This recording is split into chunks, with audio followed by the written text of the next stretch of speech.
Chapter 1 Transmigration. A college student becometh mother of a simpleton. Hujuan Hadadrium. In it she knelt, cowed out, and cried out, refusing to die. Yet, upon hearing Azingel's sentence, Shun resistingly ingesteth a pilly of poison placed before her. Hujuan awoke in a fright, but the pain from the dream lingered, causing her to roll around the bead clutching her stomach. Thepa in ways unbearable, making her wish for death. Wait, wasn't she already dead? While shopping at the supermarket, she encountered a mentally unstable individual who attacked a kindergarten with a knife and set abuse on fire, stabbing her in the heart and causing her instant demise. Can dead people dream? Can they still feel the pain from their dreams?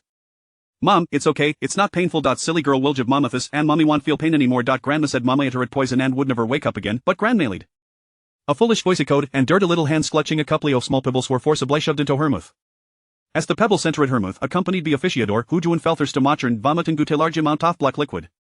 After vomiting out to poison in her stomach, Hujuan felt no pain, but was instant bewildered. The chilled before your had no flesh on your bones. A frail neck supported a large head, with bright eyes filled with joyous they looked at her, yet she laughed and ruled simultaneously.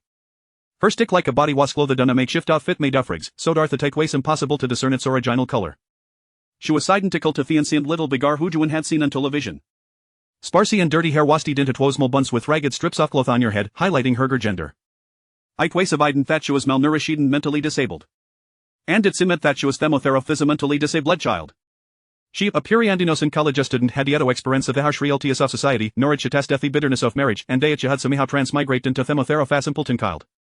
Moreover, what the child had just fed her should have been dried sparrows. It was called biting in traditional Chinese medicine, and in ancient times such substances were referred to as vomiting. Hujuan was devastated. What transmigrates on the first day and is forced to Ephesus? Seeing that she was all right, the little girl secretly took out a piece of berry from her bosom. Event of Arias were a thicket on the dark bread, her mouth water incessantly, she still spoke with Aslered speech. Mommy, eat quickly, mama stomach hurts, mama needs to nourish herself. Silly girl hit this for mommy. Upon receiving the dark bread, Therum of course a grain filled her nostrils, instantly erasing the memory of ingesting physis from Hujuan's mind. She swallowed her saliva on Diager like took a bite. With that crisp snap, her facet twisted in, tears and saliva flying. Good heavens, how arditis, it feels like biting into a rock, it won't break me teeth, will it? Shekwook like rebate a bowl of water from thither but and submerged the entire bun into it. Don task why she didn't tear it into piece if she couldn't bite it, how could she expect to tear it with her hands? On Seth the dark bun softened, Hujuan summoned the courage to take another bite. Although she had no expectation so fitstast. It was still sound pleasant that she cried. Could Sumiana tell her whether were hard on non-grains in the bread? Even so, it lacked the sweetness of grain, instead having gan unbearable soreness had scratch at her throat. Is this a man for human consumption? Silliger looked at the bread in her hand, sucking her finger swile drooling, as if trying to stow a bite off the bread so to alleviate her hunger. Mommy, is the bran bread tasty? Bran? In modern times even pigs would befed this. This famous poverty was beyond their comprehension. Hujuan forced herself to swallow the bite in her mouth, and could not summon the courage to try the rest. Silliger looked at the ran flash at a simply foolish smile. It's so good that mommy woke up. Auntie said they're going to sell big sister and second sister to Inchuan brothel tomorrow. Mommy, what is Inchuan brothel? Hujuan paused in drinking hair water, remembering that in the dream, or other, the original owner's memories, the sentence that caused her to abandon her struggly and ingest the poison was spoken be her mother-in-law. Who on either you, this despicable skin, will die or I will sell toes to girls to Inchuan brothel. Don't blame me for being heartless into Miss Famine, there's an lie so much foodathon if we feed an emera person who doesn't contribute, while have it to sell who don't bring in money, decide for yourself. The place where the original owner willingly cozzied over her daughters being sold was naturally a brothel. The told Egshart was too dark, actually wanting to send their own granddaughters to a whorehouse. Seeing her expression, the little girl shrank, her big eyes looking gather pitifully. Mommy, don't that silly girl. When daddy comes back, let them talk to grandma about not selling big sister and second sister. Hujuan who bid the little simpleton, poor child. Her father had died early. Last year, he was required to serve her, which could have been exempted for 5 deals of silver. But her mother-in-law wasn't willing to pen Famine, nor tell it go for beloved son, such a lethisa condan turd wives draw straws. One her lang was unlucky, drawing the short straw one day and gone the bank. As for the original owner, Hujuan did no auto describe her.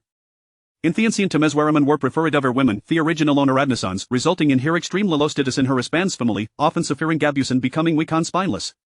She was supposed to be a pitiful person, but unfortunately, instead of rebelling against their mother-in-law, she tribute her hardships to her daughters. Shabeli evet the tishi haj event birth to sons instead of daughters, noon will dare to bully her. Therefore she neglected her own daughters on a daily basis, deliberate alignering them, while fawning gover that recent soft eldest wife. The eldest daughter was 14 years old and named Daya. The second daughter was an 8 years old and named Daria. The third daughter, the little simpleton in front of her, was named Silly Girl and was 6 years old. The three sisters, silly girl included, were in a tunly hungry every day. They also had Taji took before Danto fetch water and co firewood.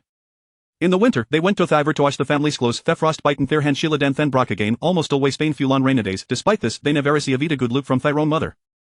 Fortunately, the original owner wasn't completely foolish when she learned that the thermother-in-law wanted to sell her daughters, although she was still a scoured ways, only kneeling, kowtowing, and crying loudly she lost their own life without saving them. You'd at least she tried to stop it, right? Seeing that the original owner had paid ultimate a price for her foolishness, Hujuan decided not to scold her. Silly girl, for the first time, was a closito her mother, snuggling into embrace. She felt the thermother was different and direct to speak up. Mommy, auntie said that selling big sister and second sister called help big brother get married, but silly girl wasn't want to leave Emma sisters. Mommy, can you tell her not to sell my sisters? Hujuan smiled and agreed okay. Only the cowardly and dull-witted original owner would believe that chain excuse of sacrificing Simeon for a mouthful of food.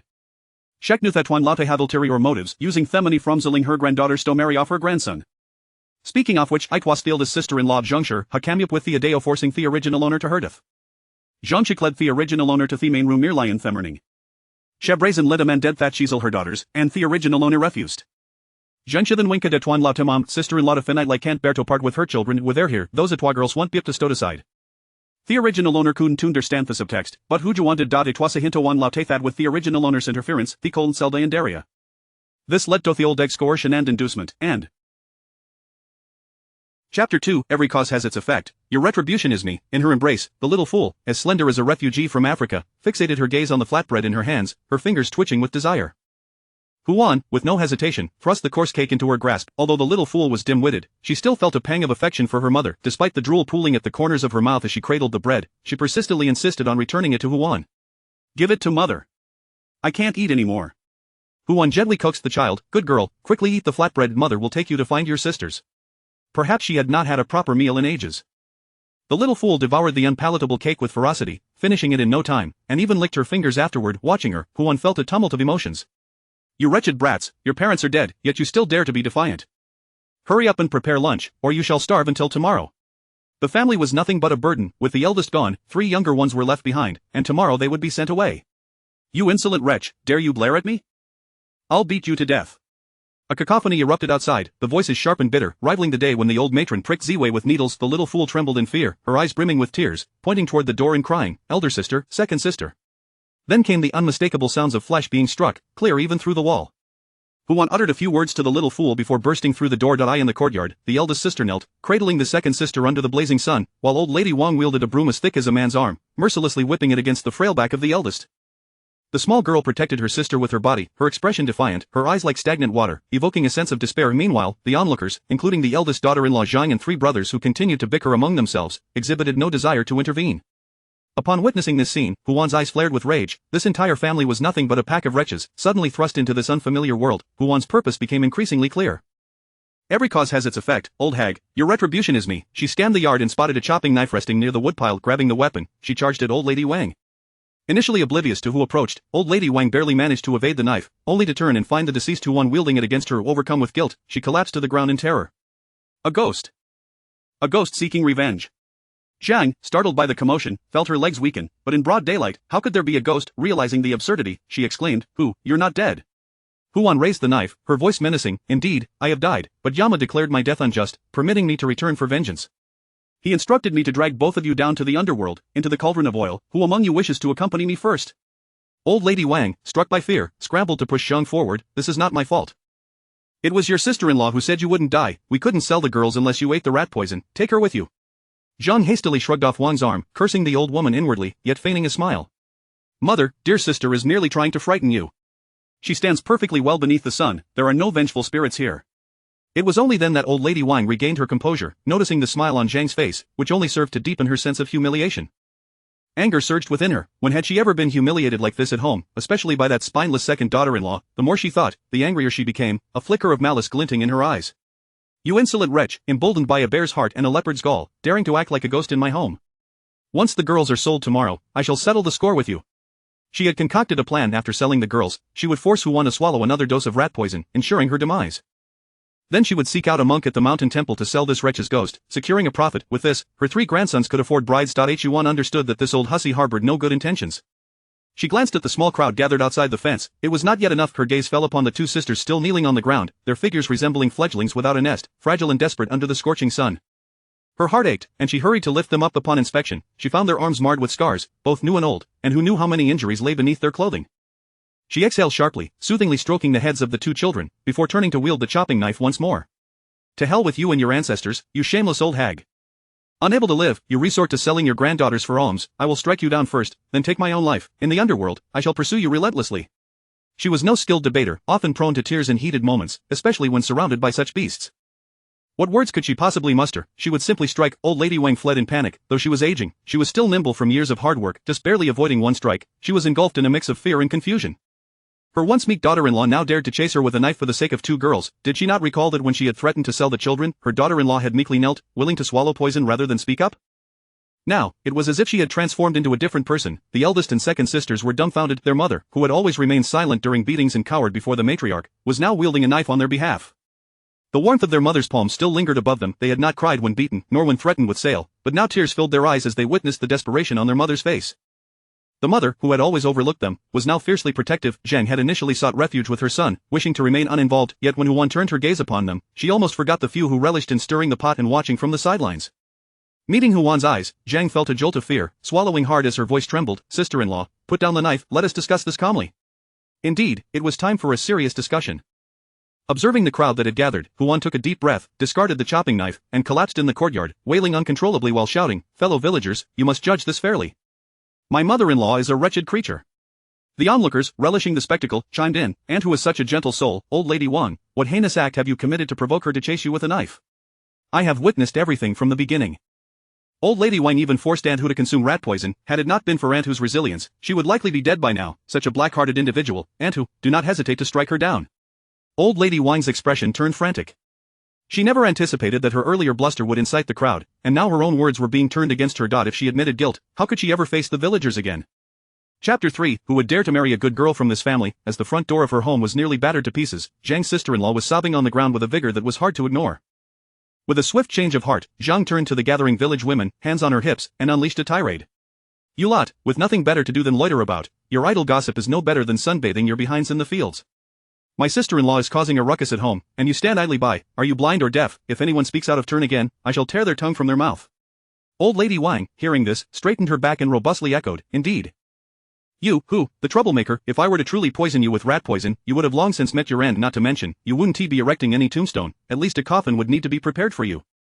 Now, not only had she failed to resolve the matter at hand, but here sat Hu, brazenly making a scene in the courtyard. What audacity she possessed. The second daughter-in-law was a spineless creature. Even if she mustered some courage this time, she would soon revert to her usual submissive self. Old Lady Wang awaited Huan's capitulation, initially fearful of pushing her too far, yet the audacity of this wretched woman to wield a chopping knife against her had left her humiliated and her reputation tarnished. Whatever it took, she must shift the blame back onto Hu. Huan let out a cold laugh. "You speak of tombstones and coffins, yet you, old hag, not only will not announce your death, but you'll also prepare a filthy straw mat from the backyard to bury me with Wang Erlang. Had the original Hu been here, she might have been intimidated, but I am the new Huan. Old crone, you truly have lost your wits with age. You were the one who trembled at the sight of me, confessing to forcing me to consume rat poison, and now you dare to accuse me of slander. Zhang, you cannot even articulate your accusations clearly. I see you are both deaf and blind." Zhang's face flushed crimson, overwhelmed by her own rage. She had completely forgotten this detail. Zhang Kaiyun was equally taken aback by her sister-in-law's eloquence, momentarily at a loss for words. Her beady little eyes scrutinized Huan, deep in thought. Something was amiss, far too amiss. Everyone knew her sister-in-law was as soft as dough, easily molded by anyone who approached. Previously, she had not an ounce of spirit, bending to every whim, yet after consuming rat poison, she had undergone a radical transformation. Now, not only was she bold enough to threaten, but her wits were also sharper than ever. One would have thought Huan would be at a disadvantage without evidence, yet she had boldly taken a stand against the foolish old woman. Old Lady Wang was equally foolish. What good would it do to threaten with accusations of slander when she had no clue of the truth? Zhang feigned a smile, attempting to mediate a sister-in-law. "As long as you are unharmed, that is sufficient. Our family's misfortune should not be aired in public. Let us discuss matters privately." Huan scoffed. "What is there to close the door about? Let us open it wide and see who truly speaks nonsense. Otherwise, how would you, Zhang Kaiyun, know whom to accuse?" This prompted a chorus of laughter. Zhang's face turned a deep shade of red as she whirled around, hurling insults. "How dare you? I'll rip your mouth apart for your insolence." Seeing her mother finally stand firm, the eldest daughter, who was not of a meek disposition, boldly interjected, "And, do temper your words. Just this morning, you spoke of selling me and my sister to marry off to Dabao. But even if we were sold, with a temperamental matriarch like you, what decent girl would dare to marry into our family?" Zhang was now deeply concerned about finding a match for her son. Upon hearing this, her face transformed from red to green, an impressive display of emotions. Old Lady Wang shot a furious glare at the eldest daughter before turning to the crowd, declaring, "That girl speaks nonsense, don't believe her. Selling off sons and daughters would earn our family the scorn of the village. While it may be said that daughters could be sold, we could easily cover it up with a tale of illness." But now that the eldest daughter had shouted it loud enough for the entire village to hear, it was no longer something they could conceal. Though this year had seen widespread famine, with every household struggling, no one had resorted to selling their children. If the Wang family were to set such a precedent, they would lose all standing in the village. De Bao was soon to be seeking a bride, and he could not afford to be dragged down by a scandalous reputation. Unbeknownst to him, De Bao clenched his fists in frustration, threatening the eldest daughter, "Wang Day, clarify your words at once, or I swear I shall strike you down." Seeing De Bao, robust as a young bull, raise his fists in threat, Huan quickly drew her daughters close. She had underestimated the Wang family. Beyond their numerous flaws, they hid a formidable presence. Huan smiled brightly. "De Bao, why the rush? Your second aunt has always cared for you brothers, let her speak on your behalf." Finally, De Bao relaxed his fists, snorting disdainfully, and resumed his role as a bystander. After all, he was the eldest son of the family, the future pillar, and his second aunt would certainly tread carefully around him. Old Lady Wang and Zhang exchanged glances, each discerning a flicker of uncertainty in the other's eyes, but then reconsidered. Who was counting on De Bao to break the pot for her after her demise? She often fawned over him, caring for him more diligently than even his own mother. Though they had previously clashed over the issue of selling the eldest and second daughters, deep down, they knew their hearts were more fond of the male heirs of the family. With this thought, Old Lady Wang and Zhang felt reassured. As long as they could gloss over this incident, they would secretly sell the two daughters. When the time came, they would dictate the narrative. The two daughters, however, held onto each other's hands tightly, anxiety etched across their faces. While their mother had just defended them, she had always favored the sons of the first branch. Should she truly speak in favor of her cousins, this matter could easily be swept under the rug. The eldest daughter cautiously looked up, catching sight of the smile on Huan's face, and her heart sank. Huan grasped her daughter's hands, patting their palms gently. "Are you frightened? Your grandmother and aunt would never dare to sell you off to De Bao for marriage. Your grandmother, having lived to such an age, would not commit such a heinous act. That would be wishing for her own demise. Moreover, which aunt would sell off her niece? What worth does she hold, anyway? And even if your grandmother and Zhang had such thoughts, would De Bao agree? He is the eldest grandson of the Wang family and must preserve his dignity. If he were to sell you off to marry, what of the younger brothers left behind? Would they be left to remain single? It would be better to meet an untimely end than to suffer such disgrace. Besides, which man without wealth or skill would find a bride in this village? He would be doomed to extinction. Better to be castrated than to endure such a fate." Huan spoke with a calm demeanor, her tone warm and inviting, leading one to believe she was merely engaging in casual conversation. Yet, those who understood the underlying message stifled their laughter. Without uttering a single curse, she managed to chastise the entire family, and without clarifying that the Wang family had no intentions of selling their daughters, she only deepened the implication. This was the art of discourse, retreating to advance. Had the situation been more fitting, the onlookers would have surely applauded Huan. Among the five present, only a few remained unmoved. To the children's grandmother, the sister-in-law, De Bao, Ershi, and San Shu. "Wouldn't you agree?" Huan pointedly addressed them. She had not forgotten that when the eldest and second daughters were being beaten, the three brothers of the first branch had been present, robust as young bulls, yet utterly useless. While their sisters were being tormented, they merely stood by, watching. When bullying occurs, bystanders share in the guilt of the perpetrators. Those five present in the courtyard were not to escape unscathed. Chapter 4: The division of the family. The gazes of the onlookers pierced through the air like needles, causing discomfort to all present. Wang Ershi and Wang Sanshu could no longer remain composed. How could they be scolded in such a manner, especially when the money from selling the maidens was not even being allocated to them? Turning to Wang Laotai and Zhang Shi, they voiced their grievances. "Grandma, mother, even if you are engaging in unscrupulous deeds, why must you drag us into this?" As Wang Er said, "We do not need to sell sisters to acquire a bride." Wang Daba was incensed. Wasn't he this a veiled accusation against him? He choked on his words, exclaiming, "As if it were necessary to sell our sisters to afford a wife. We are a family of means and would never resort to such a despicable act. Wouldn't you agree, mother?" Upon hearing this, Zhang Shi felt a surge of frustration. Throughout her years of marriage to the Wang family, Wang Dalan had never given her a single coin. She herself had been idle and had not earned a penny. What family wealth could she possibly claim? If there was any, it belonged solely to Wang Laotai. She then turned to her mother-in-law. "Mother, you must have some silver set aside for Daba to marry, right?" At this moment, all attention shifted to Wang Laotai. Having lived for over 60 years, this was the first time she found herself surrounded by so many people, her heart racing as she pondered how to respond. Yes, she did possess some money, but it constituted her funeral funds. She was all too aware of her eldest son's family's character. If she were to part with it, it would be akin to throwing a meat bun to a dog. There would be no return. Moreover, the family had no other sources of income. They were entirely reliant on her third son tending to the 5 acres of land. The prospect of replenishing their savings seemed utterly impossible. Last year, she had indeed received an unexpected windfall, a compensation from the government due to Wang Erlang's untimely death in the river. But this year's harvest was dismal, and with so many mouths to feed, that compensation was essential for their survival. The household silver had all been earmarked for other purposes. Otherwise, she would not have seized the opportunity during the lean years to negotiate betrothal prices for her grandsons, even considering the two maids from the second household. However, if she declared that there were no funds, it would be akin to admitting before everyone that the Wang family was devoid of wealth, which would likely ruin her eldest grandson's chances of finding a bride. In that moment, Wang Laodai felt as if she were being roasted over an open flame, her mind racing in distress, beads of sweat forming on her brow. Yuan had no intention of granting her any time for contemplation, exclaiming loudly, "Mother-in-law, don't be so stingy. You're counting on Daba and the others to support you in your old age, why would you hesitate to provide for your precious grandsons?" She continued, "You must consider this carefully. If you claim there is no silver, I fear no young women from the surrounding villages will be willing to marry into the Wang family. If our family were to become extinct, you would be deemed the villain of the Wang clan." Initially, Wang Daba and his brothers were at odds with one another, but upon hearing these words, they united in their stance and turned to Wang Laotai, speaking in unison, "Grandma, you are being too miserly. How can you refuse to part with your silver?" Having lived a long life, Wang Laodai understood that this was a moment when she could not afford to speak. If she claimed there were funds, she would find it impossible to retain any silver for herself. If she denied their existence, her eldest grandson would have no hope of marrying. All she could do was tighten her lips and glare fiercely at Huan. Meanwhile, Zhang Shi fixed her gaze on Wang Laotai, her mind racing with thoughts. This was a matter of great significance concerning her son's potential marriage. Surely, the old woman would at least acknowledge the existence of some funds. After much deliberation, Zhang Shi surmised that there was indeed silver to be had, but Wang Laotai simply refused to part with it. Understanding this, she adopted a silent, resolute stance, ignoring Wang Laotai's furtive glances, as she stood aloof, observing without comment. Yuan noted the undercurrents of tension within the family and nearly laughed aloud. With Zhang Shi's penchant for cunning and her laziness, she would undoubtedly seize any opportunity to corner Wang Laotai. When the time came to discuss the division of the family, Zhang Shi would surely vie to bring Wang Laotai under her control. With that, she would achieve her goal of extricating herself and her 3 daughters from this troublesome family of in-laws. The onlookers began to voice their opinions. "Wang Laotai, is this truly necessary?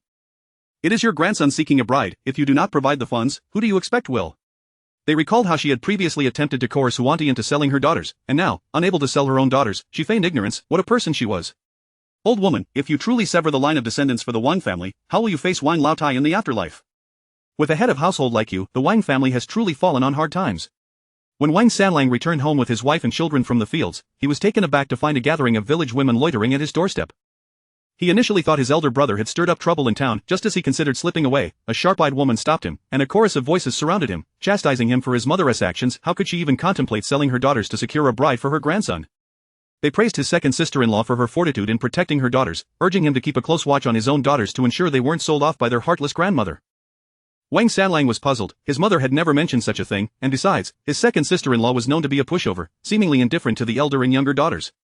Why would she suddenly take a stand? Surely, she must be joking. However, upon entering the courtyard, the scene left him utterly speechless. His mother was being openly scorned by the villagers. His usually amiable sister-in-law, who had always treated their mother like a beloved daughter, stood frozen alongside his 3 nephews, resembling 4 wooden posts, staring blankly in every direction while ignoring their mother who was being berated.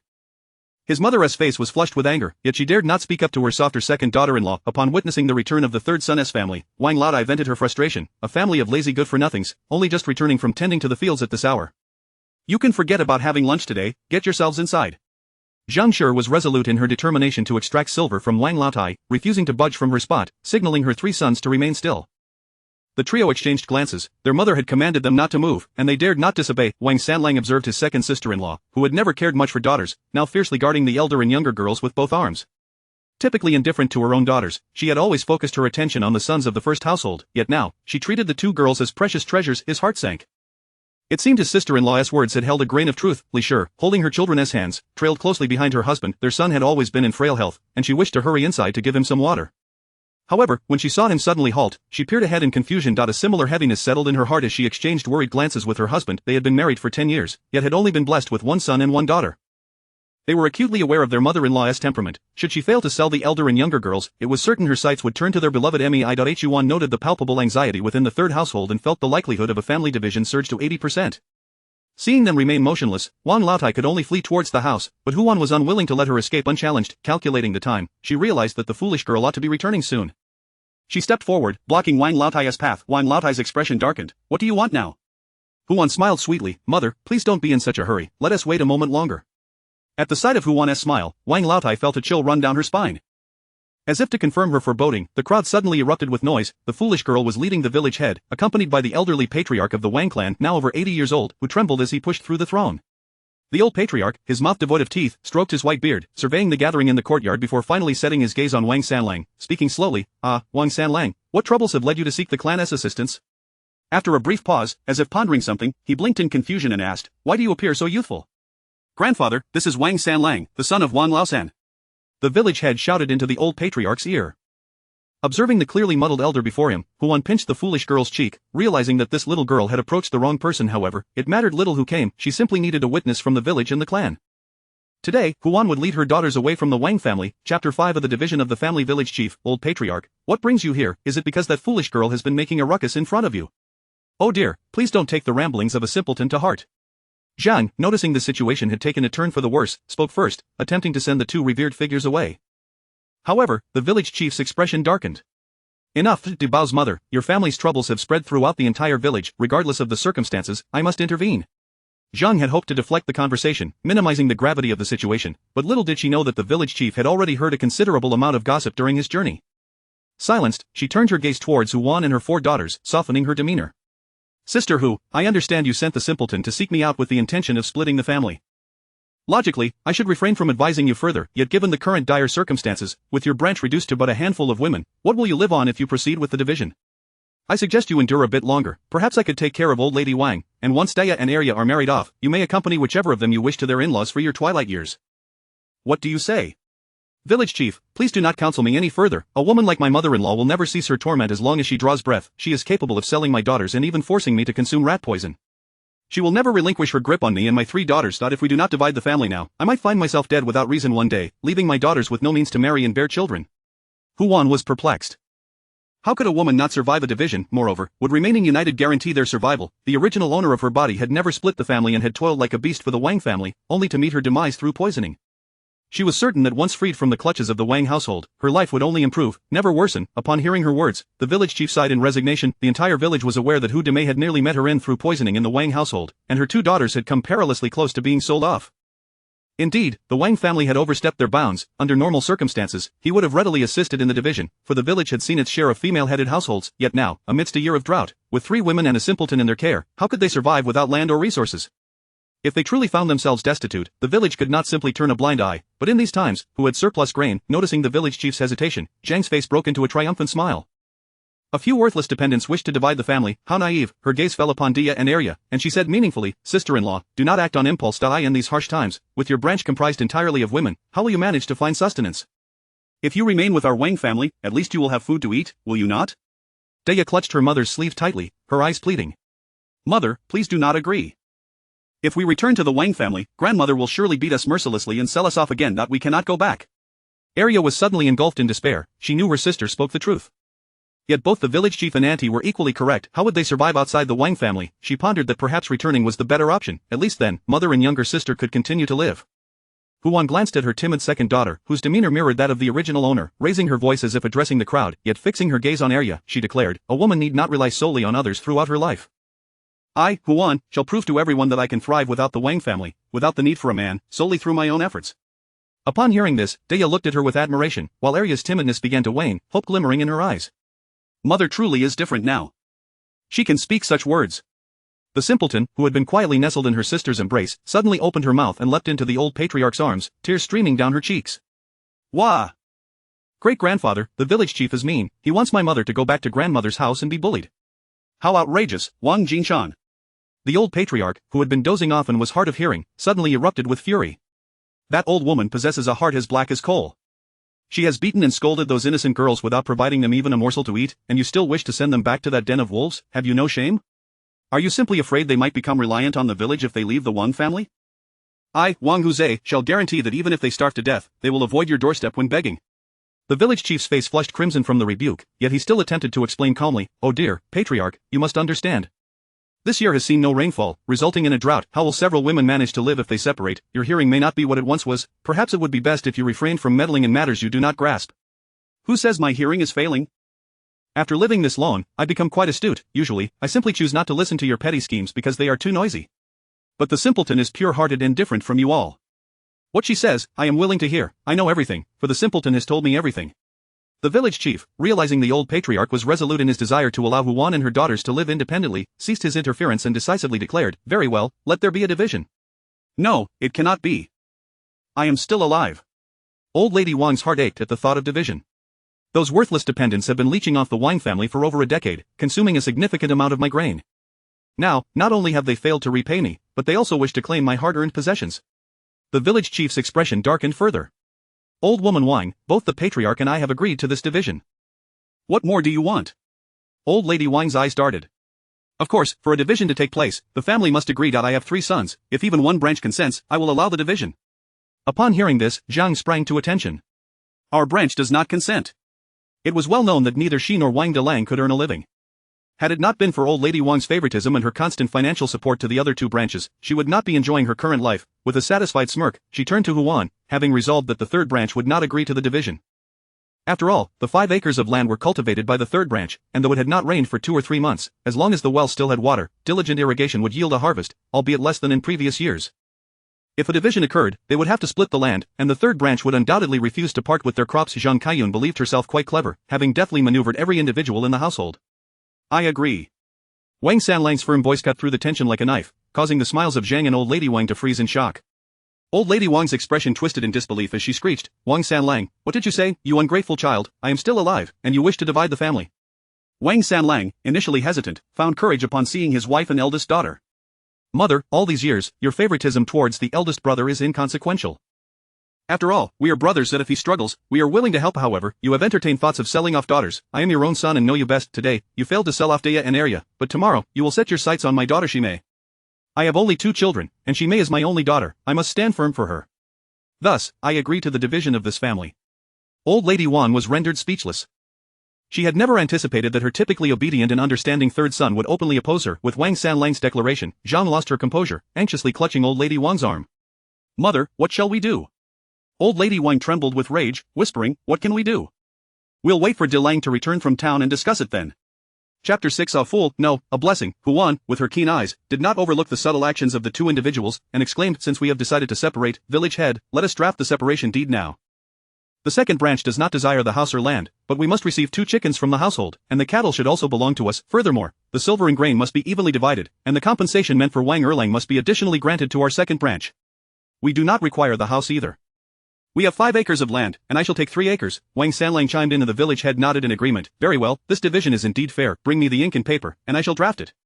Upon hearing that the household items were being divided so liberally, old lady Wang clutched her heart and began to wail, you, who brings misfortune to husbands and children, cannot bear a son, and you have caused Erlang's demise. Why should his compensation silver be given to you, shameless creature, you dare to concoct such schemes? Separation is permissible, but you lot of money-losing scoundrels should pack your belongings and leave. As for the silver, that is out of the question. Over the years, the household had been in a state of deficit, and she could not allow the 2nd branch, those money-losing scoundrels, to take away the funds. Otherwise, how would her grandson survive in the future? Huan stepped forward abruptly, her expression unyielding as she fixed her gaze upon old lady Wang. Ever since Wang Erlang's death, old lady Wang had resorted to this kind of verbal abuse whenever she faced adversity, but was it truly the case? Mother! Daya and Arya called out worriedly. Even the little fool grasped her mother's garment tightly, cautious, Mother. Huan looked at them and waved her hand, Mother is fine, today, I shall lay this matter bare and reveal who truly brings misfortune to husbands and children. Had it been the original owner, she would have likely wept for 3 days and nights upon hearing old lady Wang's insults, but I am the new Huan, self-pity and lamentation are not my style. Old hag, prepare yourself for the storm that is to come.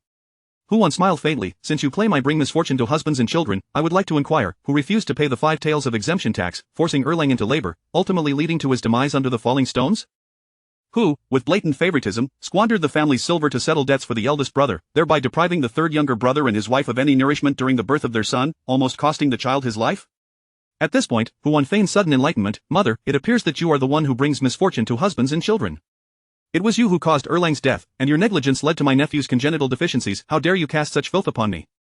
Oh, I understand now, your opposition to the separation stems from your belief that we are easy prey, hoping to continue leeching off the 2nd and 3rd branches. With her thoughts laid bare, old lady Wang's face flushed crimson. She was a proud woman, but today, after Huan's uproar, the villagers were nearly drowning her in their spittle. She collapsed onto the ground, pounding her thighs and screaming, Old man, come take me away. Look, with you gone, the daughter-in-law is already defecating on my head. The villagers, witnessing old lady Wang's antics, remained silent, offering no assistance to help her up. Only the little fool, with her large eyes blinking, piped up, Great-grandfather, it seems that grandma truly misses great-grandfather. Is there a way for grandma to see great-grandfather? The innocent words elicited a collective laugh from the onlookers. Old lady Wang, caught off guard, glared fiercely at the little fool and reached to pinch her, but was stopped by the old clan leader's stern reprimand. Enough, Wang Mei. You are over 60 years old, having lived a full life, do you truly want to lose all sense of shame? The Wang family was now disjointed, who was she throwing a fit for? Hurry up, let us separate. The village head, having prepared the deed, swiftly presented it to old lady Wang. Aunt Wang, please place your thumbprint here. Old Lady Wang, reluctant, glanced at Zhang Shi, who was deep in her own calculations. The third branch could cultivate land, and the second could labor. If they did not separate, she could continue to live idly, so she was not inclined to agree. But now, was it not unavoidable? She cast a covert glance at Old Lady Wang, who held all the family's silver. Even if the separation meant losing a considerable amount, there would still be personal funds left. Since the second and third branches had already offended the matriarch, if they separated, the matriarch would surely side with the first branch. In other words, she could still depend on her mother-in-law for a comfortable life. It was better to go with the flow and separate, so her family could monopolize the large courtyard. Seeing that no one was paying attention to her, Old Lady Wang was now in a panic, beads of sweat forming on her brow. The household relied entirely on the third son for sustenance. Though the second branch brought little income, they consumed less and labored more. Despite her bias, she understood that if they separated, relying on the lazy first branch would leave her with nothing but bones. Yet, having bullied the second and third branches in the past, how could she now lower herself to request to live off them? Zhang Shi, perceiving Old Lady Wang's reluctance, quickly signaled her sons. Wang Daba, eager to appease, tugged at Old Lady Wang's sleeve, saying sweetly, "Grandma, let us separate. When I marry, I will ensure my wife honors you." "Yes, Grandma, me too, I will marry a wife to serve you." Wang Ershi pledged his loyalty as well. Wang Sanshu, only 14, thought he was too young to marry, but he did not wish to serve his grandmother, so he stayed silent in the corner. Zhang Kaiyun, noticing her mother-in-law's expression beginning to soften, seized the opportunity to persuade, "Mother, what are you afraid of? De Wang and I have 3 sons, whether we separate or not, you will still rely on Daba and the others to support you in your old age." Old Lady Wang, her eyes darting about, sought to refute but realized that the combined strength of the other 2 branches amounted to just one sickly grandson, and whether he could outlive her was uncertain. For her old age, she would have to depend on the first branch. As for granddaughters, they would all be married off, making them unreliable. Thus, Old Lady Wang ceased her internal struggle and nodded in agreement. "Very well, let us separate, but it is agreed that only public assets are to be divided. The private belongings of each party shall remain untouched." Huan had feared that she might be overly magnanimous, but fortunately, Old Lady Wang remained as selfish as ever. As long as they could secure their rightful share, the private assets would eventually be squandered by the first branch. If she did not contest it now, in the future, Wang Pozi would not dare to come knocking for favors, thus eliminating future troubles. After each family signed the deed, they returned to gather their belongings, dividing pots, pans, and bedding according to the number of family members. When it came to grain and silver, Zhang Shi's eyes turned red upon seeing the 3 taels of compensation and 3 full bags of sorghum flour that Huan had received, her voice dripping with envy. "Second sister-in-law, if you can no longer manage, do not come to my house to beg."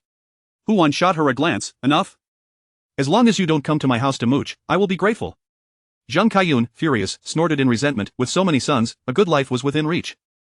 She had no need to beg, she simply waited for Huan to starve and then would go to wail at her door. After gathering the cattle from the backyard and harnessing the borrowed cart from the village head, Huan and Wang Sanlang loaded their divided possessions onto the cart. Under the resentful gaze of Old Lady Wang, they led the ox cart away. The little fool sat atop the cart, embracing her younger cousin, Si Shan, as she giggled, "We separated. We separated, Grandma can no longer hit sister." Si Shan, only 3 years old, joined in the laughter. No hitting, mother, sister no longer loves me." Hearing this, the village head's face flushed in embarrassment. "Had it not been for the little fool inadvertently summoning the old clan leader, I might have tried to persuade you to reconcile. Now, however, it seems I was the one who misjudged the situation."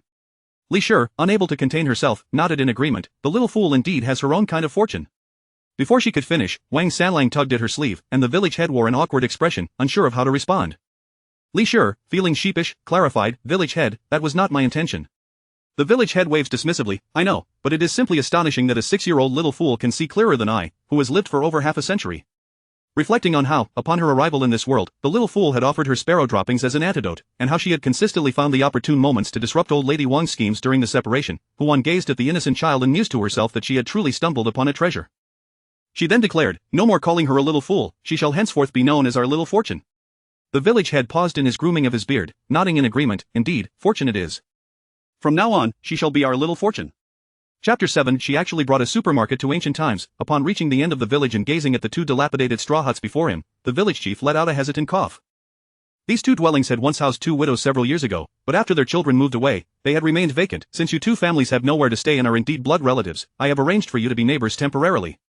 The houses are in disrepair, and the village won't charge you rent, but do take care at night, as there are no fences. If you find anything lacking, do not hesitate to let me know. I will certainly assist you." The village chief felt a twinge of guilt from his earlier conciliatory words, and this moment only heightened his unease as he surveyed the rundown structures. Wang Sanlang, with a simple smile, replied, "Thanks to you, we now have a place to stay. You have already been so generous by not charging us rent, we can't trouble you further." "Do not be so polite with me," the chief said, and upon noticing that Huan had no objections, his sense of guilt lessened somewhat. "You all start tidying up. I will call a few people to help you with repairs. It would be best to put up a fence for safety." Without allowing them a chance to decline, he turned and departed.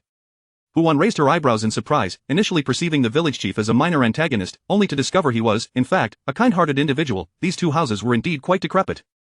The earthen walls bore significant damage, and the roof was in a state of disrepair. Were it not for the drought and the warmer weather this year, the current lunar March nights would be intolerable even with a breeze. Glancing at the sickly little son of the third family, who had begun to doze off on the ox cart, she suggested to Li Shi, "Let us tidy up your house first." Li Shi looked at her with gratitude and nodded. Huan wasted no time with idle chatter, calling over several adults to swiftly unload the cart. Once the items were offloaded, she instructed Wang Sanlang, third brother, "Please return the cart to the village chief. My sister-in-law and I will handle the house." Wang Sanlang nodded. "All right, on the way back, I will cut some thatch to patch the roof." Huan then directed the children, "Daya, go fetch a few basins of water. Arya, Shimei, gather some yellow earth. We need to fill the cracks in the walls. You children are still young, so take your time and don't overexert yourselves. Xiaofunyo, you and your brother keep an eye on the cattle and chickens and shout for us if anyone comes, understood?" Everyone responded affirmatively, with Shimei casting a surprised glance at Huan, who, despite being their second aunt, was showing concern for the girls. No wonder their parents remarked that she had changed from before. A large oilcloth was spread on the ground, with the meager belongings of both families piled atop it, revealing just how little they had to divide. The third family fared somewhat better, possessing 7 bags of grain. Although their clothes and bedding were worn, they had 2 male members, which made their possessions somewhat sturdier, even with finer stitching on their garments. In contrast, Huan's family, consisting of 4 members, could barely muster 8 sets of clothing, their coarse hemp garments poorly made and riddled with patches, barely sufficient to cover their bodies, let alone keep warm. Their bedding was merely a thin layer, akin to the sheet she used in her modern life, and when they began to tidy up, it was laid atop a pile of weeds, with only 2 blankets available.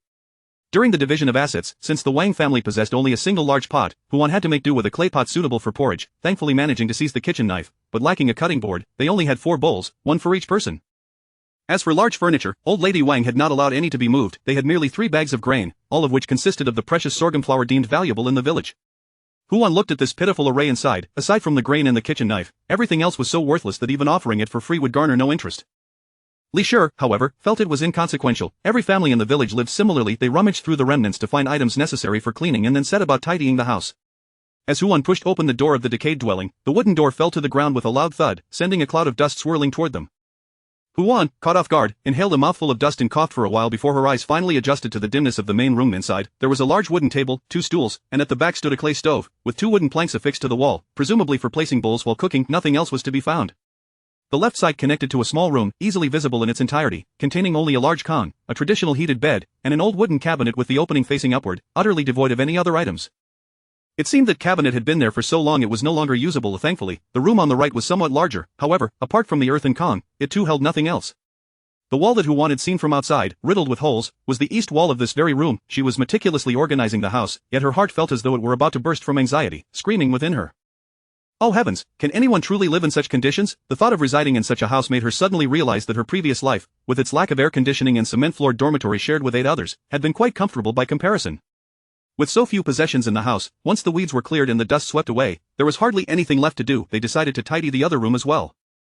Her family's space was not significantly different from the third family's, though they had only 1 additional small room. The kong was sufficiently large, and since her family consisted entirely of women, there was no need for separate sleeping arrangements. Daya had fetched the water and, seeing her mother emerge from the house, called out, "Mother, third aunt, come have some water and rest." Just then, a group of villagers arrived. Hu Mei Zi, Li Mei Zi. The village chief, accompanied by several men from the village, was carrying bamboo poles and thatch, greeting them from a distance. Wang Sanlang explained amidst the crowd, "The village chief has come with people to help us repair the fence and the roof." Huan intended to express her gratitude, but at that moment, apart from the water Daya had just fetched, they had nothing else, leaving her feeling embarrassed, her toes scrunching into the ground. Li Shansao's face flushed red as she stammered, "Village chief, we have nothing." The village chief intervened to ease the situation. "It's all right, the villagers are all warm-hearted. Whenever a family is in need, everyone pitches in. Now, let us get to work." With that, he led a large group of men to begin their tasks. Daya grasped Huan's hand, her expression troubled. "Mother, what should we do? We can't let them work for us without compensation. Grandma always did this, and I don't want to be like her." Tears were welling up in her eyes, reflecting the deep-seated contempt for old lady Wang. "But second sister, with 10 or so men, we would need at least half a bag of flour and half a bag of husk for a meal." Li Kaiyun glanced at her family's grain bag and then at Huan's 3 bags. With a resigned sigh, she noted that their ability to secure 7 bags came from the fact that they were filled with broken beans and bran, not particularly valuable items. However, to part with even half a bag at once felt painful, not to mention the precious sorghum flour that second sister-in-law's family had, which was scarce. Daya looked at the grain bags, reluctant to part with them. She had previously advised her mother to take more husk and beans, but her mother insisted husk was unpalatable and only took 3 bags of sorghum flour. She had hoped to collect some wild vegetables later to stretch their meals. Huan couldn't bear to look at the pile of shabby belongings. How could they even offer a meal to their helpers? Neither family could muster 10 bowls, nor did they have a decent pot to cook in. How could they prepare food to entertain guests? Resources, if only she had a vast supply of provisions. Why did everyone else who crossed over have space systems, while she arrived with nothing but empty hands, even if heaven didn't grant her a spiritual spring? In that instant of contact, Huan envisioned the supermarket, with its dazzling array of goods, pots, bowls, cutting boards, kitchen knives, rolling pins. This scene was from that large supermarket. She had inadvertently brought a supermarket to ancient times. Chapter 8 requires spending money as well. It is not an illusion. The scene, identical to that of the supermarket from her previous life, is indeed manifesting beside her at this very moment. Huan, filled with joy, emitted a sound akin to a monkey's call, woo. It is important to note that this supermarket is not an ordinary grocery store, but rather a large-scale supermarket akin to Walmart or Carrefour. In addition to the ground floor, which sells everyday items like bed linens and other household necessities, there are 2 additional floors. The second floor is dedicated to food, offering a plethora of instant snacks, fresh vegetables, poultry, fish. The third floor is a pharmacy section, stocked with a comprehensive array of emergency medications, and even a traditional Chinese medicine cabinet was recently added due to the recent surge in demand for sour plum soup. With such a golden opportunity, she could thrive even in a year of famine. Where is mother? Where has she gone? As suddenly, Daya's scream pierced the air, and with a thought, Huan returned to her original location. It appears that this supermarket exists as an independent pocket of space. If she enters, she will vanish from the outside world. However, she can still hear the sounds from outside, and time within the supermarket moves significantly faster. She could spend quite a while inside, yet only a fleeting moment passes outside. Li Shangsa stared in astonishment as she witnessed her reappear, exclaiming, "Sister-in-law, you seem to flicker. How can that be? Both you and Dia must be seeing things. I have been standing right here." Huan hurriedly laughed it off, shifting the topic. With the village chief and the others assisting, we won't be needed here. How about I go up the mountain to forage for some wild vegetables? You two can stay here to start the fire, and I'll prepare dinner when I return. Daya, initially perplexed, was immediately distracted by Huan's suggestion and replied, "Mother, you know that since spring began, it hasn't rained at all, and every household has been searching the mountains for food. Now, there's hardly anything left to forage at the outskirts. I've long wanted to venture into the forest. How about I accompany you today to scout the way? There are large insects in the forest." "It is too dangerous, second sister-in-law. Your family has little grain. Just some flour for porridge will suffice. I can use the husks to steam some rice for everyone," Li Shangso said through gritted teeth.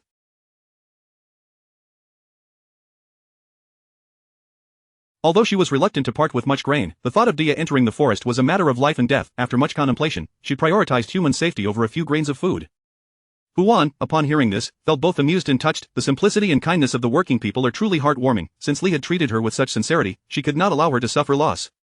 Moreover, she wished to seize the opportunity to discern how the supermarket operated. With a bamboo basket slung over her shoulder, Huan cheerfully declared, "I'll take my chances at the mountain's edge. Perhaps fortune will smile upon me, and I can bring back a few items to enhance our meal."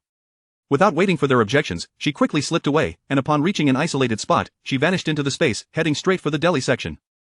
Big meat buns, beef pies, and savory pancakes. She was in heaven, having subsisted on little more than husks since her arrival in this world. Huan was ravenous and devoured 3 large meat buns before regaining her composure. Ignoring the price tags beneath the buns, she contentedly patted her stomach and made her way to the flour section, filling a large food bag to the brim. Just as she was preparing to continue her shopping spree, the scale machine lit up automatically, indicating that she owed 12 coins. Huan paused in surprise. She had seen the price of the buns earlier but had not paid it any heed, thinking the supermarket's offerings were free. It turned out that one could not simply take without compensation. What if she refused to pay? She swiftly exited the space, rifling through her waist pouch to find that she was short 15 copper coins. It appeared that the system automatically deducted the money from her, shattering her hopes of dining on the house. With so many necessities at home, she needed to spend wisely, yet thankfully, the prices in the supermarket were consistent with modern standards. The flour she carried cost 3 coins per pound, a slight pinch to her budget that she could manage. First, she would buy some food. As she calculated in her mind, Huan arrived at the vegetable section. The supermarket's vegetable offerings changed with the seasons. When she had died in her previous life, it was winter, and the shelves were stocked mainly with potatoes, eggplants, and cabbages.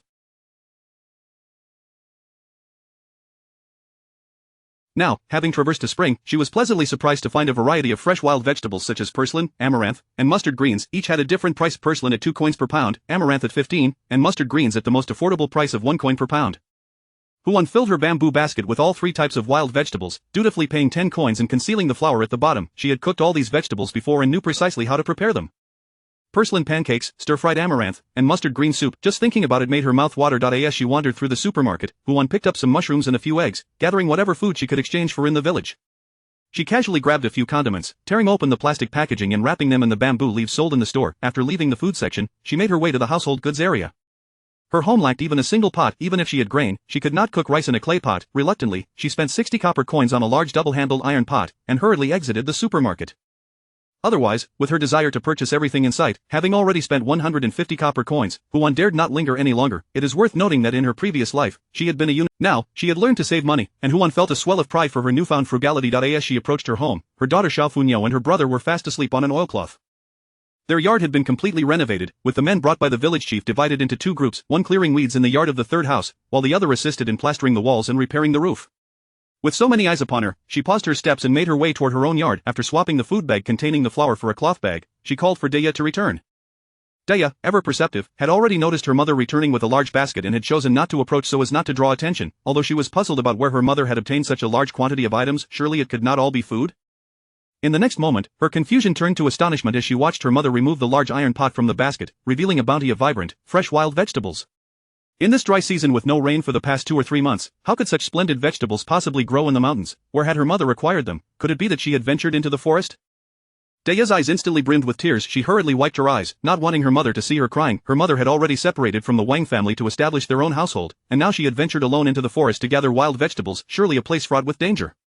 Huan glanced at her daughter, bemused, as she continued to pull mushrooms from the basket. Enoki mushrooms. Daya was left speechless. Enoki mushrooms only thrive in damp and shady places. Could it be that her mother not only entered the forest but ventured deep within, successfully foraging mushrooms and returning alive?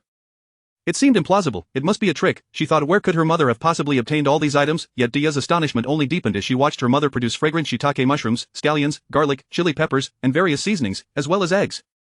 The shiitake mushrooms were plump and fresh, and the eggs were large and round, with over 10 of each, appearing without pause, while the wild vegetables and mushrooms could be attributed to foraging in the forest. The sight of the eggs sent Daya into a panic. Was her mother spending all the money from their family's portion? The mere thought was unbearable, sending waves of despair through her. It was not until she saw her mother pull out a pouch filled with white flour that her fears were confirmed. The flour was pure and fine, of a quality that even the landlords in the village could not afford. It would take an extraordinary effort to clean the husks well enough to produce such flour. Daya felt she had unraveled the truth. Her mother must have spent all their family's savings. Their family was truly finished. Chapter 9. Your father has manifested. Daya stared blankly at the table laden with food, glancing outside at the courtyard filled with helpers, her mind racing with worry. She lamented to herself that had she known her mother was so extravagantly generous despite their poverty, she would never have allowed her to take out silver. Huan, noticing the pained expression on her daughter's face, realized that the girl was thinking amiss. Unable to contain herself, she exclaimed, "What are you pondering?" Perhaps her tone was a bit harsh, as Daya instinctively flinched, yet, remembering how her mother had changed, she summoned her courage to inquire, "Mother, how much silver did you spend on all this?" "While we should express our gratitude to everyone, we cannot be overly lavish. Perhaps we should return some of it." Huan rolled her eyes and retorted, "Do you truly believe your mother to be so untrustworthy?" Daya considered nodding but caught herself halfway, hurriedly shaking her head instead. Though her mother had indeed been unreliable in the past, known for her lack of discernment, ever since being forced to drink a concoction of poison by her grandmother, her wits had sharpened considerably. Yet, this display of extravagant generosity made Daya wonder, had the effects of the medicine worn off, causing her mother to revert to her former self? Should she perhaps procure some rat poison again? A sudden shiver ran down Huan's spine, a vague sense of dread creeping in, as if someone were plotting against her. Yet, there was no one else around. Could it be Daya? Simply for these items? She quickly glanced at Daya and fabricated a story. "Don't be absurd, this is a gift from your deceased father." Daya looked on in disbelief. "Mother, do not jest. Father has been dead for nearly half a year." She had witnessed her father's burial. How could he suddenly materialize to present these offerings to her mother? Was he to rise from the grave in broad daylight? Huan, having prepared her explanation in advance, asserted, "When I drank the rat poison, I saw your father. This." Her demeanor shifted to one of regret, as she solemnly continued, "He scolded me, making me realize just how outrageous my past mistakes were. He instructed me to take good care of you both and said if we faced difficulties, we could seek him out, as he is now a minor official down below. I just bought a considerable amount of yellow paper and ingots to burn for him, which cost me over 150 coins. Daya, finding this hard to believe, questioned, "Mother, you are not deceiving me, are you?" Her father had been timid when alive, otherwise, he would not have succumbed to her grandmother's coercion and died by the riverside. Now, he was supposedly a minor official in the afterlife? Yet, the food lay before her, and her mother displayed the purse, which indeed was lighter by 150 coins. In these times, not only was such fine white flour non-existent in the village, but even an iron pot would cost over 200 coins. She had no choice but to convince herself to believe, though her gaze frequently darted suspiciously towards Huan. Feeling uneasy under her daughter's scrutiny, Huan hastily changed the subject. "Alright, enough of that, let's get cooking. Everyone is nearly done with their work." With the availability of flour at the market, Huan generously scooped several ladles of sorghum flour. She filled a large earthen jar halfway, washed the greens thoroughly, plucked them leaf by leaf, added them to the flour, mixed in water, and kneaded it into dough. Turning away, she grabbed a leftover bamboo strip from the fence, struck it with a flint to ignite it, and carefully added kindling to the fire pit. She then set the iron pot on the stove, preparing to heat it. As the flames began to rise, though not too fiercely, Huan took the lard she had received from the Wang family and evenly spread it across the iron pot, allowing it to slowly melt over low heat. In the neighboring courtyard, Daya handed a bunch of mustard greens and some enoki mushrooms to Zhang Shi, instructing her to prepare porridge. They had an agreement Daya's family would make pancakes while Zhang Shi would cook the porridge, ensuring neither would take advantage of the other. As for the eggs, they were not to be shared. It wasn't that they were unwilling to offer them, but rather they feared drawing attention. After all, in this time of severe drought, only wealthy families could afford eggs. Having only just separated from their family's holdings, they had yet to establish themselves. Making do with pancakes and porridge sufficed. However, if they were to present eggs, it would surely attract envious eyes. Yet, withholding the eggs did not mean they would deprive themselves. Huan cracked 5 eggs into an old bowl, whisking them until the yolks and whites blended uniformly. The marketplace was filled with modern chopping boards, which Huan had refrained from purchasing. Instead, she laid out the extra bamboo leaves, chopping garlic, ginger, and scallions into fine pieces. She also removed the stems from the mushrooms, slicing them, and cleaned the enoki mushrooms, tearing them apart. Just as the pot was heating up, Huan rinsed the iron pot and dried it. Preparing to make the pancakes, she added a ladle of lard into the pot, allowing it to melt, then took the dough from the earthen jar, flattening it out.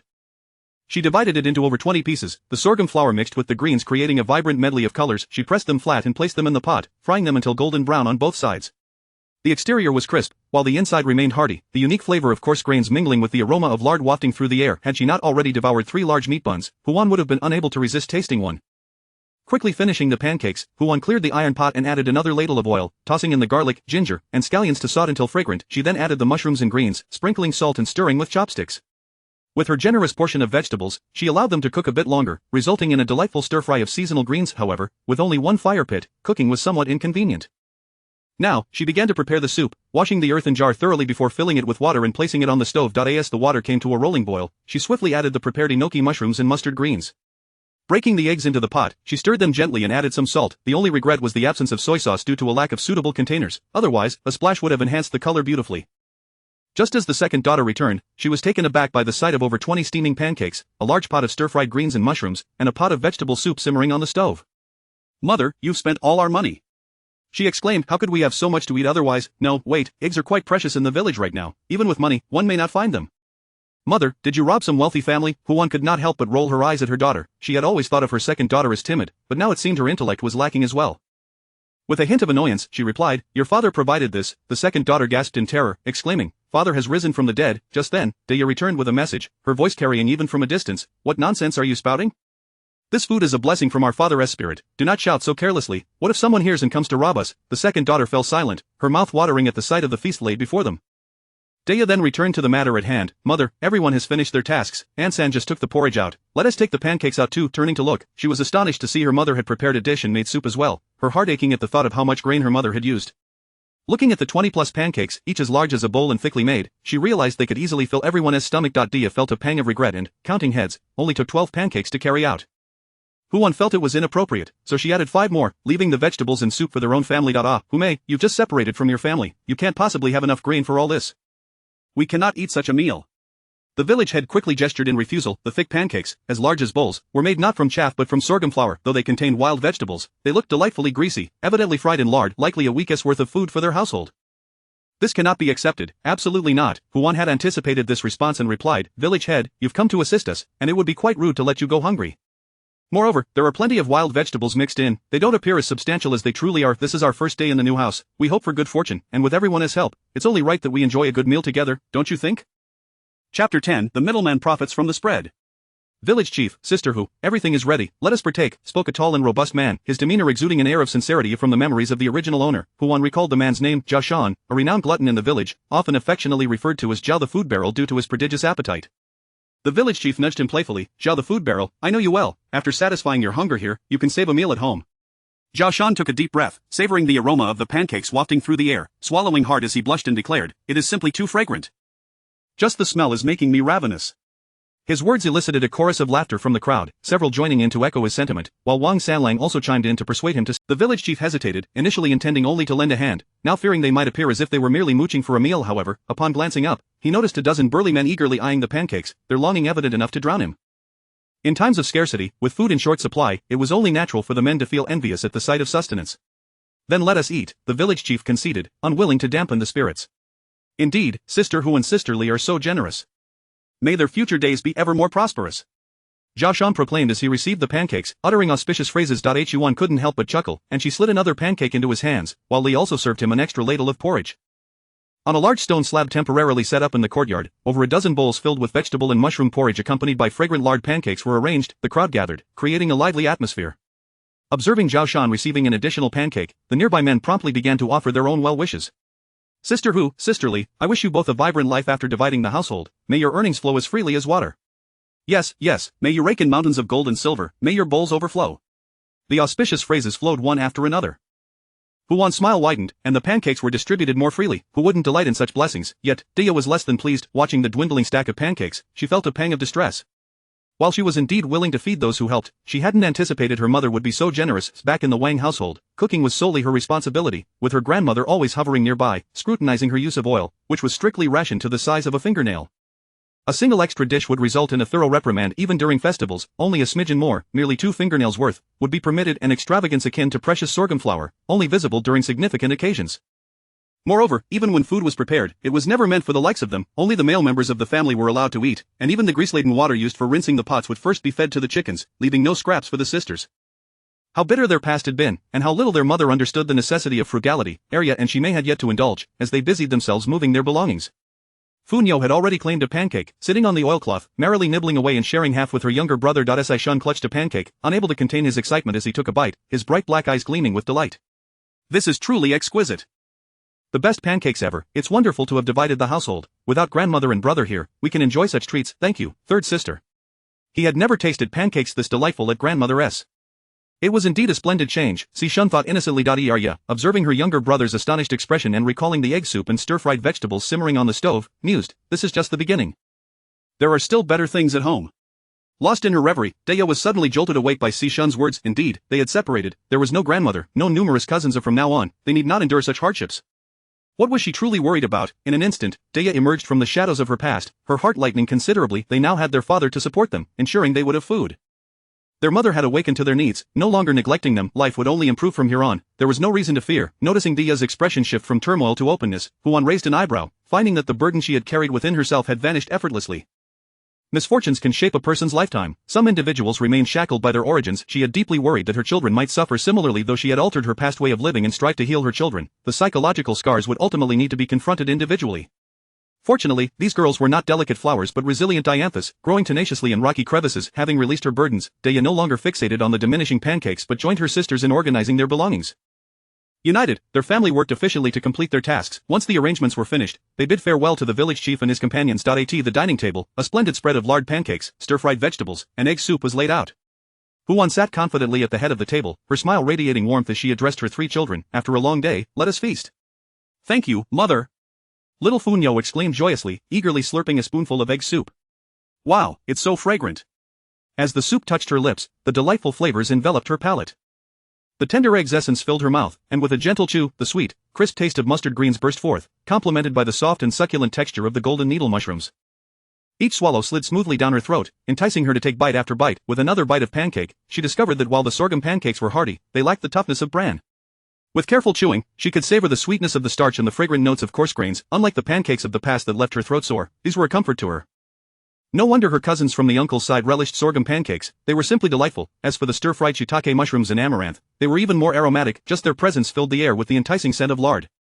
Each chopstickful revealed a texture akin to meat, with the flavors of the amaranth mingling with salt, creating a uniquely delectable experience, even more fragrant than the chicken bone she once gnawed on. With a mouthful of pancake, vegetables, and soup, little Funyo was lost in bliss, unable to stop. This is so delicious. As mother, in the future, can we have father send us food every day? Arya gulped down the last of her soup, smacking her lips in satisfaction. Hearing this, Daya slammed her bowl onto the table, admonishing her sister with righteous fervor. What are you saying? Father has it hard enough. We must rely on ourselves from now on. As Huan sipped her soup, she instinctively recoiled, feeling as though her daughter was lecturing her. Yet Dia's words rang true. Relying solely on the supermarket would lead to a dead end. After all, even the most affordable prices require money to purchase, thus, they must find a way to earn. Huan felt a twinge of worry. In this era, women's employment opportunities were severely limited. She yearned for freedom and refused to bow and scrape before a boss. Hence, entrepreneurship seemed to be the only path forward. With this thought, an idea sparked in Huan's mind to set up a stall selling food, a route nearly every protagonist in agricultural and business tales embarked upon, and in these times of famine, it would undoubtedly yield profits. Not to mention, she had access to the supermarket for incredibly inexpensive supplies. Though she was a university graduate, her culinary skills were rudimentary, merely able to whip up simple home-cooked meals, unable to compete with the chefs who relied on their craft in restaurants. However, the supermarket offered many semi-finished products she could purchase in bulk, make slight modifications, and open a small food stall, acting as a middleman to profit from the price difference. Chapter 11 Wang Dalong longed for a splendid meal, while Huan was lost in thoughts of the future. On the other side, the 6 members of the Wang family sat around the table, bowls in hand, heads bowed over their meager meal. The earthenware jars and vegetable bowls that should have adorned the table had been removed by Huan and Li Shangxiao, leaving only a large iron pot filled with a solitary concoction of millet porridge mixed with dried wild vegetables, forlornly placed before them. After a day of frolicking in the town, Wang Dalong hurried home, only to be met with this pitiful slop that resembled pig feed, yet was not fit even for that purpose.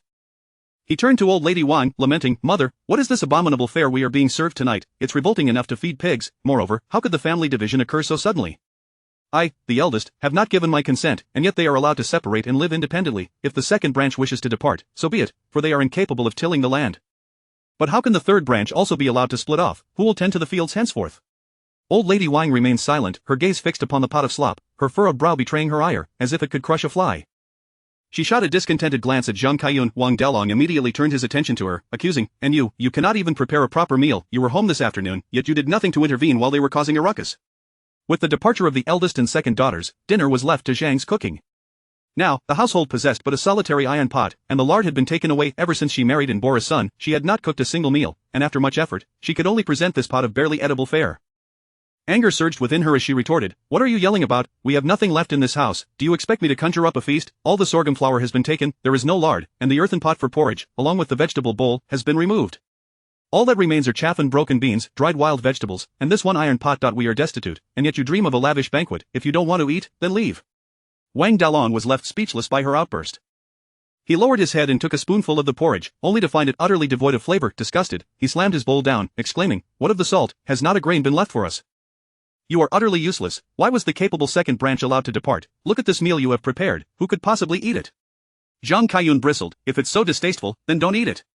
Once the eldest marries, his wife can take over the cooking, can't she? Why break bowls in a fit of rage? Am I blaming you for the tasteless meal? I'm merely pointing out that our household goods have been divided, and with no one to help with the labor, it falls upon us alone.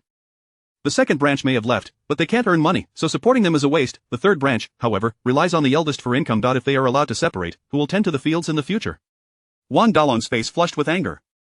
Zhang Kaiyun was equally irate, insisting that household chores did not equate to fieldwork. The second branch's departure meant she would not have to deal with the domestic chores, making it seem as though she had gained some advantage. If they hadn't been unable to prevent the division, would the old hag have caused such a commotion? Reflecting on this, she shot a sidelong glance at old lady Wang, her tone dripping with sarcasm. If it weren't for mother refusing to part with her money and insisting on selling off the eldest and second daughters, would we be in this predicament? Wang Dalong also cast a glance at old lady Wang, his eyes narrowing as he tentatively asked, "Mother, do you still have any personal savings?" Old lady Wang, who had been frowning as she picked at the millet porridge, darkened at her eldest son's inquiry about her own savings. She slammed her chopsticks down, retorting, No, the money has long been spent. I have raised you for so many years. Do you think you were nourished by the wind of the northwest? Now you have a wife, land, and 3 sons, yet instead of considering how to provide for your family, you come to me with your hand out. There isn't a single coin to spare. You must find a way to earn it yourself." Wang Dalong's expression soured. He had merely asked out of curiosity, yet the reaction was disproportionate. It was clear that his mother had money, yet she had no intention of sharing it with him, expecting him to support her in her old age. How naive she was. However, for the sake of money, he refrained from venting his frustration at old lady Wang and instead directed his ire at Zhang Kaiyun. During the division, we should have been more vigilant. Look at how much the second and third branches have taken. The house should have rightfully been mine. They were born after me, and thus the family assets should not concern them. How could they take 10 bags of grain? Our family has a total of 30 bags, and 1 bag only lasts us 6 people half a month. How long can the remaining 20 bags sustain us? I say giving them 5 bags is already too generous. They have taken 3 mu of land. Our family only has 5 mu in total. You should have set aside mother's portion before dividing, ensuring that the second and third branches could claim no more than 2 mu each. And the silver in the public account, can't we keep some hidden? They took out all 19 taels, and to add insult to injury, they allowed the second branch to take the compensation silver for the second son, 3 taels. Now, our family of 6 only possesses a little over 6 taels of silver, just enough to help the eldest find a wife. Wang Debao nodded in agreement. Father's calculations are indeed astute.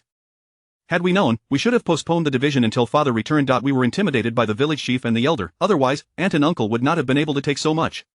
Initially angered by the scolding, Zhang Xian's ire dissipated upon hearing this, and she felt a pang of sympathy. Had they waited for the head of the household to return before dividing, the second branch would not have been able to abscond with the family's oxen. Though the ox was old, it was still worth 3 taels of silver. Wang Ershu and Wang Sancher exchanged incredulous glances, both astonished by the implications. Was it truly the case that the eldest could monopolize the family? If their father had indeed divided the assets in such a manner, what future would there be for aunt and uncle? Their elder brother, however, seemed unfazed by this arrangement. A chill sweat broke out on both their brows looking at their elder brother, who was still busy negotiating for a beautiful bride. They wondered if he would scheme against them in the future as well. Having vented his frustration, Wang Dalong pondered further and then asked, where do the second and third branches reside now? Zhang Kaiyun, previously listless, perked up. They've moved into those dilapidated shacks at the village's edge that have been vacant for 5 or 6 years. I imagine the two families combined have only one sickly boy between them, and they won't last long before becoming utterly destitute. Wang Dalong sneered, let us not concern ourselves with them just yet. Once our little nephew is gone, we shall be free to seize their inheritance. Whatever they take now will have to be returned in full later. You see, the second branch consists entirely of daughters. Even if they establish a female-led household, what will it matter? Once the daughters are married off, they will be left with nothing. Old Lady Wang nodded in agreement. The third branch too, has but a sickly boy. In a few years, he is likely to perish as well. When that time comes, only Shimei will remain, and she too will face a fate of barren lineage. Zhang Kaiyun snorted disdainfully, her words laced with venom. Upon hearing this, Wang Dalong felt a renewed confidence that their family possessions would eventually be reclaimed. He took a measured sip of the porridge, only to grimace at its foul taste. With a crash, he slammed his bowl down on the table, his thoughts swirling with resentment. What of their division? Life was grim for them, but surely it would be even more arduous for those who had left. While the future remained uncertain, Huan's family was in high spirits today. After a hearty meal, the 4 women, mother and daughters, busily tidied up their new home. The moon hung high in the sky as little Funi gathered a handful of wilted wild vegetables to feed the chickens, who clucked excitedly, vying for her leafy offerings. Inside, Huan spread out the mattress and quilt she had just purchased from the market, spinning a tale that it had been conjured by Wang Erlang. Dejia and Erja were busy washing pots and bowls by the water vat, with Erja stealing glances at her sister, hesitating to speak. Dejia, exasperated by her sister's indecisiveness, finally called her out, enough of the staring, I know you feel that mother isn't quite the same as before. Erja nodded, her brow furrowing with concern as she asked, sister, do you think this new mother is perhaps too good to be true? Why does she provide us with such fine food and comforts, yet insists they come from father? If father truly had such abilities, why doesn't he send us dreams to guide us? The more Erja pondered, the more perplexed she became. Who was this new mother, and was she good or bad? Why did she possess the power to conjure such precious items as food and bedding? Chapter 12 of The Original Fate of Dei and Ernie. Dei instinctively shook her head, uncertain of the reasons behind their situation, yet she firmly believed that this mother would not harm them. The kindness of a person cannot be feigned, she retorted. Ernie, do you trust your elder sister? Without hesitation, Ernie affirmed her trust, declaring that Dei was the kindest person in the world towards her. Dei gently caressed her younger sister's head, smiling reassuringly, then let us pretend we have not discovered anything and believe that this mother will continue to treat us well. However, Ernie pondered the fate of their original mother. But upon seeing Dei's resolute expression, her heart began to calm. Their original mother had never cared for them, why should she care in return? In this modest dwelling, one sister occupied the main hall while the other stayed in the inner room. It was not merely the earthen walls that lacked soundproofing, there was no wooden door between the two rooms, only a curtain separated them, allowing Huan to hear everything. She felt somewhat embarrassed. Having her cover blown on the very first day of her transmigration could well earn her the title of the most unsuccessful time traveler in history. Nevertheless, the two children were quite clever, not probing further, which put her at ease. After finishing making the beds, she called out, once you're done, come back to sleep, the beds are ready. Upon hearing this, little Funi tossed the vegetable leaves she held into the chicken coop, disregarding the clucking of the old hen disturbed by her actions, and rushed in from outside, leaping onto the Kong. The moment she lay down, her eyes lit up with joy. So soft and comfortable, much softer than straw. The family of her uncle slept on such beds, which explained why they had never complained of poor sleep. Mother, it's so soft and warm. Little Funi exclaimed, stripping off her coarse hemp clothing, slipping into the quilt like a little fish, revealing only her tousled head, gazing at Huan with excitement. Huan chuckled at the little rascal, recalling that this was the cheapest single bed she could find at the supermarket, too thin for her liking, and merely a compromise due to her financial constraints. However, for little Funi, who had always slept on a straw mat, it felt like a rare comfort. As long as you like it, my dear, I shall get you something better in the future. Huan said, pulling little Funi into her embrace. As Dei and Ernie entered the room, they witnessed this scene. Dei's eyes glistened, but she quickly feigned indifference and lay down, marveling at the softness and warmth of the new bedding. In the stillness of the night, the 4 women, weary from a day of toil, succumbed to slumber on the freshly acquired beds. Just as Huan was about to drift into sleep, she heard Ernie's soft murmur, no matter who you are, thank you. A smile of contentment graced her lips as she thought, tonight shall surely bring sweet dreams. Yet, before dawn broke, Huan, sporting dark circles under her eyes, awoke with a start. Instead of sweet dreams, she had suffered through a harrowing nightmare. In a mere night, she was forced to witness the tragically brief and sorrowful lives of Dei and Ernie. In their original fate, they were sold by their cruel grandmother to a brothel in the town, Incheon Tower. Ernie, being young and attractive, was groomed to become a courtesan, temporarily escaping the fate of being forced to entertain clients. Dei, however, was not so fortunate. Older and less striking, she was renamed Chunhua the very next day and compelled to take on clients. Day, possessing a strong spirit, not only fought back fiercely against her patrons, but also attempted to escape by climbing the wall. Captured by the brothel's guards, she was imprisoned in the woodshed and brutally beaten for 2 months, refusing to succumb to her fate. Just as she was on the brink of death, a group of refugees burst through the gates of the county, wreaking havoc. The madam fled with the more beautiful girls, abandoning Day and others locked away, forgotten, left to await their grim fate at the hands of the starving marauders. In her dream, Huan witnessed the gruesome scene of Day being dismembered, blood splattering everywhere as her body was savagely torn apart by the famished refugees. A pot containing Day's left arm simmered over the fire, and her hand reached out from the dark, misty opening, desperately grasping for something it could never hold. The helplessness and despair of that moment pierced through the dream and struck at her very soul. Feeling nauseous, terrified, and consumed by rage and sorrow, Huan longed to awaken, but some unseen force prevented her, compelling her to continue watching. The scene shifted, and the focus turned to Ernie, who had followed the madam to the north, where she was renamed Xiao Yue. Utilizing her beauty and cunning, she became entangled with a wealthy merchant named Zhang Yue, eventually redeeming herself and seeking the whereabouts of Day. Upon learning that Day had been devoured by the refugees, the sister who had raised Ernie since childhood descended into madness, vowing to destroy the world that consumed its own. At a banquet, she danced at the request of the merchant, catching the eye of the current border general, Xin Yuan, who took her to the border city as a concubine. What awaited her there was a fortress, a crucial stronghold in the ongoing war, where Ernie connected with the nomads, willingly becoming a spy for them. She exploited her position to steal military secrets from General Xin Yuan, ultimately leading to the devastation of the north during the Jin dynasty, engulfed in flames and strewn with corpses. The fate of Ernie was grim, as one could easily imagine. Even as Huan awakened from the nightmare, she could still hear someone cursing, that witch named Xiao Yue. I've heard she was torn to pieces, dying only after enduring 1,000 cuts. Who knows where such deep resentment comes from?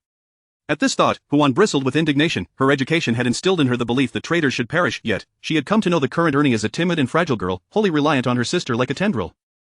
Had she not endured a dark childhood, been sold by her kin, and lost the sister who had raised her, how could she have become so twisted as to wish for the destruction of the world? Casting a glance at the innocent, peacefully sleeping Ernie beside her, and recalling the manic figure from her dreams, Huan suddenly felt grateful that she had traversed time to alter the fates of these two girls, to heal their lives.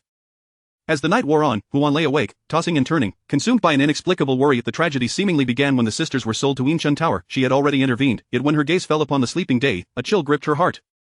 In their original fate, Day would meet her demise in the turmoil of Fen County just 2 months later. Despite the sisters not being sold now, they still resided in Shanshui village, bordering Fen County, and the possibility of encountering starving refugees loomed large.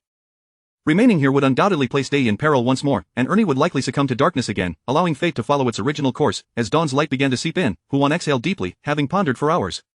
To ensure their safety, they must leave Yong'an County in 2 months. However, the journey was long, and even with the supermarket at her disposal, she would need considerable funds. She needed money. Setting up a stall to earn income had become imperative. Chapter 13. The hand-pulled pancake. Favored by impoverished university students. Having established her objective, Huan hurried to the supermarket to explore which products could be procured for her entrepreneurial pursuits. After a thorough inspection, she felt a sense of direction blossoming within her. Once again, she expressed gratitude to the heavens for granting her the opportunity to navigate the supermarket. With limited funds at her disposal, yet a pressing need for a diverse array of goods to establish a profitable stall, she could think of no other venue that would satisfy her requirements.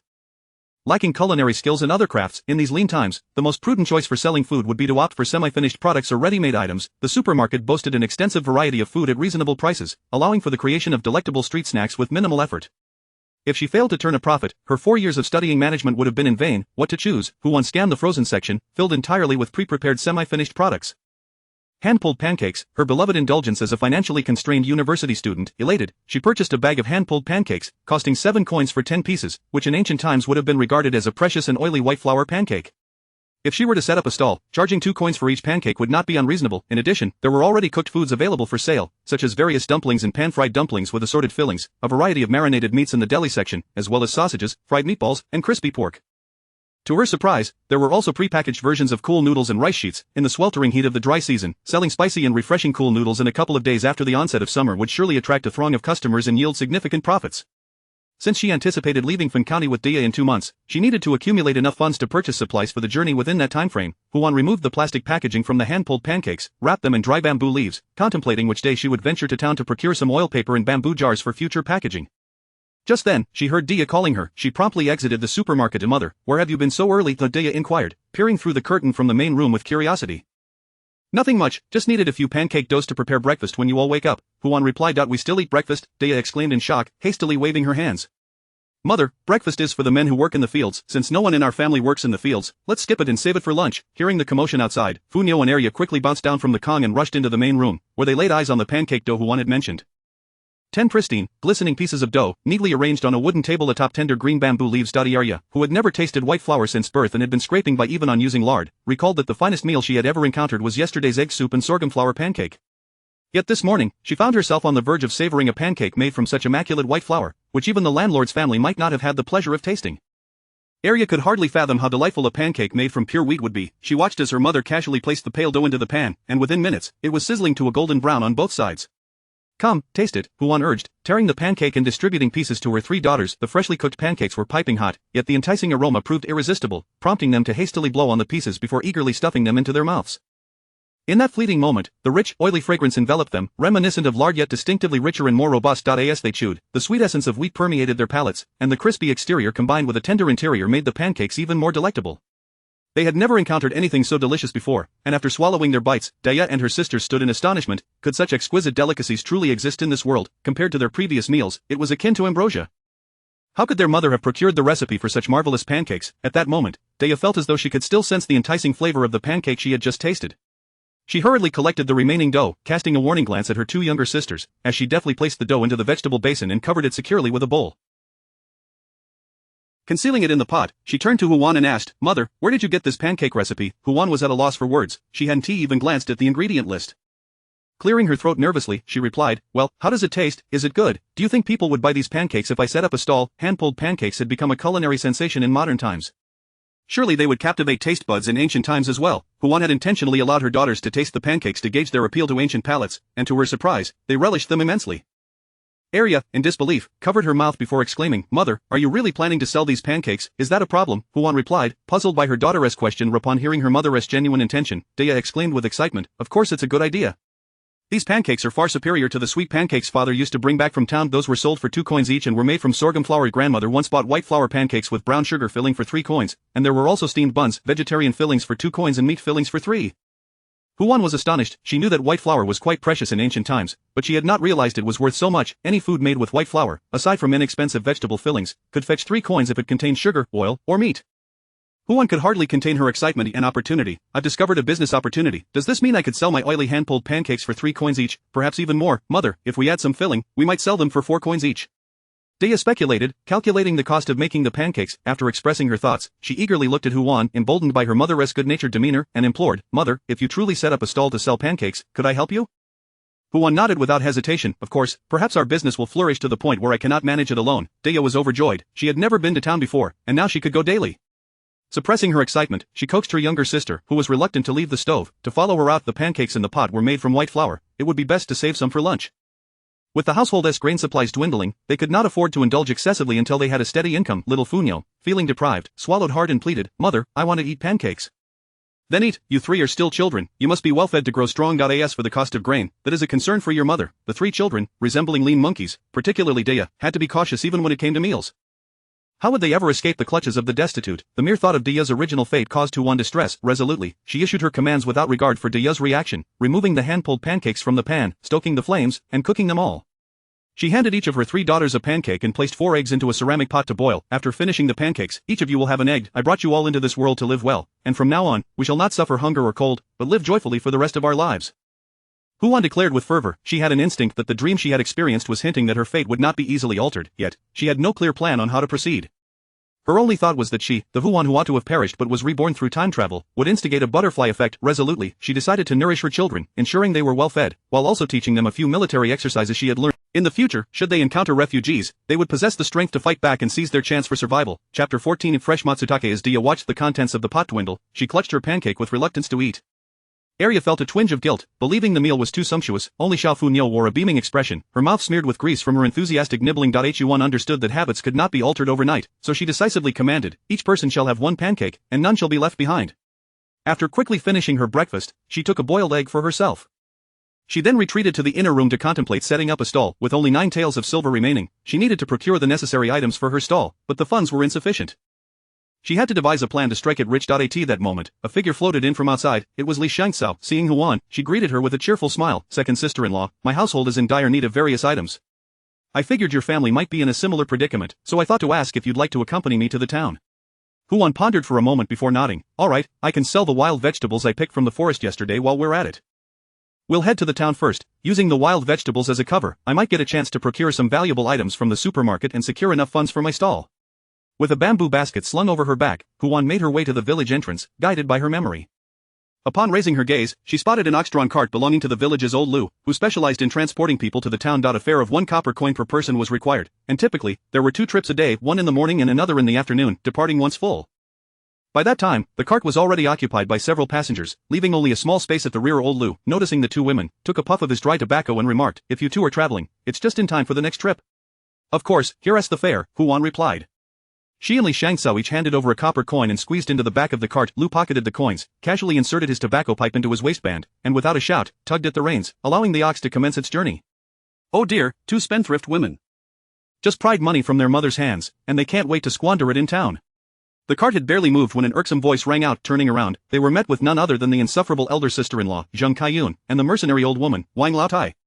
The 2 cast disdainful glances at Huan and Li Shangxiao, their eyes occasionally darting towards the bamboo basket in their possession. Huan rolled her eyes, forcing a smile that failed to reach her eyes. "Oh, mother-in-law and elder sister-in-law, are you also heading to the town?"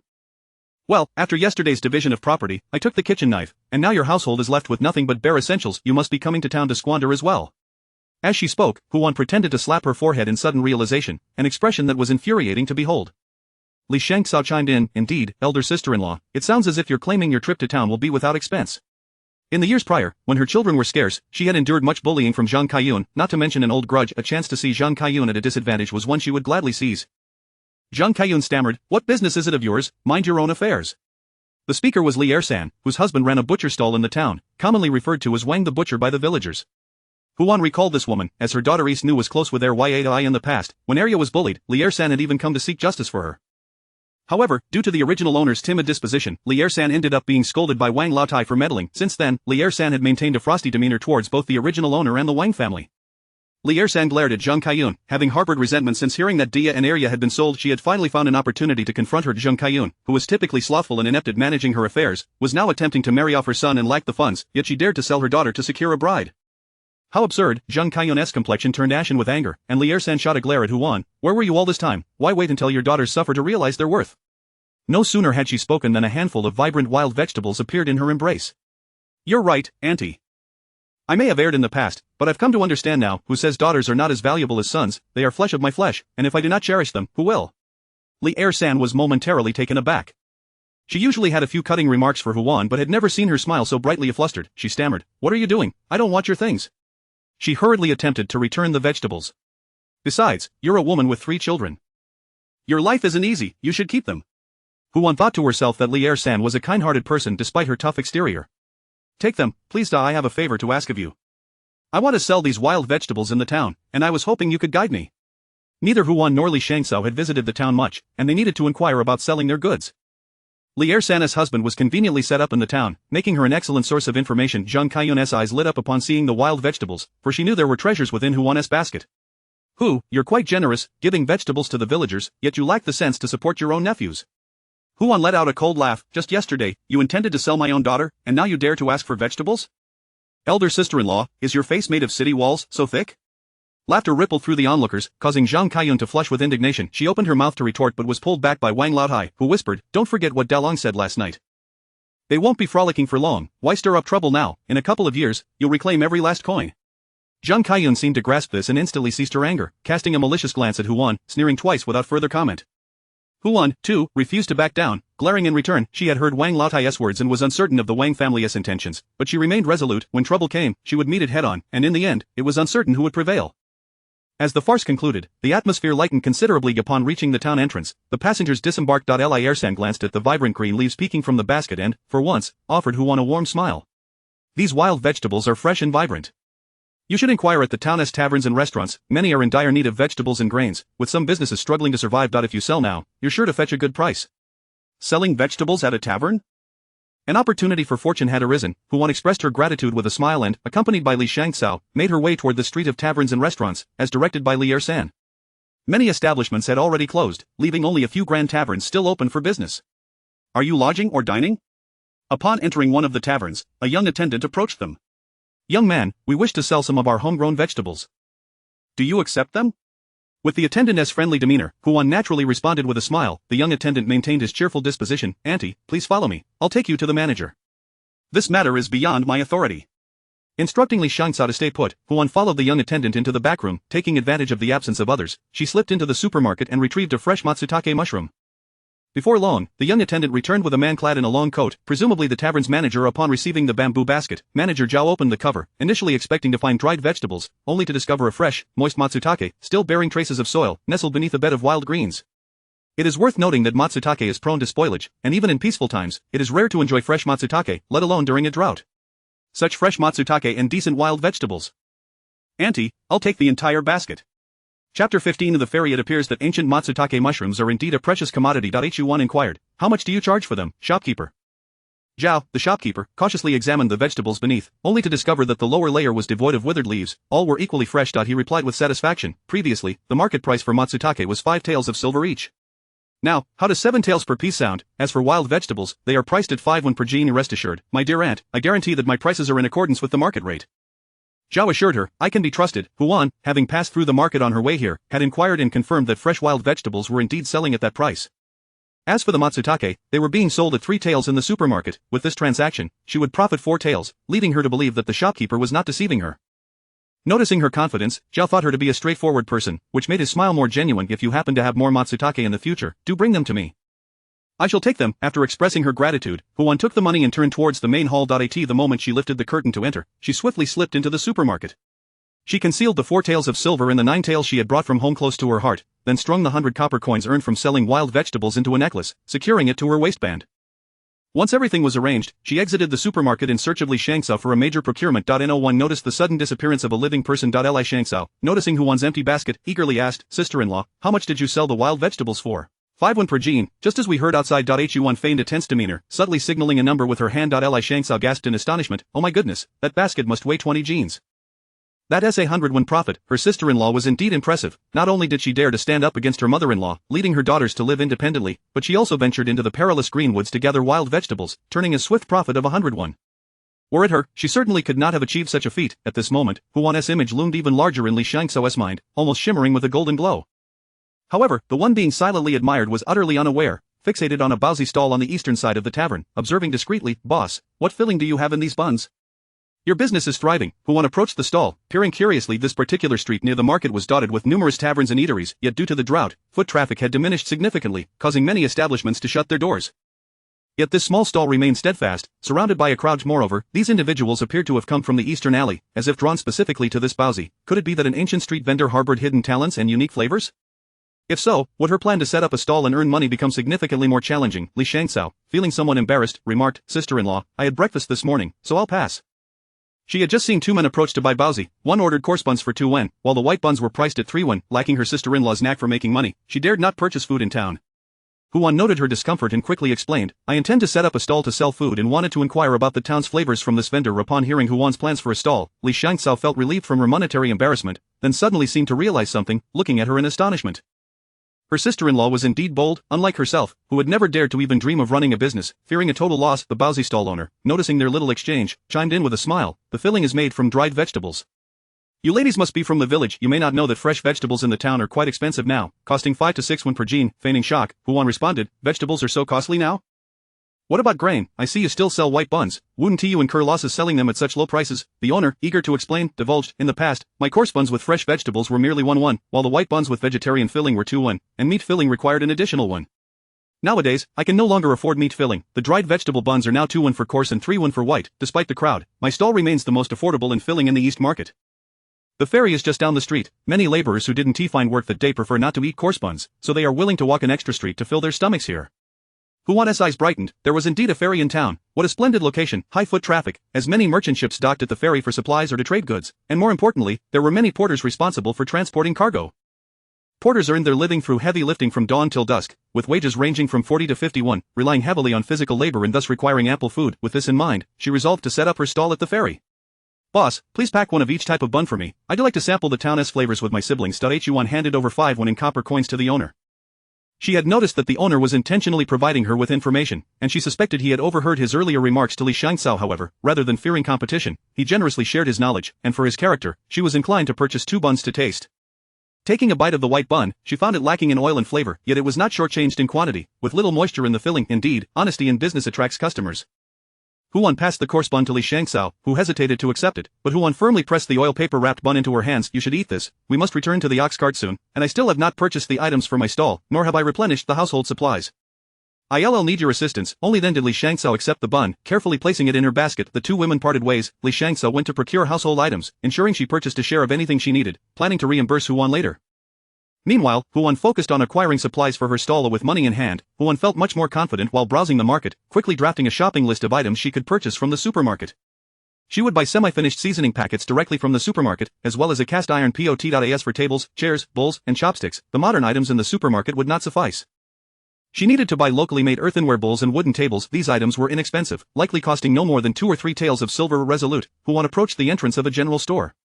Observing a row of earthen bowls, each shallow with wide mouths, she recognized them as perfect for business use. She waved her hand to order 50. Additionally, she acquired oil paper for packaging, bamboo tubes for spices, small porcelain jars, a board for placing pancakes, soup bowls, and wooden buckets for mixing noodles. Altogether, she spent half a tael of silver, even managing to persuade the owner to throw in 3 sets of chopsticks as a bonus. With so many items, she could not carry them all, so she entrusted the store owner to keep them for her, then swiftly made her way to the carpenter's shop to purchase a cart. She spotted wooden tables in the center of the shop and purchased 3, along with 12 long wooden benches. A table cost 151, and a bench 31, totaling 8 taels of silver. With money in hand, Huan did not blink an eye. Earlier, she had noticed the Baozi stall owner's small wooden cart, which featured a clay stove beneath and a circular opening on top, layered with yellow clay to support a cast iron pot, while one side served as a work surface with assorted items scattered about. It appeared quite convenient, and she decided to acquire one as well. However, after searching the carpenter's shop for some time, she discovered that such carts had to be custom ordered, costing 5 taels each with a pickup scheduled for the following day. After paying, she pushed the cart, requesting the shopkeeper to store the wooden table and benches until she returned for the cart. Only then did she head to the general store to carefully arrange her purchased items onto the cart, pushing it along the path back home. Chapter 16. Do not worry about my family's money. As Huan passed by the cloth shop, she paused momentarily. Madam, come in and take a look. We've just received a new batch of cotton and linen fabrics, all at reasonable prices, with quality assured. You won't be disappointed.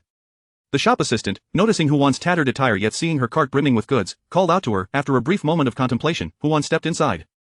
Based on her understanding of Li Shangxiao, she surmised that she would likely purchase only some inexpensive, essential items like needles and thread. Fabrics were certainly out of the question. With only daughters at home, they needed to dress not only decently but also cleanly. Most importantly, the rough texture of linen was simply too abrasive. Wearing such garments would cause discomfort even under her arms. Upon browsing the store, Huan was taken aback by the prices of the fabrics. The coarse linen she was wearing cost 41 per zhang, which in modern terms she estimated to be about 3 meters long and 2 meters wide, sufficient for a full outfit for an adult. The finer linen was priced at 61, while cotton fabric fetched 80. Huan intended to buy 2 sets of new clothing for each family member to ensure they could alternate their attire. After all, with daughters, cleanliness and a lively appearance were essential. For outer garments, she chose fine linen, which was far more comfortable than coarse linen, and remained within an affordable range for the villagers, thus avoiding unnecessary attention. For undergarments, cotton fabric was ideal, as it would not draw attention, was gentle on the skin, and allowed for breathability. She decided on a uniform light gray for the undergarments, while for the outer garments, she carefully selected colors.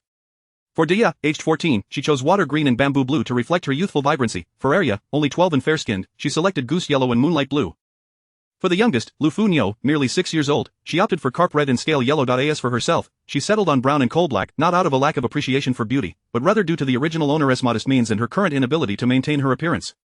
Moreover, with plans to set up a stall in the future, she required durable clothing suitable for labor. In summary, she purchased 2 rolls of light gray cotton fabric, amounting to 8 zhang, along with 1 zhang each of the fine linen in 8 different colors, totaling 4 rolls of fabric. Considering that women in ancient times preferred loose-fitting attire that concealed their figures, she estimated generously, intending to keep any leftover scraps for making shoe insoles or socks. The total expenditure amounted to 1 tael and 21, which elicited broad smiles from the shop assistant, who eagerly assisted in loading the fabrics onto her cart while inviting her to return in the future. Huan mused that there might not be a next time, as the refugees were expected to breach the city in 2 months, and her family would need to flee. However, she kept this thought to herself, voicing it would only invite disbelief. As she pushed her cart onward, she approached the city gate, just as the sounds of Zhang Kaiyun and old lady Wang's loud bickering reached her ears. Oh dear sister-in-law, why have you purchased so much? Your family hardly has any silver left, you ought to be more frugal. Zhang Kaiyun exclaimed. And medicine, why indulge si shunso? Our village children are robust, your decision to buy tonics upon arriving in town is sheer waste. She continued, her voice rising. Surely not off wasting money like you. Huan, both amused and infuriated, responded loudly from a distance. I say, old lady Wang and Zhang, you two are meddling in affairs that do not concern you. The silver belongs to our 2 families, how we choose to spend it is entirely our business, so do not concern yourselves with it. Li Errant had returned earlier, quietly observing. Although Huan seemed transformed, brimming with newfound assertiveness, her past tendencies left her unsure of her resolve, and now, hearing Huan's retort, she chimed in, "Those shameless gossips are just looking for trouble." Just as she was about to continue her tirade, she spotted Huan approaching with a heavy cart, laden with goods. Li Errant's eyes widened, her mouth agape, momentarily forgetting her words. Goodness, a brand new cart filled to the brim. Despite having a cart of her own, it was specifically purchased by her husband for hauling pigs, and was seldom of use to her family. Even her daily trips to the market to assist with the pork stall required her to walk, and over time, her knees had begun to ache. Today, the pain had driven her to pay for a ride. Gazing at Huan's pristine cart, Li Errant felt a pang of envy, wondering what Huan intended to do with it. If Huan were to make regular trips to town, could she perhaps hitch a ride occasionally? The others were equally stunned. Although the cart was covered with an oilcloth, the sight of a brand new cart brimming with goods was undeniable. How much silver must have been divided for such lavish spending? After giving Lu Laotu 10 copper coins, Huan attached the cart to the ox cart. The group ambled along in silence, glancing repeatedly at Huan's newly acquired cart. Zhang Kaiyun and old lady Wang were particularly fixated on the pile of goods, their hearts aching at the thought of money slipping from their grasp. Unable to contain herself, Zhang Kaiyun elbowed old lady Wang and exclaimed, "Mother, my brother's compensation silver is being squandered by sister-in-law. It's easy for outsiders not to feel the loss. What use is your lamenting? I'm still alive, yet the division has already begun. Do you think I can control her?" Old lady Wang retorted, her frustration palpable. Li Errant spat disdainfully, "Enough already, their family division is none of your business, and yet you blame them for it." "I do not blame her, but I say a family division requires prudent management. Look at these purchases, they have only a handful of daughters who cannot carry on the family line. In the end, these will all go to outsiders. Wouldn't it be wiser to benefit our own family instead?" Old lady Wang bellowed, her voice hoarse. Li Shangsa rolled her eyes, as if anyone lacks understanding of management. "My sister-in-law is a savvy businesswoman, planning to set up her own stall. To claim she lacks business acumen is absurd. Not wishing to engage further with the trouble, it contains 10 jin of millet, a small jar of lard, salt, cooking utensils, a hatchet, and a machete, along with soy sauce, vinegar, and a roll of fine thread with 2 needles, as well as several drought-resistant vegetable seeds and a few potatoes that should thrive when planted." As she spoke, she handed over a small bamboo cage containing 3 chicklings. Initially, she had thought not to buy any, considering her sister-in-law already had chickens, but then she reflected that with her sister-in-law's abilities, perhaps 2 chickens would not suffice for her family's needs, so she had taken the liberty to purchase 3. She had also contemplated acquiring more, but concerned about food scarcity during the famine, she opted to only buy for her sister-in-law. Upon hearing the list of items, Huan realized they were indeed what she needed and accepted them, assuring, "I will settle the payment when we return home." Li Shangtsao nodded in agreement. However, Zhang Kaiyun, having listened to the entire exchange, grew increasingly agitated. "We already have vegetable seeds in our household, why didn't you buy from us, and the potatoes and eggs, why so many? If you needed them, you could have just asked me, I could have brought half for you from home. With that money, why not let our family profit from it? All these girls will eventually marry off, and that sickly child has a short life ahead. Everything from your family will fall to my 3 sons. It's a sheer waste." Chapter 17 of the Guarantee Letter. Do not even think about the complete destruction of the family. Oh dear, these 2 extravagant women, do they still intend to completely ruin their family? They should not wait until Si Shun has passed away, and Daya and Arya have married off, for these 2 women to squander all the family's silver. What will be left for her then? Only a pile of worthless junk. Before Zhang Xian's words had even faded, a whole cart of people stared at her in disbelief. Aunt Lier was especially furious, loudly voicing what everyone thought. "Zhang, how greedy you are, wishing for the complete ruin of another family." Huan's expression turned cold as she remarked on how the Wang family seemed so concerned about the silver in her hands, evidently waiting for these women to ruin their family. Li Shansao's face also paled as she realized that wishing for the complete ruin of another family meant hoping for the early demise of a sickly child. Did the first household truly wish for Si Shun's early death? "You vile wretch, spewing such filth, my Si Shun will live a long life. Even if your son perishes, my Si Shun will not die. Today, I shall take this axe and silence your foul mouth." Li Shangtsao, driven to fury, shouted loudly. "Zhang Kaiyun, do you not understand why my Si Shun is naturally frail? When I was with child, your eldest son owed 10 taels of gambling debt, and our entire family had to tighten our belts to fill your family's abyss. During those months, I did not have a single full meal. Later, when you were unwilling to work in the fields, you clamored to my mother-in-law about why I should not go. It was autumn harvest time. If the grain was not collected, it would rot in the fields. I had no choice but to waddle with my heavy belly to gather the crops. Yet, you, in your laziness, attempted to persuade me to feign a stomachache to escape work, even deliberately tripping me, causing me to fall and give birth prematurely, resulting in Si Shun weighing only a little over 3 pounds, nearly leading to his demise. And now you have the audacity to wish for his early death. Are you even human?" The more Li Shangtsao spoke, the more agitated she became, eventually unable to hold back her tears. The first household not only felt no remorse but also hoped for Si Shun's early death, even begrudging her when she bought him nourishing medicine. Today, she was determined to kill this scoundrel Zhang Kaiyun. Drawing out the newly purchased axe from the bamboo basket, Li Shangtsao raised it high, aiming to bring it down. The blade gleamed under the sun, heading straight for Zhang Xian's head, causing her to finally feel fear. It was just a remark about Xishan. Had she not endured countless provocations from the third household before? Besides, what she said was the truth. Regardless of whether Xishan was born frail because of her, he was still a sickly child, unlike her 3 sons, who were robust as calves. It was certain that he would die early, if Li Xiangxao did not like hearing it, so be it. Was it necessary to resort to violence? Huan rushed forward, grasping Li Xiangxao's hand that held the knife, anxiously saying, "Sister-in-law, killing someone will lead to legal consequences. It is not worth going to prison over someone like Zhang Kaiyun." Honestly, she too would relish the thought of Li Xiangxao dispatching the 2 troublemakers from the Wang family, but while such an act might be satisfying, it would also implicate them. Moreover, not only would they be unable to intimidate the Wang family, but they might also take the opportunity to extort them. Did they not see old lady Wang lurking at the side, waiting for Zhang to meet her end? Observing Li Xiangxao, who was still too agitated to hear anything, Huan hurriedly urged, "Sister-in-law, do not be rash. If you kill Zhang, you will be playing into our mother-in-law's hands. She is surely thinking that if you kill Zhang, she will come to your home to extort silver from you. We have finally separated and started our own lives. How can we return to that? Once we reach the village, I will find the clan leader, and let the clan punish Zhang according to the rules. Do not sacrifice yourself." As soon as she finished speaking, old lady Wang, who had been hiding nearby, quickly stepped forward, her face pale with urgency as she protested, "What nonsense are you spouting? I have no such intentions." Yet inwardly, she was alarmed, wondering how Huan could discern her thoughts. Had she been that obvious? The others in the cart chimed in to console. "Yes, Xishan's mother, just wait for the Wang family's clan leader to deal with her. Why risk your own safety?" Upon hearing that the clan leader would be summoned, Zhang Xian's face turned ashen. She clutched old lady Wang's garment tightly, silently seeking guidance. Old lady Wang shot her a glare, revealing her thoughts. Now, only realizing fear, "You have no brain, spouting everything aloud." "Apologize to your sister-in-law quickly." Zhang Kaiyun, unwilling, retorted, "What I said was not incorrect, it was merely the truth, albeit unpleasant. Who knew that Li would want to kill someone over my words? What use is your pointless arguing? If you do not apologize, when the clan leader arrives, you will be sent back to your family." Old lady Wang coldly snorted, threatening her. The moment Zhang Kaiyun heard return to her family, she instantly grew frightened and, with reluctance, said to Li Xiangxao, "Li, I spoke harshly and offended you. I apologize. Is that acceptable? Is this truly an apology?" Li Xiangxao trembled with rage. Her Xishan had suffered countless injustices since birth, having fought to survive until now. He was still cursed with an early death, and merely exchanging a few sarcastic words would allow her to evade responsibility? "Zhang Kaiyun, is this your version of an apology? You truly are a disgrace. Not only did your family's eldest son incur gambling debts for everyone to repay, but you also deliberately tricked Li and cursed your child to die early. How could you possess such a black heart? I truly do not understand how such a person exists. Li, why not simply end her life with a single blow? Zhang Kaiyun, how will you repay Li and Xishan?" Huan echoed the crowd's sentiments. Zhang Kaiyun glared fiercely at Huan, not expecting that even after apologizing, this group would still be relentless over a single remark. She looked toward old lady Wang. "Mother, I have already apologized as you instructed. What more must I do?" Old lady Wang glanced at the instigating Huan, her expression darkening. She realized Huan was intent on extorting them. It was clear that today's events would not conclude without some form of compensation. "Enough, everyone be quiet. Today, Kaiyun was in the wrong. Xishan's frail health is also partly due to Xiangxao not nurturing him well at home. We shall compensate with 1 pound of millet to help Xishan regain his strength. Mother, Xishan has always suffered greatly. 1 pound of millet is hardly sufficient." Huan retorted coldly. Had it not been for Li revealing the truth today, she would have never known the reason behind Xishan's frailty. This entire family is filled with black-hearted and rotten individuals. If they are not made to bleed a little, they may continue to plot harm against others. Indeed, offering just 1 pound of millet, how dare you say that? Having separated, they still harbor thoughts of another family's ruin, and yet they offer only 1 pound of millet. This is far too lenient. Thank goodness my family is not related to yours. Otherwise, who knows, perhaps you would wish for my early demise too.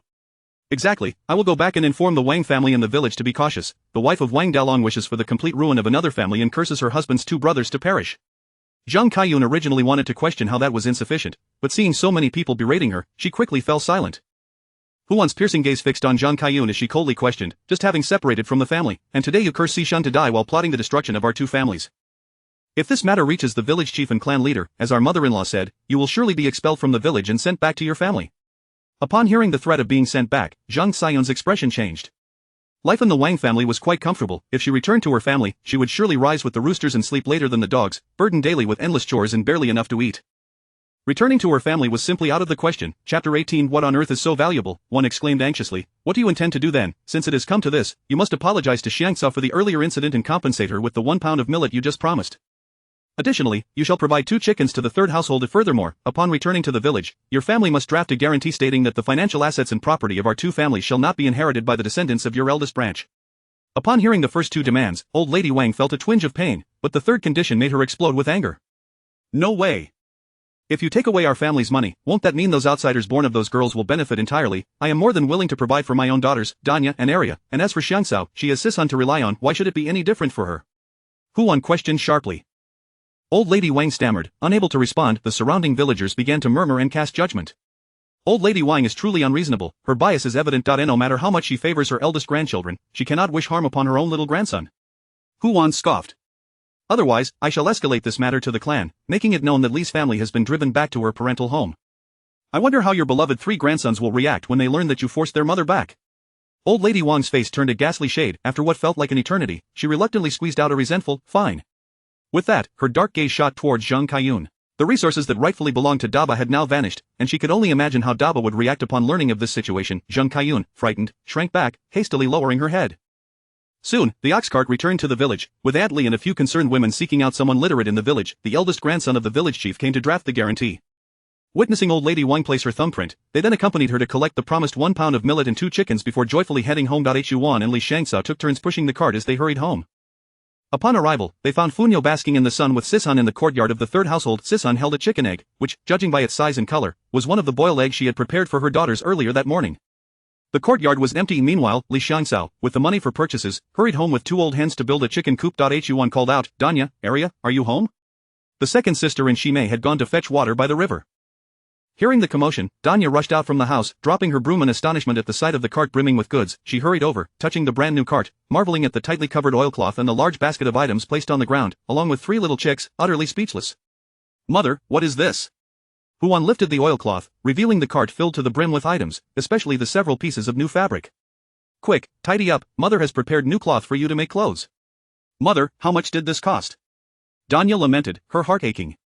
She realized clearly that the cart and its contents were not gifts from their father. Perhaps Mother had spent all the family's silver. Hu Wan, with a hint of mystery, replied, Fear not, your father gifted me a matsutake mushroom, which I sold in town for 7 taels of silver. What? Danya couldn't help but exclaim, her eyes brimming with admiration for Hu Wan. 7 taels of silver. After their family split, they had only received 9 taels in total. Her mother was truly remarkable. Danya, now devoid of concern over the money, tightly clutched the assorted fabrics. Seizing the moment when no one was watching, Hu Wan slipped into the market and purchased a plethora of rice, flour, pork, spices, and other essentials, neatly packing them in the newly acquired ceramic jars with oil paper before stowing them in a bamboo basket. Then, she took out 4 large meat buns from the market, hesitated momentarily, and decided to add 2 more. She called out to the adjacent yard, Funyo, come here. Little Funyo, startled by her mother's voice, glanced at the half-eaten egg in her brother's hand and, feeling guilty, shrank back. This was the egg her mother had boiled that morning. She had hesitated to eat it and had just given it to her brother. Fearing punishment, little Funyo lingered, reluctant to approach. However, as a breeze wafted by, she caught the enticing aroma of the meat buns. Overcoming her apprehension, little Funyo dashed to the fence between the 2 courtyards, cautiously explaining, Mother, I didn't just give the egg to my brother. I wanted him to get better quickly since eggs are good for his health. She kept her eyes glued to the oil paper bag in Hu Wan's hand, swallowing hard. Hu Wan found it amusing. Who said little Funyo was foolish? She was quite clever indeed. Fearing punishment yet yearning for the buns, she asked from behind the fence through the gap. Hu Wan affectionately patted little Funyo's head. Our Funyo is kind-hearted and wishes to help those weaker than herself. Mother is very pleased. Little Funyo shut her eyes tightly, believing she could not escape punishment, yet was taken aback when a gentle touch landed on her head. She looked up at her mother, momentarily stunned, before slowly breaking into a goofy smile. Mother is so wonderful. Hu Wan smiled back, handing her a bun. This is for your brother Sisun. After you give it to him, return home for lunch. Sichuan's health was indeed poor. As he grew older, he fell ill more frequently. At just 3 years old, a summer breeze could give him a cold, and in winter, he could hardly go outside. If he continued to eat coarse grains, he might indeed meet an untimely fate. As Zhang Kaiyun had said, after all, he was her little nephew, and at just 3 years old, how could he leave this world without experiencing its beauty? If she could help, she would. Little Funyo was surprised that not only did her mother praise her, but she was also willing to help her brother, nodding happily, After arranging everything, Hu Wan joined Danya in organizing the items they had bought and began preparing lunch. She rinsed the rice clean, placed it in a ceramic pot to cook porridge, then washed and sliced the pork, pouring oil into the pan. She added scallions, ginger, garlic, and chili to saute until fragrant, followed by a sprinkle of salt and soy sauce, tossing everything together. To be honest, she was not skilled in preparing such intricate dishes, but relying on her memories of the original owneress' cooking methods, Hu Wan successfully cooked the pork. As for the flavor, she took a bite, finding it a bit gamey, yet it was a million times better than coarse cakes. Next time, she would remember to add some cooking wine. Mother, what are you making? It smells so good. Just as she placed the stir-fried pork on the table, Arya rushed in, her hair damp with sweat, her face filled with surprise. Hu Wan chuckled at her, Indeed, I am frying pork. Come on, tidy up so we can eat. Arya blushed, realizing that in her life, she had only eaten meat 3 times. The aroma of meat wafting through their home was simply unbelievable. At that moment, little Funyo hurried back from the third household, holding a small bag of millet that Li Shangzhou had given her as thanks. She excitedly placed it on the table and exclaimed, Mother, meat buns. Arya's eyes widened in disbelief. What? Meat buns? We're having meat buns for lunch today? Huan poured a ladle of water into the empty iron pot, fearing it might dry out, and explained to the still-dazed Arya, yes, I went to town today and bought some necessities for the house, and I also got a few meat buns. Only then did Arya notice the half-full bucket of muddy potatoes in the corner, several bags of mustard seeds, and 3 little chicks confined in a cage nearby, exclaiming, Mother, how did you buy so much? Including the pork and the meat buns, goodness, these items could not have been gifts from their father. Had all the family's silver been spent? Mother even bought fabric and items for setting up a stall, and a new cart. We won't need to ride old Luzok's cart to town anymore. The day after Chapter 19, the exuberant Day excitedly shared the delightful news with her sister, do not fret about finances. Our parents gifted Mother a rare mushroom known as matsutake, which fetched 7 taels of silver. Arya, taken aback, exclaimed, what kind of mushroom is worth 7 taels? Mother, we still have over 10 jin of enoki and shiitake mushrooms at home. Could we perhaps sell those for some money? Indeed. Dei turned her hopeful gaze towards Huan. If we could exchange them for silver, would we still need to set up a stall?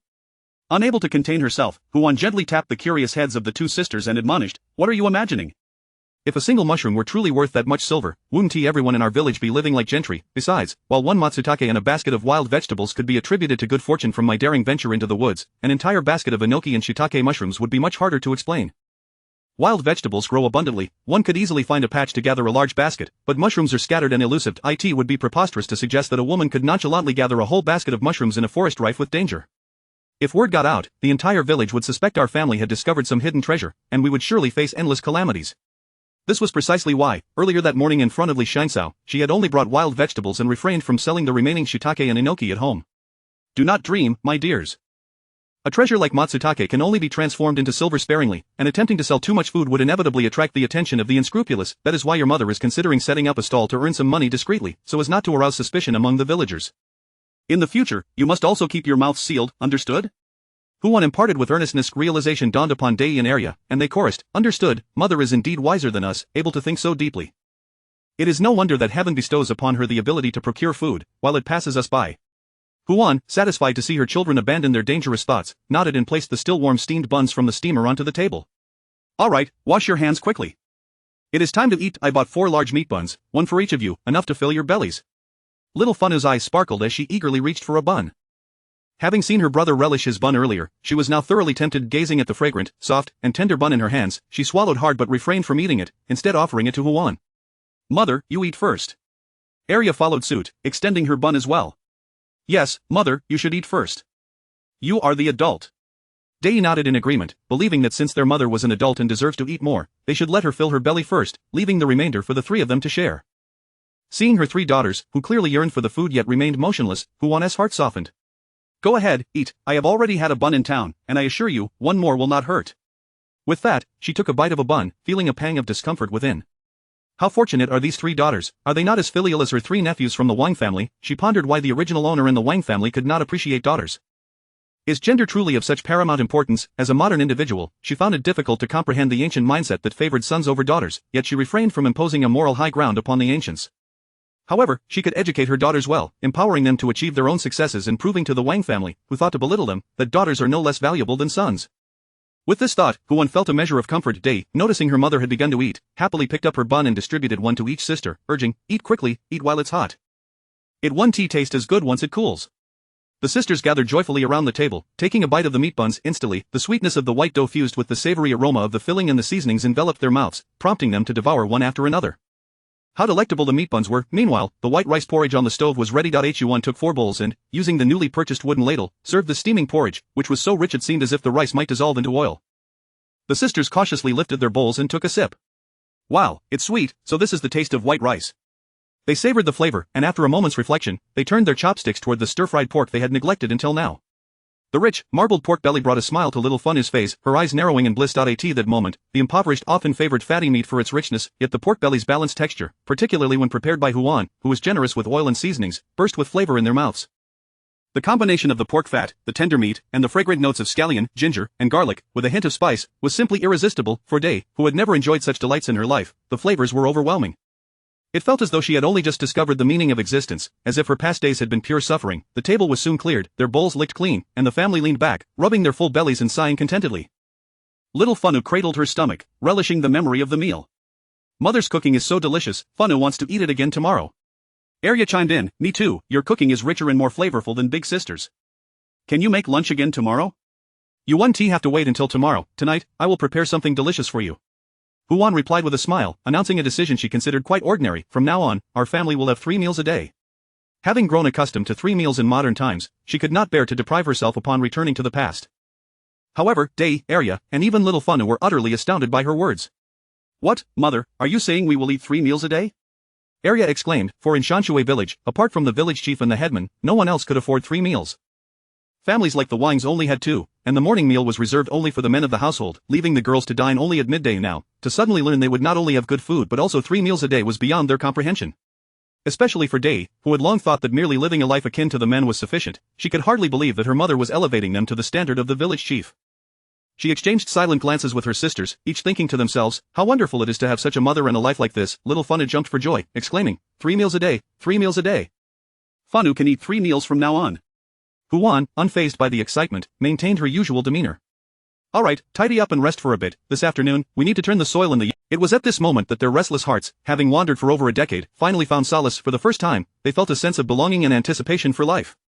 They believed that under their mother's guidance, their family would surely live a life more splendid than they had ever dared to dream. Chapter 20. Arya's good friend Wang Yan on the other side, as Li Ershan returned home, she could hardly contain her excitement as she recounted the day's extraordinary encounter to her daughter. Ian, guess who I ran into today while delivering lunch to your father in town? Wang Yan, who was busy tending to the fire, looked puzzled.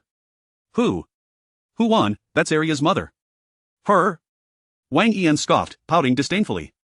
Have you forgotten what happened last time? Why bother with her? Back then, when Arya had been thoroughly beaten, not a single part of her body unscathed, her mother couldn't bear to see her in such a state and sought an explanation from old lady Wang. Yet what did Huan, as Arya's own mother, do? She merely wept and let others hurl scathing remarks at her, turning around to scold Arya for being ungrateful and bringing shame upon herself with her injuries. What a disgrace, just thinking about it now filled her with indignation. You know, they caused a ruckus about dividing the household yesterday, and since then, that woman seems transformed, much more formidable. Not only did she dare to argue with Arya's aunt, but today she also pressured old lady Wang into signing some kind of guarantee to prevent the main family from bullying her family of women. Li Ershan animatedly shared the gossip she had gleaned that day, and Wang Yan found it intriguing. Is that true? From what you're saying, Arya's formerly meek and muddled mother seems to have become an entirely different person. Perhaps Arya's life will improve. Indeed, daughter, she even bought a new cart today. I wonder what she plans to use it for. It seems like their lives are getting better and better. I can't help but feel envious.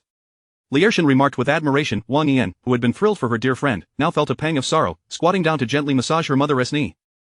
They had a cart as well, but it was not meant for her mother to ride in this morning. Her father had taken it to the town to haul pork, filling the cart with processed meat, and in the afternoon, he would assist in the familiar tavern's kitchen, transporting goods and killing game to earn some extra money. Consequently, for years now, her mother had to walk to town daily to help her father bring back the leftover meat and money from their stall. If her mother were younger, it might not have been as burdensome, but now, with age weighing down upon her, and with 2 older brothers busy with farm work, Wang Yan, being an unmarried girl, could not venture far. The years of toil had taken a toll on her mother's legs. I have a suggestion, mother. You hesitate to ride old Lou's cart because of the cost, but we've helped Arya before. If they go to town, could they perhaps take you along a few times? Oh dear, how could I possibly take advantage of them?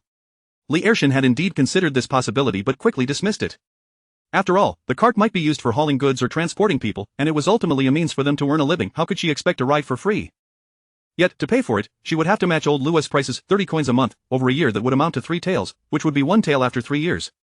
With her 2 sons unmarried and her daughter yet to be wed, their family would have plenty of expenses in the future. She couldn't bear to waste that money. Wang Yan remained silent, resolving to ask Arya directly.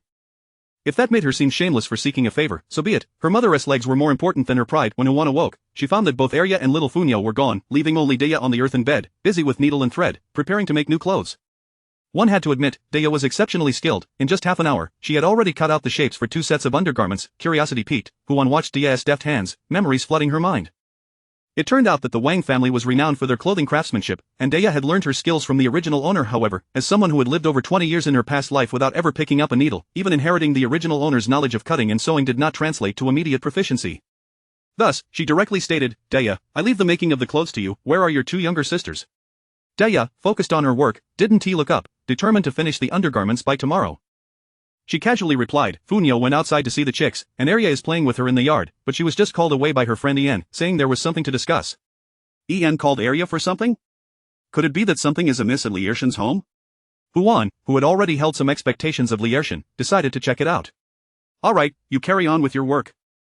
I'll see what's happening. Recalling the favorite haunts of the village girls, who one searched one by one. After 2 or 3 attempts, she finally spotted Arya by the riverbank, conversing with a neatly dressed girl who appeared to be no older than 12. That must be Wang Yan, whom the original owner had encountered on the day Liarshan stood up for Arya. Wang Yan, blushing and stammering, appeared quite flustered yet feigned maturity as she asked, Arya, how is life treating you since your family split up? Arya grinned foolishly, looking rather gullible as she replied, it's been great. We even had pork for lunch today. What, did you go to my father to get pork? Wang Yan asked, puzzled, as her mother had not mentioned it to her. It wasn't that Wang Yan thought everyone in the village should get pork from her family. It was just that the butcher, Mr. Wang, often liked to give some offal to fellow villagers, which made everyone eager to buy from his household. Arya, suddenly stammering, was at a loss for words. Her mother had just warned her not to speak carelessly outside, and here she had inadvertently revealed their family had pork. Fortunately, Wang Yan was more preoccupied with her own thoughts and didn't notice her friend's awkward reaction. Arya, my mother said your family bought a cart today. What are you planning to use it for? Ah, my mother intends to use it for setting up a stall in town.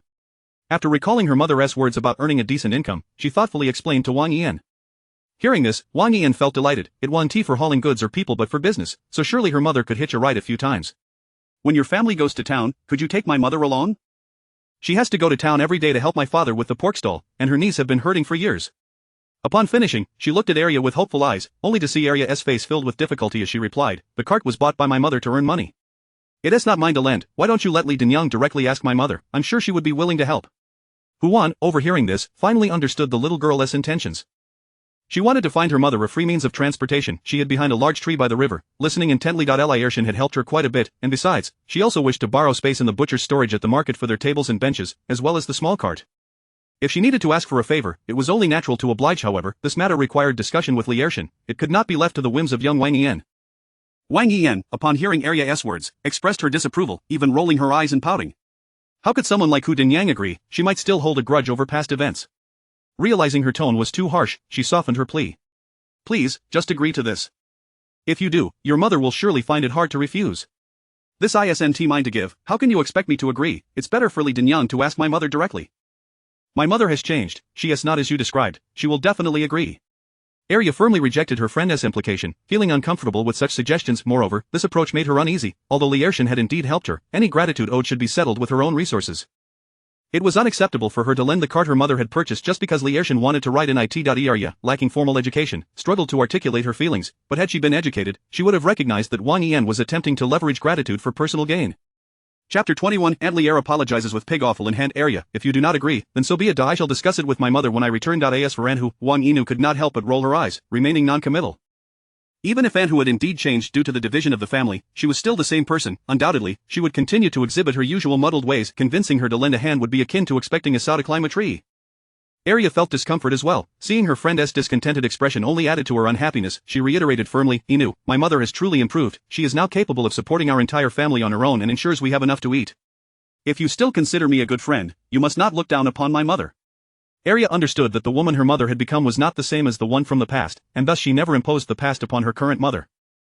Yet, Wang Yinu was oblivious, unable to fathom why Arya had developed such unwavering trust in Huan in such a short span. Her eyes widened in disbelief as she gazed at Arya, astonished that one day her good sister would argue with her over someone she had always regarded with disdain. And who? I shall ignore you. Go find your dear mother. In a fit of anger, she stamped her foot, pushed Arya's hand away, and turned to flee. Seeing the girl attempt to leave, Huan stepped forward, emerging from behind a tree to block Wang Yinu's path. Inu, everything you just said has been heard by Aunt Hu. She must have heard everything I said, and knowing Aunt Hu has petty and servile nature, she would never openly refuse but would certainly concoct an excuse to dismiss it. I understand, Aunt Hu. You need not refuse. I shall speak to my mother myself. Listening to Wang Yinu's words, Huan's gaze deepened with disapproval. The young girl's manner was excessively rude. Did she really think she could hitch a ride on her ox cart with such an attitude? Arya, too, widened her eyes, nudging Wang Yinu with her elbow. What are you saying? My mother hasn't refused yet. You should speak more kindly. Huan maintained a calm demeanor as she raised her eyes to Wang Yinu, her gaze icy, emanating an implicit authority that sent a shiver down Wang Yinu's spine. Arya has done nothing wrong. The cart belongs to me. It must be my consent for its use. If you believe me to be unkind, do not approach me, yet you pressure Arya to comply. As her good sister, have you considered the repercussions she might face if she agrees, or have you thought about her situation at all? Furthermore, the cart is for your mother. You could simply ask her to come directly to me without putting yourself in such an awkward position. Wang Yinu glared at her fiercely, a flicker of guilt flashing in her eyes. Immediately, she retorted, you're talking nonsense. I have considered Arya. It was never you who hit her, it was old Lady Wang. You simply do not care for her. You have always treated her poorly. You admit that I have treated her poorly, yet you are not afraid that I might treat her even worse because of today's incident? Huan scoffed coldly, fixing her gaze on Wang Yinu. Without waiting for a response, she turned to Arya and commanded, "Go home, the field still needs your tending." Arya was taken aback, stealing a glance at her friend. After much hesitation, she remained silent. Wang Yinu's words about her mother had been too harsh, inciting her anger, so she obediently followed Huan home. However, a question arose in her mind: tending to the fields? What fields? They had not received any land in the division, had they? Was it the small vegetable patch in the yard? But she had already helped her older sister plant seeds there at noon. Surely her mother had seen it. Wang Yinu was astonished to see Arya actually return home in silence, contemplating Huan's unexpected demeanor and then glancing at her friend's thin figure. She felt a surge of panic and frustration, stamping her foot in irritation. She turned and rushed home to find Aunt Lier. She realized her mistake. Even if she was reluctant to engage with Aunt Hu, she should not have pressured Arya into agreeing to something beyond her control. Now, Arya had been called home to work in the fields, and given her understanding of Aunt Hu's character, though she would not dare to confront her openly, she might devise some way to make things difficult for Arya. "Mother!" Wang Yinu hurriedly rushed home, grasping Aunt Lier's arm and pulling her outside. "Quick, come help save Arya." Aunt Lier was utterly perplexed. "What has happened to Arya? Did you tell your Aunt Hu that she was in trouble?" Upon hearing the name of Aunt Hu, Wang Yinu burst into tears, sobbing as she recounted the entire sequence of events. Aunt Lier gazed at her daughter, who was in tears, unsure of what to say. "I told you not to go, yet you insisted. Now look, you've implicated Arya." With a resigned sigh, Aunt Lier regretted not having controlled her daughter better. Yet, she soon recalled what Huan had said earlier on the ox cart. It did not seem fabricated. Moreover, she had heard that the Wang family's division had left the second branch without any land. What field could Arya possibly tend to? The more she pondered, the more she felt something was amiss. Her gaze fell upon her still crying daughter, and a realization hit her. This was a reminder for her daughter. Aunt Lier poked her foolish daughter's forehead. "What did your Aunt Hu say to you? Tell me everything, word for word." Wang Yinu looked at Aunt Lier with confusion, feeling exasperated. Why was her mother asking such trivialities when she was so anxious? But she still managed to stammer through her tears. Aunt Hu said I hadn't considered Arya's situation, that she isn't a good person, and that because of this incident, she would punish Arya by making her tend to the fields. She also said that for the cart, it's best for you to ask her. My inquiry wouldn't count. As she spoke, Wang Yinu began to understand. It seemed Aunt Hu did not genuinely intend to punish Arya but merely sought to scare her into considering Arya's feelings. The mother and daughter exchanged knowing glances, realization dawning upon them. Aunt Lier could not help but tap her daughter's forehead, exasperated. "Look at your head, you speak and act so straightforwardly. If only you had thought a bit more, we wouldn't have ended up in this predicament. Given what I gather, Aunt Hu likely hasn't refused yet, and you've already gotten into a quarrel with her." With this thought in mind, Aunt Lier retrieved a large basket of pig offal from the kitchen and, pulling her daughter along, made her way to Huan's house while advising, "When we get there, be sure to apologize sincerely to your Aunt Hu and Arya, do you understand?" Wang Yinu, reflecting on the earlier events, wore a perplexed expression, clearly struggling to comprehend Huan's actions. After much contemplation, the 12-year-old reached a conclusion. Aunt Hu had indeed changed. Whether her heart was good or bad remained uncertain, but her wits had certainly sharpened, leaving her utterly flustered. Aunt Lier looked at her foolish daughter with exasperation, gently tugging her arm. "Remember to speak properly when we arrive, do you hear me?" The young girl snapped back to attention and, upon hearing her mother's admonitions, nodded vigorously. "Rest assured, mother, I will certainly apologize properly. This matter is indeed my fault." The mother and daughter arrived at Huan's home, discovering Arya sitting in the courtyard, playing with the newly purchased chicks. Upon seeing that Arya was unscathed, Aunt Lier could not help but cast a disapproving glance at her own daughter. Wang Yinu instinctively gripped her clothing, feeling somewhat awkward, and greeted, "Arya, Yinu, did you come to discuss the matter of the ox cart?" Arya lowered her gaze, a flicker of conflict passing through her eyes. She was still upset over Inu's harsh words about her mother, yet she understood that her mother had changed significantly, and her good friend's thoughts could not be entirely blamed on her. Thus, Arya found herself torn, contemplating whether to reconcile. Chapter 22, Braised Pig Offal. In the next moment, Arya heard Env say, "I apologize, Arya, I admit I was selfish, only considering myself and disregarding your feelings. Thankfully, Aunt Hu was not like before, otherwise, you would surely face punishment now." Arya then smiled, reaching out to grasp her dear friend's hand affectionately, saying, "See, my mother has truly changed for the better." Wang Env couldn't help but add with a teasing tone, "Only her mind has improved. Her heart remains dark when it comes to scaring you." Arya gazed earnestly at her good friend and said, "Env, I understand you are voicing your grievances on my behalf, but my mother is genuinely different now. Although what she did previously was wrong, I assure you that she will not behave that way in the future. I hope you will come to see the good in her as well." Wang Env opened her mouth, at a loss for words. Can a person truly change so significantly in such a short time? Seeing this, Adley patted the hands of the two girls, entwined together. This matter was indeed not right on Env's part, but she realizes her mistake now. "Look, she even dragged me over to apologize to you." Arya turned to her dear friend, warmth flooding her heart. "Then let's make amends." Wang Env nodded happily, deciding to trust that Aunt Hu was indeed a good person since she had not punished Arya today. Adley observed the two girls hand in hand and couldn't help but marvel at the purity of children's friendships. No matter how fierce their quarrels, a simple apology could mend everything. Li Dinyang, are you here to see my mother? Little Fu Niu cherished the chick in her hands, gently placing it back into the freshly repaired coop before looking up at her. Upon noticing the pig offal in the basket, her eyes brightened instantly. We get to have meat again tonight. She hurriedly called into the house, Mother, Adley has brought meat to our home. Huan was assisting Dia in organizing threads when she heard the commotion and rushed out. Meat? Adley's family is so affluent that they can afford to give away meat? Upon closer inspection, she realized it was pig offal. In ancient times, this was known for its strong odor and was not commonly purchased, often regarded as a mere supplement. However, even sold legitimately, it fetched 5 won per pound, so Adley gifting it was quite reasonable. Oh, Adley, you have come. Wang Env, seeing her, lowered her head in embarrassment and sincerely apologized. Aunt, I'm sorry for speaking to you so rudely before. Huan raised her eyebrows and generously replied, Oh, it's all right. You young and inexperienced, I cannot hold it against you. Ignoring Wang Env's mortified expression, she turned to Adley and asked, Aunt, what brings you here with such a load? Adley chuckled innocently, I need to ask a favor from you. You mean regarding the ox cart? That's no problem. Huan waved her hand dismissively and continued, Coincidentally, I also wish to borrow the storage space at your stall. From her understanding, Wang the butcher's pork stall was located in a small storefront in the East Market. While the front was not large, the back door led to a storage room where items could be secured after trading hours, as it was locked and thus safe from theft. She wanted to store the small cart and the tables and chairs there, as they took up too much space, and moving them back and forth daily was cumbersome. Adley hesitated to agree, as no one had ever borrowed from her storage before. People often complained about the lingering smell of blood from her stall. Wang Env also chimed in, Antu, are you certain? I fear you might find the odor from our stall unpleasant. Huan explained, I set up my stall by the ferry, and my things are prone to going missing. It is quite troublesome to haul everything home daily, so I merely wish to store the larger items at your place. The other utensils will be taken home, so it won't affect the smell of your food. Seeing Huan's indifference, Adley promptly replied, No problem at all. As long as you don't mind the strong smell of pig meat, you can use the large storage space as you please. The two women laughed and chatted, finalizing future delivery times, and insisted on handing a basket of pig offal to Huan before Adley and Env departed. As Huan gazed at the basket, which contained over 2 pounds of offal and emitted a pungent odor, she thought of the seasoning packets from the supermarket, and an idea sparked in her mind. She could add a signature dish to her stall tomorrow. Arya, go fetch 2 buckets of water. Funyo, come help your mother start a fire. I shall prepare a delectable braised offal for you. Little Funyo's eyes sparkled. She was unaware of what braised offal was, but she knew her mother's cooking was always delicious. Arya, fetching water buckets from the backyard, felt excitement bubbling within her. Although she always thought offal smelled terrible and tasted awful, since her mother claimed it would be delicious when braised, she was willing to give it a try. Taking advantage of the absence of onlookers, Huan slipped into the supermarket and chose 2 packets of pre-mixed seasoning from the spice section. She carefully checked the ingredient list to ensure there were no artificial additives, and confirmed the process was simple enough. Just simmer the spices with the pig offal in water for 2 hours. Having spent only 10 won, she made her purchase. Finding a large basin, she extracted the offal from the basket. It was heavy, comprising pig intestines, stomach, lungs, liver, and a hefty chunk of congealed blood. Although it had been cleaned by Wang the butcher, it still stank and required washing, especially the pig intestines. Huan retrieved a bowl of wood ash from the stove and poured it into the basin, washing the pig intestines thoroughly in the ash water 3 times to ensure no foreign substances remained before changing the water to clean the other items.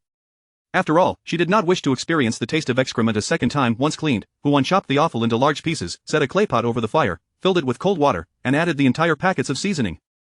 Simultaneously, recalling her previous experience with stir-frying pork, she added green onions, ginger, garlic, and some cooking wine from the supermarket to mask the porky smell. Essentially, she simply tossed everything into the pot to simmer until cooked.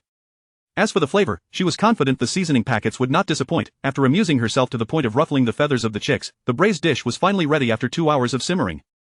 Huan lifted the pot lid, and a rich aroma wafted towards her, accompanied by a hint of alcohol. The braising liquid had turned a deep brown, bubbling contentedly on the fire, and the pig offal had fully cooked, albeit with a color that differed from the commonly seen reddish-brown of modern dishes. Rather, it had a darker hue. Huan was puzzled. The alcohol scent was likely due to the excess cooking wine, but why did the color differ from what she was accustomed to eating in modern times?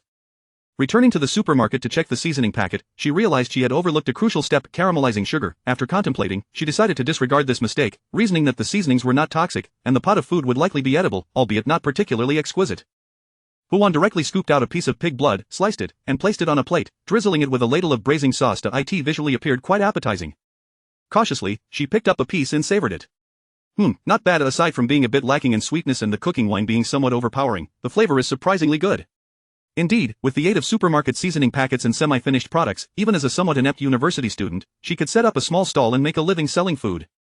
No wonder certain modern businesses are so fond of pre-prepared meals and semi-finished products. They are simple and user-friendly. Even a novice could whip up a dish. Chapter 23. Setting up a stall at the ferry. Even before the lid was lifted, the enticing aroma of pig offal had already permeated the village, wafting tantalizingly close to her home. Li Shangxiao, from the neighboring courtyard, nearly stumbled in delight at the scent. Having indulged in a rare hearty meal at noon due to a shopping trip to town, she now found herself inexplicably hungry again at the smell of Huan's pig offal. Curiosity piqued, she wondered what her sister-in-law was cooking that smelled so divine in the afternoon. With that thought, she followed the fragrance to pay a visit, trailed by her younger brother, Sishan, led by his sister, Shimei. The irresistible aroma was simply too alluring, compelling their entire family to rush over. Had it not been for Wang Sanlang's early departure to the fields, he likely would have joined them to see what was happening. Huan was somewhat taken aback upon seeing her visitors. She had not anticipated that the scent would travel so far. When it came time to set up her stall, she planned to lift the pot lid to entice customers with the aroma. After instructing Arya to deliver a plate to Aunt Li, she retreated to the kitchen to prepare a bowl of mixed delicacies, inviting Li Shangxiao and her children to partake. Aunt Li sent over some pig offal this afternoon, freshly braised. I thought I might use it as a signature dish when I set up my stall in town tomorrow. Would you care to taste it and see how it fares? Li Shangxiao gasped in surprise. Pig offal, such a delightful aroma, and it was braised, not meat. Leaning forward, she peered into the bowl, where glistening pig intestines and richly braised lungs and liver awaited, all drizzled with a luscious sauce that promised exquisite flavor. Surprisingly, there was no foul odor. The colors and scents suggested it would be even more delectable than meat. Auntie, I want to eat some. Little Sishan exclaimed, releasing his sister's hand and scampering over, tiptoeing to peek into the plate, resembling a little glutton. Seeing this, Huan offered a piece of pig intestine to Sishan. The intestine had been stewed to perfect tenderness, dissolving in his mouth without the need for chewing, a friendly treat for his still developing teeth. The rich flavors burst forth, leaving a delightful aftertaste that made him nearly swallow his own tongue in delight. Sishan's eyes widened with excitement as he devoured the piece of pig intestine, the size of his own fist, leaving not a morsel behind, and even licked his fingers for the last remnants of sauce.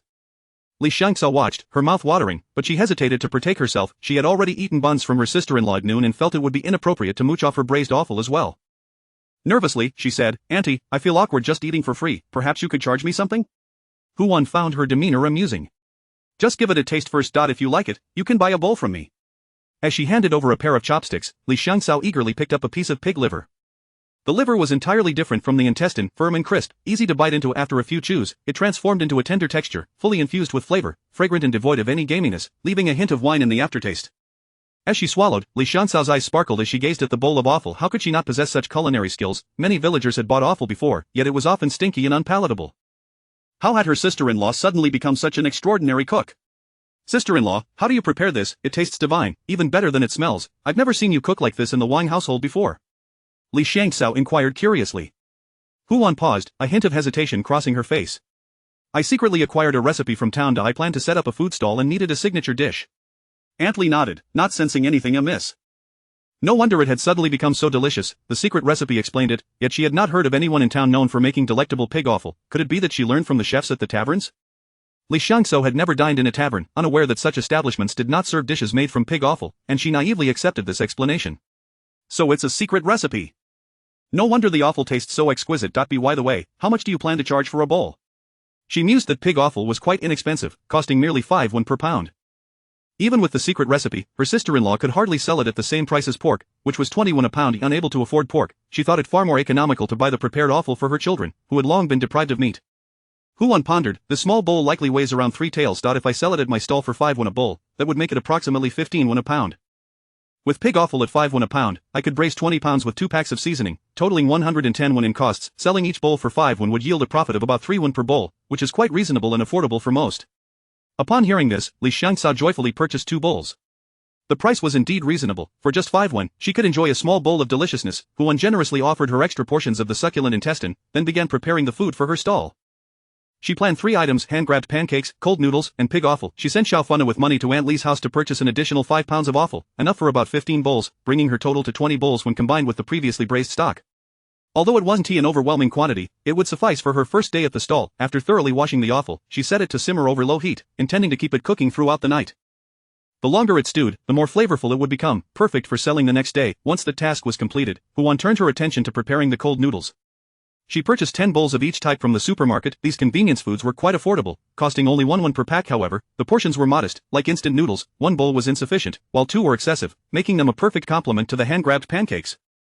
Huan decided to price them at 3 won per bowl. As for why she didn't opt for instant noodles, the sweltering summer heat made it unappealing for customers to enjoy a steaming bowl, so she opted for cooler, more appetizing options like cold noodles. The seasonings for these three snacks were identical. Huan opened the plastic packages, poured all the soup base into a large bowl, covered it, and stored the salt, MSG, soy sauce, scallions, and cilantro in small earthenware jars and bamboo tubes, sealing them with cloth and wooden stoppers to prevent leakage. She then divided the cold noodles and other ingredients into 3 separate bowls, completing her preparations. Next came the star of her stall, hand-grabbed pancakes, priced reasonably at 3 won each, and made from fine flour. They were sure to sell well. Thus, Huan purchased 30 pancake skins in one go. Inspired by the bun vendor, she decided to stir-fry some shredded potatoes to include in the pancakes, as potatoes were quite cheap at the supermarket, costing only 1 won for 2 pounds. With a plentiful supply from her own recent harvest, the cost remained minimal. Therefore, the hand-grabbed pancakes with potato filling would not incur any extra charges, still priced at 3 won each. As for how to keep the pancakes fresh, Huan visited the beverage section of the supermarket, spending 3 won to acquire a self-service ice bucket, filling it to the brim with ice. The previously prepared pig offal and cold noodles stored well and were less prone to spoilage, so pre-preparation posed no issues. However, hand-grabbed pancakes were different. They would become soft and sticky at room temperature, necessitating refrigeration. Yet, such luxuries were absent in ancient rural areas. She wrapped the 30 pancake skins in bamboo leaves, placed them in an empty basket, and hung the basket over a large vat filled with ice, covering it with a mat for insulation. Thus, her makeshift icebox, crafted from the self-service ice, was put into operation. Huan clapped her hands, reveling in her ingenuity. After a flurry of activity, dinner time arrived. She prepared a simple bowl of cold noodles for her sisters, enjoying a few bites herself before washing up. The family then settled onto the Kong to sleep. Though her body felt weary, Huan's heart brimmed with excitement. During her university years in the modern world, she had longed for the opportunity to set up a stall and earn money, yet had never found the chance. Now, she had a unique opportunity to experience a life so different from her past. She felt a thrill of anticipation. Chapter 24. Auntie, the food at your home is truly delectable, unlike any other. After rising from bed, Huan eagerly tended to her morning routines, relishing breakfast before donning the new garments crafted by Deye. With the ox cart in tow, she set off for the town accompanied by Aunt Lier and the provisions she had prepared the day before. As she surveyed the haphazard yet organized assortment of earthenware pots and bowls atop the cart, Aunt Lier was filled with nostalgia. Huan had indeed transformed. Once a timid and indecisive individual, she now appeared as if she were merely playing while setting up a stall in town. It seemed that the good fortune for Arya's family was yet to come. After collecting tables, chairs, and a small cart from the carpenter's shop, Huan dropped Aunt Lier off at the pork stall. Upon raising her gaze, she noticed the sun had ascended high in the sky. Nearly time for lunch. Huan drove the cart to the ferry dock, selecting a random spot where she swiftly arranged the small cart along with the tables and chairs. She lit the earthen stove within the cart and placed the marinated offal, which had been soaking overnight, onto the fire. As the pots began to emit steam, she slightly opened the lid, and instantly, a rich aroma of braised delicacies wafted forth, enveloping the entire dock. Without the need for shouts, a circle of porters quickly gathered, all freshly finished with their labor and ready for a meal, their skin bronzed from the sun. Huan was taken aback by their appearance. She had expected those engaged in physical labor to be robust, yet these men lacked defined muscles and stood only slightly taller than the average person, reminiscent of workers on a 21st century construction site. Indeed, in this era, one could hardly expect quality protein, let alone a full meal, and these porters, reliant on heavy lifting for their livelihood, appeared understandably lean. Auntie, what are you selling? It smells amazing, it resembles meat. How much for a bowl? The men clamored, their voices overlapping. Huan quickly raised her voice to respond, everyone, this is pig offal braised with a secret recipe, only 5 won for a bowl. I also sell hand-grabbed pancakes made with white flour, filled with shredded potatoes, just 3 won each, and there are cold noodles and jelly, also just 3 won a bowl. Upon hearing that it was merely pig offal, disappointment washed over the crowd, and some turned to leave. After all, the pork stall sold offal for just 5 won a pound. The price for a small bowl at her stall was almost equivalent. They were impoverished folk who could hardly afford to spend such money on what they presumed would not be palatable. The pancakes, however, seemed more reasonable. 3 won for a pancake stuffed with shredded potatoes made from white flour. Nearby, food prices were steep, with black pancakes and steamed buns costing 2 to 3 won each. For affordable white flour, one had to venture to the bun shop at the other end of the street. As for the cold noodles and jelly, they had neither tasted nor seen them before. Auntie, I'll take a pancake. Yes, I want a hand-grabbed pancake too. 2 young men, having come together, called out. Huan smiled, gladly accepted their 6 won, and removed the pot of boiled offal from the stove. She then heated a large iron pan and retrieved a chilled pancake from her basket, placing it onto the hot pan. The sizzling sound of the hot pan meeting cold oil resonated, and a delightful aroma wafted through the air. In mere minutes, 2 golden pancakes were ready, brushed with a layer of the supermarket's secret brown sauce, enticingly appetizing. At that moment, Huan pointed to the vibrant red chili oil and inquired, young men, do you like it spicy? The 2, captivated by the glistening chili oil, nodded almost instinctively. Yes. Huan deftly spread a layer of chili oil, added generous shreds of potatoes, wrapped it in oil paper, and handed the pancake to the 2 young men. The moment the enticing aroma wafted their way, they could no longer resist and took a big bite. Despite the heat, the harmonious blend of salty sauce and white flour pancake, complemented by the fragrant spiciness and the crispness of the fried potato shreds, evoked exclamations of delight. Wow, it's so fragrant. How can this pancake be so crispy? One exclaimed, the sauce is delicious, both salty and fragrant with a hint of sweetness. The young men marveled, continuing to eat heartily. After a few bites, they suddenly noticed the lingering spicy flavor, and though their tongues tingled, the sensation was addictive. The more it burned, the more they craved. Before long, 1 pancake was devoured, and the 2 young men smacked their lips, savoring the taste. Auntie, your food is truly delightful, unlike anything else. One of them remarked. Hu1 merely smiled and remained silent, briefly recalling the key ingredients, shortening and fructose syrup, secretly thinking, perhaps it was the flavor of technology and hard work. Although the pancakes were substantial, they were still insufficient to satiate the hunger of robust young men. Thus, their gazes shifted to the cold noodles and jelly laid out on the table. Pointing to one inquired, Auntie, is this the cold dish you mentioned? Huan nodded, yes, what you're pointing to is the noodles, with a chewy texture. The transparent one is jelly, smooth and refreshing, while the other resembles rice noodles but is even more chewy. The flavors of the three items were similar in seasoning. It was primarily a matter of personal preference. After some deliberation, one opted for a bowl of noodles, while the other chose jelly. Huan expertly served them, ladling out each bowl and drenching them in broth and seasonings, garnishing with a sprinkle of scallions and cilantro. The sight of the two bowls, with their rich sauce and vibrant green accents, was enough to whet anyone's appetite. The chewy noodles were refreshingly cool, while the smooth jelly provided a chill from the outside in. With every bite, the fatigue and warmth from a morning of labor seemed to dissipate significantly. The two young men, oblivious to their image, hunched over their bowls, slurping with gusto, thoroughly enjoying their meal. Those who had initially departed upon witnessing the two indulging quickly turned back, clamoring for a hand-grabbed pancake and a bowl of jelly noodles. Auntie, I'd like a hand-grabbed pancake too, plus a bowl of jelly. It looks so fragrant. Yes, I want a hand-grabbed pancake and jelly. Before long, Huan sold more than a dozen pancakes, along with several bowls of jelly and noodles. Yet, the pig offal remained untouched. Hu1 was unperturbed, as her stall had filled with patrons, those unable to secure a seat squatted by the roadside, bowls in hand, slurping away. While the crowd busied themselves with their meals, and before new orders came in, she took the opportunity to serve herself a bowl of pig offal and fry another pancake, savoring her own delightful feast. The crisp, savory pancake paired with the tender, melt-in-your-mouth pig intestines, infused with a rich braising aroma, brought Huan immense satisfaction. Auntie, does your pig offal truly not smell? The two brothers, Dejin and Erjin, having finished their meal, returned their bowls just in time to spot Huan indulging in the pig offal, her expression of enjoyment piquing their curiosity. Could it be that pig offal could indeed be prepared without any foul odor, but rather fragrant? Oh, have you finished eating? Come, try my auntie's secret braised offal. I assure you, the flavor will be exceptional. Huan seized the opportunity to invite the brothers. The lack of customers for the braised offal was likely due to unfamiliarity. She believed once people tasted it, they would have no trouble selling it. The brothers, intrigued by Huan's words and drawn in by the enticing aroma wafting through the air, felt their appetite stirred even after having eaten. Huan generously offered each a piece of pig intestine. The brothers, cautious, sniffed it and found no foul odor. They exchanged glances before cautiously taking a bite. Upon tasting, the thoroughly braised and tender intestine melted in their mouths, releasing a flavor they had never experienced before, leaving a delightful fragrance on their lips. Is this pig offal? It's absolutely delicious. As chapter 25 is more fragrant than the pig's trotters from the delicacy pavilion. The two men eagerly devoured the remaining intestines in their hands, then produced 5 copper coins, excitedly addressing Huan. It's incredibly fragrant, not a trace of odor at all. Good lady, please serve us a bowl of braised offal. The enticing aroma wafting from the braising pot was already tantalizing, and upon witnessing the brothers willing to pay for a taste, the diners nearby were instantly struck with curiosity. Give me, I wish to taste it as well.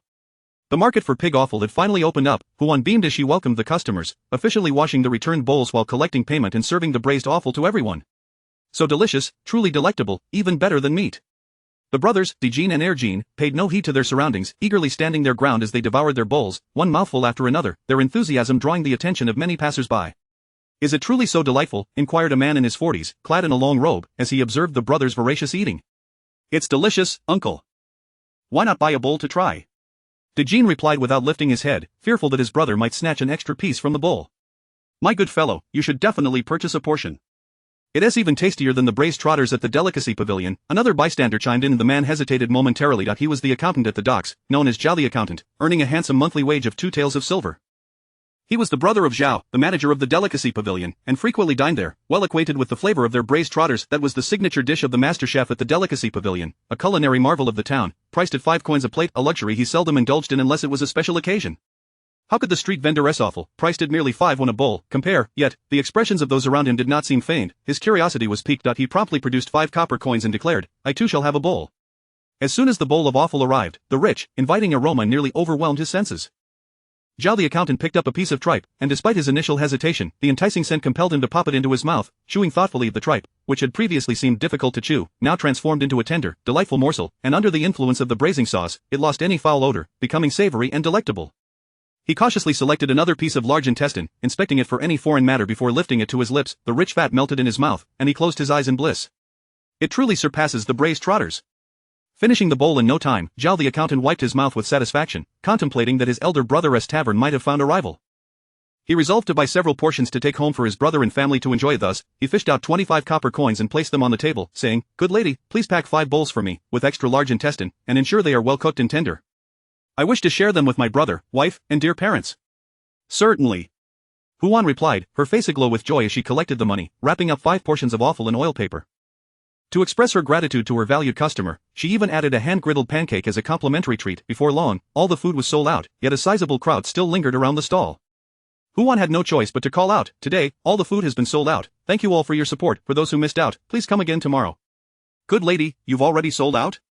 "It is barely noon, and many of us have just started our meals," lamented a young man who had just finished work, having hurried over after hearing from acquaintances about the new stall's delectable offerings and low prices, only to find everything gone. "Today is the first day of my stall, so I prepared limited supplies." Huan quickly replied with a smile, knowing well that this was her golden opportunity, and she could not afford to offend anyone. "Your food is both delicious and affordable. A plain pancake with shredded potatoes is only 3 won, just like the bun shop on the West Street. Everyone will surely enjoy it. Make sure to prepare more for tomorrow."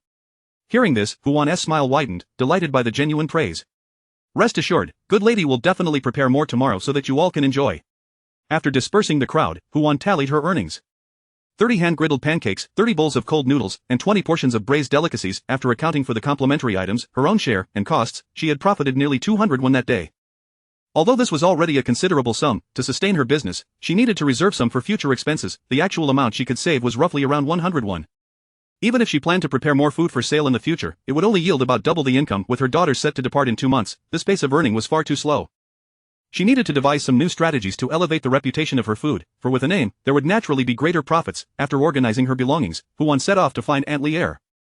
Aunt Lier's stall was located in the East Market, not far from the ferry. Upon arriving, Huan spotted a row of small storefronts at the market's edge, with a pork stall being one of them. It was modest in size, measuring only about 2 meters, and was as narrow as a door. Behind it lay the storeroom. The meat was just sold out, and Butcher Wang was busy cleaning the table and chopping board. Upon seeing Huan, he promptly greeted her. "Sister Hu, you've come."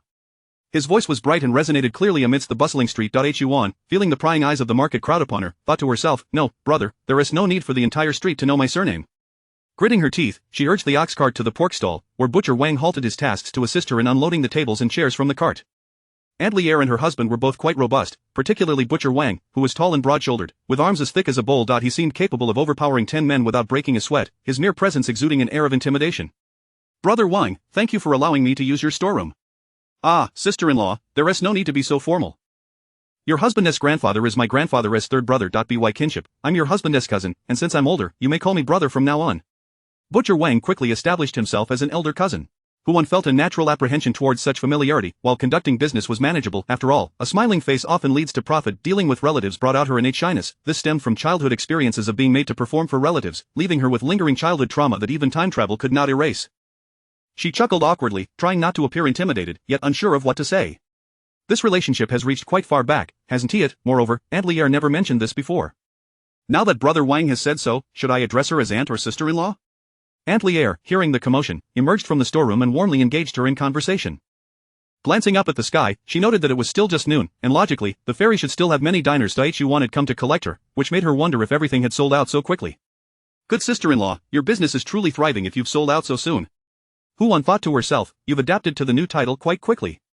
Weighing the coins at her waist, she smiled and nodded. "Indeed, sister-in-law, I didn't expect it either." Then she added, "My business seems to be picking up, and I'd like to establish a long-term supply of pig offal with you." Chapter 26.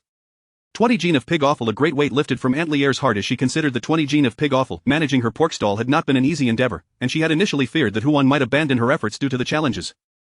However, upon reflection, it became clear that Huan had a plan in mind. Yet, it was somewhat awkward to continue purchasing offal from her regularly without hesitation. She inquired, "Although this product has a market price, it is not something that most people consume, and it rarely sells. We end up with leftovers every day. I wonder how many gene you require daily and at what price you intend to buy." After some calculation, Huan estimated that she had prepared approximately 6 to 7 gene today, totaling around 20 plates, which had sold out before noon. She anticipated selling around 60 plates daily, equating to about 20 gene. Thus, she replied, "About 20 gene, I would like to purchase more, if my sister-in-law could offer a discount." Upon hearing this, Aunt Lier glanced aside, where Wang the butcher was swiftly tidying up the tables and chairs while collecting the leftover bits of meat and offal from his stall.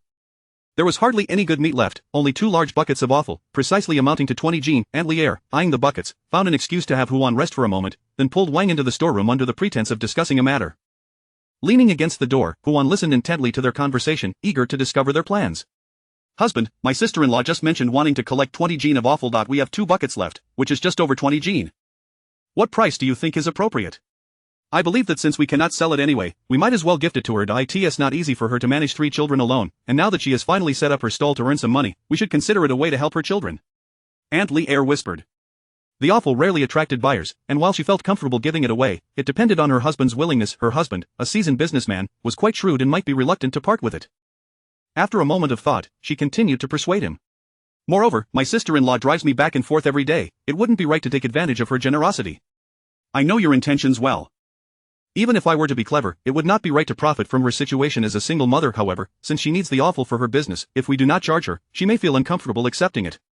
Perhaps we could sell it at 3 won per jean, and in the future, I can provide her with 20 jean regardless of how much we have left? Wine the butcher found this proposal unsatisfactory. I'll weigh the 2 buckets of offal, which totals 25 jean plus 3 taels, but I'll only charge her for 20 jean, collecting 61. After all, we often give it away to others. How can we not offer you a discount? Huan, not one to refuse, smiled and accepted the terms, asking, Cousin, how much offal can 1 pig yield, and how much do you usually sell? 1 pig weighs about 120 jean, yielding 20 to 30 jean of offal. My stall seldom sells offal. These 2 buckets are all that was left after yesterday's slaughtered. In the past 2 days, not a single jean is sold. Wine the butcher sighed, reflecting on the lost potential income.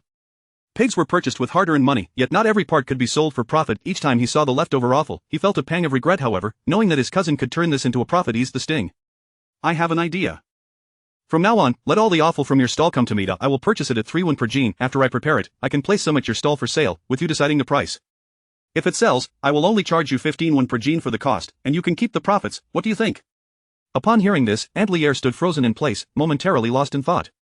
If Huan's proposal held true, it meant she would have a steady outlet for all the offal. A pig costs 2 taels, yields over 80 jean of meat, 10 jean of bones, and more than 20 jean of offal. Her stall's best sellers were the pork cuts, priced at about 30 won per jean for fatty meat, 25 won for ribs and trotters, and 20 won for lean meat. Bones could be taken home for soup at 10 won, but the offal, despite being priced at 5 won, rarely sold. In total, a pig could yield a maximum profit of 300 won. Now, not only was her sister-in-law willing to buy the unsold offal at 3 won per jean, but she also offered to prepare it and sell it at her stall without charge. If all went well, this could mean an additional 100 won in income, yet, she hesitated. Sister-in-law, are you certain that the prepared offal can sell for that price? If we set the base price at 15 won, and we sell it for around 20 won, it would be on par with lean meat. Can we really sell it? If it doesn't sell, will you still accept the offal back? If it were priced lower, perhaps the less fortunate would be curious about the taste and willing to buy some to try. But pricing it the same as lean meat might not work. Furthermore, most of their customers were affluent and looked down upon the offal, considering it unpalatable.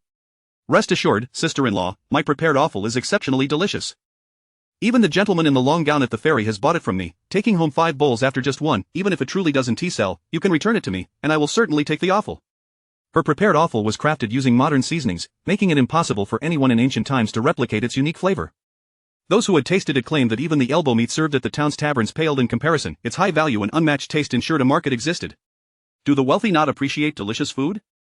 The less fortunate will certainly be drawn to it. It's flavorful, affordable, and meat-based, even if it is priced the same as lean meat. So what? Lean meat requires preparation, while the prepared offal is ready to eat, saving on cooking time and seasonings. Juan the butcher, a seasoned businessman with a keen eye, had tasted the offal Juan had brought yesterday.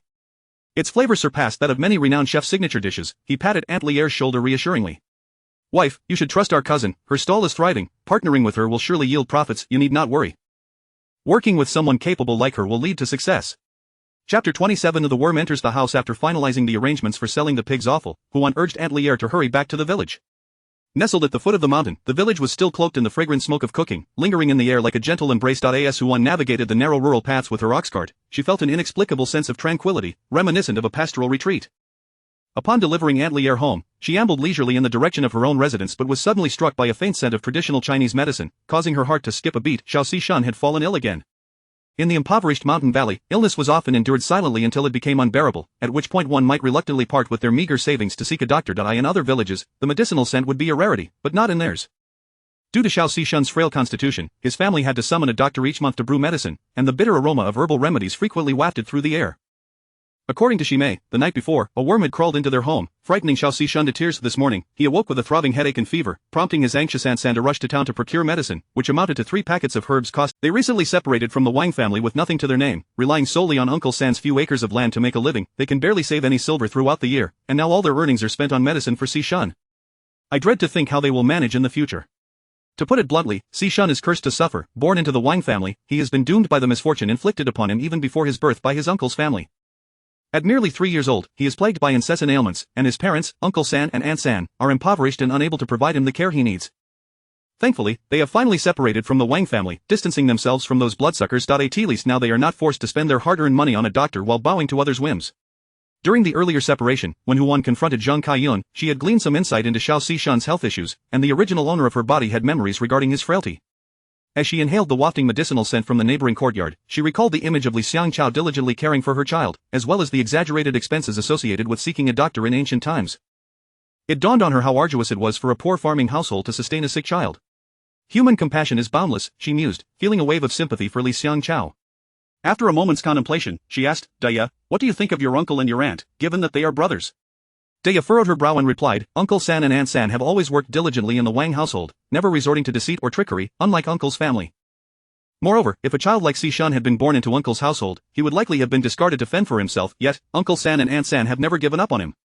She then cast a furtive glance at Huan, continuing, when my little sister was 2 years old and it was discovered that she was simple-minded, Grandma wanted to abandon her, but it was Uncle San and Aunt San who intervened. Their own mother, however, did nothing to stop it. Huan was perplexed. This memory did not resonate with her own recollections. Had the original owner concealed certain memories out of guilt towards her daughter? Dismissing the turmoil, Huan concluded that after several days of interaction in Daya's words, Li Xiangqiao's family was indeed worthy of assistance. With resolve, she made her way toward the neighboring courtyard. Within the modest fenced yard, a small stove had been fashioned from earth, topped with an old medicinal pot, where Shimei crouched, tending to the fire. The rich scent of herbs wafted through the air, prompting Huan to cough softly. Hearing the commotion, Shimei quickly rose to greet her. Aunt Air, I'll go fetch my mother. She promptly turned and entered the lowly thatched hut behind her, calling softly, Mother, Aunt Air has arrived. Her younger brother had just fallen asleep, and she dared not raise her voice for fear of disturbing him. Aunt Air, what brings you here? Is there something at the market that requires my husband's assistance? Li Xiangqiao emerged from the house, her eyes red-rimmed with fatigue and worry. Speaking in a hushed tone, she turned to call for Wang Sanlang. Aunt Air is capable. She can handle any task suited for a woman. Surely, if she has come seeking help, it must be for something truly difficult, Huan reassured her, quickly adding, I am merely here to check on how Xiao Xishan is faring, having heard from Daya that he is unwell. Despite her own child still being ill, Li Xiangqiao remained attentive to her, a widow in mourning. Huan could not help but feel a twinge of gratitude. Had she not become a widow herself, she would have been deeply moved by the gesture. Huan then said, I have another matter of great importance to discuss with you. Seeing Huan's serious demeanor, Li Xiangqiao was filled with curiosity and, rubbing her cheeks to muster her energy, hesitantly replied, Aunt Air, then please come inside? With her youngest son ill, the burden had drained her of strength, and the family had already spent a considerable sum on his care. There was little left to offer as hospitality, especially with the frightening matter yet to be addressed. Huan followed her inside. Upon entering, she was confronted with a sight that made her recoil. A snake lay on the cutting board, as thick as a rolling pin, severed into several pieces by a cleaver, its head still intact, tongue flicking, with its green eyes glaring at her. Even Huan, having faced death before, felt a shiver run down her spine. No wonder Xiao Xishan had been so terrified upon seeing the worm. Awakening from a deep slumber in the middle of the night to find such a creature in his home would surely have sent any child into a panic. The two women sat around the table, and Li Xiangqiao poured Huan a bowl of hot water. Gritting her teeth, she exclaimed, It is this vile creature that has caused such suffering for Xishan. I will skin it, chop its flesh, and brew a snake soup to help him regain his strength. She then added, Aunt Air, you mentioned having something important to discuss. What is it? Is it possible that the family from the main house has become envious of your success and is causing trouble? Huan waved her hand, succinctly outlining her purpose for the visit.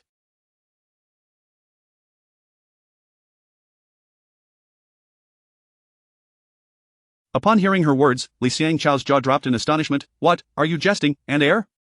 Wang Sanlang and Shimei, who had been in the back room caring for Xiao Xishan, exchanged incredulous glances. Father, did I hear that correctly?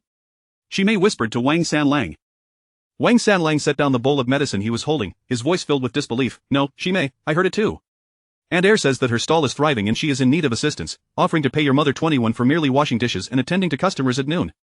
She also mentioned that if the business continues to flourish, she may transfer the stall to our family, whether by rent or outright transfer. Wang Sanlang's voice trembled with excitement. He knew that during the busy farming season, he could earn only 41 for a full day's hard labor at the ferry, and now, the prospect of Li Xiangqiao merely washing dishes for a few hours and earning 21 was astonishing. Who in the village would dare hire help at such a rate? Only those who truly prospered could afford it. Moreover, considering the circumstances of Wang the butcher and Aunt Air's household, it was evident that setting up a stall in town was a lucrative endeavor. The fact that Aunt Air was willing to pass on such a profitable business to them was simply remarkable. Though the transfer was not yet guaranteed, the daily income of 21 was a tangible opportunity. Wang Sanlang and Shimei simultaneously swallowed hard, holding their breath as they anxiously listened to the commotion in the main room. Chapter 28. Expanding the business and transferring the stall. Li Shangxao trembled all over, suppressing her voice as she asked, Second sister-in-law, are you saying that if I help you as a worker, washing dishes in the town every noon, I would earn 21? A full 21. It must be noted that each time her son fell ill, a single dose of medicine cost 20 wen. As a rural woman with no skills, could she truly earn enough to cover the cost of medicine by washing dishes for merely 2 hours? Tears brimmed in Li Xianxao's eyes. She believed Huan was showing compassion towards her family, finding an excuse to offer assistance, yet, if she could not afford the daily 21, it seemed her sister-in-law would not have brought it up. It appeared that the stall business was indeed lucrative, and her sister-in-law genuinely wished to lend a hand to their family. As for the transfer, Huan was a person of integrity, and would never exploit her sister-in-law's stall. Although washing dishes was not as strenuous as carrying sandbags, it was still laborious work. There were times when she would be overwhelmed, requiring help to manage the workload. It was certainly not as effortless as one might think, and she felt no guilt in accepting the offer. The notion of transferring the stall was not mere empty talk. She intended to establish a reputation for the food sold at the stall before either leasing a small shop or collaborating with a restaurant, which would naturally free up the small stall. Considering the close relationship between their families, with she may yet to marry and see Shun's expenses being substantial, and the heavy burdens shouldered by both her and Sandy, she contemplated the possibility of subletting to them. Huan's thoughts were thorough and her arguments sound. Li Xianxao had absorbed none of this initially. All she could focus on was the weight of their family's burdens and her sister-in-law's desire to help her. Her gratitude towards Huan deepened significantly, and she grasped her hands in appreciation, exclaiming, "Sister-in-law, how can San Lang and I ever repay you for your kindness?" Si Shun required 2 taels of silver for medicine each year, and she may had at most 4 years until her marriage, needing at least 5 taels for her dowry. To balance this out, they would need to save at least 3 taels annually, earning 20 when each day would amount to 6 jin a month. Excluding holidays, it could roughly yield 6 taels in a year. With this income, their family could enjoy eggs and meat, save some wealth, and Si Shun's health could be restored. Moreover, when it came time for Shimea's marriage, she would have the means to provide the best dowry in the village. Because her maternal family was poor, she had arrived at the Wang family without a dowry, and for years, old lady Wang had used this against her. She was determined to save enough for her daughter's dowry, ensuring Shimei could hold her head high in her new home, avoiding the path she had trodden. "You need not worry about repaying me. We are all working for our livelihoods and none of us is taking advantage of the other. I will come to call for you tomorrow. We must set out early to arrange the stall before mealtimes. You need to take care of things at home in advance," Huan reminded her. Li Xianxao intended to agree, but as her gaze shifted toward the inner room, hesitation crept in.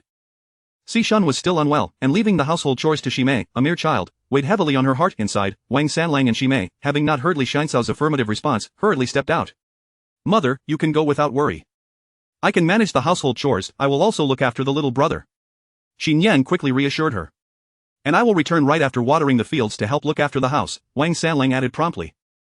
He dismissed the notion that men should be the sole providers. He worked the land to earn for his family. With his wife earning more than he did and unable to manage the home, he felt it was his duty to step in. The division of labor between husband and wife was of no concern to him. Seeing that both her daughter and son-in-law supported her, Li Xianxao felt a surge of confidence and nodded in agreement, saying, "Sister-in-law, I have no objections. I can go early tomorrow. Should I prepare the food in advance?" Upon uttering this, she immediately covered her mouth, realizing her mistake. Her sister-in-law used a secret recipe for the dishes, and her words seemed to imply an intention to learn it. Flustered, she waved her hands and nervously explained, "Sister-in-law, I did not mean to imply I wanted to learn your secret recipe. I was merely concerned that you might be too busy with chopping vegetables and kneading dough." Huan, of course, did not overthink it. "You've reminded me. I still need to marinate the offal. The offal can be quite troublesome to clean. It if you have time this afternoon, could you help me wash it? I will pay you 10 won for it. How does that sound?" Li Xianxao sighed in relief and quickly replied, "How can I charge for washing pig offal? It's already included in the 20 won I earn daily." Huan insisted, having calculated that on a regular day, she could wash about 10 jin by herself, but today was an exception. Having bought 20 jin of pig offal, she needed assistance. It wouldn't be necessary for Li Xianxao to help every day, thus, this would be considered extra work, deserving of additional pay. Even if she were to require Li Xianxao's help with the offal regularly, she was confident that she would earn more and thus could afford to give an extra 10 won as a labor fee. She simply wished to be a merchant, not a capitalist exploiting the labor of the working class. Li Xianxao's family naturally had no objections, expressing their heartfelt gratitude as they saw Huan off. Once the door to the main room was closed, Li Xianxao covered her face, choking back tears. "Husband, with second sister-in-law helping us like this, how shall we ever repay her for such a great kindness?" She believed she had lived with a clear conscience, yet had encountered such a family. Her daughter had been looked down upon by her grandmother and bullied by her cousin, and after finally giving birth to a son, she had nearly lost him due to the actions of her elder brother and sister-in-law. The two of them were perpetually busy, tending to 5 acres of land, and during harvest time, they were almost solely responsible for the work. After laboring tirelessly for half a lifetime, they had never imagined that a benefactor might help them escape their dire circumstances and lead a better life. "Mother, do not dwell on it. Second aunt must have no ulterior motives in helping us. We simply need to focus on following her lead, earning a living from the stall, and not be a burden to her." Li Xianxao came back to herself, nodding and murmuring, "Shimei is right. Second aunt surely does not expect us to earn her gold and silver. At most, she hopes I can wash the dishes well and serve the customers efficiently." In the past, people in the village had often remarked that second aunt was a simpleton, unable to protect even her own daughter. Yet it seemed that she was far from foolish. Who could be so oblivious as to lead their daughter to independence while simultaneously making a fortune in the market to support 3 children? Shimei chuckled. Indeed, mother, you have not seen how well Second Ye was dressed today. Her garments were made of fine linen, vibrant in color. When she wore it, the village girls all looked on enviously. Second aunt has raised her daughters splendidly.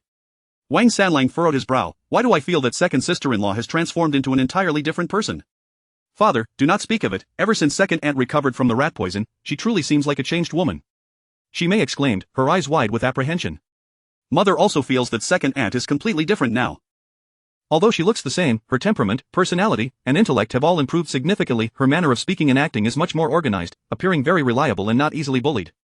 Moreover, her eyes seem bright and clear, revealing no ill intentions. Li Xiangxao furrowed her brow, reflecting on the feelings Huan had evoked in her these past few days, carefully articulating her thoughts. Wang Sanlang waved his hand dismissively. Let us not dwell on it. Ultimately, she has not harmed Dia or her sisters, nor us. Whatever the source of her transformation, she remains my second sister-in-law. This matter shall remain between us, and we shall act as if we know nothing. Chapter 29. A certain spicy snack from Long, imitating the unique hand-pulled pancake. What has become of the original second aunt?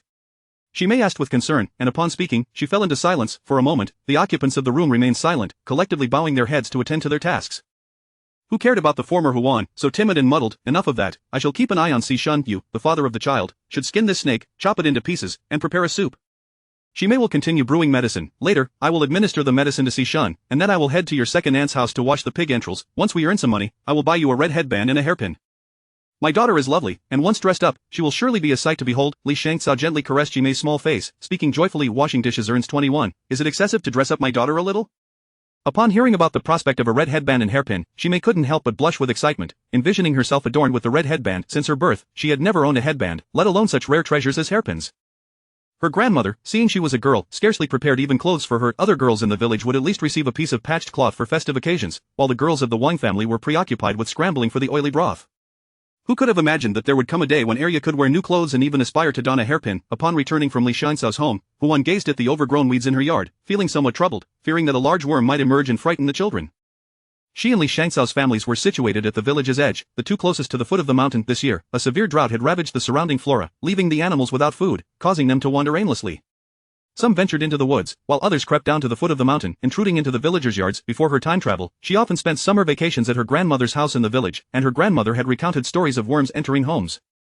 Once, she had never seen such things and felt no concern, even finding the tales of worms to be quaint bedtime stories. Now that she had witnessed it firsthand, a sense of crisis surged within her, especially since her home was adjacent to the first victim's house, nestled right at the mountain's foot. It was practically an accident-prone zone, were the worms not to invade her home, she would have scorned their intelligence. The stark contrast between childhood memories and present reality was overwhelming, akin to stepping into a horror game. It was simply thrilling. Mother, do you see how beautiful my and my sister's clothes are? Dea inquired, leading Xiaofunyao out of the house, followed closely by Arya. The 3 sisters, clad in the new garments sewn by the eldest sister, looked expectantly at her with sparkling eyes. Having returned without paying much attention, she now noticed that the 3 sisters were dressed in new clothes, freshly bathed, and coupled with the fact that she had provided them with good food and drink these past few days, each of them appeared rosy-cheeked, tidy, and spirited. Recognizing that her mother had just returned from town and must be exhausted, Arya affectionately began to massage her shoulders. Mother, you must be worn out from the market today. Let me give you a shoulder rub. Originally, she had wished to accompany her mother to the market, but her mother had forbidden it, citing the chaos at the ferry and the risk of being abducted, instructing her to stay home and look after her sisters until Dia finished sewing before she could go help.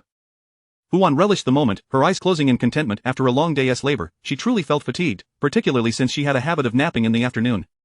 Yet since her time travel, with 3 children clamoring for attention and the need to run a stall, it seemed unlikely she would find time to sleep anytime soon. After enjoying her daughter's massage for a while, Huan opened her eyes. After pondering, she asked, which family in our village owns a dog? I just visited your third aunt's house and saw a rather large worm, which was quite alarming. Our 2 homes are close together, and we might easily attract such creatures. I am considering buying a dog for home protection. The former Huan was a person who scarcely ventured beyond her doorstep, unfamiliar with anyone in the village. After rummaging through her memories for quite some time, she could not recall which family owned a dog. Thus, she decided to inquire with her daughters. Having already revealed her ignorance, she feared not exposing another flaw. Besides, her daughters were capable of discerning good from evil and trusted her implicitly. The Sun Hunteress family has several large wolfhounds. They are quite impressive. Xiaofunyao exclaimed, jumping with excitement. She had long desired a formidable dog. With a big dog, the village bullies and even the older cousins would no longer dare to throw stones at her. Alright, Dea, take 10-1 and go ask if you can buy a dog from the Sun Hunteress family. Try to pick a good one. If it's unsuitable or exceeds 10-1, we'll pass. Mother will check the market tomorrow. The hunter's dogs were likely hunting dogs, intelligent and valiant, excellent for guarding homes. Just the sight of them was reassuring, making them an outstanding choice. Before her time travel, Huan had always wanted to raise a large dog, and now that an opportunity had finally arisen, particularly with the legendary hunting dogs, she was quite tempted. However, temptation aside, the price remained a concern. If it exceeded 10 yuan, she would have to forego it. On her way home, she had heard a dog vendor on the roadside calling out prices, the most expensive being only 8 yuan. She had already bid above market price, and anything higher was unacceptable. Daya had no objections, pulling her two younger sisters' hands and asking, "Mother, can I take my sisters with me? The little one has long wanted a dog, perhaps she could choose one she likes?" Huan nodded, watching the three sisters bounce joyfully toward the Sun Hunteress house. Huan turned and entered her home. Seizing the opportunity while no one was around, she concentrated and entered the supermarket. Since she had decided to make her stall well known, she needed to procure some fresh items, her gaze landing on the certain spicy snack from Long, which she adored to pair with her hand-pulled pancakes. Huan decisively grabbed 20 small packages. She also bought about 20 eggs at 5 yuan per jin. Huan swallowed hard. The hand-pulled pancakes sold today had neither eggs nor spicy snacks, rendering them utterly devoid of soul and flavor. Yet even so, they had sold remarkably well. She couldn't help but imagine how they would fly off the shelves if they included spicy snacks and eggs. She could also sell the pig entrails separately, substituting them for sausages, corn dogs, or tenderloin. Before her time travel, as a struggling university student, her greatest pleasure had been to arise each morning and purchase a hand-pulled pancake loaded with sausage, egg, and spicy snack from the cafeteria. She relished the hand-pulled pancake not solely for its affordability but for the anticipation of the delightful collision of varied ingredients. The diversity of flavors and textures, each catering to different tastes yet fulfilling a shared craving, was an integral aspect of the hand-pulled pancake's charm. With this in mind, she felt it would be wise to replicate the product features thoroughly at her stall. A pancake filled solely with shredded potatoes would cost 3 yuan, adding an egg would increase it by 1 yuan, and including spicy snacks would add another one, while substantial pieces of pig entrails would raise the price by 2 yuan. The impoverished had their price range, and the wealthy had theirs. With such a tiered and diverse pricing strategy, she could earn more and attract a wider clientele. The more she contemplated, the more she believed her stall's fame was just around the corner. Chapter 30: Solar Water Heaters and the Great Wolf Dog. Sold by Sun the Hunter. Even if she cannot sell food recipes like other protagonists in agricultural novels, relying solely on her role as a supplier to supermarkets in collaboration with hotels and restaurants will still allow her to earn a substantial profit. Oh, the supermarket also sells wooden bathtubs and solar water heaters. Just as Huan was about to purchase some snake, mosquito, and rat repellent sachets from the household goods section, she found herself drawn to the bathing accessories before her, yearning to touch them. However, upon seeing the price of 381, she sheepishly withdrew her hand. She had only made a net profit of 200 yuan today, while there was still some silver at home. Purchasing one would require a considerable sacrifice. Explaining the solar panels would prove challenging, so she decided to wait until she was wealthy enough to buy it. By then, she could keep it hidden in her grand residence and use it in secret. She needed to quickly establish her reputation and make a fortune as a middleman, otherwise, she could only watch the enormous supermarket with drooling envy, gazing at the exorbitant prices of vacuum cleaners, silk quilts, fragrant shower gels, and other items. Huan's desire for wealth reached unparalleled heights. She truly longed for a great deal of money. Just as she exited the supermarket, the three sisters returned from Sun the Hunter's home, accompanied by a small boy who had yet to develop a noticeable Adam's apple. He appeared to be around 10 years old, yet he stood almost as tall as the 14-year-old Arya, with strong, muscular arms. One hand carried two plump little puppies, while the other held a thick hemp rope tied to a wolf-sized dog. The large dog's fur was jet black, with a tuft of gray on its forehead. Although it appeared somewhat lean compared to modern large breeds, it radiated vitality, its eyes gleaming with intelligence, a formidable guardian for any home. Especially when it bared its sharp fangs, it exuded a presence that overshadowed the captive wolves Huan had seen at the zoo before her time. "Mother, this is Sun the Hunter's youngest son, named Shirtu," Daya introduced with a twinkle in her eyes. Huan looked up, puzzled. She had only come to buy a dog. Why had they brought the boy along? Arya explained from the side. "Mother, Shirtu wants us to take care of Dehui's two pups as well." Uncle Sun disagreed, so Shirtu threw a tantrum and cried, unable to refuse. "Uncle Sun, let him come and ask you." Huan understood the situation and, with a twitch of her lips, helplessly said, "Shirtu, take the pups back. Your aunt's family cannot afford to keep 3 dogs." In truth, with the supermarket under her control, she could afford it. However, she could not reveal that her family had ample provisions. "Aunt Hu, just keep Hazy and Wei Mao. They are Dehui's pups from last month and haven't been weaned yet. If you only take Dehui and leave the pups, they will starve." Shirtu, denied, immediately pouted and began to cry inconsolably. He truly did not want his father to sell Dehui, but his father had said that due to the severe drought, the animals in the mountains were dwindling, and if they did not send Dehui away, they would eventually starve in their home. Shirtu had come to deliver the dog, hoping his aunt would take in the little pups. Little Funyo gazed at the chubby puppies, utterly enamored, and looked at her mother with pleading eyes. "Mother, can we keep the puppies, please?" Huan remained silent and turned to enter the house. She placed the pig offal she had bought into a large basin and retrieved a bowl of ash from the stove. Carrying the highly odorous offal outside, she began to wash it. In truth, she had already resolved to keep the little puppies. Their soft, chubby forms were simply too endearing. However, during such a drought, when every household in the village was struggling to make ends meet, it was quite conspicuous for keeping 3 would loudly proclaim to others that her family had plenty of provisions. Therefore, she neither agreed nor outright refused but maintained a cold demeanor to convey that even if the puppies were kept, After a moment of tension, Li Xiangxao came over to help her. Upon seeing Shertu and little Funyo with tear-streaked faces, she was taken aback. After learning the backstory from Deya, she found it both amusing and pitiful. Having gone through so much, Li Xiangxao was certain that Ersa had likely wanted to keep the two puppies all along but was pretending to be stern due to concerns about the villagers coveting her family's food supplies, thus inadvertently distressing the two children. Little Shertu, seeing that no one was paying him any attention, stealthily placed the two puppies beside the large dog and ran outside without pause. Just when Huan thought he had fled, Shertu returned with a large bundle of firewood and a thick stack of hay. Curious, Li Xiangxao asked, Shertu, what are you planning to do? I'm going to build a doghouse for Dehui, Aunt Hu. I know your family doesn't have much food, but my father said that once Dehui is sold, he will throw away Hazy and Wei Mao. I can't just stand by and watch Dehui's pups die. I want to ask Aunt Hu to keep the two puppies, and in return, I'll bring some rabbits and birds I hunt for their food. What do you think? Mother, I can hunt for the puppies too. Little Funyo chimed in eagerly. Though his frame was slender, the young boy was already capable of taking on the responsibility of caring for two puppies. Huan couldn't help but nod, recognizing him as a good child. Alright then, I will keep the puppies, but remember, I have no surplus food, so their survival will depend on you. Upon hearing Huan finally agree, Sun Shertu was momentarily stunned, his little shoulders trembling slightly as he deeply bowed to her. Thank you, Aunt. Little Funyo sprang up joyfully. Thank you, Mother. The two little ones joined hands and began industriously constructing a doghouse. Despite their small stature, they worked swiftly, completing the doghouse before dinner. Logically, with the dog situation settled, Shertu should have returned home. However, gazing at Dehui nestled in his arms, he gently stroked its thick fur and, after a moment of silence, choked out, from today onward, you will be at Aunt Hu's house. You mustn't roll in the dirt or run around the yard, understand? Dehui seemed to comprehend, barking in response and even licking his cheek, while the two little puppies whined in agreement. Hey, Shertu, the doghouse is all built, and you're still here?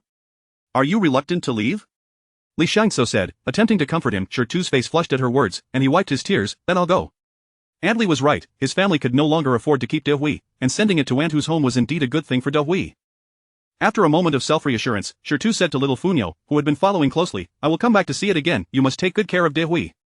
Meeting Shertu's tear-reddened eyes, little Funyo nodded seriously, recalling her mother's promises to her father, and said earnestly, Shertu, don't worry. I will take good care of Dehui. You must take care of yourself too. Dehui and Hazy will wait for you to come back. Shertu, it's not that precious. It shouldn't break easily. However, the thought that Dehui and Hazy would wait together for him truly moved him to tears. Chapter 31 is not going well. We must disrupt the business of the second household. Early the next morning, after Huan had her breakfast, she hitched up the ox cart to prepare for the stall. Upon stepping outside, she noticed Li Xiangxao waiting at the door, seemingly for quite some time. Second sister-in-law, you're up early, exclaimed Li Xiangxao. Huan was taken aback, realizing that Li Xiangxao had likely been waiting there for a while. She quickly advised, you needn't come so early from now on, our two families are close by. Just step out when you hear some noise. Hearing this, Li Xiangxao felt a bit too eager and replied, I understand, but I thought you might need some time to gather your things before setting up the stall, so I waited outside to make sure we could get started on time. She then discreetly observed Huan's expression. While others would hire someone who would pester them daily for work, the second aunt paid well yet didn't demand too much labor, which made her feel uneasy about the ease with which the money was earned. Huan patted the empty space on the cart and said resignedly, come on up, you needn't worry. As your second sister-in-law, I promise there is a division of labor. The tasks that are meant for you, you will certainly not be shortchanged on, and those that aren't yours, I won't burden you with. When I hired you, I had already planned it out. The work at the stall is a collaboration. I'll handle the food preparation, Deyo will manage the money and packaging, and you will be in charge of the dishes. Regardless of whether business is booming or slow, we will work together and rest together. I won't let you bear the brunt of it alone. Li Xiangxao nodded eagerly, I'll follow your lead, second sister-in-law. I know you won't let me suffer. Alright, let us head out now and pick up Aunt Li to go to the town. Okay, good mother. Deya, seated in the back of the cart, securely held a ceramic pot of soup as they conversed cheerfully while making their way to Aunt Li's home. As they passed by Old Wan's house, Old Lady Wan looked curiously at the laughing Huan and Li Xiangxao, furrowing her brow and inquiring, what are you laughing about? Is it possible that the second and third households are hiding some good news from us? Zhang Kaiyun rolled her eyes, what good news could there be? They've been separated for only a few days, is there anything we wouldn't know? Previously, aside from herself, there were Huan and Li Xiangxao, two daughters-in-law who received her mother-in-law's favoritism towards her three grandchildren, treating her relatively well. But now that they had separated, the mother-in-law no longer pretended, refusing to lift a finger and even nitpicking at her. It was one thing to criticize her cooking skills and claim her meals were unpalatable, but she couldn't even stand the sight of her eating or resting. Just the other day, when she had gone to the town and spent her own money on brown sugar, she had to sneak it and eat it in secret, burning the oil paper to ashes afterward to avoid her mother-in-law's gaze, lest she be subjected to a scolding. Alas, it had only been a few days since their separation, and she was already enraged to the point of heartache. Why hadn't that old hag died sooner? You lazy creature, who are you sulking for? The second and third households must have some good news, go ask them. Old Lady Wang scolded. That wretched girl had become spoiled under her care over the years, and now she dared to show her face. If she had been under her mother-in-law's thumb, her gluttonous daughter-in-law would have been skinned alive. Moreover, she had treated the second and third daughters-in-law poorly, yet the first daughter-in-law had never voiced any objections. Now that the same treatment was being applied to her, the first daughter-in-law had begun to show her displeasure. It was a classic case of giving too much face. Zhang Kaiyun scoffed. I kindly suggest you mind your own business. I have no time for your nonsense. She wasn't foolish, that old hag was now a pest. If she complied today, she would only face more troubles tomorrow, which was of no concern to her. Infuriated by her daughter-in-law's retort, old lady Wang's face flushed with anger. Just as she was about to reprimand her, she heard her grandson shouting, Grandma, Mother, we've got a major event happening in our family. What event? You'll laugh to death when you hear this. Wang Debeos rushed in, breathless and excited. Old lady Wang was left in suspense, itching to kick him for his teasing, but he was her beloved grandson, not one of those lazy granddaughters who wouldn't fight back. She had to suppress her temper and inquired with a smile, Debeos, what is going on? Tell your grandmother. Wang Debeos spoke as if sharing a joke. Grandma, you absolutely won't guessed its about my second aunt, the one from our family who just split off. They're so poor they can't even afford food, and yet they've gone to the town to set up a stall for business. Yesterday afternoon, they ran into our cousin from Uncle Wang who has family at the ferry. That troublemaker. Old lady Wang's expression darkened, her anger boiling over. I knew she bought that cart for some purpose. She is trying to do business. She has never been one to frequent the town. What audacity does she have to venture into business? How much silver does she have at home to cover her losses? If she loses everything, she will surely come begging at our doorstep. This cannot stand. I must intervene, or it will be chaos. Upon hearing this, Zhang Kaiyun's small eyes darted around, and she quickly grasped old lady Wang's arm, coaxing her sweetly, Mother, they've already separated. We can't interfere. If they lose everything, they'll have to sell their daughters, then the mother-in-law will use her status to pressure Huan, and the money from Deya and Arya will find its way back to me. How can we not interfere? Even if the second one is gone, I am still her mother-in-law. Old lady Wang retorted angrily. Grandma, we really can't interfere. Second aunt has already set up her stall. I heard she is using new tables and chairs and is selling white flour pancakes, so there is no silver left at home. Wang Debeos added fuel to the fire. After taking our family as silver, she turns around and squanders it all. Second aunt is truly foolish, thinking she can earn money through business. Doesn't she realize that a woman without sons and whose husband has died has no capability or luck for such endeavors? If it were him, it would be a different story. Old lady Wang was so enraged that she began to stomp her feet. I must sabotage the business of that troublemaker, otherwise, I'll have to clean up the mess. Indeed, the old Wang family still relied on her, Wang Mei, to manage their affairs. Today, they arrived at the ferry early, and the stalls near the river bend were not fully occupied, leaving a relatively large spot available. Huan, quick-witted and agile, swiftly occupied the prime location with her small cart. Li Shangzhou followed behind, parking the ox and beginning to set up tables and benches, while Dia busily helped as well. They transported ingredients and fetched water from the river, lit the charcoal fire, and though there were many tasks and much to do, they worked efficiently together. Before long, the stall was up and running. As Huan set the pot of simmering broth on the fire, she began to contemplate ways to attract customers this time, with a favorable stall position and ample manpower, and considering she had added spicy strips and eggs to her hand-grabbed pancakes, she planned to attract patrons not only with the aroma of her broth but also by calling out to sell her wares.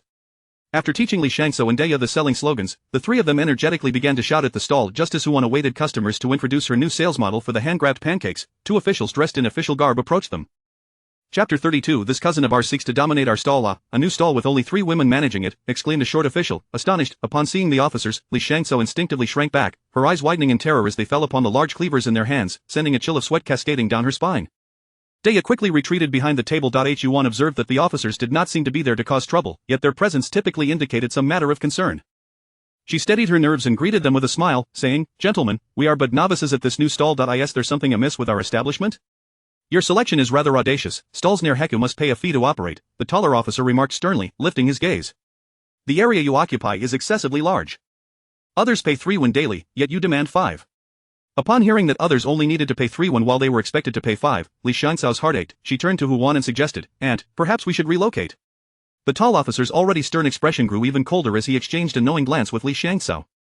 Huan, feigning a smile, replied to the 2 officers, Rest assured, we will not change our position. Though Huan wore a pleasant facade, her heart simmered with frustration. It was no wonder that when they arrived, as soon as I earn some money, I will promptly pay the stall fee. The 2 officials exchanged glances, their expressions revealing their hesitation, yet their bodies betrayed them as they sat down. Onlookers, having noticed the officers taking a seat at their stall, were filled with curiosity but dared not approach. As Li Shangzhou began to prepare the pancakes, her eyes widened in disbelief.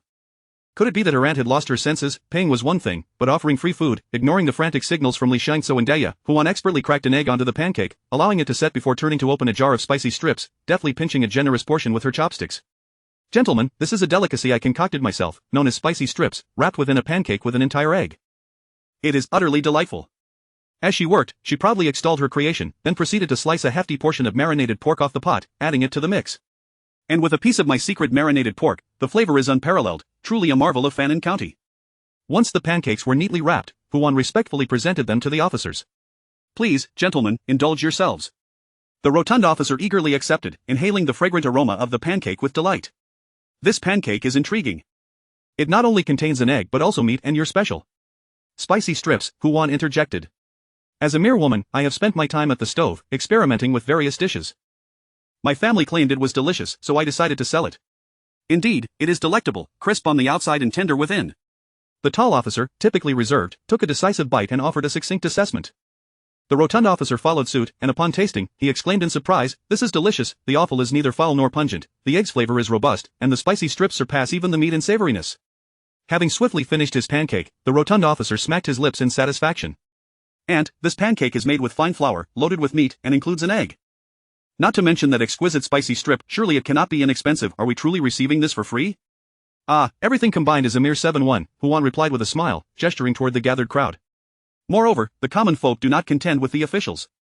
Officials are also for the benefit of the people. We small traders will require your patronage in the future, so your meal is certainly not without merit." Huan candidly acknowledged her intentions, clearly conveying her dual purpose of bribery and advertisement. Both officers, being astute, were not offended by her frankness, especially after having enjoyed her hospitality. "Aunt, your pancake is truly exceptional." The rotund officer maintained his cheerful demeanor as he introduced himself. "I am Zhang Xiao, and this is El Chang. We generally oversee the ferry, and we shall return for more pancakes soon. We can discuss the stall fee tomorrow." "Very well, we shall find a more affordable location come morning." After bidding farewell to Zhang Xiao and El Chang, Li Xiangzhou still felt a pang of regret. 2 fine pancakes, laden with meat, had been given away without payment. Daya, equally disheartened, lifted her gaze to find the onlookers had drawn closer. "Aunt, I would like 2 pancakes with egg and spicy strips," one called out. "I want one with marinated offal," cried another. "I want one too." After the officers departed, the footmen who had been lingering nearby quickly crowded around the cart.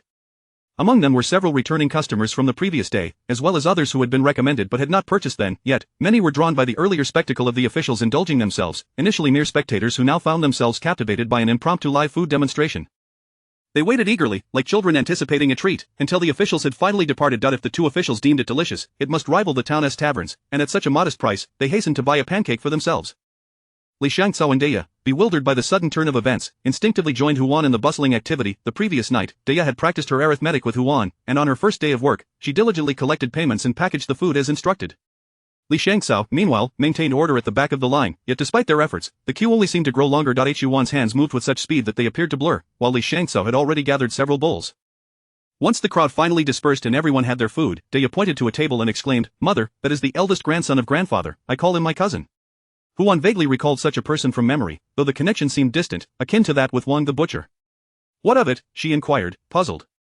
Daya's expression turned serious as she pondered for a moment before speaking. "He bought nothing, yet during the commotion, he helped out, occasionally asking me how much money I had earned." "Mother, do you think he is suspicious?"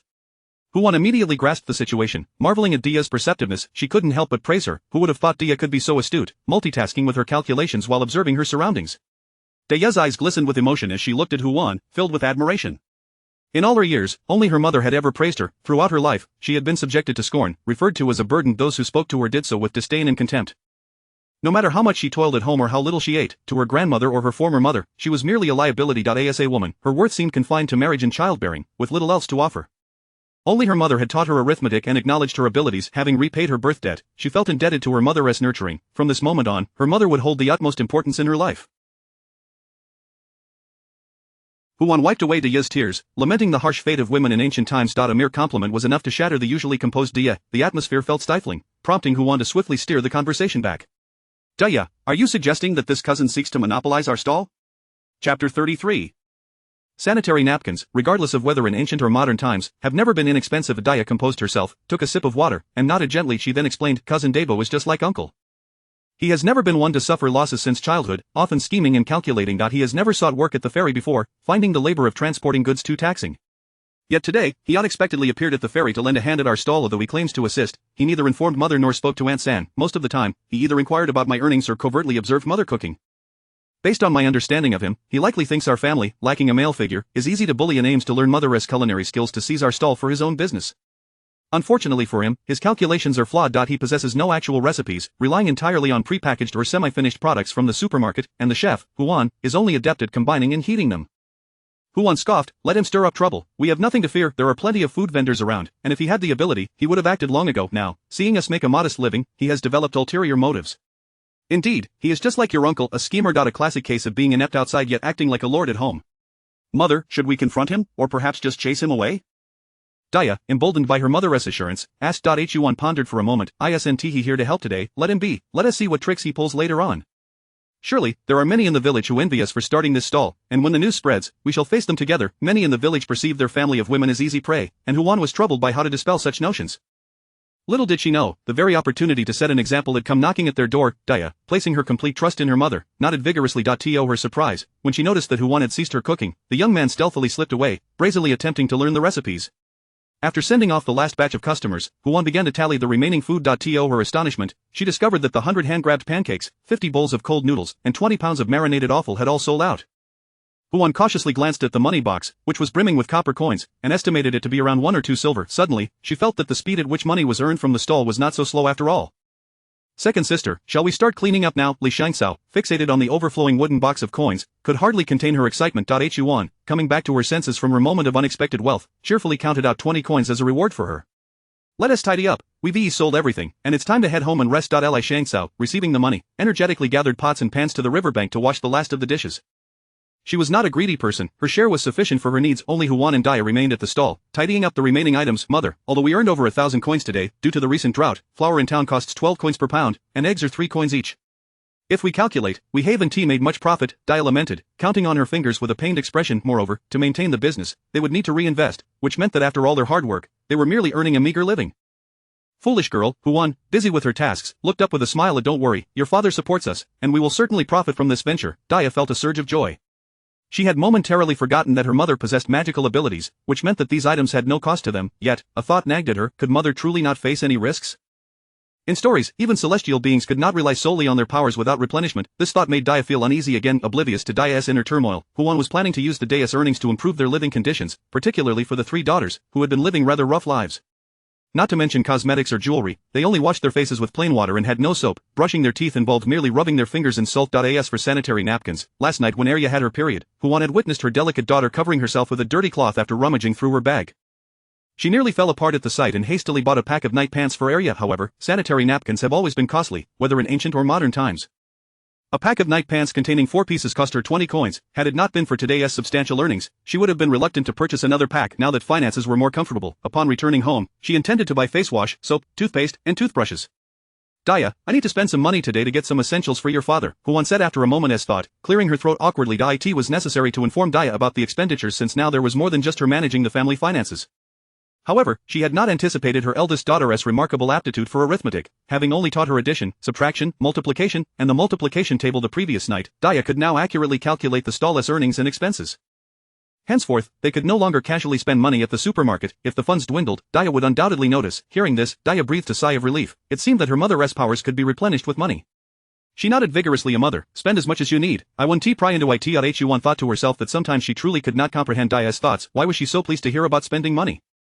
"Mother need not worry about finances. Ultimately, do not let us suffer at your expense." Daya, still concerned, earnestly advised. Perhaps this was a delightful misunderstanding. Huan opened her mouth to explain but had no idea what to clarify, so she simply nodded in agreement. Once they finished packing up the stall, they returned home with Aunt Li. As usual, upon entering the house, Huan found an excuse to slip inside, and when no one was watching, she dashed to the supermarket. In the 3-story shopping center, Huan browsed from top to bottom with her wooden box of copper coins. She dared not buy the ordinary packaged face wash on the first floor, opting instead for one in a wooden jar.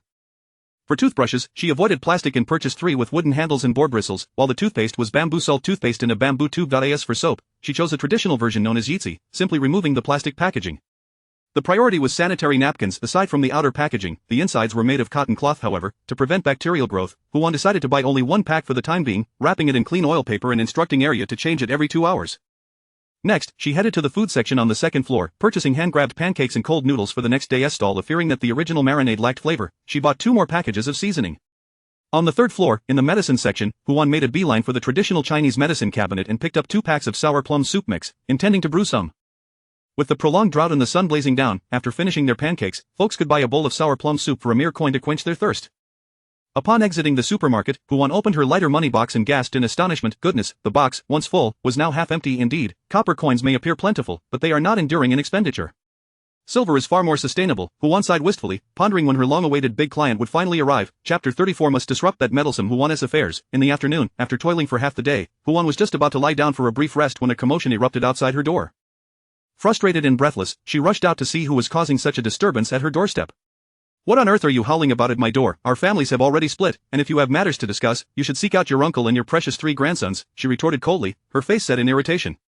Old Lady Wang slapped her thigh and began lamenting. Oh, my poor second son, not only did he die young, but he married a spendthrift woman who squandered his hard-earned money on some trivial business in town. As his mother, I fear she will waste away all his wealth. When I came to advise her, I was met at the door by that worthless granddaughter, who refused to let me in. This mother-daughter duo are nothing but troublemakers. How did our old Wang family end up with such a woman? Huan couldn't help but laugh in exasperation. After all these years, old Lady Wang's words echoed exactly what her grandmother used to say when scolding her mother. Could it be that the art of lamenting has been passed down through generations? The younger sister softly interjected. Grandmother, my mother just returned from the market and is resting. Please keep your voice down so you don't wake her. Before she could finish, old Lady Wang interrupted her, raising her voice even louder. Oh, my wretched son. It has barely been 6 months since his death, and the wife he married dares to disrespect your mother, and the daughter she bore shows no filial piety towards her grandmother. Her cries were heart-wrenching. Li Shangcao, hearing the ruckus, emerged to find her mother-in-law causing a scene. Her expression darkened instantly. Mother-in-law, we are no longer a united family. And call Sadlang from the fields and ask him if he still recognizes me as his mother. I haven't even begun to scold you for your disgraceful business dealings alongside your second aunt. Old Lady Wan was determined to continue her tirade. What are you doing? Your son just died, and I haven't seen you weep this loudly before. Knowing I am trying to rest, you choose to wail incessantly. Are you doing this on purpose, mother-in-law? Huan interrupted loudly, cutting through Old Lady Wan's lamentations. Old Lady Wang was taken aback by Huan's boldness. Typically, those of her status would avoid the shame of engaging in commerce. Her face flushed with anger as she pointed a finger at Huan and shouted, "You have no shame. Engaging in such a lowly trade tarnishes the Wang family name, and you dare to justify it. It is the starving families who resort to business. Do you consider yourself virtuous? Ah, yes, indeed, we are the ones who cannot afford to eat. We have disgraced the Wang family. Mother-in-law, why not give me some money for food? As soon as you do, I will stop my business." Huan leaned casually against the doorframe, casually scratching her nails. You are mistaken, sister-in-law. We have split families, so how can you still expect your mother-in-law to take care of you? Zhang Kaiyun interjected, clearly displeased. Huan shot her a glance, nearly forgetting there was another person present. This sister-in-law, like her brother, was equally scheming. The moment she heard Huan requesting money, she rushed to intervene, as if it were not old Lady Wang's silver she was after but her own. Huan reiterated her point. Indeed, we have split families. How can we still expect to be managed by you? Zhang Kaiyun's face darkened immediately. Old Lady Wang's expression soured as well. You are my daughter-in-law. Even if my son is dead, you are still a member of the Wang family in life and in death. As your mother-in-law, why shouldn't I be able to manage you? Just because we have separated, do you think you can turn everything upside down? Watch how I discipline you, so you understand who holds authority in the Wang family. With that, she rolled up her sleeves and advanced toward Huan. The two younger girls trembled in fear. Whenever their grandmother acted this way, they had suffered greatly. Memories of their dark childhood flooded back, leaving their faces pale, yet they bravely positioned themselves in front of Huan. Noticing the children's unease, Huan grasped one in each hand, protecting them behind her, and boldly declared, "She is merely an old woman in her 60s, what is there to fear? Watch closely, my dears, as I teach you a move." Then, as if to prove her words, Huan stood her ground against the advancing old Lady Wang. Enraged, the elder raised her hand to strike Huan's cheek. With a disdainful smile, Huan seized old Lady Wan's elbow mid-swing, applying just enough pressure to elicit a grimace from her. With a swift motion, she easily subdued the elder. Being mindful of the old woman's frailty and fearing a potential backlash, Huan refrained from exerting too much force. Nevertheless, old Lady Wang winced in pain, pleading, "It hurts, it hurts. Let go, please." Zhang Kaiyun, witnessing the scene, shouted, "Mother." Her voice was strong, ready to rush to old Lady Wang's aid, but upon meeting Huan's chilling gaze, she felt her blood run cold, unable to move a muscle. Forget about assisting, she could hardly bring herself to approach. Old Lady Wang trembled from pain, begging, "Wanner, please let go of me." It dawned on her that her second daughter-in-law had changed. She was no longer weak and submissive but had become quite formidable. Particularly during the scuffle, her decisive and agile movements, coupled with the fierce glint in her eyes, suggested that if that slap had landed, it could have ended tragically. Had she known to bring along her precious grandsons, robust and strong, she would have surely avoided this beating. Zhang Kaiyun, fearing for old Lady Wang's well-being, knowing Huan would not cover any medical expenses, hurriedly pleaded, "Sister-in-law, please release mother, we promise to leave you and your family alone from now on." Old Lady Wang chimed in, "Yes, we will not interfere anymore." "Very well, remember what you said today." Huan finally released her grip, watching them leave from the doorway. She had intended to teach her audacious daughter-in-law a lesson in retaliation for the previous humiliation she had suffered, yet instead, she left feeling even more disgraced. Old Lady Wang simmered with frustration, clutching her arm as she departed. On their way back, Zhang Kaiyu lamented, I told you not to interfere, mother-in-law, but you wouldn't listen, now look at this, we've taken a beating for nothing. Old Lady Wang had meticulously planned her approach, believing that her previous failures were due to her daughter-in-law's knack for garnering sympathy. This time, she had intended to cry first, who could have anticipated that this time, her daughter-in-law would not play the victim but would instead strike back, rubbing her sore elbow. Old Lady Wang growled, let us go to Wang Hu's house and find your elder and second nephews. We must thwart that meddlesome Huan's endeavors. Chapter 35. Oh, that foolish mother-in-law of hers. After Huan had given old Lady Wang a thorough beating, she felt an overwhelming sense of relief wash over her, the weariness that had plagued her dissipating significantly. Turning to face the three gaping faces, she remarked nonchalantly, Wang Mei is a quintessential bully of the weak, reasoning with her is utterly futile, the only way to deal with her is through sheer force. Once subdued, all problems can be resolved. Deya and Arya experienced a moment of enlightenment, as the terrifying figure of their grandmother, akin to a monstrous specter that could flay their skin and devour their flesh, seemed to disintegrate with their mother's words. Evenly Shang Tsao's bewildered gaze cleared, and she thought to herself, how could she not have realized this? They had been bullied for years without reason. After sending Li Shangtsao away, Huan felt the adoration emanating from her two children. She stood firm in the courtyard and spoke earnestly, when your father first met you, he learned a few martial arts techniques, the grappling move I just used on your grandmother was one of them. If you are interested, I will gladly teach you both. Our family currently lacks a male protector, and with our business earning a modest income, it is inevitable that we attract unwanted attention. Knowing a bit of self-defense will help you protect yourselves in the future. She felt a wave of gratitude towards her mother for enrolling her in close combat classes during her university days. Although she had only practiced for a few years and had not utilized those skills much in her previous life, upon her transmigration, close combat had become the most effective means of self-defense for her, bar none. Suddenly reminded of her mother, Huan felt a pang of sadness, pondering how devastated her mother would be upon receiving the news of her demise. Mother, I want to learn. Arya's voice interrupted her reverie. To her surprise, it was the seemingly delicate and frail Arya who was the most enthusiastic about practicing martial arts. Deya glanced at her sister's determined face and nodded vigorously in agreement. Their experiences over the past decade had taught them that while society favored gentle women, such women were also the easiest to exploit. They did not desire popularity, they simply wished to avoid being victimized. Only by wielding true power could they safeguard themselves and those they wished to protect. Mother, I want to learn too. Upon hearing her daughter's resolute declarations, Huan nodded in satisfaction and began demonstrating the combat techniques she had learned in the courtyard. Having traversed two timelines, Huan mimicked her mother's style, diligently educating her daughters. Regrettably, without a sparring partner or proper equipment, the effectiveness of her demonstration was somewhat diminished. However, the intelligence and eagerness of her children more than compensated for this shortcoming. The movements she showcased required little repetition, and Deya and Arya quickly grasped the fundamentals. If only little Funyo had not taken Dehe off to play somewhere, as they had yet to return. Aunt Hu, are you home? Something terrible has happened. Huan mused to herself how lively the village was with its abundance of animals. Just at noon, she had mentioned wanting to wait and see the chickens be killed to frighten the monkeys, and by afternoon, the chickens and monkeys were indeed causing a ruckus. The front gate was pounded upon with a loud crash, prompting Huan to hurriedly open the door, aware that her rickety fence gate would need repairs if it were broken down.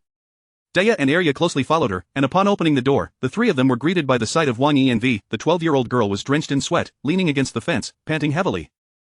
Upon seeing the door open, she wasted no time catching her breath before exclaiming, Auntie, Uncle Wang just came looking for my parents and said there is a significant matter concerning our Wang family that requires the entire clan to convene. But when my parents arrived, they discovered that it was your mother-in-law who disapproves of your business. Uncle Wang said you, as a widow without a son, are incapable of managing affairs and should hand over your stall to the men of the clan. Your mother-in-law also mentioned that your stall brings shame to the Wang family, and she wants the clan to intervene to prevent you from selling. My parents urged me to hurry and bring you to our home to hide. Huan couldn't help but laugh in anger. Oh, that utterly foolish mother-in-law of hers, rather than attending to serious matters, she allowed outsiders to wield her as a weapon, and yet she could not evade their shots. The scheming Uncle Wang was akin to the thief who had come to learn skills at her stall today. Deya, quick-witted as ever, swiftly inquired, Sister Env, did your mother mention how the clan members feel about this? Most of them share my family's perspective, believing that it is tough for a widow to raise 3 children alone, and since you have separated from the family without land or home, earning a meager living from a stall is nothing to be ashamed of. As for withdrawing your stall from the clan, my father said there are plenty of people selling goods. Our family has always been in business. Does the clan believe that engaging in commerce is disgraceful? If that were the case, would all Wang family members cease trading? It's clear that Uncle Wang is merely taking advantage of the fact that you are a widow without a man in the household, thinking you are easy to bully. Wang Env relayed her father's words verbatim. Huan's opinion of the butcher Wang had risen significantly. The seemingly simple man was, in fact, quite astute and industrious. No wonder the lives of the Li family were among the best in the village. Huan expressed her gratitude, thank you for bringing this news, but to avoid causing trouble for your family, I shall not go to your home. Hearing Huan's refusal, Wang Env furrowed her brow, hesitating to voice her thoughts. Only after glancing at Arya did she continue, "Aunt, I know you are capable and unafraid, but Dia and Arya will undoubtedly be frightened. While most of the clan stands by your side, there are still several households, like Uncle Wang's, that harbor ill intentions. Once they reach a consensus, even if the clan disagrees, they will likely conspire to confront you. Your family lacks a male protector, and I fear you may suffer. Perhaps it would be best to bring Dia and Arya to my home. With my father and older brothers there, they would not dare to act against us." Huan found this young girl rather peculiar. She was clearly worried about her yet chose to speak indirectly, using Dia and Arya as an excuse. Unable to resist a playful tease, Huan replied, "Very well, let us have Dia and Arya accompany you, while I shall remain behind." Seeing her face darken with anger, Huan then spoke earnestly, "There are still many valuables in the house. If they come to my door with ill intentions, I must at least keep an eye on my possessions, mustn't I? Moreover, today presents the perfect opportunity to frighten those rascals. With the chickens and monkeys causing a ruckus, how can I, armed with a knife, be the first to flee?" Wang Env remained unconvinced, yet as she observed Huan's calm demeanor, she found herself unable to voice her concerns. For reasons unknown, she felt Huan resembled a general strategizing in the face of battle. Although puzzled by why she felt a woman could embody such a martial spirit, Huan exuded an air of composure and authority that was undeniably commanding. However, Uncle Wang was notorious in the village for his unscrupulousness, and his eldest son was no better. Moreover, this issue had escalated to the clan level. As the saying goes, in times of trouble, commotion is most feared. Regardless of whether good or bad, when matters become tumultuous, they attract many nefarious individuals. At that point, even if Huan remained vigilant at home, lacking a male ally, how could she fend off a group of men intent on breaking down her door and robbing her?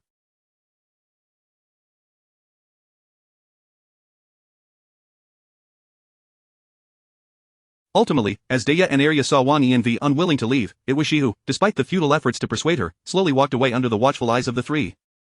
Huan's smile faded, replaced by a steely resolve. Chapter 36. No wonder these individuals are all destitute. Her mother-in-law, that foolish woman, is likely being incited by the Wang family to cause a ruckus.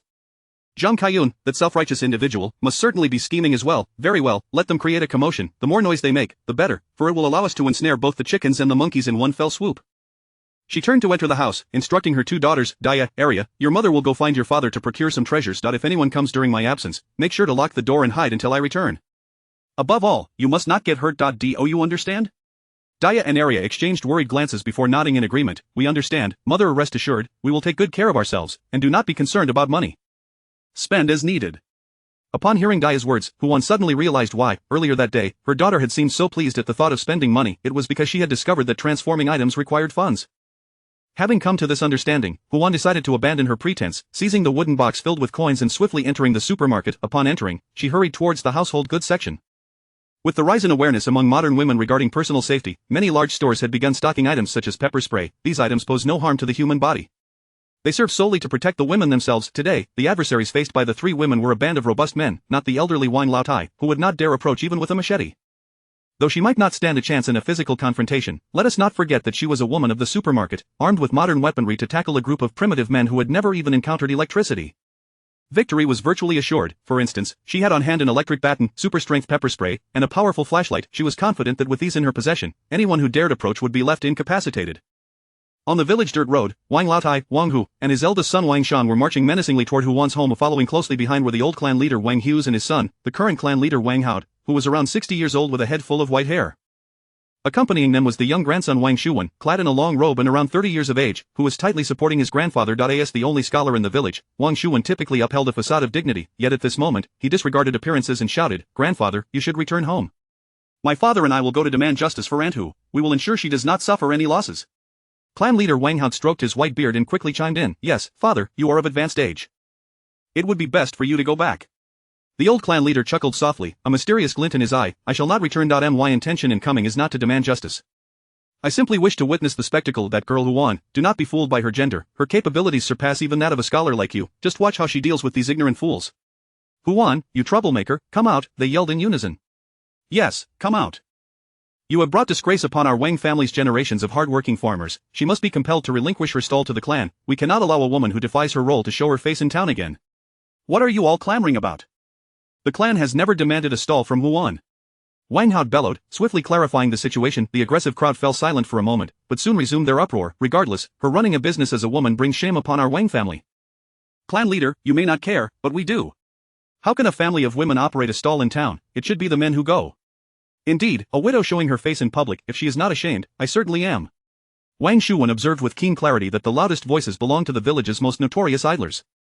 Wang Hu, the instigator of today's uproar, along with his eldest son Wang Shan, were infamous for their lazy ways, having spent half their lives achieving nothing, living off the remnants left by their parents. Nearby stood Wang Ergu, related by marriage to Wang Dalan. His wife and Dalan's wife were sisters. A confirmed gambler, he had squandered the family's land on his vices, spending his days either mooching off his brothers or gambling, showing no regard for the welfare of his wife and 2 children. Then there was the family of Wang Lizi, also among the village's most impoverished households, and a cousin of Wang who he was known for being perpetually drunk, often resorting to violence against his wife, earning him the reputation of the village's notorious alcoholic. At that moment, he drunkenly shouted, "Bah, a dead woman should spend her life serving men and children. What need is there for her to create mischief, setting up a stall to do business? If I were your husband, I would beat you to death today." Wang Hao was infuriated by their words, a bunch of lazy, scheming scoundrels, taking advantage of Hu Wan's husband's untimely death.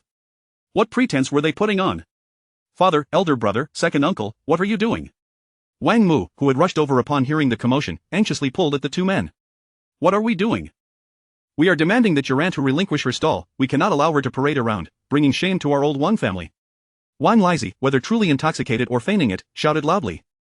Wang Mu deeply regretted his earlier actions. If he hadn't seen Aunt Hu setting up her stall at the dock and mentioned it upon returning home, how would his second uncle, elder brother, and perpetually inept father have ended up causing a scene at Aunt Hu's doorstep? It was all his fault. He had brought trouble upon her family, he stammered, unsure of what to say, and turned to the clan leader standing by, pleading, "Clan leader, please intervene with my father. Aunt Hu has done no wrong to anyone."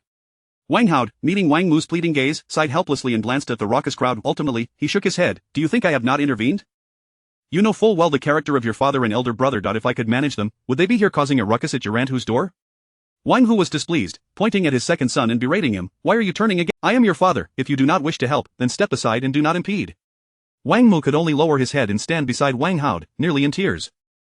The old clan leader's murky eyes swept over the crowd, and he addressed his son and scholar grandson, Hao, Shuan, "Remember these individuals. Should our Wang family ever face calamity, they will be the greatest hindrance to our survival." "Indeed, Shuan, your grandfather speaks true. These individuals are all deceitful, lazy, and envious. They would not dare speak a word against outsiders, yet they swarm like vultures at the slightest hint of good fortune among us. If they cannot seize it, they will concoct schemes to ruin it. Should our Wang family ever face dire straits, it would be fortunate if these individuals merely fled. We must fear they may turn against us and join the enemy in harming our own." Wang Shuan wholeheartedly agreed, realizing why this group was uniformly impoverished. Their utterly dull and malevolent minds were fundamentally corrupt. Even if they were gifted mountains of gold and silver, they would eventually squander it all. Should he one day succeed his father as clan leader, he would be sure to remain vigilant against them. Chapter 37, Hu Wan ran away with the wild man with the recipe. Wang Ergu, upon hearing the words of the old clan leader and the current clan leader Wang Hao, curled his lips in disdainful laughter, utterly contemptuous. These 2 old fools were merely well-fed and standing idly by, while they, who were impoverished to the bone, were presented with a rare opportunity for wealth. Why should they be swayed by a few lofty principles? Only a fool would heed such nonsense. Even if they did not strike it rich in the end, what was the worst that could happen? Hu Wan, this widow, could hardly retaliate against them. Wang Hu, observing the indignant crowd, couldn't help but smirk. He had already conspired with Wang Laotai and Wang Dalong to spoil Hu Wan's business and seize the recipe, with the 2 families taking over the trade in town. Hu, the widow, was indeed a simpleton, selling her white flour pancakes for a mere 3 coins, while they could easily raise the price to 5. As for the pig offal, they would simply request it from Wang the butcher. After all, it was unsellable. What did it matter if they received it for free instead of buying it? The old clan leader gazed intently at the securely closed fence gate, then turned to his scholar grandson and whispered, "Summon the village chief, and also Lu the carpenter from the village entrance. Hu Wan will certainly require them shortly." Wang Shuan instantly grasped his grandfather's intent. The elder anticipated that this group, upon finding Hu Ant not opening the door, would surely resort to breaking in to cause a ruckus. Thus, he called for the village chief in advance to settle the accounts. The law explicitly states that those who intrude upon another's home must compensate for damages and face 10 strikes with a rod. Serious offenders may be imprisoned. Considering Hu Wan might be unaware of how much silver it takes to repair a large door, he summoned Lu the carpenter to provide an estimate. He lifted his gaze and quietly replied, "Understood." The grandfather and grandson exchanged a knowing smile. Wang Hu, puzzled by Hu Wan's continued absence despite the commotion at the doorstep, stepped through the fence and peered into the courtyard. Upon seeing the empty yard and the tightly shut door, he widened his eyes and shouted to the crowd, "There is no one here. Hu Wan, that old hag, has run away." Immediately, Wang Laotai became agitated, pointing at the fence gate and shouting angrily. Unable to contain her frustration, she turned to the old clan leader and berated him, "You didn't heed our warnings, and now look. Hu Wan, that shameless wench, has surely absconded with her silver in the recipe, fleeing with that wild man." After saying this, she eagerly turned to Wang Hu, Wang Lai, and Wang Ergu, proposing, "This daughter-in-law of mine has brought disgrace upon our family. You must hurry and bring her back. Such a wanton creature deserves to be drowned in a pig's cage, but before she dies, she must hand over all her recipes." Of old woman, Hu Wan simply doesn't know where to go.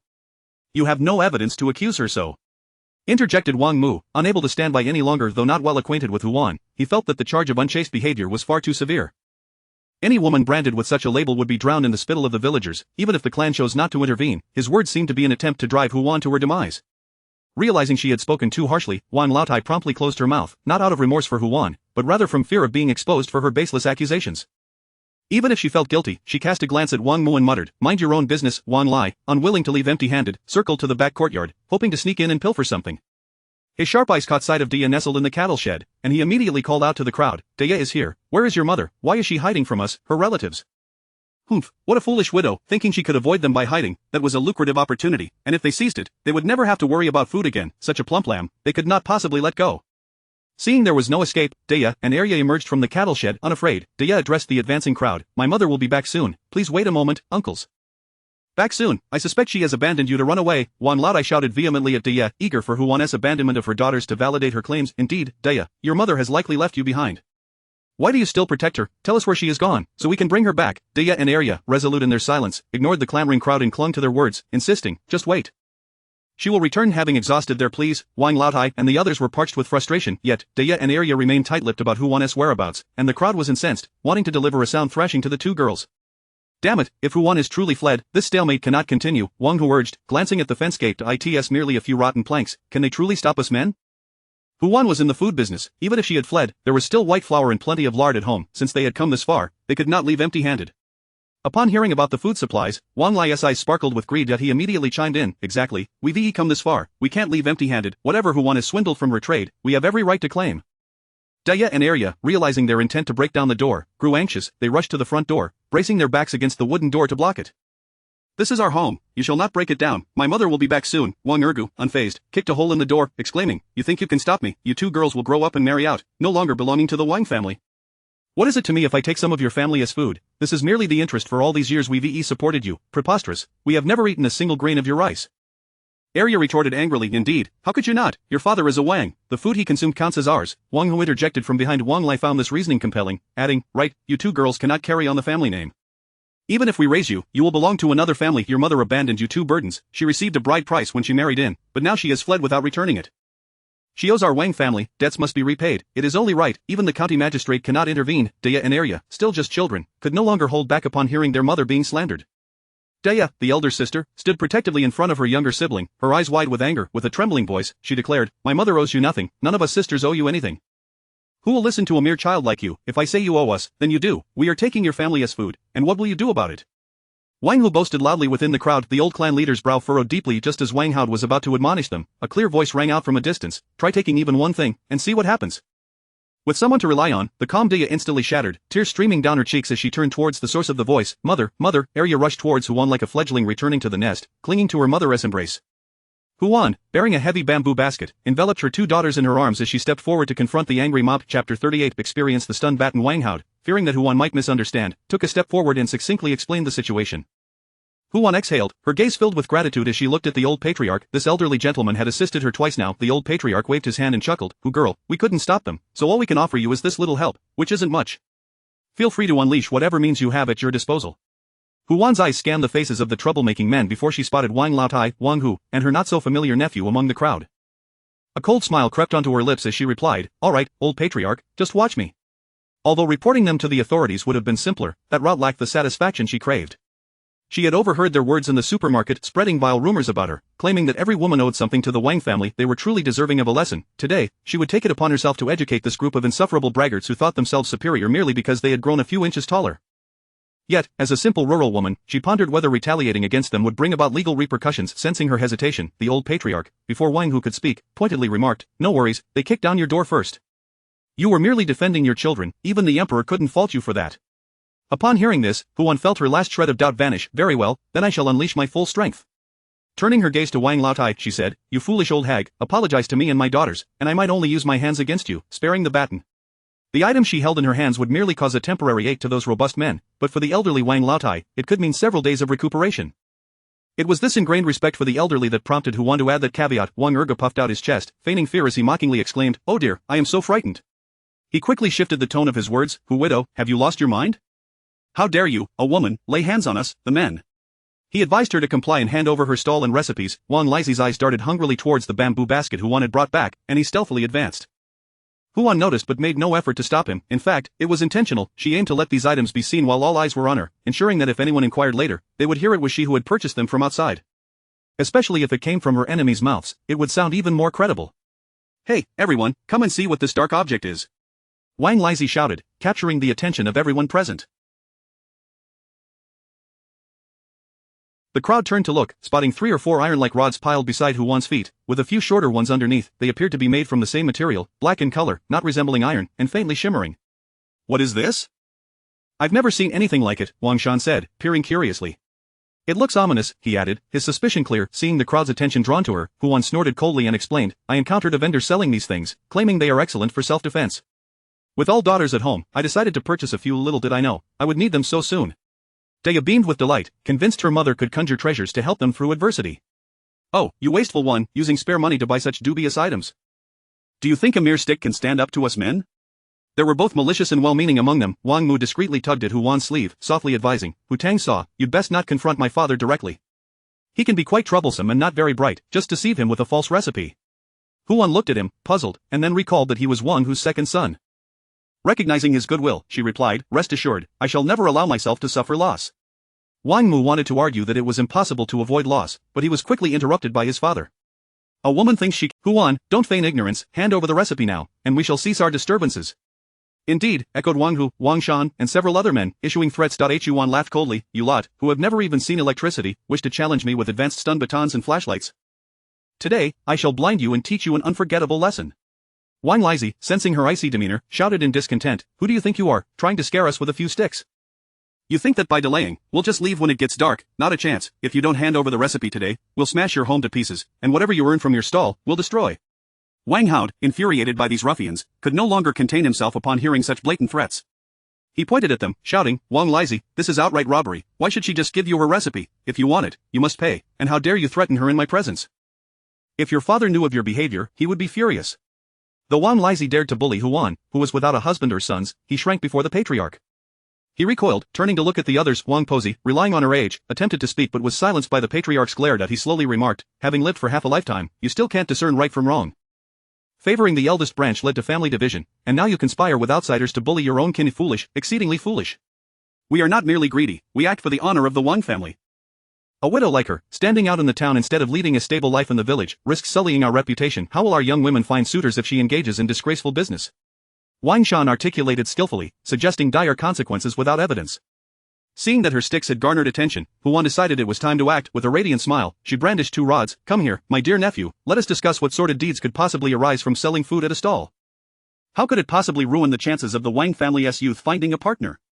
She was growing impatient. If she didn't strike soon, she might transform. It was imperative that she wield the stun baton to impart some much-needed lessons to this group of ungrateful Wang descendants, allowing them to experience the might of modern technology.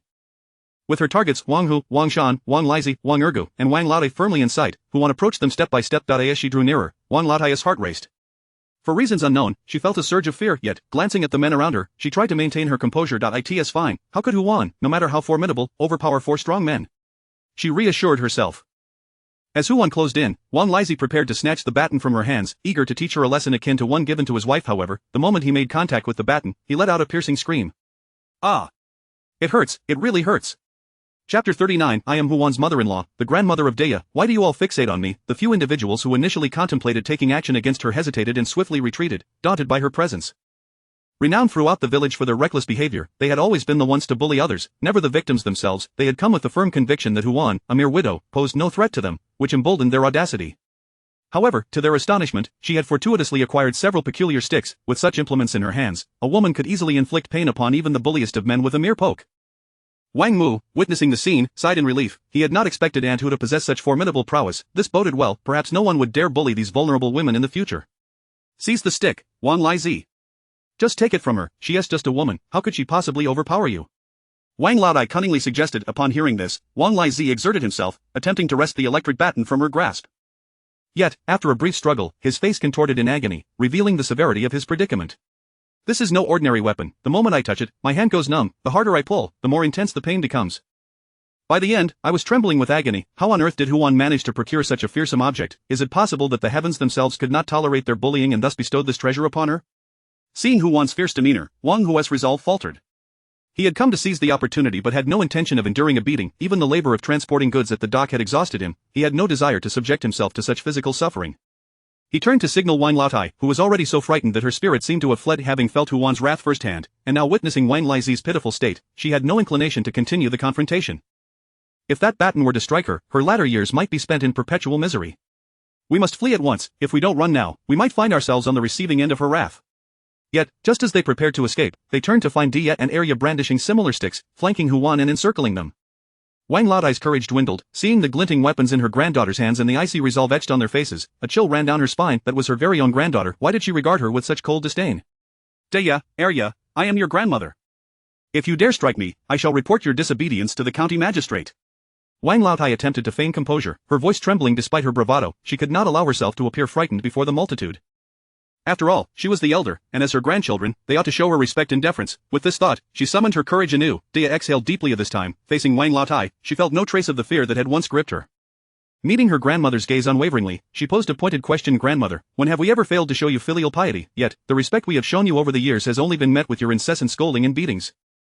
Today, you led a band of ruffians to our home, intending to forcibly seize our grain. Reflect on your actions. Do you truly believe you deserve to be our grandmother?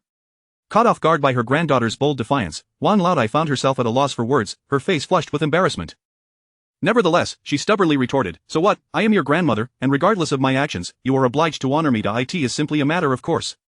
At that moment, Huan had finished dealing with the remaining men and stepped forward to confront Wang Laotai with a scathing rebuke. You dare speak of filial piety to my daughter? You, of all people, instead of cherishing the good life, you seek to create strife. Even after the division of the household, you continue to plot against us, ensuring we cannot live in peace. How dare you mention filial duty?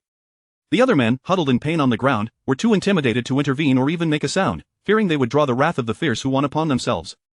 Wang Laizi and Wang Ergo, desperately trying to crawl away, were filled with regret. Had they known they would face such a formidable adversary, they would never have heeded Wang Shan and Wang Hu's instigation to stir up trouble. Now, as they crawled away, a cacophony of barking dogs erupted nearby. Wang Tuo, accompanied by his two sons, with Wang San Lang wielding a hoe and Sun Tushar carrying little Funyo while leading De Hui, approached the scene, having heard the commotion. Noticing that Wang Yinu had returned without bringing Huan with her, Wang Tuo had summoned his sons for assistance, fortuitously encountering Li Xiang Chao, who had called for help, along with Sun Tushar and little Funyo, who had just returned from hunting. Instantly, the area in front of Huan's home transformed into a bustling assembly, with a group of robust men brandishing their implements, surrounding the four incapacitated ruffians and Wang Laotai. Grandfather, father, I have summoned the Li Zhang and Lu Carpenter. With Wang Xiaokai's announcement, the onlookers cast respectful glances in his direction. The elder patriarch's family was the most prosperous in the village, with a lineage that had produced a county magistrate, and every generation boasted scholars, particularly this one, which had birthed a talented scholar. The presence of a scholar signified connections to authority. The crowd quickly subdued their bravado, especially with the official Li Zhang standing nearby. Li Zhang, these miscreants attempted to invade my home to steal our grain and even smashed a hole in our wooden door. Huan calmly detailed her grievances, pointing at the damaged fence gate. Li Zhang acknowledged her complaint with a nod, then surveyed the four men sprawled on the ground, momentarily taken aback before instructing the others to restrain them. It was indeed a novel experience to witness ruffians attempting to invade the widow's home only to be bested by her. He ordered Wang San Lang and the others to conceal the incapacitated men, while he sent Lu Carpenter to assess the damage to the door and provide an estimate for repairs. Due to her advanced age, Wang Laotai was not bound but was nonetheless kept under watch. Unable to move freely, she shouted indignantly, I am Huan's mother-in-law, the grandmother of Dea and Arya. Why am I not allowed to leave? Chapter 40. Old Lady Wang finally regrets. Are you even worthy of being called an elder? On the way here, I heard the scholar mention that you led the notoriously difficult family from the village to invade your second daughter-in-law's home. The sole reason being your envy of her for establishing her own stall after separating from the family to earn a living. Old Lady Wang, having lived a full life, it is high time you accumulated some virtue before meeting your end. Upon hearing this, the village head could not restrain himself from speaking up. Had it not been for Old Lady Wang's advanced age, he would have felt compelled to slap her twice. What kind of person is this? Her biased actions have caused discord within the entire family, and now she brazenly invites outsiders to rob her daughter-in-law's home. Such blatant disregard for boundaries is truly repugnant. Hearing the village head's words, Huan's eyes gleamed with understanding. No wonder he is the village head, his reasoning is impeccable. Dea, contemplating the village head's remarks, finally cast a defiant glance at the enraged grandmother. With a resolute expression on her small face, she knelt before the village head and declared firmly, Village head, I beseech you to investigate thoroughly. My grandmother has conspired with my uncle Wang Hu and my cousin Wang Shan, inciting the ruffians Wang Ergo and Wang Laizi to forcibly invade our home, attempting to seize our grain and coercing my mother into surrendering her business recipes. Had it not been for my mother's good fortune in encountering a vendor who sold her a few sticks for self-defense, our family would have surely been plundered to the core by now. With that, she turned and knelt before the clan elder, raising her right hand with 4 fingers together towards the heavens. I, Wang Dia, hereby swear to sever all blood ties with my grandmother. From this day forth, I shall have no further association with her or my uncle's family. I, Wang Arya, vow the same as my sister. Immediately, Arya knelt on the ground, mimicking her sister's stance. Even the little girl Funyo, held in the arms of the hunter son, jumped down and knelt beside her sisters. Old Lady Wang stared in shock at the three sisters, her chest heaving, her trembling finger pointed at them as she gritted her teeth. Rebellion.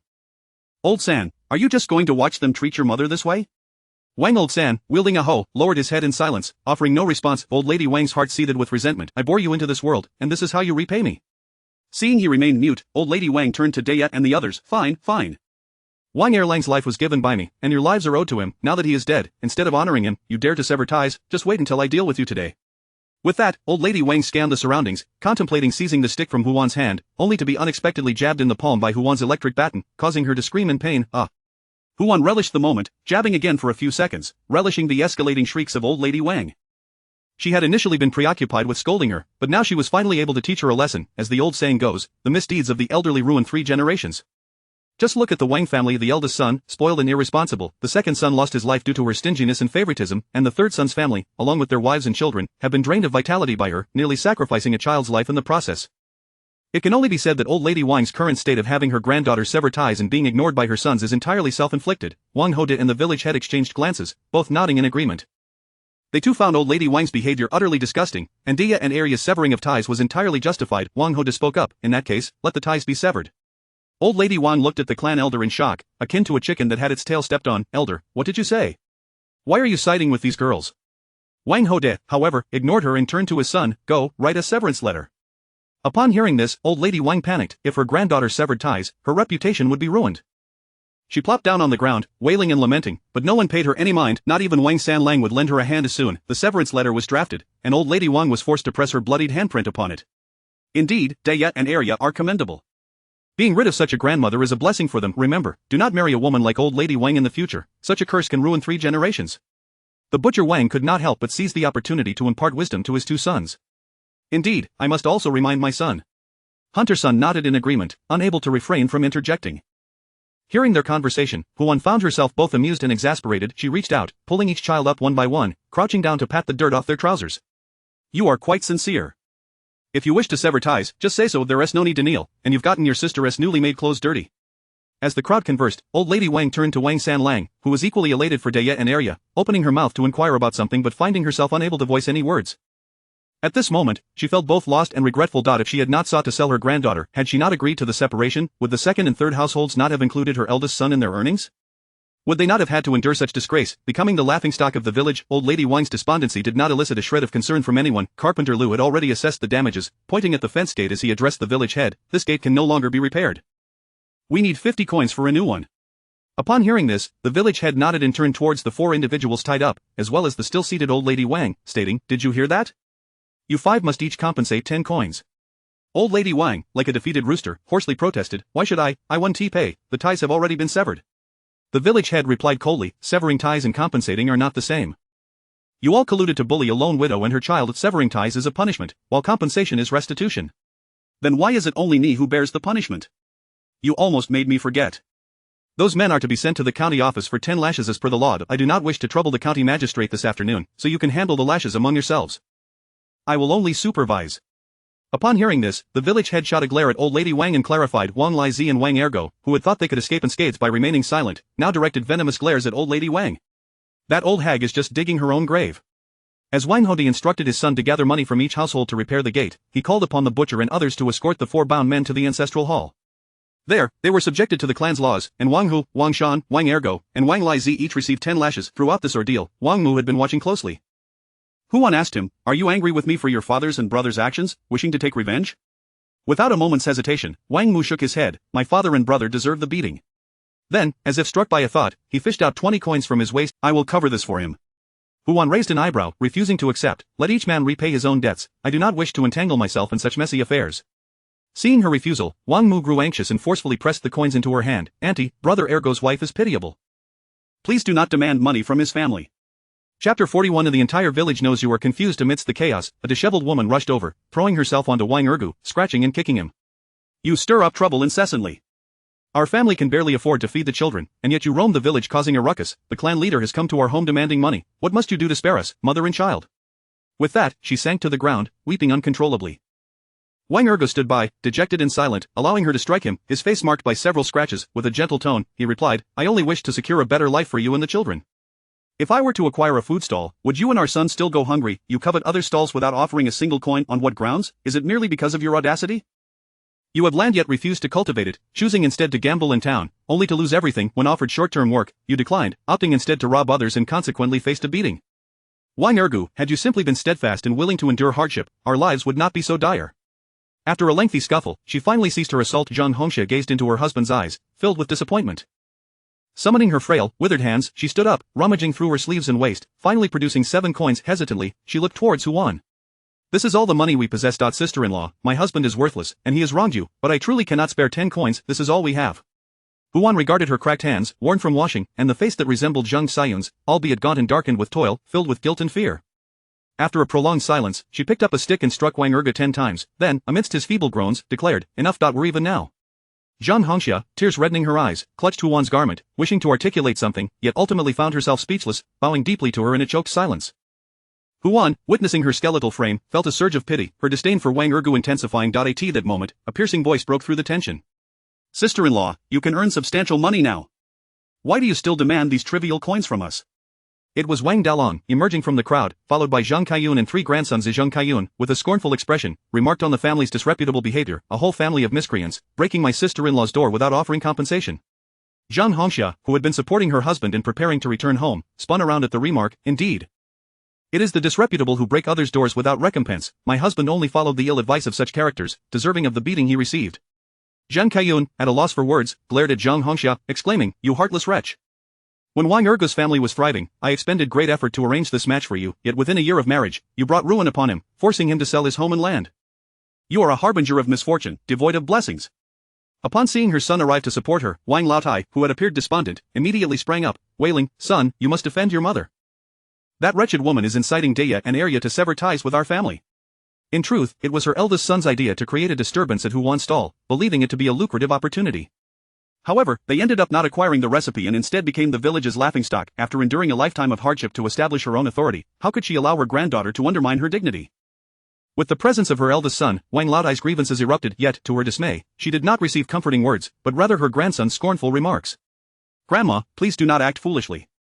It is because of you that Dia and Arya severed ties. Had you not been so incensed by the sight of your sister-in-law succeeding, would they have quarreled to this extent?"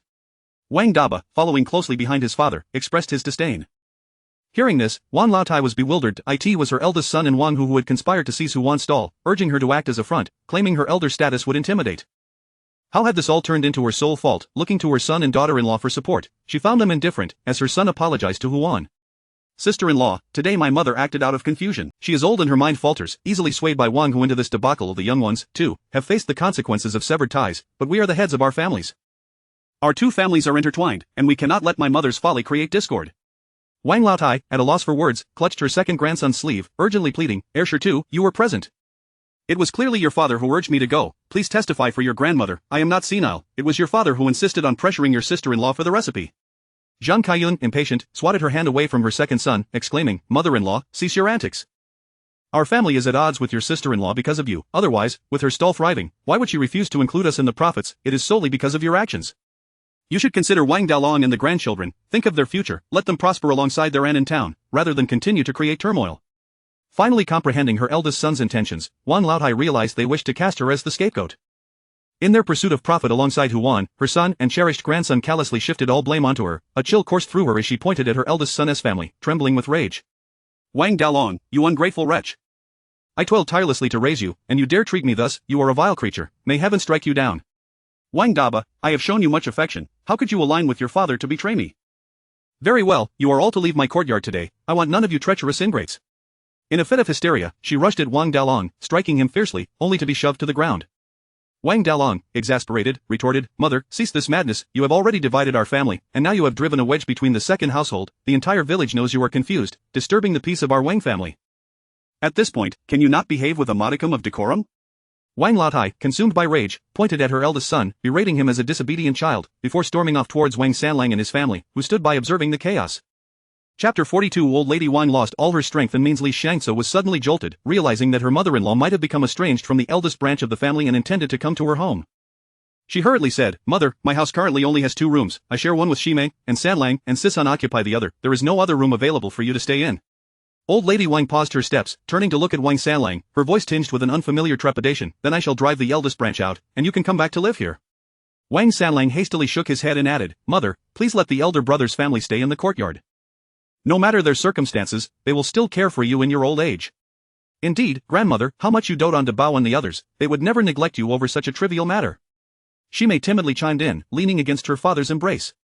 At that moment, Old Lady Wang felt a chill run through her. She turned and fortuitously encountered Dia and Arya, their eyes as cold as ice. Yuan coolly remarked from the side, "Stop hoping. The ties have already been severed. Our family will never take you back." Old Lady Wang spun around, stunned to discover that no one wanted her, despite her possessions of houses and silver, and her physical ability to work. Yet, her granddaughter had already severed ties with her, one son had died, and the other avoided her at all costs, the remaining one looked at her with no affection, only greed and smugness.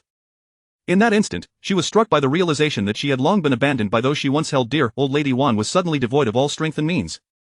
She staggered a few steps before collapsing to the ground, laughing and crying in madness. "Mother, please do not disgrace yourself, return home."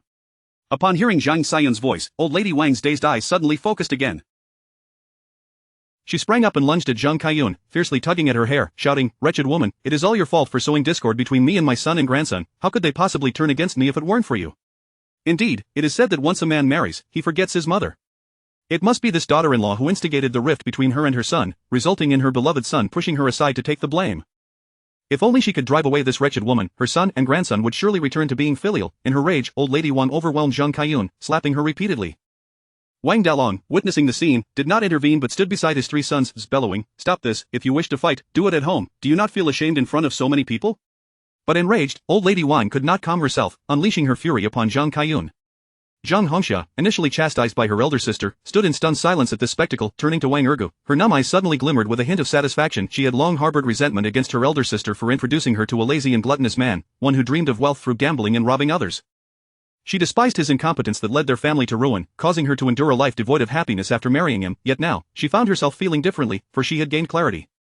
She recognized her husband's shortcomings, his treacherous nature. However, she also acknowledged that he possessed a redeeming quality. He never bullied her, nor did he stand idly by when she was mistreated, merely offering disdain without action. Her husband held feelings for her, he was not a heartless beast, yet her sister's husband was indeed such a brute. Zhang Kaiyun, pinned down by the frenzied Old Lady Wang, could not escape and yelled towards Zhang Hongxia, "You ungrateful wretch, are you just going to watch your sister suffer? Hurry and help me." Just then, a handful of hair was violently yanked from her scalp, tearing flesh and leaving her horrified. Zhang Hongxia, supporting her husband, turned her back and walked home without a glance at Zhang Kaiyun. Moments later, a distant voice called out, "Elder sister, rely on yourself from now on. I'm not fortunate enough to be near such a blessed woman, for fear of catching your misfortune." This left Zhang Kaiyun, still being beaten on the ground, furiously shouting, "Ah! Zhang Hongxia, you worthless scoundrel, ungrateful wretch." Ultimately, it was the clan leader who intervened, forcing Wang Dalong to pay 10 coins in compensation to Huan. After receiving the money, Huan led her 3 daughters away, completely disregarding Wang Dalong's attempts to get close. She had no desire to provoke someone who would so easily cast aside their own mother for protection, especially given the countless grievances her family had endured from the eldest branch. Now, they still wished to follow her to make a living. It was nothing short of a dream. The farce concluded, Old Lady Wang was dragged back home by her 2 grandsons. Wang Ergu had already been assisted back by Zhang Hongxia. Wang Lizi limped back on his own, having given only 10 coins to the scholar, without even showing his face. Wang Hu and Wang Shan were led back by Wang Mu, yet even so, the 2 would frequently lash out at Wang Mu. That evening, during dinner, as they spoke of Wang Mu and Zhang Hongxia, Huan sighed, 2 kind-hearted souls, yet unfortunate to have unkind family members. Their fate may very well mirror your father's, either drained dry and left to perish or completely leaving the village to struggle alone, becoming a wanderer without a home. What can be done, however, even in the future, there will be children suffering due to the bias of their elders, and women left with unhealable scars because of their husbands' incompetence and foolishness. There are those who spend their lives healing but never truly find solace. Daya mumbled in agreement, her voice choked with emotion. If not for their mother, she and her sisters might be in the same predicament as Wang Mu and Zhang Hongxia. She gazed at her 2 younger sisters, who had enjoyed a few hearty meals and looked much healthier, as well as the table laden with meat, eggs, vegetables, and fragrant white rice. Without their mother, how could they have severed ties with their grandmother and lived such a good life? Arya clearly understood this truth as well. "Mother, tomorrow, I wish to accompany you to the market."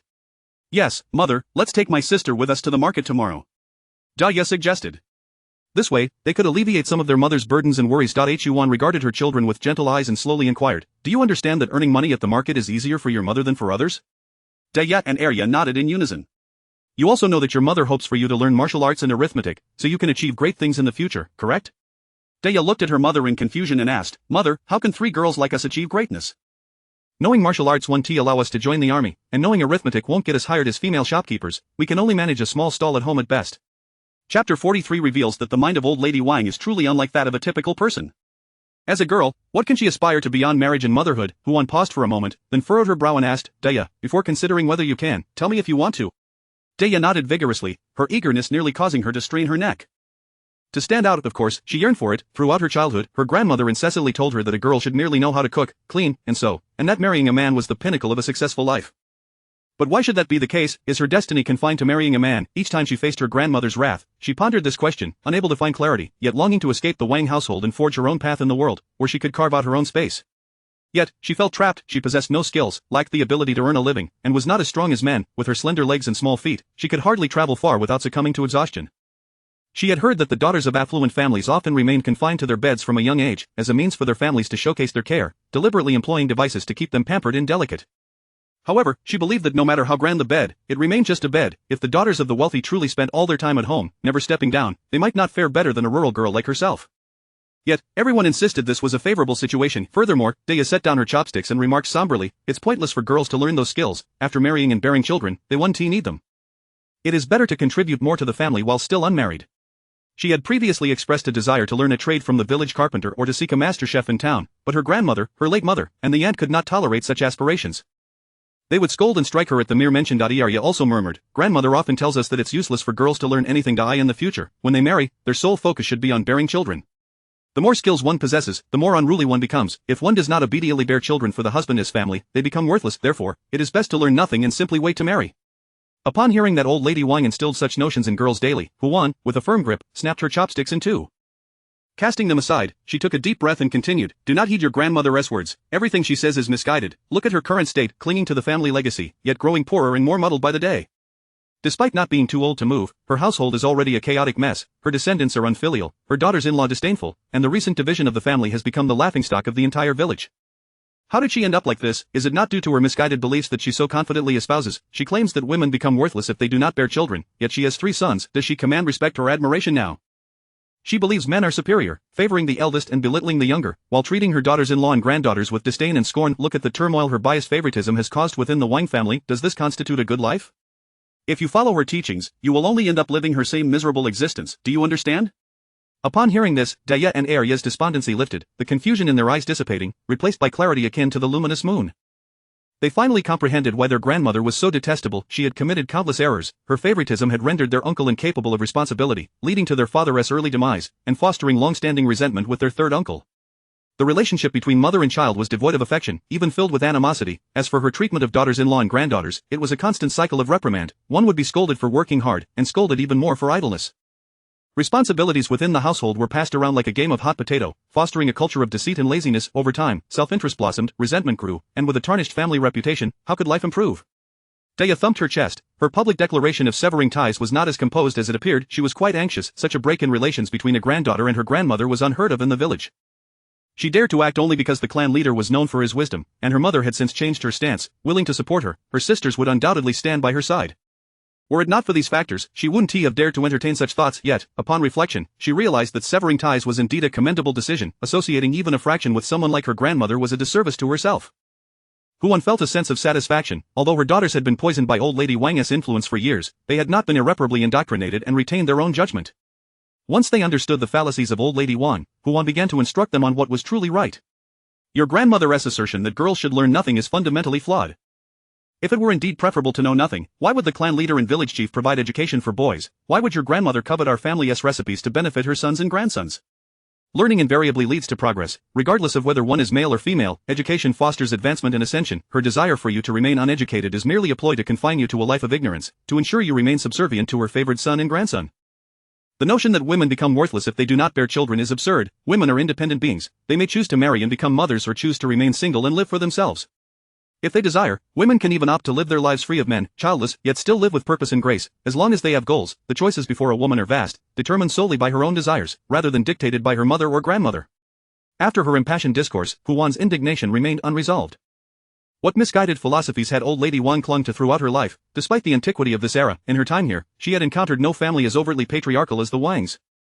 Take Wang Tuhua's daughter, Wang Yinu, for instance. She donned the finest garments in the household, far superior to those of her two brothers, while she still contributed to chores at home. Her straightforward demeanor suggested she had been raised in comfort. Then there was Shimei next door. Li Xiangchao worried about exhausting his daughter, even considering whether to allocate her a mere 20 coins a day. Although gender equality was not as pronounced as in modern times, at least these households appeared to be led by rational individuals. Normal folk would perceive both sons and daughters as their own flesh and blood. If they did not care for them, who would? Yet, old lady Wang's mindset is truly unlike that of an ordinary person. No, it is almost the inverse. How fortunate she was to encounter such an extraordinary old woman upon her arrival. Chapter 44. The client of great importance has finally arrived. Deya was deeply moved, her eyes brimming with tears. Arya was utterly bewildered. The words they had heard since childhood echoed in their minds, that upon their arrival into the world, they were already indebted to the Wang family, simply because they were girls. As they grew up and prepared for marriage, every morsel they consumed and every drop they drank was considered debt owed to the Wang family. At home, they toiled to repay these debts, and after marrying, they were expected to support their brothers in the same endeavor. In essence, they lived without freedom, every moment of their existence dedicated to repaying the supposed debts incurred by not being boys. Yet today, their mother proclaimed that women are also human beings, entitled to live freely according to their own desires and aspirations. Huan closed her eyes briefly, calming her tumultuous heart, and spoke earnestly. Adeya, Arya, and little Funyo, you must remember that life is to be lived for yourselves. From the moment you were born, you owe nothing to anyone. Your parents raised you out of duty, not as a favor, and you should never compromise yourselves for anyone. Should anyone approach you in the future, claiming you owe them something, you should spit in their face. Furthermore, if you ever have children, be sure to teach them well. Do not emulate your grandmother. Look at your uncle and cousins, always shifting blame and shirking responsibility, yet when it comes to benefits, they fight viciously over them, displaying no sense of loyalty or kinship. Such families can never find true happiness. Therefore, if you have children, ensure that you raise them well, so as not to repeat your grandmother's mistakes, and your family may flourish. Deya nodded in agreement, her voice tinged with emotion. Mother, I understand. I will diligently study martial arts and arithmetic, striving to achieve greatness and earn a fortune to provide you with a splendid life. Always having looked up to her elder sister, Arya felt a surge of determination and quickly pledged. Mother, I too will study hard. I want to master formidable skills to drive away the villains and protect you, big sister, and little sister. Little Funyo chimed in eagerly, I want to protect my sisters and mother. I will earn lots of money to buy you delicious treats. Little Funyo waved her tiny hands excitedly, vying for attention. Huan nodded, acknowledging that while money is a material foundation, spiritual wealth is equally essential. Reflecting on the fates of her daughters in her dreams and gazing at their innocent faces, she steeled herself, deciding, in a few days, once I have earned enough money, I will send you to school. Education will impart wisdom and understanding and provide knowledge of the law, offering you greater security in future endeavors. More importantly, education will enhance your moral compass. For Arya, who feels like a traitor to her fate, education may profoundly alter her mindset and elevate her sense of ethics. Let everything change fundamentally. After sharing this meal, Deya and Arya experienced a significant shift in their perspectives. Whereas before they had been like budding flowers reliant on Huan, now they stood as independent and self-sufficient young pines. From this moment forth, the challenges posed by fate would be led by their own hands. A night without dreams passed, and the next day, Huan set up her stall as usual, her business thriving as before, drawing envious glances. Just as she was busy, an old acquaintance, Manager Zhao from the Jinxiu Lu, pushed through the crowd and, without hesitation, purchased all the braised offal from her stall. Huan looked at the man before her, clad in plain robes, his expression not one of joy but rather of urgency, as he swiftly cleared out her supply of offal with a singular purpose. She smiled wryly. Manager Zhao, my stall is already small in scale, how am I to face my other loyal customers after this? Come now, auntie, don't play coy. Manager Zhao replied with a bitter smile. Your braised offal has overshadowed the signature red braised pork of Jinxiu Lu. I came here today specifically to buy your recipe. Huan thought to herself, finally, he has arrived. I was beginning to think my major client had gone bankrupt. Although she had just started selling the offal, she knew she wouldn't make a fortune. After all, even a flourishing small stall wouldn't yield much, especially after just 2 months. She had long envisioned building her reputation and making quick money through wholesale seasoning packets. With a polite smile, she replied, Manager Zhao, this recipe has been passed down through my family for generations and cannot be shared or sold. The first rule of negotiation is to appear composed and not overly eager. Manager Zhao lowered his voice, extending his hand with urgency. What if I offered this much, he said, holding up 3 fingers. Huan's mouth twitched. 3 taels of silver, was he serious? Offering such a sum for her recipe was hardly reasonable. Based on her current earnings, she made half a tael a day. It would take her 6 days to earn back what he offered. Thankfully, she had never intended to sell her secret recipe, only the seasoning packets. Otherwise, she might just have thrown her ladle at Manager Zhao's head in frustration. Without hesitation, she refused. I cannot sell my recipe. Manager Zhao gazed longingly at the pot of braised soup, his eyes fixed intently. Auntie, if you won't sell the recipe, then you won't sell the meat either. Finally, gritting his teeth, he earnestly said, I truly wish to acquire your recipe. Name your price. Huan served him a bowl of braised meat, adding extra sauce, and said, Manager Zhao, I really cannot sell the recipe. However, if you are interested, what exactly is your intention? Unable to decipher Huan's motives, Manager Zhao cautiously took out 5 coins, accepting the bowl as he said, "Auntie, go ahead and conduct your business, I will wait for you over here.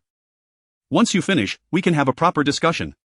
With that, he squatted casually by the roadside, savoring the dish. Ever since his brother had brought this delicacy home a few days ago, the whole family had been craving it. However, due to the stall's popularity, his brother had been unable to purchase any for the past few days. Today, under the orders of his employer, he had managed to come out during lunch to buy the recipe and enjoy a bowl of the dish he had been longing for. After finishing the bowl with great satisfaction, Manager Zhao felt invigorated. It was simply delectable. No wonder the red braised pork at his restaurant had fallen out of favor. It wasn't he that the chef lacked skill. On the contrary, the chef's timing and seasoning were impeccable. The braised offal, however, lacked complexity, and he could even taste the excess cooking wine used. Nevertheless, the rich flavor of the braising sauce was undeniable. Even if Auntie had no formal culinary training and simply tossed the offal and seasoning together, it was delicious enough to make him want to swallow his tongue. Licking his lips, he gazed at the empty bowl, his desire to acquire the recipe growing ever stronger. If he could secure the recipe, allowing a skilled chef to use the seasoning to prepare red braised pork instead of offal, he could hardly imagine how exquisite it would taste. Chapter 45. In the realm of commerce, I find myself in no particular haste, preferring instead to await the completion of the final transaction by Master Zhao. Huan instructed Dia and Li Shangcao to tidy up, and then, with a beaming smile, she joined the long-awaited Master Zhao, squatting by the roadside in a row. "And how do you find the braising spices?" A flicker of understanding crossed Master Zhao's mind. He began to comprehend the business proposition this aunt was attempting to broach, yet he remained uncertain whether a rural woman could conceive such a strategy, and thus he cautiously probed, "Aunt, are you suggesting that I do not sell the recipe but rather the spice packets? What are your thoughts on that?" Huan continued, "Master Zhao, I trust that before your arrival, your employer had the cooks discreetly experiment with my braised offal broth, correct? Alas, they were unable to replicate the flavor I produce. It was only after 2 or 3 days of failed attempts that they sent you to procure my recipe, was it not?" A heaviness settled in Master Zhao's heart, for this was indeed true. Initially, the employer had no intention of purchasing the recipe, instead opting to send individuals to buy the braised offal multiple times for the cooks to study. However, when the cooks consistently failed to achieve the same flavor, it became apparent that they had no alternative but to summon him for the recipe. Was this aunt truly just a simple rural woman? Not only had she conceived of selling braising spices, but she had also accurately deduced their movements. Huan smiled steadily, exuding a sense of assured victory. In truth, from the very first day she used the spice packets, she had begun to explore the spices available in the town, eager to determine whether the ancient spices could rival the packets found in supermarkets. If successful, she would sell the recipe; if not, she would sell the more profitable spice packets. Indeed, fate favored her, for the market spices were incomplete and could not match the supermarket's finished products. This was the true reason she had remained patient until now, finally encountering someone interested. As for me, a mere 3 or 4 coins for a packet of braising spices guarantees you can braise 20 pounds of pork knuckles. With each knuckle weighing around 2 pounds, and given the size of your establishment, you could surely sell 10 plates of braised knuckles a day. Regardless of the price, there will always be customers. No matter how you calculate it, you cannot incur a loss. Master Zhao, how do you find my business proposal? Master Zhao, being a seasoned businessman, naturally understood the figures better than Huan did. A knuckle weighing approximately 2 pounds would cost around 300 when in braising materials, while the knuckle itself would cost about 60 when including the chef's skill fees and other costs. The total would amount to no more than 8 coins. Typically, the tavern would sell a plate of red braised knuckle for 1 tael. Now, with the flavored braised meat, it could fetch at least 1.5 taels. Calculating it this way, even if they needed to purchase the spice packets daily, they would still earn more than before. However, it was likely that their earnings would still pale in comparison to this aunt's, for although spices were expensive, if the quantity required was small, they wouldn't cost excessively. Just 1 packet could braise 20 pounds of meat, and if sold generously, this aunt could make a profit of 2 taels solely from the braising spices. In fact, Master Zhao had underestimated the situation. Huan's spice packets only cost 10 when each at the supermarket, a net profit of 2 taels. Incorrect, it was nearly all profit. Realizing that Huan was not to be easily deceived like an ordinary rural woman, Master Zhao, who had previously maintained a certain reserve, wiped the cold sweat from his brow and immediately lowered his stance. "Aunt, might it be possible for you to reduce the price of these spice packets?" Huan smiled lightly. "I'm afraid not, Master Zhao. Consider this, your presence indicates that others will follow suit. Thus, the one who seizes the opportunity first will be pivotal in securing future clientele. That if you, Master Zhao, cannot settle on a price, I fear that tomorrow it may very well be another who claims that opportunity. Therefore, how could I possibly lower the price of this initial offering? In business, I assure you, my urgency lies solely in gauging your sincerity." It was no jest. They had attempted to covertly study her ingredients, only to find themselves unable to replicate her success, and now they sought to respect her originality by purchasing the recipe. How could she not take advantage of this opportunity to outmaneuver the esteemed establishment that wished to obtain her recipe without fair compensation? Master Zhao's mind was reeling in astonishment. Was this aunt truly just a rural woman? She appeared far more astute than he, who had spent a lifetime in business. The first opportunity was indeed crucial. In commerce, there was a clear order of precedence. Customers who first dined at his establishment would continue to patronize it, and even if competitors later offered similar products, they would merely be viewed as imitating his establishment, bolstering its reputation. This was precisely why the employer had been unable to replicate the braising spices and had hastily called for him to purchase the recipe, yet this was a rule that had been passed down through many generations of grand taverns, a principle that this aunt could not possibly grasp as simply as she appeared. After a storm of thoughts, Master Zhao swallowed hard. He restrained his emotions, striving to maintain a calm demeanor. If that is the case, aunt, let us proceed as you suggest. Huan smiled at Master Zhao. You are quite agreeable. How about you bring the contract to me first thing tomorrow morning? Once we have signed the contract, we shall exchange money for goods. Master Zhao nodded, grinning. Of course, of course. His conviction that this woman was extraordinary deepened. She even understood the concept of a contract. At long last, a significant client had arrived, and Huan was in high spirits. Even if she sold only one packet of spices a day, it would still. As Huan envisioned the wealth flowing in, she couldn't help but smile broadly. At last, she was poised to earn substantial money. At this rate of profit, she could purchase silk quilts, a large house, and modern amenities like water heaters and flush toilets. A beautiful life awaited her just around the corner. Wait, she must remain composed. All these plans depended on her and her daughters finding a safe place to evade the ravages of famine and disaster before she could set to work. Sister-in-law, I've tidied up everything at the stall. May I go browse the market? Li Shangxiao, having completed her tasks, stepped forward to make the suggestion. Yuan was taken aback. She had never seen Li Shangxiao take the initiative to spend money. Her sister-in-law had always been very frugal, only purchasing necessities when the family was in need. Otherwise, she would never venture out to shop. After their recent division of the household, they had just completed their acquisitions. What could she possibly want at the market today? Perhaps her surprise was too evident, as Li Shangxiao quickly elaborated. In the past, when we had no money, we, as parents, always shortchanged Chimei. Now that I can earn a bit, I want to make it up to her. She is a girl who has grown up without any jewelry or many clothes. We can't afford gold and silver garments, but at least I can buy her a red hair ribbon or flower to wear. Huan was touched by Li Shangxiao's sentiments. Her affection for Chimei exceeded her expectations. She had assumed that in this era, only those from wealthier backgrounds, like Aunt Lier, would be willing to adorn their daughters in fine clothing. Yet, even someone as impoverished as Li Shangxiao displayed a love for her daughter that was no less than that for her son. Yuan composed herself, gesturing towards the market with the ox cart. Come, I shall accompany you to the town today. If we find some lovely hairpins or ribbons, I will buy them with you. My 3 daughters are without jewelry as well. Chapter 46, For her children, life's true importance lies here. Upon arriving at the marketplace, Huan halted the ox cart at the entrance and instructed Dia to remain there while she led Li Shangxiao into the bustling hub of commerce. By midday, most vendors had already packed up their stalls, leaving only a few permanent booths, like that of Aunt Lier, still conducting business. Yuan paused at the entrance of a jewelry shop, her foot poised to step inside, when Li Shangxiao tugged at her sleeve, her face flushed with apprehension. What is it? Huan inquired, puzzled. With a stammer, Li Shangxiao finally managed to articulate, Sister-in-law, the items in this store are exceedingly expensive. We cannot afford them. She pointed towards a distant cart adorned with various red tassels and flowers. That stall is more affordable, let us peruse there instead. Yuan expressed her astonishment, pondering how a mere red tassel could possibly be so costly. After all, her entire outfit had only cost 61, and a headband, even in a store, should not exceed 5 yuan, she reasoned. In a hushed tone, Li Shangxiao cautioned, Sister-in-law, look at that bronze mirror displayed at the entrance. It gleams so brilliantly that one can see their reflection from afar. It is evidently a finely crafted piece by a skilled artisan. When I married, my mother intended to buy one for my dowry, and back then, it cost at least 1 to 200 when over a decade ago. It must be even pricier now. The presence of such an expensive mirror at the center of the shop indicates that everything inside is likely exorbitant. A single headband might cost dozens of yuan. Huan, taken aback, exclaimed, that mirror could fetch 200 yuan? How can it be so dear? It is made of bronze, which is inherently valuable. Aside from a few affluent households in our village, who could afford such luxury, Li Shangxiao replied, her expression tinged with envy and resentment. Listening to her, Huan felt a pang of sympathy. Seeing Li Shangxiao's yearning expression, she realized that even acquiring a mirror in ancient times was no simple feat. Do you wish to have it? She inquired. Li Shangxiao shook her head vehemently. Was it truly a lack of desire, or merely a reluctance to spend money? Huan speculated, hearing Li Shangxiao mention her wish to purchase a mirror for her dowry. She surmised that such thoughts must have been frequently echoed at home. After a moment of hesitation, Li Shangxiao finally nodded in admission. Of course I want to buy it, but you know the circumstances of my family. Chimei is already 12, by the time she is 15 or 16, she will need to be betrothed. I wish to prepare a substantial dowry for her, so that her in-laws do not look down upon us. In our village, at least 6 taels of silver are necessary. Furthermore, Xishan requires 2 taels of medicine each year. The maximum I earn from you, sister-in-law, is about 6 taels annually. After deducting daily expenses, I must scrimp and save to accumulate enough for both children. In the future, if Xishan grows up safely, there will be further expenses for marriage and housing. Each of these matters is undoubtedly more critical than a bronze mirror. Though I yearn for it, I cannot prioritize my own desires over my family's needs. Besides, I can still see my reflection in water. Why must I spend that money? In this lifetime, my focus is on my children. As for myself, I can consider such indulgences once they have established their own lives. Huan felt a bittersweet sensation in her heart. Li Shangxiao's perspective epitomized the traditional values of a Chinese housewife, where family took precedence, and personal desires were relegated to the background.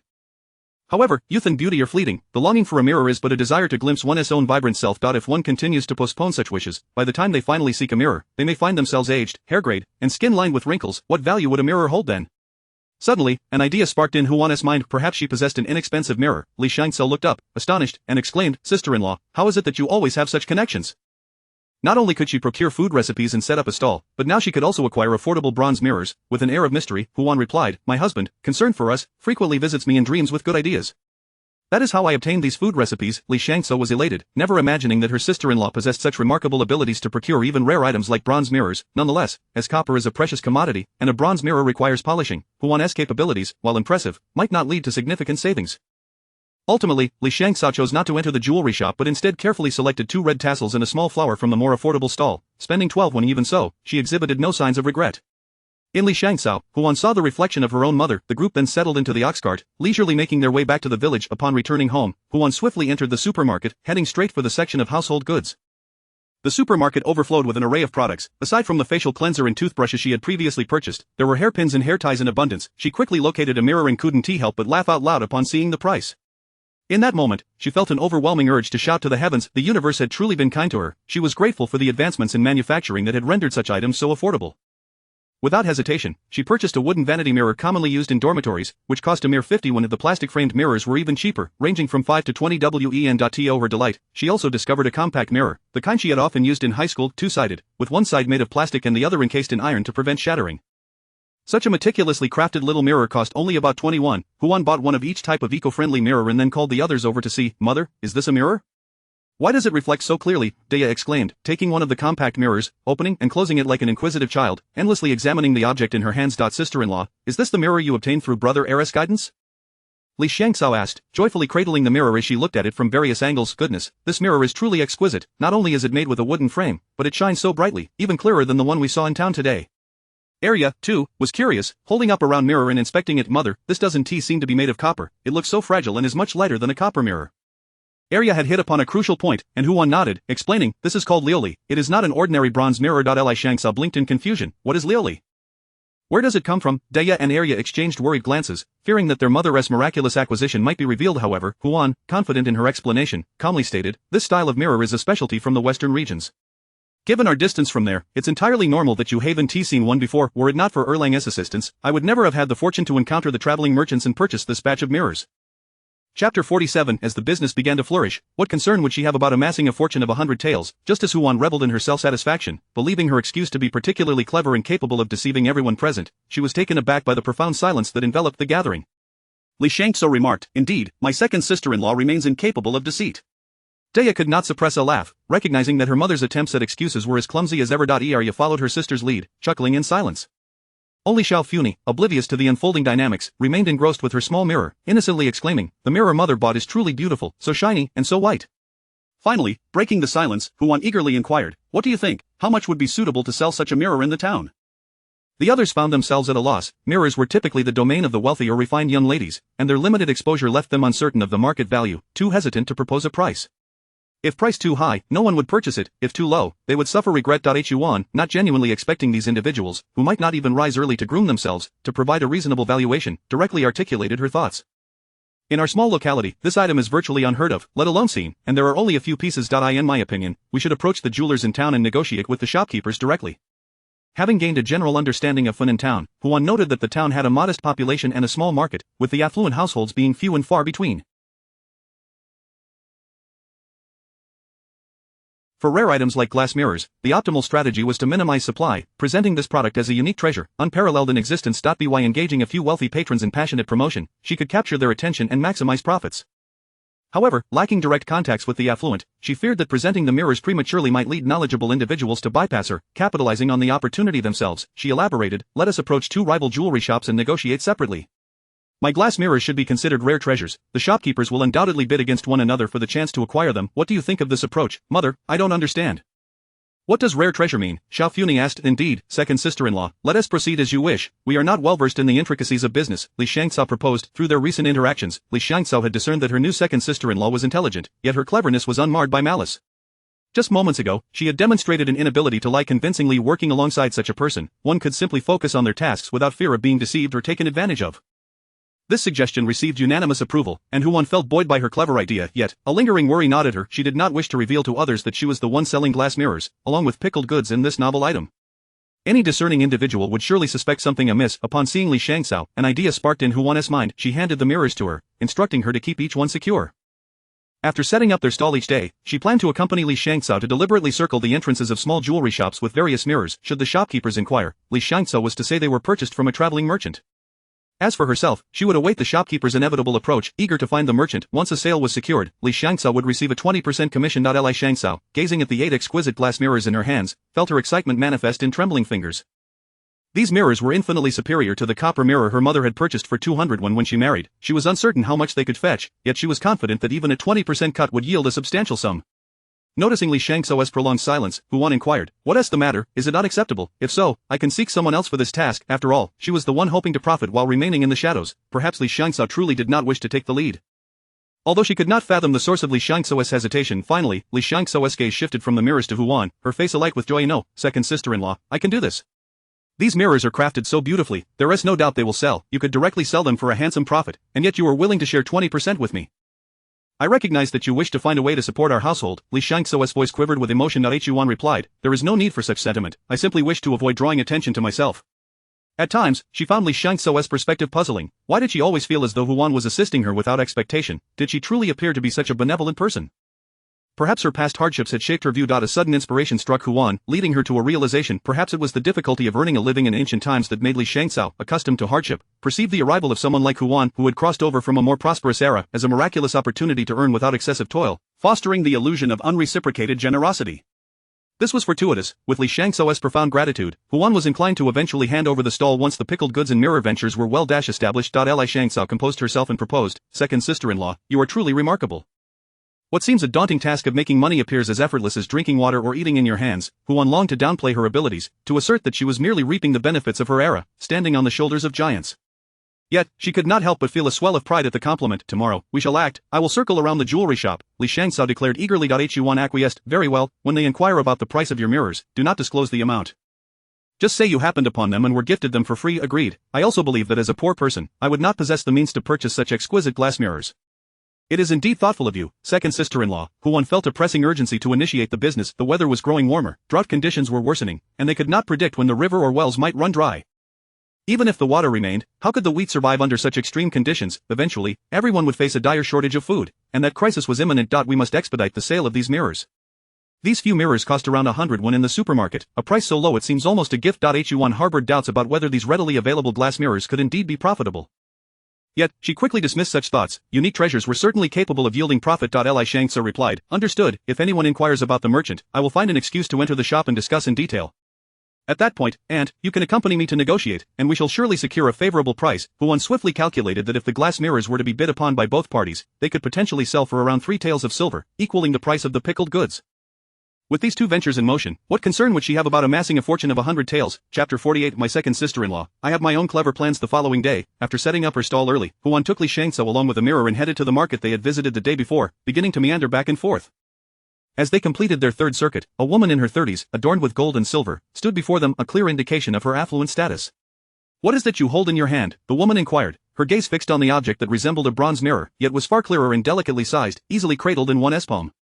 Li Shangxiao glanced at the woman, inhaling the fragrant aroma that enveloped her, and took note of the exquisitely painted brows and powdered complexion. Swallowing nervously, after a moment, she managed to muster a smile, saying, "This is called a liuli mirror, a distinctive artifact from the western regions.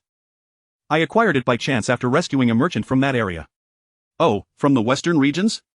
The woman's face lit with surprise, for Famine County, situated in the heart of the Central Plains, was a far cry from the western regions, which were tens of thousands of miles away.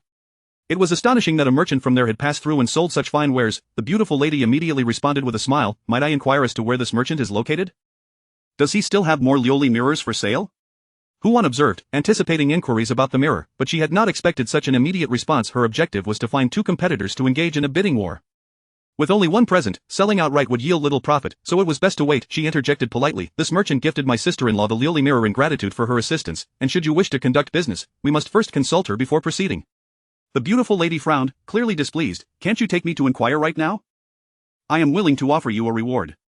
Huan contemplated her words, recognizing that this woman likely hailed from a prominent family, for her every utterance revolved around rewards rather than mere payment.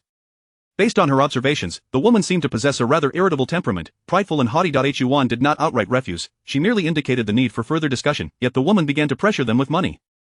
Without hesitation, Huan replied, I'm afraid we must first confer before proceeding. The woman's expression darkened. Sister-in-law, should I find my own means in the future, do not expect any rewards from me. Huan smiled, if that day truly comes, it would indeed be your good fortune. Seeing that her words fell on deaf ears, the beautiful lady tossed her sleeves aside and departed. Li Xiangso looked at Huan, worry etched on her face. Sister-in-law, I fear that woman may not find the merchant and will come after us. Huan glanced in the direction of the woman's departure, smiling lightly, fear not, I have my own clever plans. She led Li Xiangso toward the path taken by the woman. After 3 turns in the market, Huan had gathered sufficient information about the jewelry stores. There were 5 or 6 in total, with the largest being named Qijiangzai. The direction the woman had taken was toward Qijiangzai. As Huan and Li Xiangso followed the woman, it was evident that the latter had noticed them as well, and in a show of politeness, Huan offered her a smile. Mrs. Zhou, the proprietor of Qijiangzai, let out a cold laugh after taking just a few steps. She thought to herself that those 2 rural women would soon regret their decision, likely begging her for a reward later. As Mrs. Zhou pondered how to retaliate for Huan's earlier dismissal, she noticed Huan pause before turning toward the second largest jewelry store, Famine Pavilion, directly across from Qijiangzai. She suddenly halted. Could that rustic woman be contemplating selling the Liuli mirror to Famine Pavilion? Famine Pavilion had always been overshadowed by her own Qijiangzai, and if they acquired the Liuli mirror, it would spell trouble for her, as that wretched Wu Xian would certainly vie for the position of the top jewelry store in Funan County. Mrs. Zhou immediately set off to intercept Huan, but she was a step too late. Huan had already entered Famine Pavilion with Li Xiangso. The attendants at Famine Pavilion were well prepared, fully aware of the competitive relationship with Qijiangzai.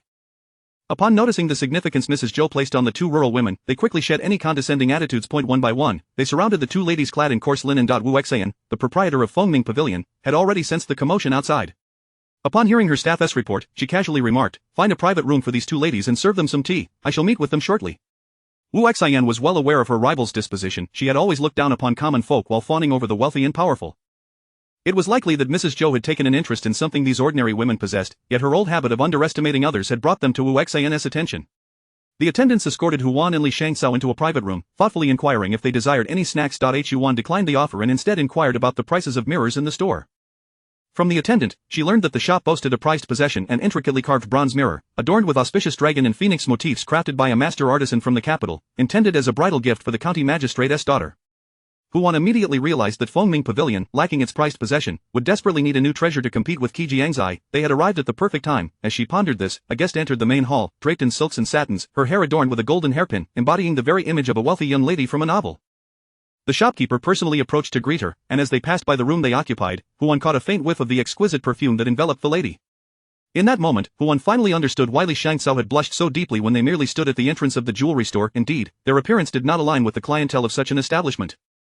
The shopkeeper ushered the esteemed guest into a private compartment and soon returned, instructing an attendant, fetch the pair of 10-tail jade hairpins, the 18-tail agate hairpin, and the 30-tail red coral bracelet.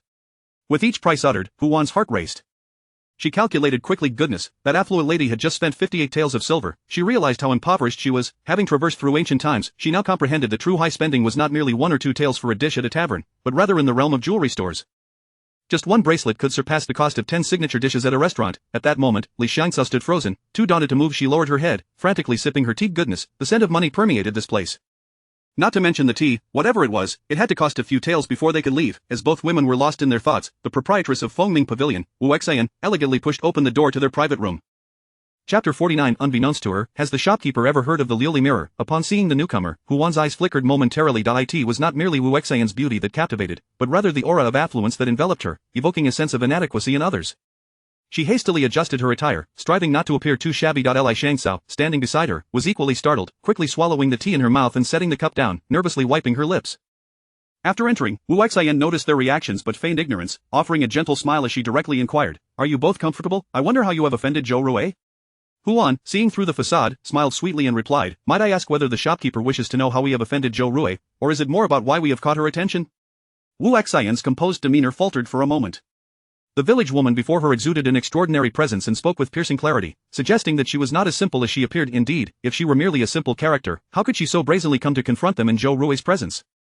Clearly, she intended to observe their conflict for her own amusement, yet, Wu Xian was not foolish enough to fall into such an obvious trap. Regaining her composure, albeit with a colder expression, she stood up and said, "Madam, both Zhou Rui and I are astute individuals capable of running such a large establishment. I can discern your intentions. I, Wu Xian, have no desire to partake in this charade with you. I kindly ask you to leave."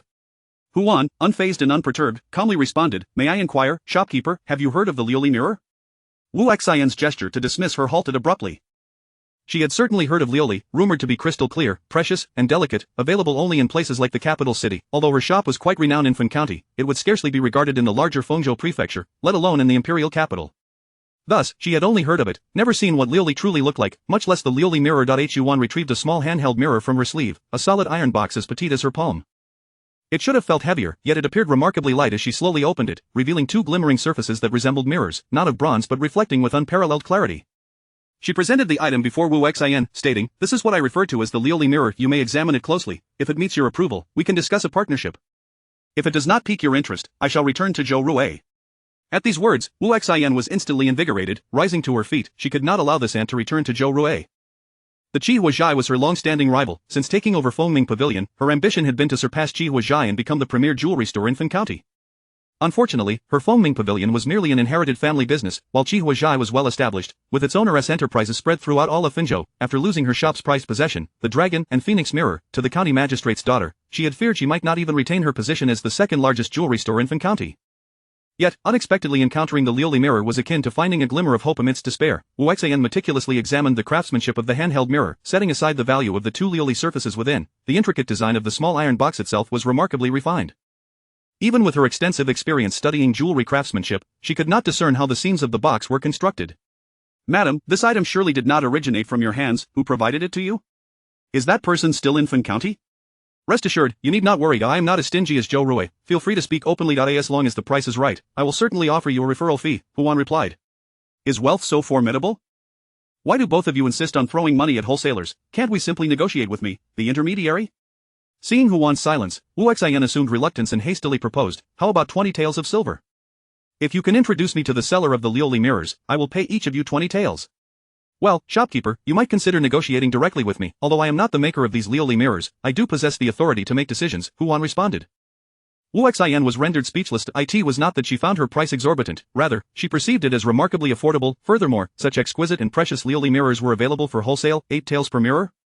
At Fengming Pavilion, she could likely sell them for 15 to 18 taels each, depending on the design, and if they were particularly stunning, they might fetch as much as 30 taels.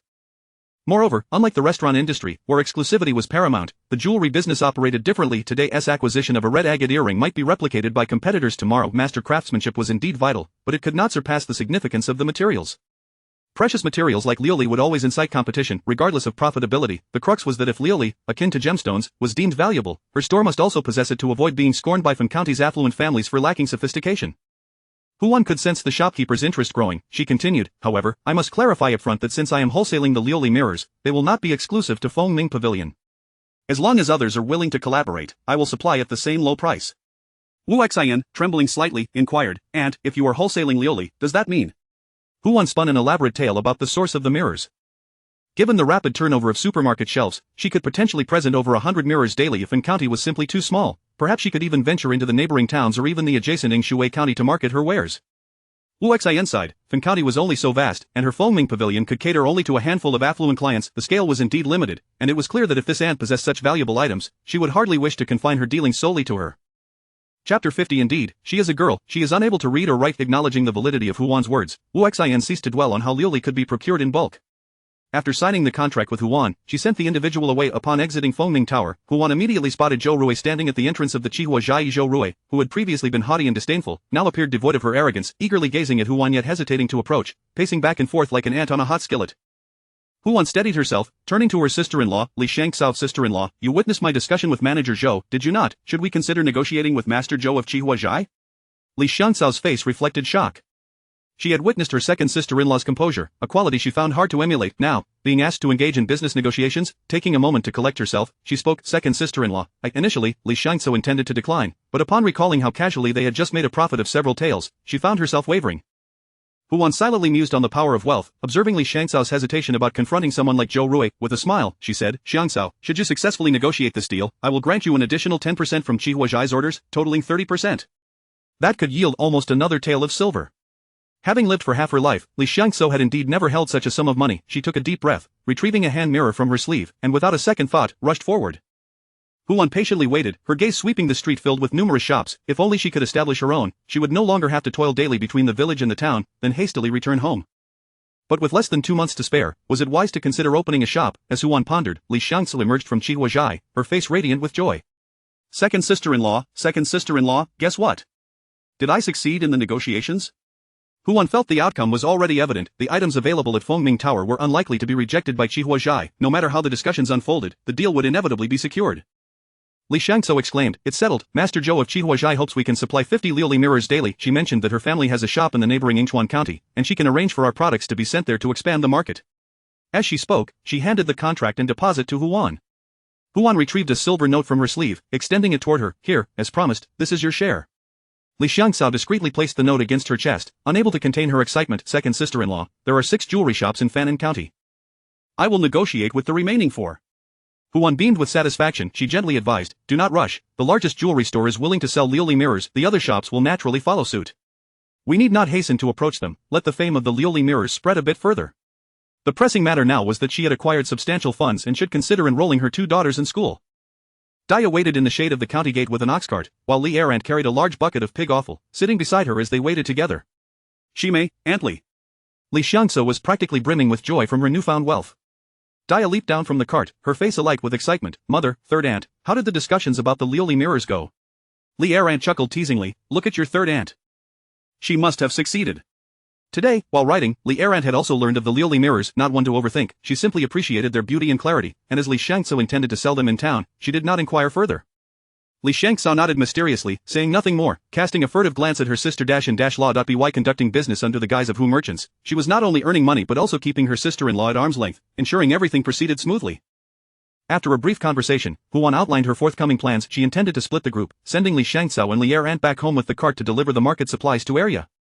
Meanwhile, she and Daya would head out early to find a private school. During her market visits, she had inquired about the local educational institutions, discovering that in Famine County, there were only 2 academies. Xingyun Private School and Hongji Academy, both were comparable, but truly reputable education could only be found in the town. After some consideration, Huan decided to visit the town first. While the town schools were indeed commendable, they were inconvenient, as she only planned to keep her daughters there for 2 months. For the future's sake, simplicity was paramount. Upon arriving at the academy with Daya, Huan inquired at the entrance. Although the headmaster was merely an elderly scholar, the fees were relatively affordable compared to Qingyun Private School, costing 1.5 taels of silver per month. The academy had only 2 classes, accommodating around 30 to 40 students. Huan gathered information about the old scholar's character. Qilashu was renowned for his kindness. Families unable to pay could substitute grain for tuition. "You intend to send your child here to study?" "No problem, rest assured, Qilashu will surely teach your son well. By the way, how old is your son? A 3 to 5-year-old little one is perfect for enlightenment." However, when she mentioned her 10-year-old child who could not recognize characters, the response was less favorable. It implied a lack of aptitude for learning, and few academies would accept such a child. Yet Qilashu advocated for teaching anyone willing to learn. While Huan was discussing matters at the entrance of Hongji Academy, the elderly men and women who had set up stalls nearby eagerly assisted her with their insights. Huan smiled, clarifying, "I am not seeking to enroll my son, it is for my daughter, who is 14 this year," pointing to Daya. Before Daya could express her gratitude, the crowd's demeanor shifted dramatically. "You, woman, how can you be so reckless?" Indeed, typical of someone from the countryside, utterly lacking in decorum. Just moments ago, those who had appeared friendly, even eager to curry favor upon hearing she intended to send a child to school, now transformed with hostility upon learning it was for a daughter. Huan felt a bit bewildered, yet a familiar elder explained, "You truly lack understanding of the rules. This academy has always only accepted boys, not girls. Besides, your daughter is already 14. In a few years, she will be married. The academy is filled with boys. Your actions could tarnish your daughter's reputation as well as the academy's. You should return. Qilashu will surely not accept your daughter." Everyone around nodded in agreement, strongly endorsing the elder's assertion. Daya turned pale, tugging at Huan's sleeve. "Mother, perhaps we should reconsider. Indeed, she is a girl. Even if her mother wishes for her to achieve greatness, she cannot be taught to read or write, nor to understand principles and virtues." Chapter 51, Teaching Area. That simplified characters are not an alternative form of women's script. Huan found herself at a loss on how to console Daya. The situation was, in part, her oversight. Having spent time in the village, where everyone belonged to the same social class and lived harmoniously, she had developed the illusion that this place mirrored modern times, where familial support and financial resources could pave the way for success. However, the reality of ancient times was steeped in feudalism, with class restrictions far more severe than those of the present. The prohibition against women receiving an education was not merely a matter of financial constraints or parental disapproval. It stemmed largely from societal systems that oppressed women, where reputation, morality, and deeply entrenched societal beliefs served as invisible shackles, stifling their growth. Moreover, class played a pivotal role. Ordinary schools were inaccessible, and even if she were the daughter of an official with power and influence, hiring a scholar to teach at home would yield the same result. Alas, she did not occupy such a position. Even with wealth, she was still of the peasant class, her family residing in a dilapidated thatched cottage. Scholars were of the gentry, she was of the peasantry. Should she spend money to invite someone to teach her, the sight of her humble abode would likely send them fleeing in dismay. After a moment of silence, she shifted the topic. "Daya, let us return home. You should first learn arithmetic and the art of business from Mother.as for recognizing characters. Once Mother earns a substantial income, I shall hire a teacher for you. Daya responded with a subdued and added, Mother, it's all right. I am simply distressed. Everyone speaks highly of Mr. Chi, saying he accepts boys of all ages, and that even if one cannot afford the tuition, they may pay with grain. That if he is so lenient with the conditions for entry into the school, why then does he refuse to teach girls? Is it such a grievous sin to allow girls to learn and read, even if you had the means to pay the tuition? And even if I conduct myself with utmost integrity, I am still barred from the school, unable to study alongside boys of my own age, or even those lesser than I. In the past, at old Wang's house, her grandmother had constantly obstructed her education, leading her to believe that she would forever be trapped in the village, destined to marry and live a mundane life. Fortunately, she had encountered her current mother, who, after considerable effort, finally earned enough to support the notion that girls too could learn and achieve greatness, yet others emerged to declare that it was not permissible. A wave of despair washed over Daya. Having managed to escape one grandmother, she was elated to discover a larger world, only to find that this broader realm was rife with even more grandmothers. They reached out, clutching her tightly, determined to drag her back into the mountains. They believed this to be the most natural course of action, but is it truly normal to hinder someone from becoming better? Upon hearing Daya's words, Huan felt a pang of sorrow. After a long silence, she finally said, Daya, I shall teach you to read. Although I am only familiar with modern characters and have read modern texts, the essence of literature remains unchanged across the ages.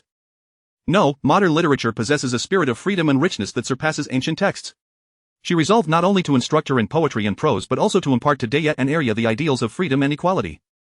With this determination, Huan turned towards the bookstore. In ancient times, writing implements and paper were sold alongside books, and with a grand gesture, she spent 2 taels of silver from the tuition to purchase 5 brushes and dozens of sheets of rice paper. The cost of ancient brushes and paper was exorbitant. Had modern supplies not been so scarce, she might have opted to buy directly from the supermarket. On her way home, the villagers, upon seeing Daya clutching the pristine rice paper, rushed out to gawk. Daya, why have you bought paper and brushes? Your family has no boys, they are of no use to you. Indeed, it was only boys who needed paper and brushes for their studies. Could it be that widow who intends to raise a scholar? A girl cannot take the imperial examination, isn't this a waste of money? Yet, it was far from a waste, and whose business was thriving, and thus her family was no longer akin to the rest. Her daughter could now read and write. The villagers expressed their envy. How wonderful it is to be educated, it cultivates wisdom and understanding. Even if one cannot become an official, writing and transcribing can yield great wealth. If not for the exorbitant cost of education, who in the village wouldn't wish to learn? Their own children toiled in the fields, exposed to the elements, suffering daily.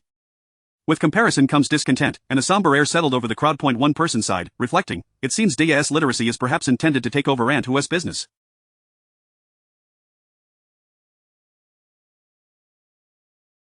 Who knows, it might even evolve into a shop one day, thriving immensely. Have you not noticed how much livelier Li Xianxao's son has become of late? It's all due to money, and now Shimei wears a red headband too. How ridiculous. Wang Duwang's family is also related, yet Aunt Hu has not helped them prosper. Look at who you are speaking of. They have long engaged in petty thievery. Since Erlang's passing, they have only further bullied Aunt Hu and her 3 daughters. With such character, even if opportunities for wealth arise, they would never grasp them. Moreover, Wang Laotai has been cut off from Daya and Arya, a clear indication of how they have tormented Aunt Hu. Had they not separated their households, who knows whether Aunt Hu would still be here? Indeed, one must act with integrity in all endeavors. As the group watched Huan lead Daya past, they collectively gleaned a profound truth. This scene served as a testament to an age-old adage: justice resides in the hearts of people. After watching the commotion for a while, the villagers returned to their own tasks. Upon returning home, Huan did not remain idle. Having brought the writing implements and paper back, she set about teaching the children to read. She planned to dedicate the time after setting up her stall and before tending to the pigs to instructing the children in reading and arithmetic.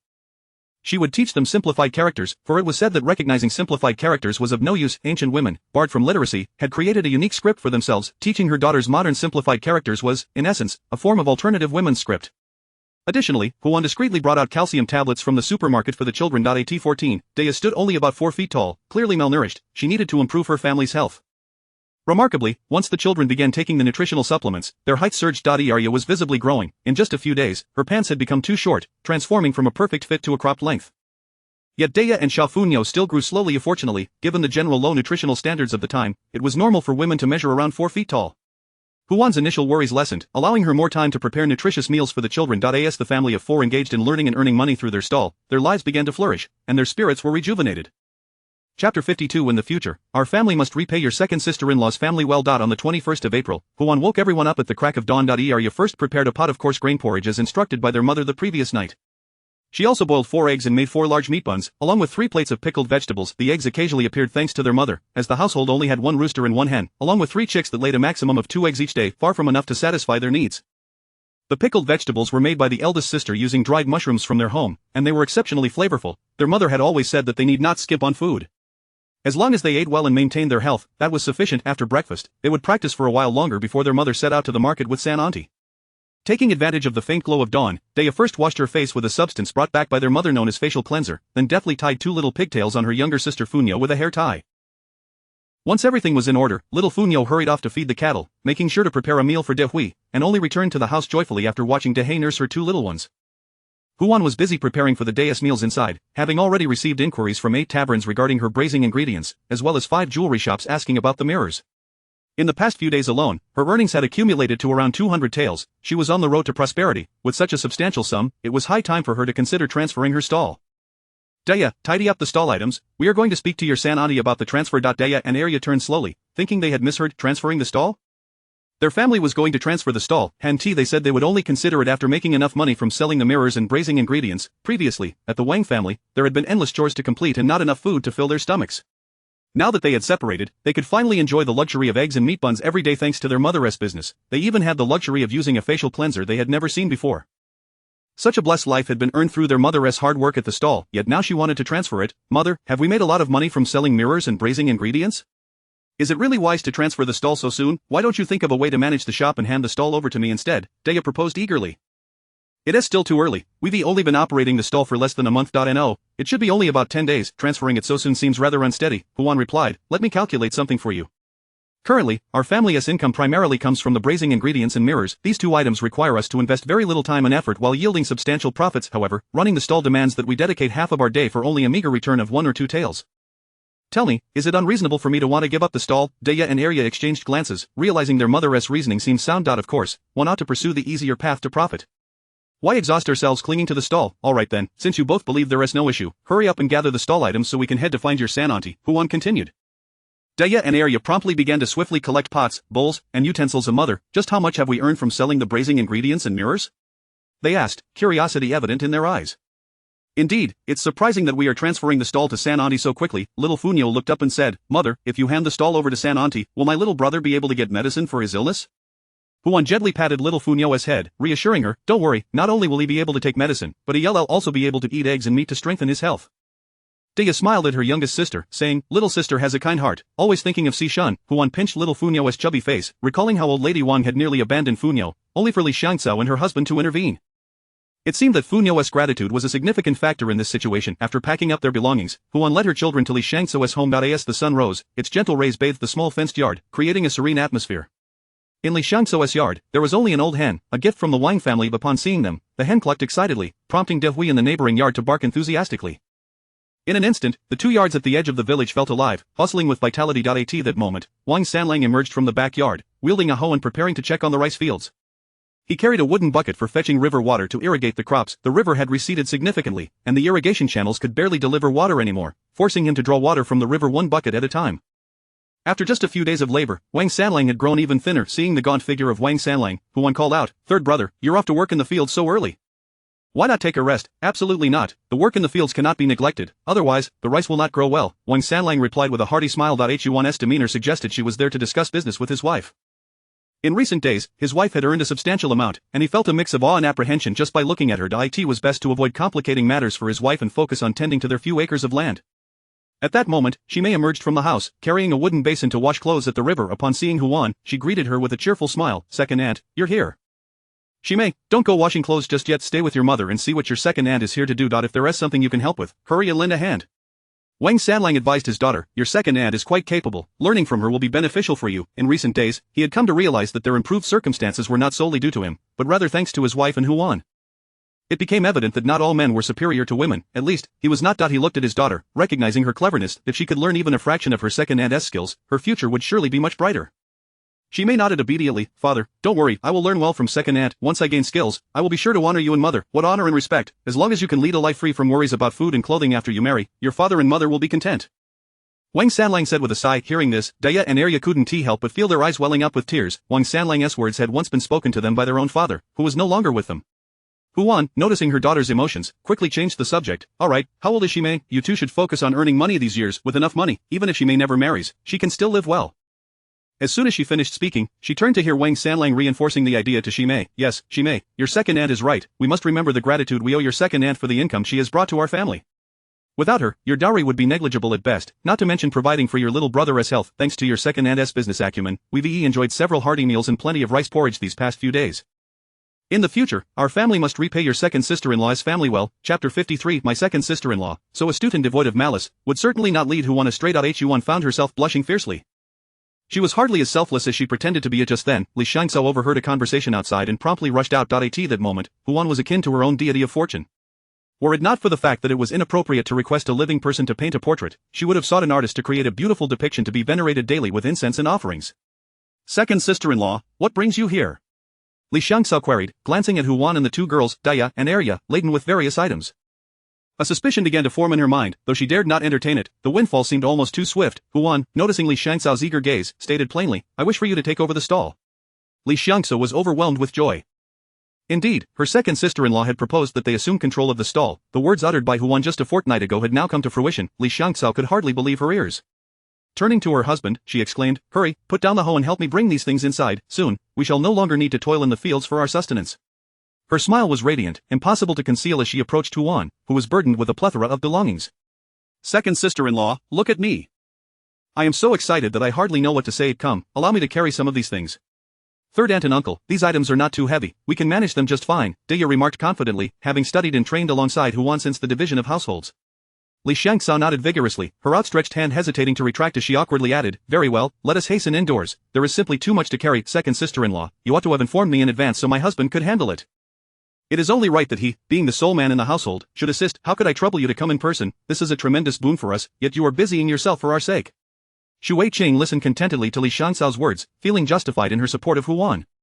She quickly stepped forward, carrying items into the house. Oh, why must we be so formal? We had agreed upon this from the outset. There is no need to speak of favors or benefits. You merely offered your assistance at the time, and now I am simply repaying your kindness. This was the rationale she had prepared prior to her arrival. Otherwise, who knew how profusely the family of the third branch would express their gratitude? Besides, she had been aware of the impending drought, and the stall's transfer would only yield a month's worth of earnings, not a long-term venture. Today, she intended to clarify this matter, lest it appear as though she were taking advantage of them. Upon hearing this, Li Xiangzhou felt an even deeper sense of gratitude and gazed at Huan with an expression brimming with admiration and trust. Second sister-in-law, your words are so flattering that they could make me blush. Clearly, we are the ones benefiting here. What could we possibly offer in return? If anyone owes a debt of gratitude, it is we who owe you. Just look at how well Shimei and Shun are faring now, not to mention our own family has improved circumstances. Oh, and I brought back some rough rice from town the other day. Although we still cannot afford fine rice or noodles, at least we have something to eat every day, with meat and eggs included. Li Xiangzhou expressed her appreciation wholeheartedly.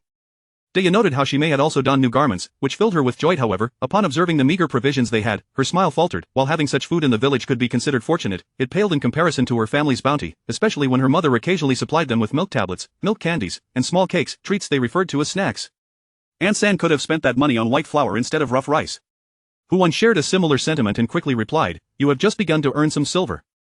It is only right that you enjoy good food. However, should you wish to purchase grain in the future, do not hesitate to let me know. I supply spices to the tavern in our town and can procure grains, vegetables, and fresh meat and eggs at a more reasonable price than what you are currently paying. She cast a sympathetic glance at the rough rice, the modest-sized eggs, and a small piece of pork laid on the floor, estimating that these provisions would cost around 300 won at current market prices. Your little Shun is not in the best health. It would be better for him to consume fine rice. I will set aside some for you if I come across any at a good price. Huan sincerely offered. Li Xiangzhou was moved to tears, recognizing the boundless generosity of her second aunt. Considering the stall transfer, it seemed likely that Huan would continue to assist them, and she exclaimed, Second sister-in-law, please name your price. I must ensure that you recover your investment in this stall. Upon hearing this, Daya could not suppress her laughter. Shu Weiqing joined in the merriment. After all, Huan's store, which boasted affordability and variety, had never led her to a loss. Now, upon hearing Li Xiangzhou's estimate, she waved her hands dismissively. Oh, you are too honest. I fear you would struggle should you operate a business on your own. Li Xiangzhou had initially intended to showcase her gratitude, but Huan's comment left her flustered. Second sister-in-law, I assure you I would not incur a loss. Huan promptly nodded, foregoing idle chatter and directly broaching the potential drought that might soon arise. She explained that operating a stall would not yield prolonged profits, so thus, she proposed a rental arrangement, suggesting that Li Xiangzhou pay her 2 taels of silver as rent for the stall, after which any earnings would belong solely to Li Xiangzhou, and she would not inquire further. Upon hearing Huan's words, Li Xiangzhou and her family fell into a contemplative silence. They had been enjoying a worry-free existence alongside Huan, oblivious to the looming threat of famine, but now, with the stark reminder, they suddenly realized the gravity of their situation. Wang Sanlang squatted on the ground, scratching his head in agitation, his thoughts a tumultuous mess. That he had observed the state of the crops over the past few days and had an inkling that a drought might be on the horizon. Yet, having only just begun to experience better days, he was reluctant to entertain such a possibility. How could the hard-earned silver they had saved simply vanish? The couple exchanged glances, the air thick with tension. Well, what is there to fear? Your second sister-in-law has ample channels to acquire grain. A drought is nothing to dread. As long as we ensure we do not starve, we can rise again in the future, Huan suggested, unable to bear the sight of their distressed faces.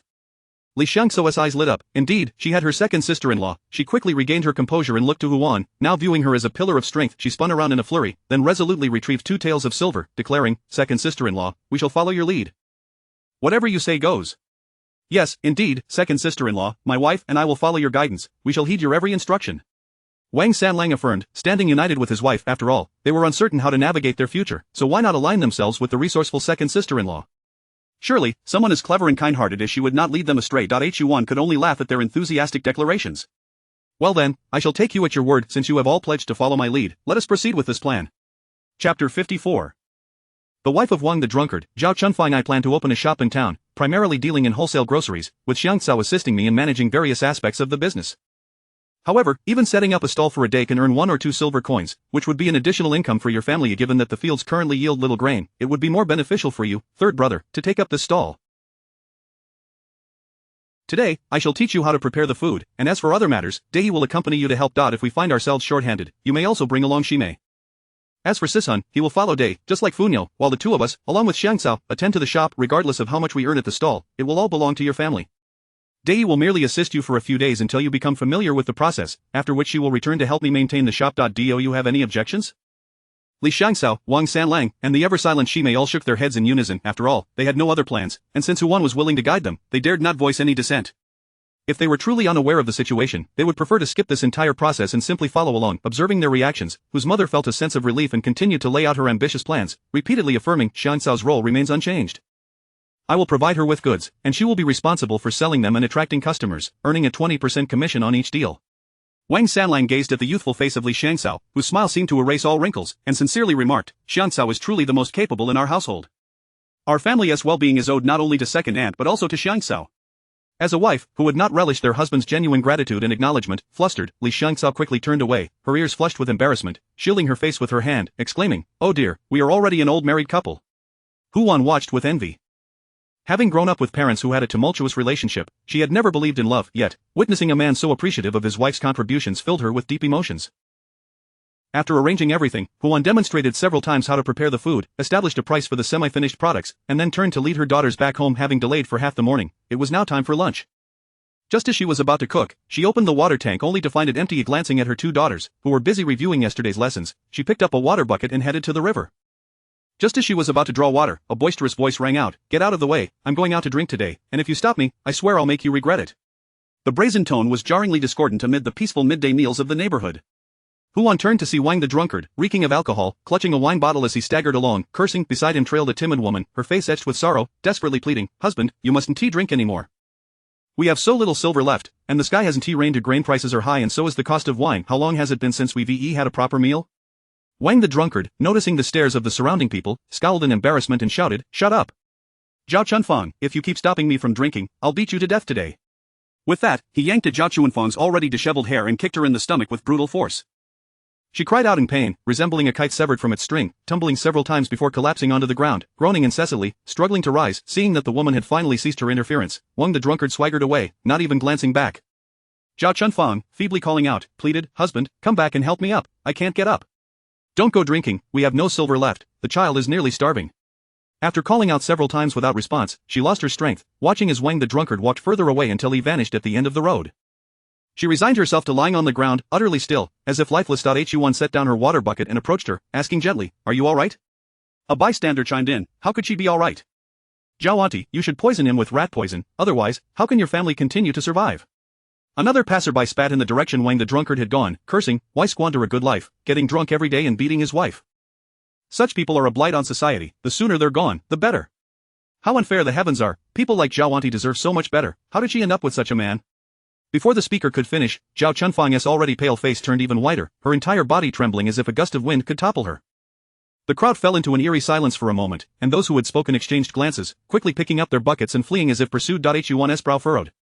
She sensed something was amiss, though she was oblivious to the truth of the situation. Instead, she softly inquired of Zhao Chunfang, "Why are you so silent? Is there something seriously wrong with your health?" Originally lost in despair, Zhao Chunfang, upon hearing Huan's concern, regained her composure and looked at her with gratitude in her eyes, saying, "No, I am fine. Thank you for helping me up." However, as her gaze fell on Huan's arm that supported her, she suddenly recoiled, panic-stricken, shaking her head nervously and turning to leave. Huan was left bewildered. What had just happened? One moment, Zhao Chunfang had been apologizing, and the next, she recoiled as if Huan were contaminated. What was going on? She had indeed been handling pig offal for the past few days, but she had also washed her clothes thoroughly with soap. Feeling puzzled, she sniffed her sleeve, wondering if she really carried such a foul odor that it could drive someone away. Acknowledging the water bucket in her hand, Huan's thoughts shifted back to the earlier incident as she returned with a full bucket of water to continue preparing lunch. Upon arriving home, aside from little Funyo, Day and Ernie had finished their tasks and joined her at the stove. "Mother, I learned 5 new characters today. I learned 7. I know many martial arts moves. You can't compare to me, big sister." "Oh, is that so?" Listening to the lively banter between her daughters, Huan couldn't help but chuckle and shake her head. All right, Day recognizes 7 characters, and Ernie knows many moves. You are both the best daughters in my heart." Receiving their mother's praise, the 2 sisters beamed with joy. "Mother, let me cook later. I learned a new dish while practicing my characters, scrambled eggs. I never knew that's how you write egg." Day excitedly shared. Since she began learning to read and write, it felt as though she had uncovered the door to a new world. Everything in the world could be expressed in a manner beyond mere speech. Chapter 55. The dishwashing liquid, an exceptional aid for cleaning utensils. Huan observed the flicker of curiosity in Daya's eyes, a thirst for knowledge shining brightly. With a smile that crinkled her eyes, she remarked, "Once you both have learned to recognize a sufficient number of characters, I shall impart to you the laws and poetry. The more you know, the smoother your future will unfold. Should anyone dare to bully you, being well-versed in the law will empower you to seek justice." Daya's understanding dawned. Learning to read and write was not merely a means to calculate during business transactions or to speak eloquently, but it also provided a way to reason and defend oneself when wronged in the future. She joyfully exclaimed, "Mother, if I marry and face hardships from my husband's family, can I rely on the law for justice? If that were truly possible, how much suffering could women in this world be spared?" Huan furrowed her brow, uncertain how to elucidate. While her words held some truth, the ancient laws might not yield the desired outcome. After all, even in a comparatively more robust modern legal framework, women have sought divorces due to domestic violence only to be denied, and instances exist where an ex-husband's assault on his former wife was categorized as mere brawling rather than domestic abuse. The limitations of ancient laws are even more pronounced. The law itself embodies a sense of justice, yet in human society, its efficacy is contingent upon the virtue of its enforcers. If the enforcers are righteous, they will advocate for your cause. If not, the law loses its true potency. Dia pondered, so, even adhering to the law does not guarantee one's protection? Dear sister, fret not. The law is but a verbal construct. If words cannot yield justice, then one must resort to physical strength, asserted Arya, her little fist raised in determination. After days of training, Arya's hands, no longer pale and delicate, bore a thin layer of calluses. Her demeanor and actions exuded newfound strength and assertiveness, shedding her previous vulnerability. You speak true, Arya. When reason fails, one must take up arms. Only when one is strong can others be deterred from inflicting harm, Huan affirmed. With a straightened posture, buoyed by her mother's support and her own burgeoning strength, Arya declared, "Mother, I may not possess the intellect of Dia, but my skills in combat shall ensure I protect her." Huan gazed fondly at her little girl, whose head barely reached her chest, her hair tousled and wild. A wave of warmth washed over her. A harmonious family fosters prosperity. It is through mutual support among sisters that we shall thrive. At that moment, Daya interjected, "Mother, I shall not lag behind. I vow to diligently learn, recognize more characters, and earn more money, striving to expand our family business." Little Funyo, with her innocent face filled with confusion, nodded earnestly, despite her lack of understanding. Witnessing the unity of her family brought an indescribable sense of relief to Huan. With deft hands, she served the rice she had steamed earlier and brought forth the stewed chicken and stir-fried peppers from the kitchen, exclaiming, "The rice is ready, and the dishes are prepared. Come, let us dine." As Huan carried the rice to the dining table, her 3 daughters followed closely behind, each balancing a plate of food, resembling 3 little tails in their wake. Aware of the impending turmoil and the fact that their household was comprised entirely of women, Huan opted not to expand their living space. They continued to dine at the same table in the main room, adjacent to the stove. In just a few steps, the meal was set. Huan distributed chopsticks, 1 pair to each person, and took her seat.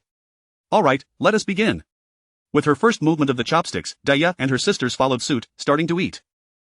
Huan preferred this arrangement, having previously expressed that meals should commence once everyone had gathered. Rather than waiting for her to begin, she found the hierarchical structure of ancient families somewhat stifling.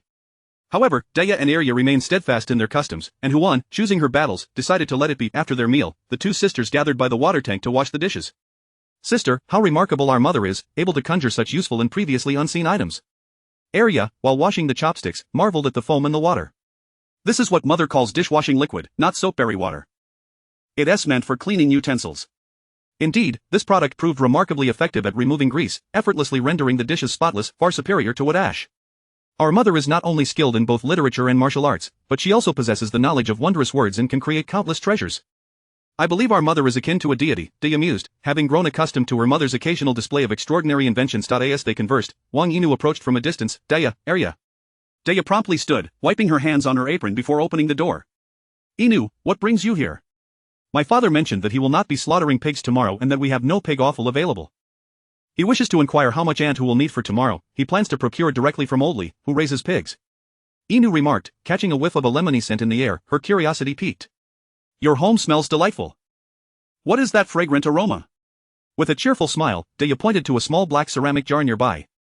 Mother says it is dishwashing liquid, specifically for cleaning utensils. It works wonders. Wang Inu gazed at Daya with envy. Her father's business was struggling, yet Aunt Hu's family thrived, even having the luxury to sell these novel items she had never encountered. She sighed. At my home, we sell pork only every 10 to 15 days, hardly earning any profit. Both my parents are nearly at their wits' end. Aunt Hu is truly capable, her stall has always flourished, and she even has spare funds to buy such fresh curiosities. How can sales be stagnant? Arya inquired, not quite grasping the market for pork. Wang Inu scratched her head, her brow furrowed in deep thought. Without rain, every household struggles to gather grain, so who would be willing to buy meat? Currently, the village has no food supply, and grain prices in town rise daily. Families are saving their money for food, so luxuries like vegetables and meat are only affordable for the wealthy. Common folk can hardly justify such purchases, making it challenging to sell. As for my family's stall, the best-selling item is still your mother's braised offal, but even with good sales, the quantity is limited, barely offsetting the rent for the stall. My father rented a stall for the entire summer, and now that we are barely past the minor fullness festival, we have yet to reach the grain and ear festival, with 4 more solar terms ahead. Given the current market, we might not even break even. Inu lamented. Daya listened attentively, her mind wandering to another thought. What if her family were to take over the stall from Aunt Lee? It might just be feasible. Typically, stalls in town required long-term leases, often with a deposit of 1 month's rent paid in advance. Aunt Leah's family was in such a predicament. Their business had dwindled, with the stall costing more than it earned. Meanwhile, her family was poised to open a stall, yet her mother had previously cautioned against the drought, making Daya resolute that they could not afford a long-term lease. However, finding a short-term rental of 1 to 2 months had proven elusive, and now, it appeared that both families might align perfectly in their needs. Chapter 56. Our daughter has just blossomed, they are capable of short-term rentals, and Aunt Lee's family can cease their unprofitable business. With this thought in mind, Daya cheerfully said to Inu, I might have a way to assist your family. Allow me to speak with my mother first. Having spoken, she left Inu, whose face was alight with excitement, and entered the house to find Huan. Is this your idea? Huan inquired upon hearing Daya's suggestion. Nodding vigorously, Daya elaborated. Mother, Aunt Lee's family has helped us considerably in the past. It is only right and just for us to assist them through this difficult period. Moreover, you mentioned earlier at Aunt San's house about the potential drought, implying that long-term rentals are rather unstable. Yet, finding short-term rentals in town is nearly impossible. If we were to take over Aunt Lee's shop, it would indeed be a win-win situation. Upon hearing Daya's insights, Huan felt a sense of pride, akin to witnessing her daughter bloom into maturity.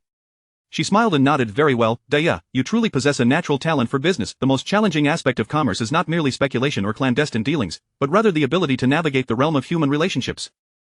Your idea is indeed imbued with consideration for others while avoiding financial loss. Huan grasped her daughter's hand, filled with satisfaction. Oh, the original owner, how could you overlook such a brilliant and astute daughter while cherishing someone as inconsequential as Wang Debao? Huan gazed earnestly at Daya and declared, if that is the case, let us proceed as you suggest.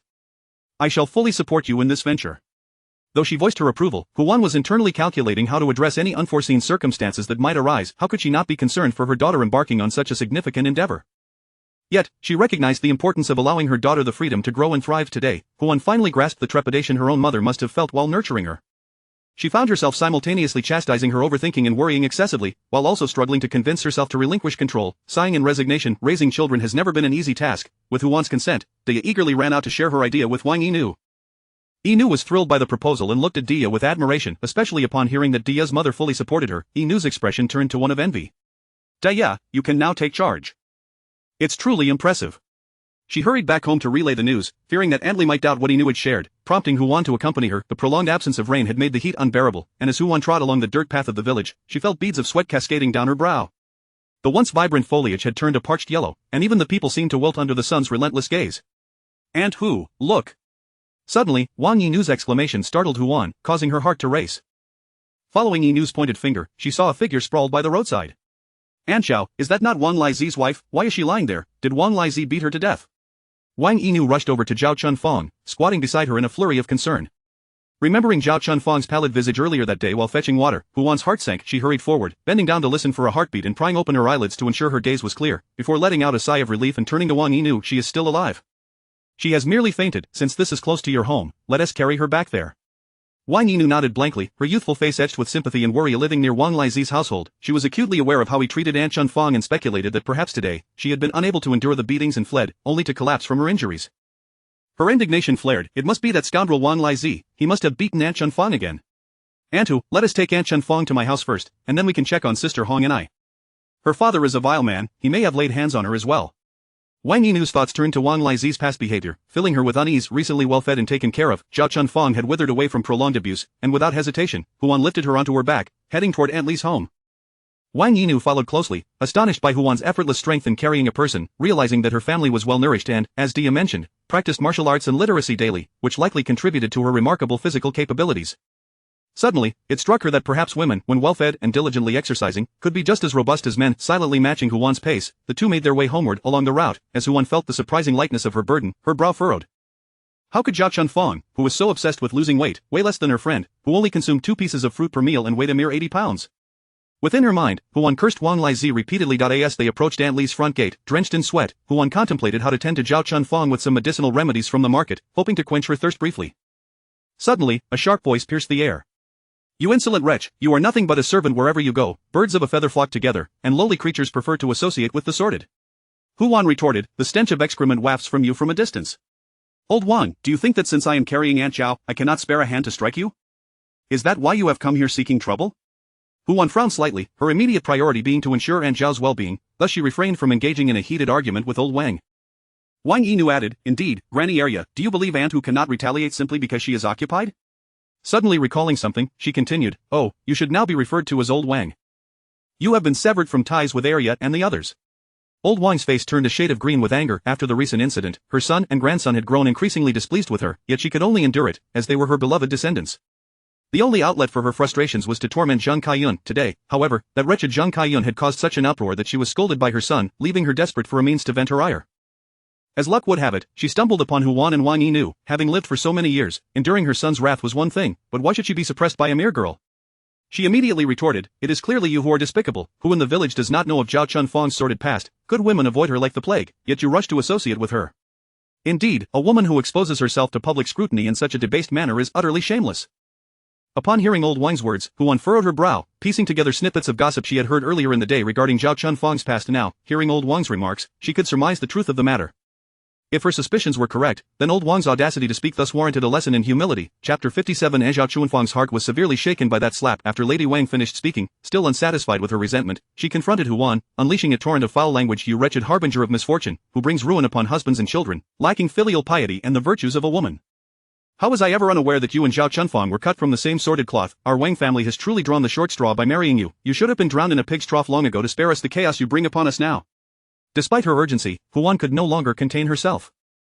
Hadn't that old hag already caused the original owneress demise once? Did she still wish to see her dead? Setting Zhao Chunfang down, Huan rolled up her sleeves and approached her with a smile that belied any anger, her tone sweet as honey. A mother, have you not already poisoned me once with rat poison?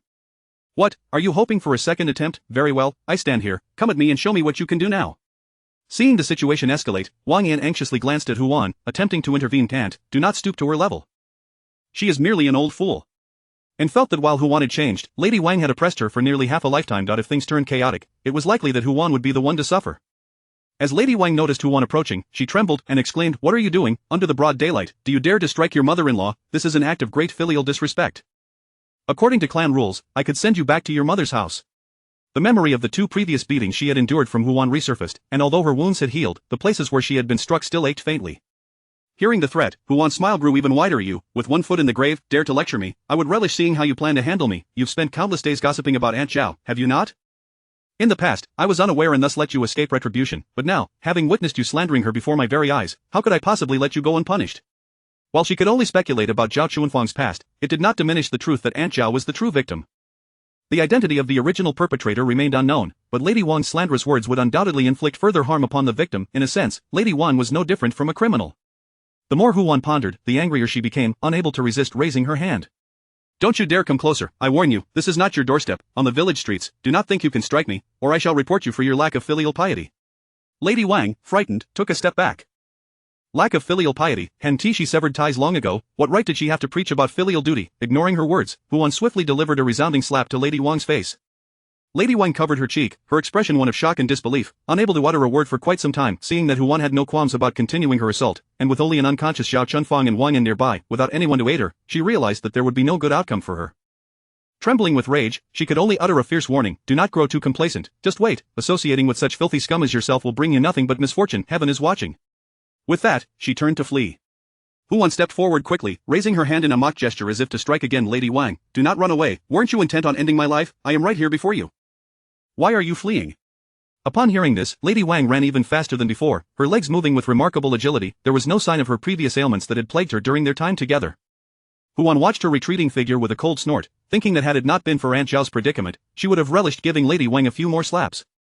Such a vile tongue and malicious heart deserves nothing less. Even if she were to face the king of hell, she would not fear the consequences. Wang Yan was left utterly stunned. How could such a troublesome person as Lady Wang be sent fleeing with just a single slap from Huan? She neither demanded compensation nor lay on the ground crying, she simply fled in disgrace. Anna's mind wandered back to the image of her mother standing up for Arya, with Lady Wang's incessant foul-mouthed rant still vivid in her memory, yet, this very person had been utterly subdued by Huan with a mere slap. Anne was left in a daze. Was this truly Antu? She seemed like an entirely different person. The silence of the scene was abruptly broken by a faint voice. Both turned to see the source of the sound. Had Zhao Chunfang awakened, slowly rising from the grass, her face ashen, she moved like a puppet on strings. A haunting stillness lingered in her expression as she coughed weakly, murmuring, thus, when she married Wang Lizi and endured years of abuse, she never considered rebellion. While others may have wished for Wang Lizi's demise, she merely held on to hope for divine intervention, praying for the man's unexpected death to rescue her and her daughter. Even after learning of Wang Lizi's previous confrontation at Huan's home, where he was beaten, she had hoped that perhaps he might meet his end that day, yet, heaven clearly did not favor her. Not only did Wang Lizi survive, but his violence escalated. Living without hope, she could not bring herself to abandon her daughter, existing in a state of perpetual despair, resenting her own cowardice, wishing she had drowned herself after that fateful incident. But just moments ago, she had witnessed Huan strike Lady Wang, a woman who was her mother-in-law. How could Huan have dared to do such a thing? Zhao Chunfang's heart was violently shaken by that slap, as if she had stumbled upon something that ignited her very blood, yet she could not articulate what it was. Seeing her still pale, but her spirit seemingly lifted, Huan could not help but inquire, Aunt Zhao, you seem to have recovered. Are you feeling all right? Wang Yan chimed in. Aunt Chunfang, it is a relief to see you awake. Do you feel any discomfort? In comparison to her physical state, Huan sensed something amiss with her emotional demeanor and was more concerned about her mental state. Aunt Chunfang, your sudden vigor, is it from a bump on the head? Or perhaps a severe injury has led to excessive adrenaline secretion? She could not suppress her worry hearing Huan's concerned words. Zhao Chunfang pressed her lips together. Did Huan truly remain unaware of her past? The women in the village who knew of her plight had all avoided her, yet Huan had helped her twice today. Lowering her head, she concealed the emotion swirling in her eyes. I am fine. I have endured such beatings frequently, so I am not afraid today. I merely fainted from not eating for too long. Chapter 58. Can sympathy allow Aunt Chunfang to live again? My health is intact, yet I remain profoundly grateful to Aunt Hu and you, or Nu, for rescuing me. The debt of gratitude is beyond measure, and when the time comes for me to repay it, I shall certainly do so, Huan replied. Such words carry a heavy weight, yet upon reflection, it seems to convey little. Wang Nu, with a simple-hearted demeanor, added, Aunt, there is no need, your well-being is what matters. Huan, not taking the notion of repayment to heart, gently reassured her, it was merely a small act of kindness. Are you truly all right? Would you like to come to my home for a bite to eat? Huan's eyes glimmered with concern as she observed the woman before her, who appeared alarmingly frail, with gaunt limbs and sunken eyes, far more pitiable than the first day she encountered the sisters, Dai and Ernie. Alas, one could only wonder how much suffering and hardship she had endured. Zhao Chunfang was taken aback by Aunt Hu's kindness, who was willing to invite her over for a meal, filling her heart with immense gratitude. Simultaneously, she was certain that Huan was unaware of her past. A sense of inferiority and panic spread within her, and a smile, more grotesque than tears, emerged on her hollow cheeks. No, thank you. My daughter is at home, and my husband is no good. I must return to take care of her. Compassion flickered in Huan's eyes. Zhao Chunfang was indeed pitiful. She could hardly fathom how Zhao Chunfang had withstood the malicious gossip in ancient times, nor whether she still lived under the shadow of that calamity. Wait here for a moment. I shall visit Aunt Lier to discuss a matter and return shortly. Zhao Chunfang lowered her head, offering no reply. Visiting another's home would surely lead to whispers about her, and would Aunt Hu still be so kind afterward? She feared not to die in the past. She had hoped that everyone would treat her as they once did, yet disappointment followed every time, regardless of her consent. Huan called to her Nu and proceeded directly to Aunt Lier's residence, having found Zhao Chunfang in the vicinity of her home just a few steps away. Aunt Lier's house, though modest, was constructed of bricks and tiles, comprising 5 rooms. The central area served as the main hall, with 2 flanking rooms for habitation, making it a grand dwelling in the village. The yard featured a substantial thatched shed functioning as a kitchen, with a cart typically used for transporting pigs parked nearby. Upon entering, Huan immediately spotted Aunt Lier washing dishes beside a water tank, while 2 brothers busied themselves watering and tilling the vegetable garden. Today, she had not gone to town. Aunt Lier had taken a penny to ride back on the cart due to poor business, returning earlier than usual. With Wang the butcher absent, he was likely at the tavern earning his second wage. Ernu cheerfully exclaimed, "Mother, Aunt Hu wishes to take over our shop." The others had yet to greet Huan when they were struck with incredulous expressions at Wang Ernu's declaration. "Take over the shop, Aunt Hu, do you truly intend to take over our store?" Aunt Lier stammered. Wang Yukai, the eldest son, promptly interjected, "Is that for real, Aunt? Are you genuinely willing to take over our shop?" The second son, Wang Yoji, hesitantly added, "But Aunt, our shop has a fishy smell. Would it not be difficult for you to run a food business?" Aunt Lier, disheartened, thought, indeed, her shop could hardly sustain a food enterprise.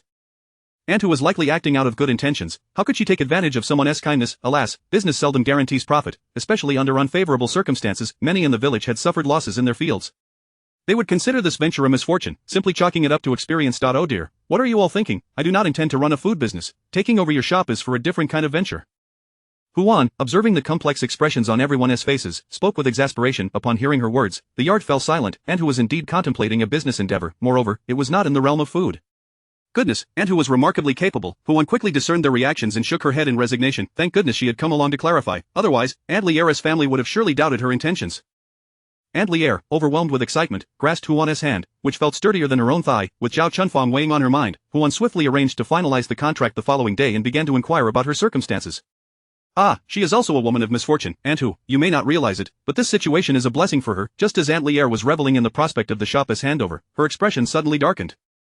She signaled for the children to retreat indoors before addressing Huan. "Please, speak freely. I promise I shall not spread any gossip." Huan frowned. It was not mere curiosity that prompted her inquiry, but rather a necessity to understand the full context in order to assist Zhao Chunfang better.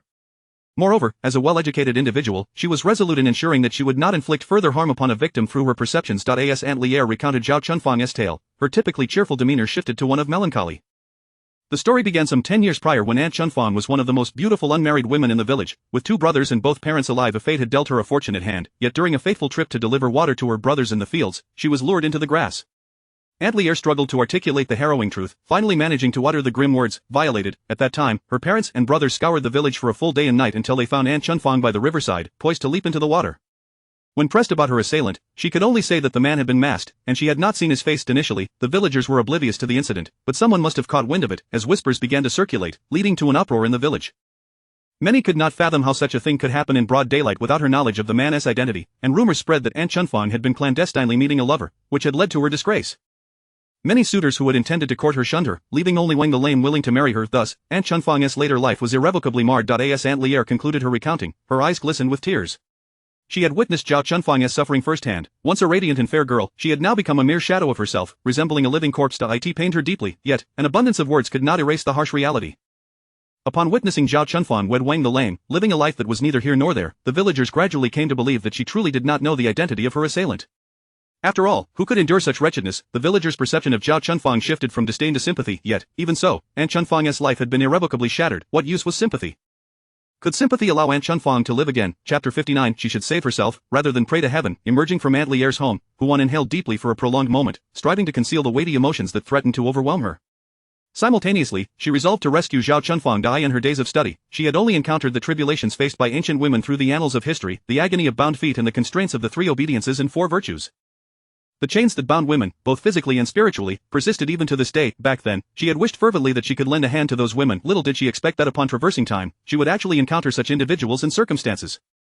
Now that she had witnessed it, she would never stand idly by. She adjusted her expression and mindset, taking 2 or 3 steps before greeting Zhao Chunfang with a beaming smile, her tone unchanged. "I've finished my business. Why not accompany me back to my home for a bite to eat?" Confronted with Huan's warm and genuine smile, the once desolate heart of Zhao Chunfang began to race. Initially, she had intended to leave immediately, but for reasons unknown, a flicker of hope stirred within her, a yearning for a different outcome this time. Thus, she found herself inexplicably rooted in place. Upon seeing Aunt Hu, she noted that the latter remained as at ease as ever, unlike many others in the village who offered nothing but disdain or pity. Zhao Chunfang realized she had made the right gamble. In that moment, her throat tightened painfully, and upon attempting to speak, she found herself at a loss for words, instinctively nodding in acknowledgement. Huan feigned ignorance of Zhao Chunfang's reddened eyes, teasingly remarked, "You know, my food isn't free. If you dine at my table, you'll have to work for it." Zhao Chunfang looked up in bewilderment. Work? What could Aunt Hu possibly want her to do? Given her past experiences, she had been shunned even from washing clothes in the village. Ah, but Aunt Hu did not seem to disdain her. Not having heard Zhao Chunfang's reply, Huan patiently elaborated, "My family is about to open a small shop, and I find myself in need of help. Would you be interested?" A shop, in need of help, employing her. Zhao Chunfang had not been treated as a normal person for a long time. The sudden influx of information left her dazed, her mind momentarily crashing.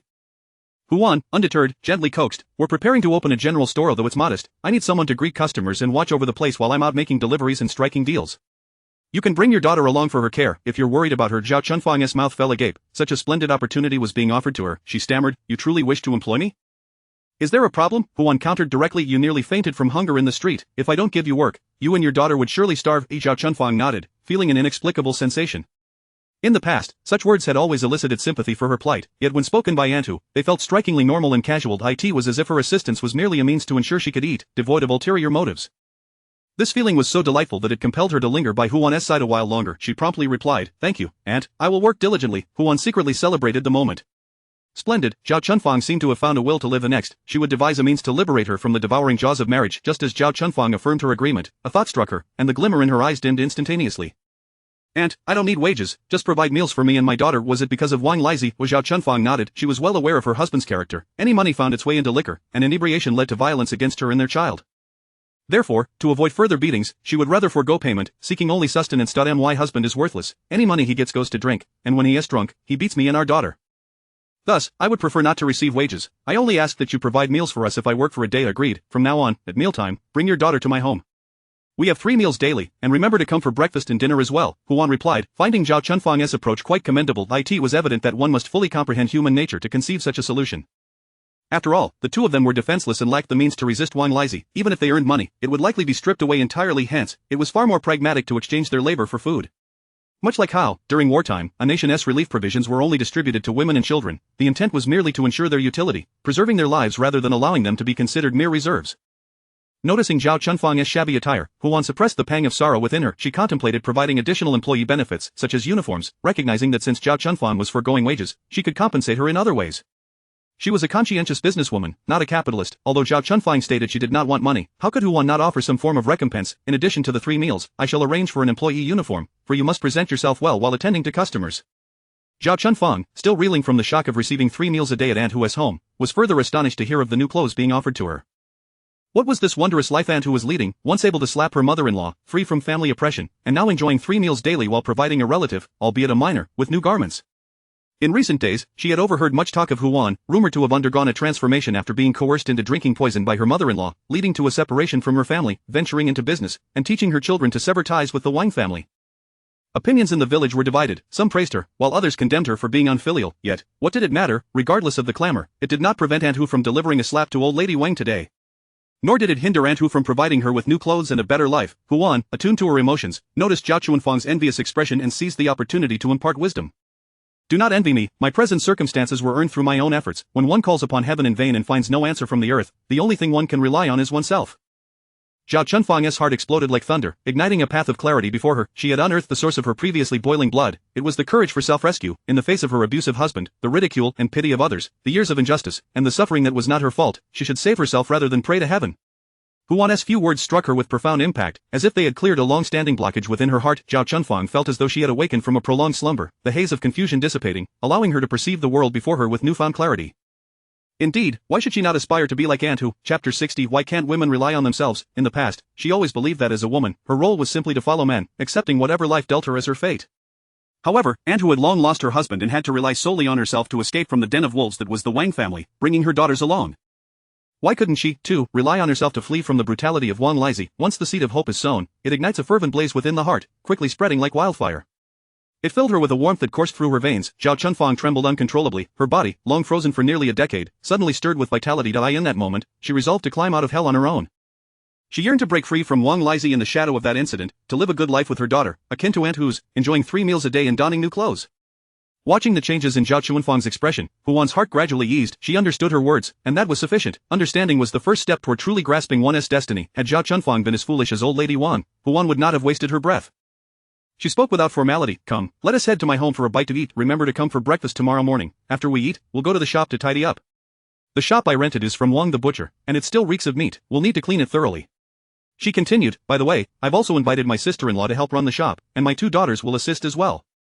The shop isn't particularly large, so the work tomorrow shouldn't be too overwhelming. Zhao Chunfang felt a surge of gratitude. At this juncture, she could no longer deny that Aunt Hu was deliberately helping her. With so many people, they surely had enough hands, yet she still chose to hire Zhao Chunfang as a helper. Moreover, this assistance was unlike the pity others had shown. Instead, Aunt Hu treated her as an ordinary person, offering her a job that would enable her to support herself and her daughter through her own efforts. This respect for her as a person was something Zhao Chunfang had not felt in a long time. However, she opened her mouth, wanting to ask if others would accept her too. Yet, she hesitated, uneasily following behind. Upon reaching her home, Huan called out to her daughters, Daya, Arya, and Xiaofunyo, "Come here, mother has brought a guest." At this hour, Daya and Arya should have been reviewing their studies, while Xiaofunyo, who was intellectually challenged, was not being pressured to learn characters but was instead playing in the backyard with Dehui and two little pups. As her words faded, the sisters rushed to the front yard. Daya and Arya still held ink-stained brushes. Xiaofunyo was precariously cradling a chubby little gray puppy, struggling to keep it steady, which caused the frightened pup to whimper. Behind them trailed Dehui and Xiaohei, the larger dog displaying a remarkably human-like expression of concern and worry at the children's cries. Yuan helplessly took the little pup from Xiaofunyo and set it beside Dehui, introducing, "These are my 3 daughters, along with my dog Dehui and its 2 little pups." Turning to Zhao Chunfang, she added, "This is Aunt Zhao. I just invited her to watch the shop, attend to customers, and help with cleaning." Zhao Chunfang instantly felt a wave of nervousness wash over her and said to the group, "You can just call me Chunfang Aunt." Xiaofunyo blinked, as if pondering something, and suddenly exclaimed with delight, "You're N.I.'s mother. I know you." Zhao Chunfang was taken aback. Her daughter had few friends in the village, and this was the first time she had encountered a child who recognized her daughter and called her so affectionately. It left her at a loss for how to respond. "Hello, Aunt Zhao." Following this, Daya and Arya greeted her, explaining that their mother had taught them etiquette, including the importance of greeting acquaintances properly, and they obediently followed suit. "Do you both recognize and write characters?" Zhao Chunfang was genuinely astonished at the sight of the brushes in the children's hands. Could Aunt Hu afford to teach her daughters to read? It was one thing to provide 3 meals a day and even offer her a job. Now, to think that the children at home could also receive an education. The costs of ink, paper, and brushes were substantial. Aunt Hu was wealthier than she had anticipated. Xiaofunyo proudly lifted her chin and declared with a bright voice, "Of course, my big sister and second sister are amazing. They not only read but also practice martial arts." The way she boasted made it seem as if it were she herself who possessed those skills. It suddenly dawned on Zhao Chunfang that she had secured a substantial ally. No wonder Aunt Hu was willing to provide her with a job making clothes. If she could afford such expensive items as ink and brushes, why would she quibble over a new garment for Zhao Chunfang? "Do you not have household chores to attend to while studying and practicing writing?" Zhao Chunfang boldly inquired. Before that incident occurred, her parents had doted on her, yet even so, she had been helping her mother with household duties from a young age, but it seemed Aunt Hu's family was different. Xiaofunyo curiously replied, "With so many hours in a day, household chores can be completed together quickly, leaving us plenty of time to read, write, and practice martial arts." Zhao Chunfang was taken aback. Her own mother had never said such things. Her mother claimed that her father needed to earn money, her brother needed to work in the fields, and the household tasks were solely the women's responsibility. "My mother said that only by working together as a family can we lead a good life. Yes, there should be shared work, shared responsibilities, shared expenses, shared meals, and shared efforts. That is what family is." Zhao Chunfang lowered her gaze, murmuring, "Your mother is right, that is what family truly means."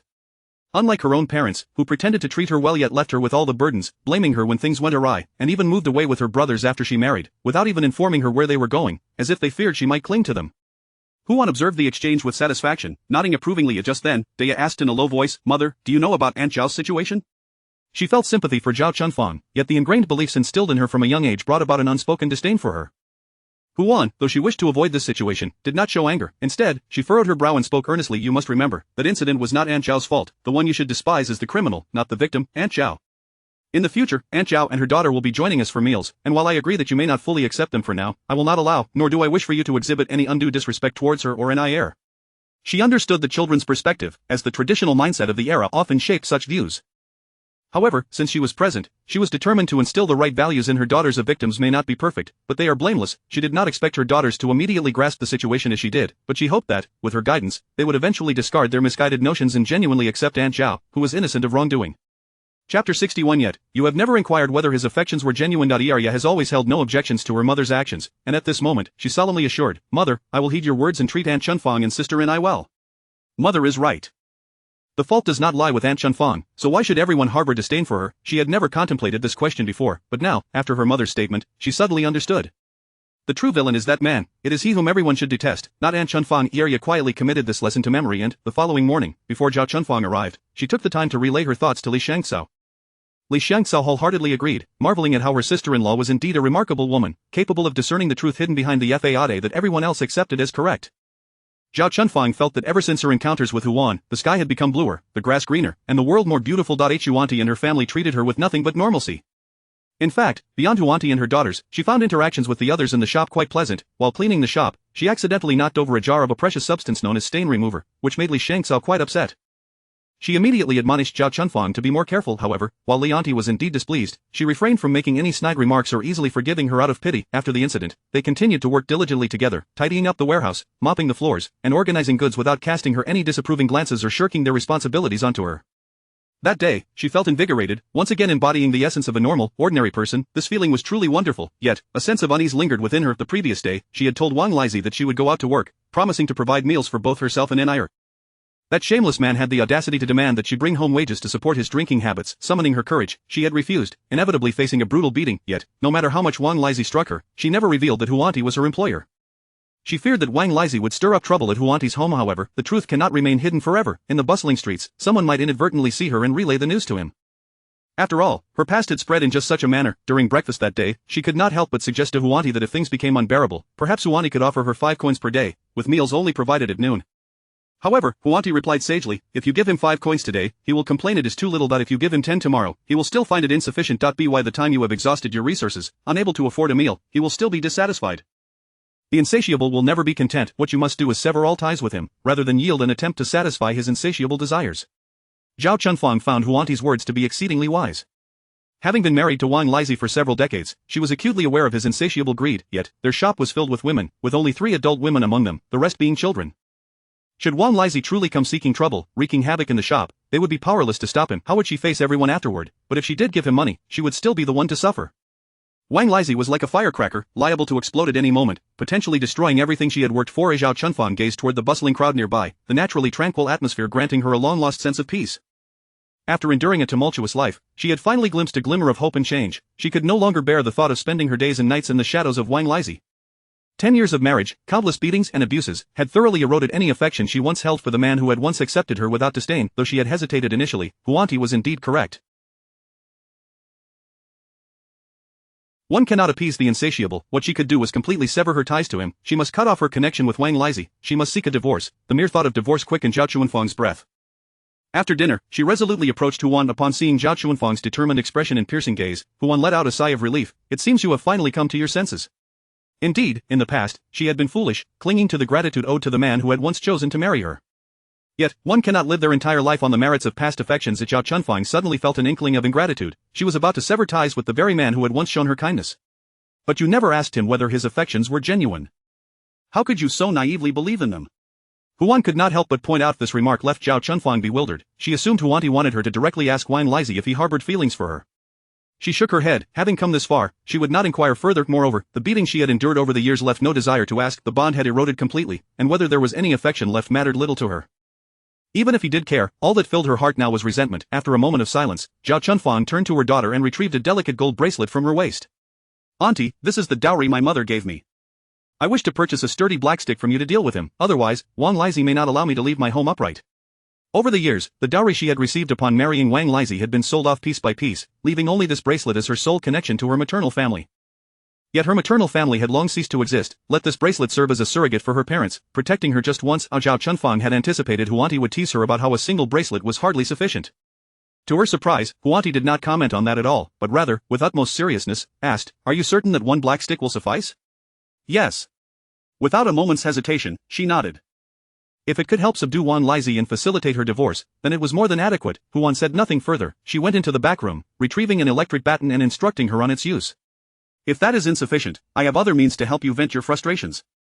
Zhao Chunfang found Huani's words peculiar, but with a fire burning within her, she could not ponder them too deeply. She hurriedly took the baton and set off to confront Wang Lizhi. Once she had departed, Deya and Arya approached Huan. "Mother, shall we not follow to assist?" Deya asked with a hint of concern. "This bracelet is quite slender and appears light." "Mother, it isn't hollow inside, is it?" Arya inquired curiously, her large eyes fixated on the gold. Little Funyo had already stretched out her hand, eager to touch the gold. Huan found herself encircled by her daughters, gazing at the 3 small heads before her. She swatted little Funyo's hand away and reassured them, "Do not worry, your Aunt Zhao will surely come seeking my assistance." Chapter 62. Eliminate all possibilities. The remaining one is the truth. Even if she does not arrive, it is likely that Wang Lizhi will come soon. As for the bracelet, it must be returned. The stick was borrowed from her mother, not for sale. Of course, if the electric baton is damaged, she will certainly have to deduct it from her wages, as a single electric baton does not come cheaply. Little Funu was perplexed. Adults were far too complicated. She timidly inquired, "Mother, why is Aunt Zhao so certain she will return to seek your assistance?" Observing Aunt Zhao's demeanor, she had left in such haste without a backward glance, so why would she come back? Dia gazed at her younger sister, unsure of how to elucidate. Mother, do you also believe that the incident back then was indeed orchestrated by Wan Lizzie? Huan nodded, tacitly affirming the sentiment. It was not merely their belief, surely others in the village thought the same. Wan Lizzie, such a greedy and utterly immoral individual, was exceedingly selfish. His wife had fainted from hunger, and yet when she finally secured a job, his first instinct was to squander the wages on alcohol. To deprive his wife of food to fund his drinking was that the action of a decent man? How could such a profoundly selfish person, in an era where chastity was held in the highest regard, be so infatuated as to wish to marry a woman who had lost her virtue before marriage? If it were for wealth, she mused, as she gently shook the bracelet in her hand, it was indeed hollowed out. If it were for reputation, how could a notorious scoundrel be a suitable match? Once all possibilities have been discarded, the remaining truth is revealed. Zhao Chunfang, ensnared in the situation, could not see clearly, yet, as mere spectators, they immediately discerned the incongruity. The act of seeking a divorce served as a revealing agent for deceit. Zhao Chunfang's hurried return to discuss divorce was fraught with more than just the threat of domestic violence from Wang Lizzie. There lay an unspeakable truth, one she feared would shatter her for the remainder of her days.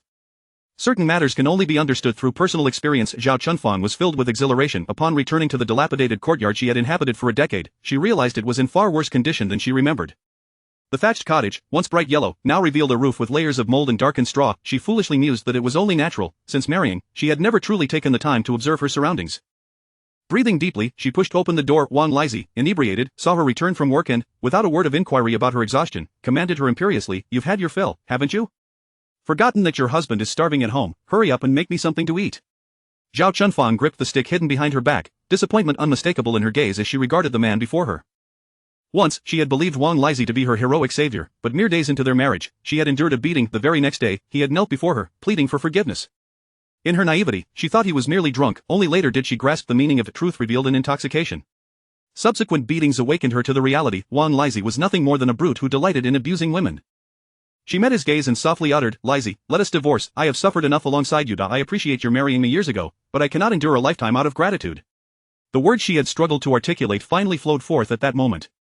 Looking into Wang Lizzie's eyes for the last time, she spoke earnestly, laced with sarcasm, "When I am gone, do not drink too much, amend these wretched habits of yours. Perhaps someone might still wish to share their life with you. Otherwise, you may find yourself alone forever." With that, she tightened her grip on the stick, poised to strike the moment he reacted, yet, to her surprise, Wang Lizzie did not move. As Zhao Chunfang awaited a response, she suddenly heard a cold laugh. Wang Lizzie sneered, "You worthless woman, who would want you after you leave me?" Zhao Chunfang paused, then felt an unexpected wave of relief wash over her as she smiled. She longed to thank Wang Lizzie for remaining a scoundrel. Had he retained the demeanor of her newlywed days, kneeling to beg for her forgiveness, she might have faltered, but now, there would be no hesitation. Let him cling to his delusions of superiority, believing he could exploit others' weaknesses. She, on the other hand, must forge ahead and rid herself of this hindrance, just as Aunt Hu had saved herself. Wang Lizzie languidly rose, his filthy visage clouded with disdain, and just as Zhao Chunfang anticipated an attack, he unexpectedly turned to leave. Then came the sound of the door locking. Zhao Chunfang stood momentarily stunned before demanding, "What are you doing? Why are you locking the door?" She had expected him to lash out or plead, but she never anticipated that he would imprison her instead. "What are you up to?" Wang Lizzie chuckled coldly from the other. He knew her greatest fear was being surrounded by others, yet he still sought to force her into submission. In the past, she might have cowered, but not now. Outside, Wang Lizzie awaited her pleas. Yet, to his astonishment, Zhao Chunfang shouted, "Go ahead, see who will concern themselves with your trivial matters. Filthy woman, you've gained some audacity after a day of labor, thinking you have worth just because someone fed you. Fine, just you wait." With that, she stormed out, heading straight for Wang Dalong's family. Before long, the acerbic voice of old lady Wang rang out, "Tis TSK, I said you and that vixen who won are no good. Just yesterday, I saw you two together, and today you dare to mention divorce to Lizzie. You, a woman who lost her virtue before marriage, should be grateful that Lizzie took you in. Instead of serving him with gratitude, you audaciously propose a divorce." Old lady Wang unleashed a torrent of insults directed at Zhao Chunfang, dragging Hu Wan into the fray, venting her frustrations.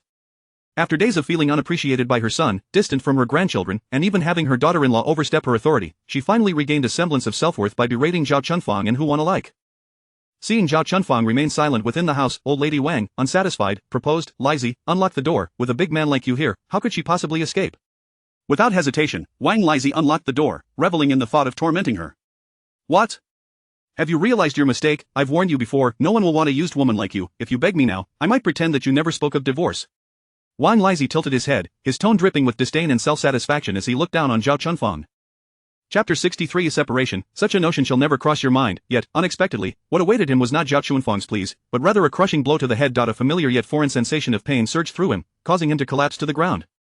Zhao Chunfang's electric baton had been modified by Huan. The internal wiring controlling the voltage had been removed by Huan. While the baton was designed not to lethally harm a person for safety reasons, the modified version unleashed its full power. When Wang Lizi was struck, he fell to the ground, frothing at the mouth, his entire body, including his mind, rendered numb, completely devoid of combat capability, unable to recover for quite some time. Wang Laodai cried out in terror, "You shameless hussy, you've even borrowed Huan's black stick." Upon hearing such derogatory remarks, Zhao Chunfang, unlike before when she was filled with fear, let out a cold laugh, unperturbed, and who was right? "You are nothing but a filthy old hag with a rotten tongue and a vile heart. Hitting you was merely a way for me to accumulate virtue. I've heard, Lizi said you found a job, turns out you're just following that shameless Huan around." Wang Laotai suddenly understood, realizing she should have anticipated this. Only someone as tainted as Zhao Chunfang would associate with that shameless Huan. "Old hag, how dare you call Antu a shameless woman? I spit on you, you are the most disgraceful person in the world." Zhao Chunfang, incensed that she dared to criticize Antu, quickly turned off the current, striking Wang Laotai violently on the back with the baton. The pain filled Wang Laotai with rage and anguish, yet seeing Zhao Chunfang show no signs of stopping, she endured another blow. Wang Laotai was filled with resentment, questioning why everyone sided with that shameless Huan. Clearly, it was that vile woman who was wicked at heart. Why did everyone favor her? After receiving 2 strikes, her eyes reddened with fury as she pointed at Zhao Chunfang, inciting, "You fool, you've been so sincere with her, yet she just watched you seek a separation while hiding the truth from you." She then pointed at the sprawled Wang Lizi. "You still don't know, do you? The one who defiled you back then was none other than Wang Lizi. The entire village knows, yet no one was willing to tell you, not even your so-called good friend Huan." "What did you say?" "Wang Lizi is the bastard who harmed me back then." Zhao Chunfang repeated in disbelief, her entire being frozen in place as she stared incredulously at Wang Lizi. The man she had once viewed as her savior was indeed the true culprit. Wang Laodai watched her reaction with satisfaction, maliciously adding, "Yes, you should have pondered it. How could someone like Wang Lizi ever genuinely wish to marry a tainted woman? His intent was to ruin your reputation, ensuring no one would marry you so he could take advantage. Your parents knew about this too, but by the time you were defiled, they could only hide the truth from you and hurriedly marry you off to him." Observing Zhao Chunfang begin to tremble, Wang Laodai felt a sense of vindication, thinking, "Serves you right for associating with that shameless Huan." While she dared not confront Huan directly, exacting revenge on Zhao Chunfang was well within her means. With a sense of triumph, she continued, "Look at that, Huan pretends to treat you well, yet she wouldn't even tell you this truth, showing how little she values you." Zhao Chunfang's breath quickened, her grip on the baton turning white. No wonder, the night before her wedding, her mother had red-rimmed eyes and told her, "Fanger, when you marry a chicken, you follow the chicken, when you marry a dog, you follow the dog." Such is a woman's fate. It wasn't reluctance about her marriage, but rather guilt for knowing the truth and still pushing her into a den of wolves. Wang Laodai continued her tirade, "After you marry, the entire village will know, while you remain oblivious, deceived all these years. If I hadn't told you, you'd likely remain foolish for the rest of your life." Zhao Chunfang found Wang Laodai's voice unbearably grating, yet she was so cold she could barely move. Although it was summer, she felt as if she were in the depths of winter, realizing only now, after nearly half a lifetime, that there was not a single soul in this world who was truly sincere towards her. Of course, aside from Aunt Hu, who had saved her during her darkest hour, yet she had been too foolish, failing to heed Aunt Hu's warnings before arriving. "What, did you hear incorrectly?" Wang Laotai mocked. "It is you who are foolish, Wang Laotai. Aunt Hu has shown me great kindness, do you think a few words from you can sow discord?" Zhao Chunfang calmly retorted, facing Wang Laotai. "Keep being stubborn." Wang Laotai raised her chin, her face full of scorn. "Fool, you've been played for a fool. The one who has truly shown you kindness is I, Wang Mei. If it weren't for me, you'd still be unaware of the truth behind that incident. Do you think Huan would dare tell you the truth? Of course not. She fears that because of you, Wang Lizi would come to her home and cause trouble. Only I, an old woman with many sons and blessings, have no fear. Look at your parents. After abandoning you, they vanished, and I care for you more than they ever did." Just then, Wang Lizi regained his strength, rising to slap Wang Laodai across the face. "You wretched old hag, who gave you the audacity to speak of this in my presence?" He had called her a wretched old hag to intimidate Zhao Chunfang into not seeking a separation, yet unexpectedly, Wang Laotai had revealed the truth from that year.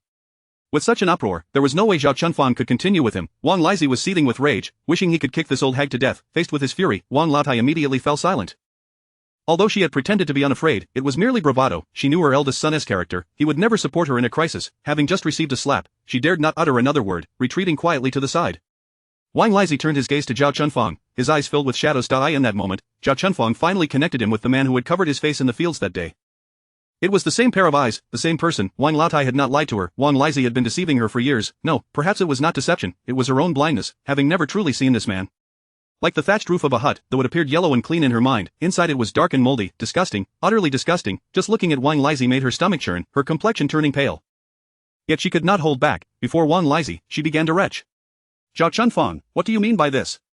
Wang Lizi's already darkened face grew even darker as he arrogantly declared, "Let me tell you, that incident back then was indeed my doing. No matter your thoughts, you are merely a woman, forever bound to me. Even in death, you shall remain my ghost. As for separation, don't even think about it for the rest of your life." Chapter 64. Once Huan is dead, all her desires will be fulfilled. Zhao Chunfang felt a chilling sensation with every moment spent beside Wang Lizhi. She yearned to rise, to hurl invectives, yet the tumult in her stomach rendered her throat constricted, leaving her utterly speechless. Anger, resentment, and a myriad of emotions overwhelmed her, and a singular thought surged from the depths of her heart to kill him, to slay Wang Lizhi. Once the murderous intent emerged, it could not be suppressed. Her eyes reddened as they fixated on Wang Lizhi's heart. What she wielded should not have been a stick, but rather a knife, so she could carve out Wang Lizhi's heart. At that moment, she recalled Huanti's earlier question, was that enough? Now she understood, no, it was far from enough. That loathsome beast, Wang Lizhi, deserved to be pierced by 1,000 arrows and torn apart by a myriad of blades. Steeling her trembling body, Zhao Chunfang was resolute in her intent to kill. She stumbled out of the courtyard, rushing towards the distance. In these times, only affluent families like the clan leader or village head would possess rat poison. The closest to her home was the clan leader's residence. She intended to procure a packet of rat poison, return, and poison Wang Lizhi, then with a kitchen knife, ruthlessly slice open his chest and abdomen to ascertain whether he possessed any semblance of a heart.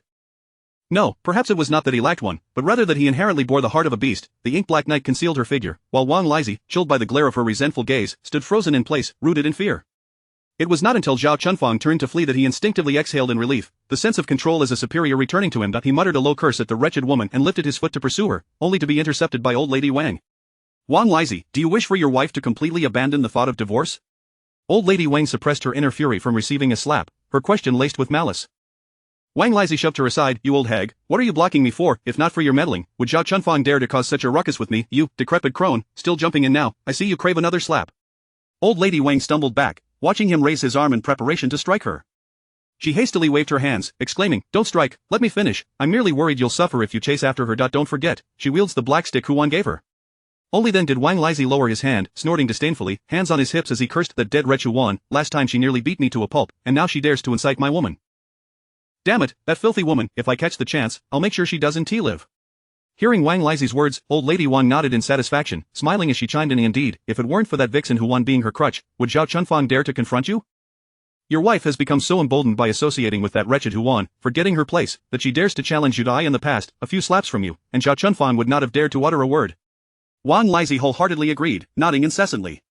Women ought to be confined at home daily, lest they grow bold with a day without being beaten. He should never have allowed Zhao Chunfang to work outside. Seeing that he absorbed her words, old lady Wang smiled with triumph, then lowered her voice, subtly inciting him further. I too am exasperated by that meddlesome Huan. Why not join forces? Let us dispose of Huan first. You need only poison her. Once that woman is gone, Zhao Chunfang will naturally obediently return home with you.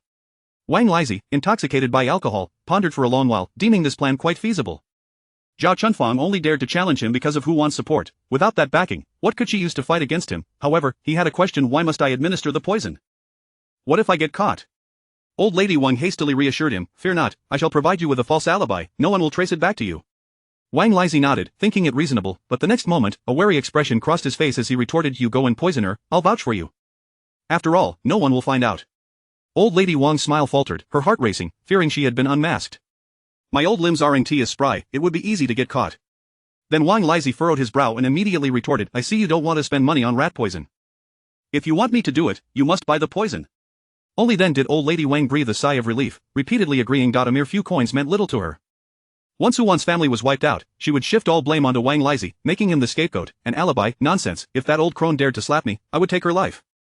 Wang Lizhi responded confidently that Huan is indeed a vile creature. She disrupts the peace of our household. What does it matter if I kill her? I shall take care of the poisoning. Watch how I eliminate that woman. Old lady Wang murmured her agreement, feeling immensely satisfied. She had nearly been driven to fury today when her eldest son returned from the town, berating her for Huan's meddling, claiming it was her fault that Huan had handed the business to the third branch, neglecting the first branch's earnings. Scolded by her son, old lady Wang felt both panic and hatred. It was all Huan's fault. Had she not instigated this, how could her eldest and third sons have turned against her? Yes, it was all Huan's fault. Thankfully, heaven had eyes. Not only had Huan disrupted her peace, but she had also stirred trouble for others. She had offended Wang Lizhi, and now, death was imminent. Once Huan was gone, she would approach San Lang, persuading the third branch to join forces with her eldest son to earn silver. At that time, her son would surely cease to blame her. As for future days, she need not worry. Her sons and grandsons would be dutiful, and the entire family would revolve around her. Once Huan was dead, all her desires would be realized.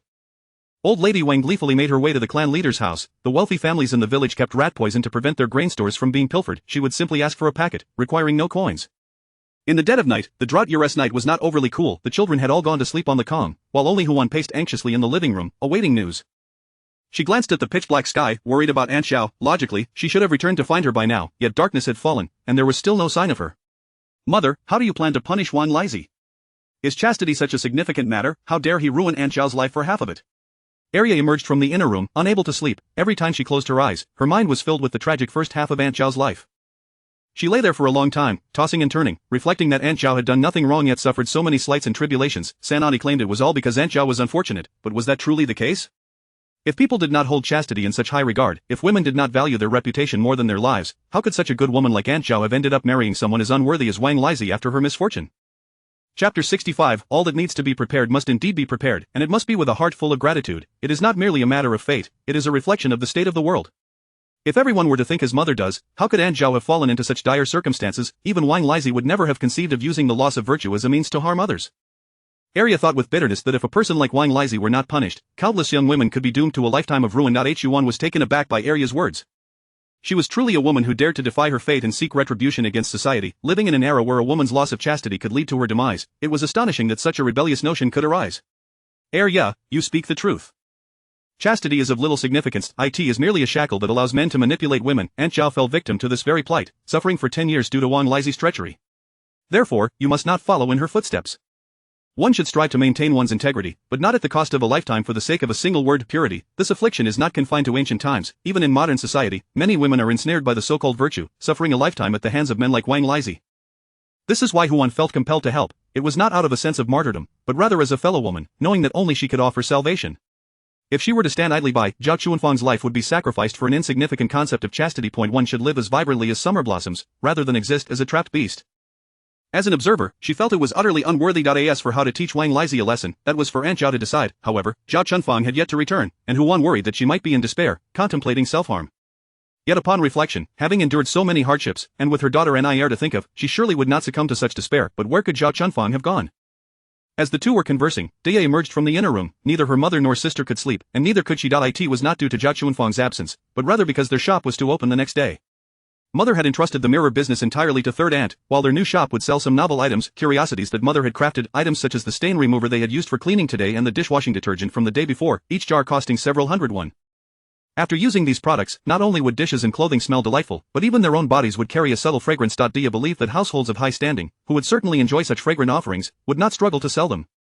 However, how many wealthy families could there be in town? A simple calculation revealed that while individual items could yield a decent profit, their high prices would limit the number of buyers, resulting in a meager monthly sales. Therefore, mother's aspirations for substantial earnings to weather the lean years were clearly unattainable. Troubled by these thoughts, Daya could not find rest and pondered for a considerable time before devising a plan.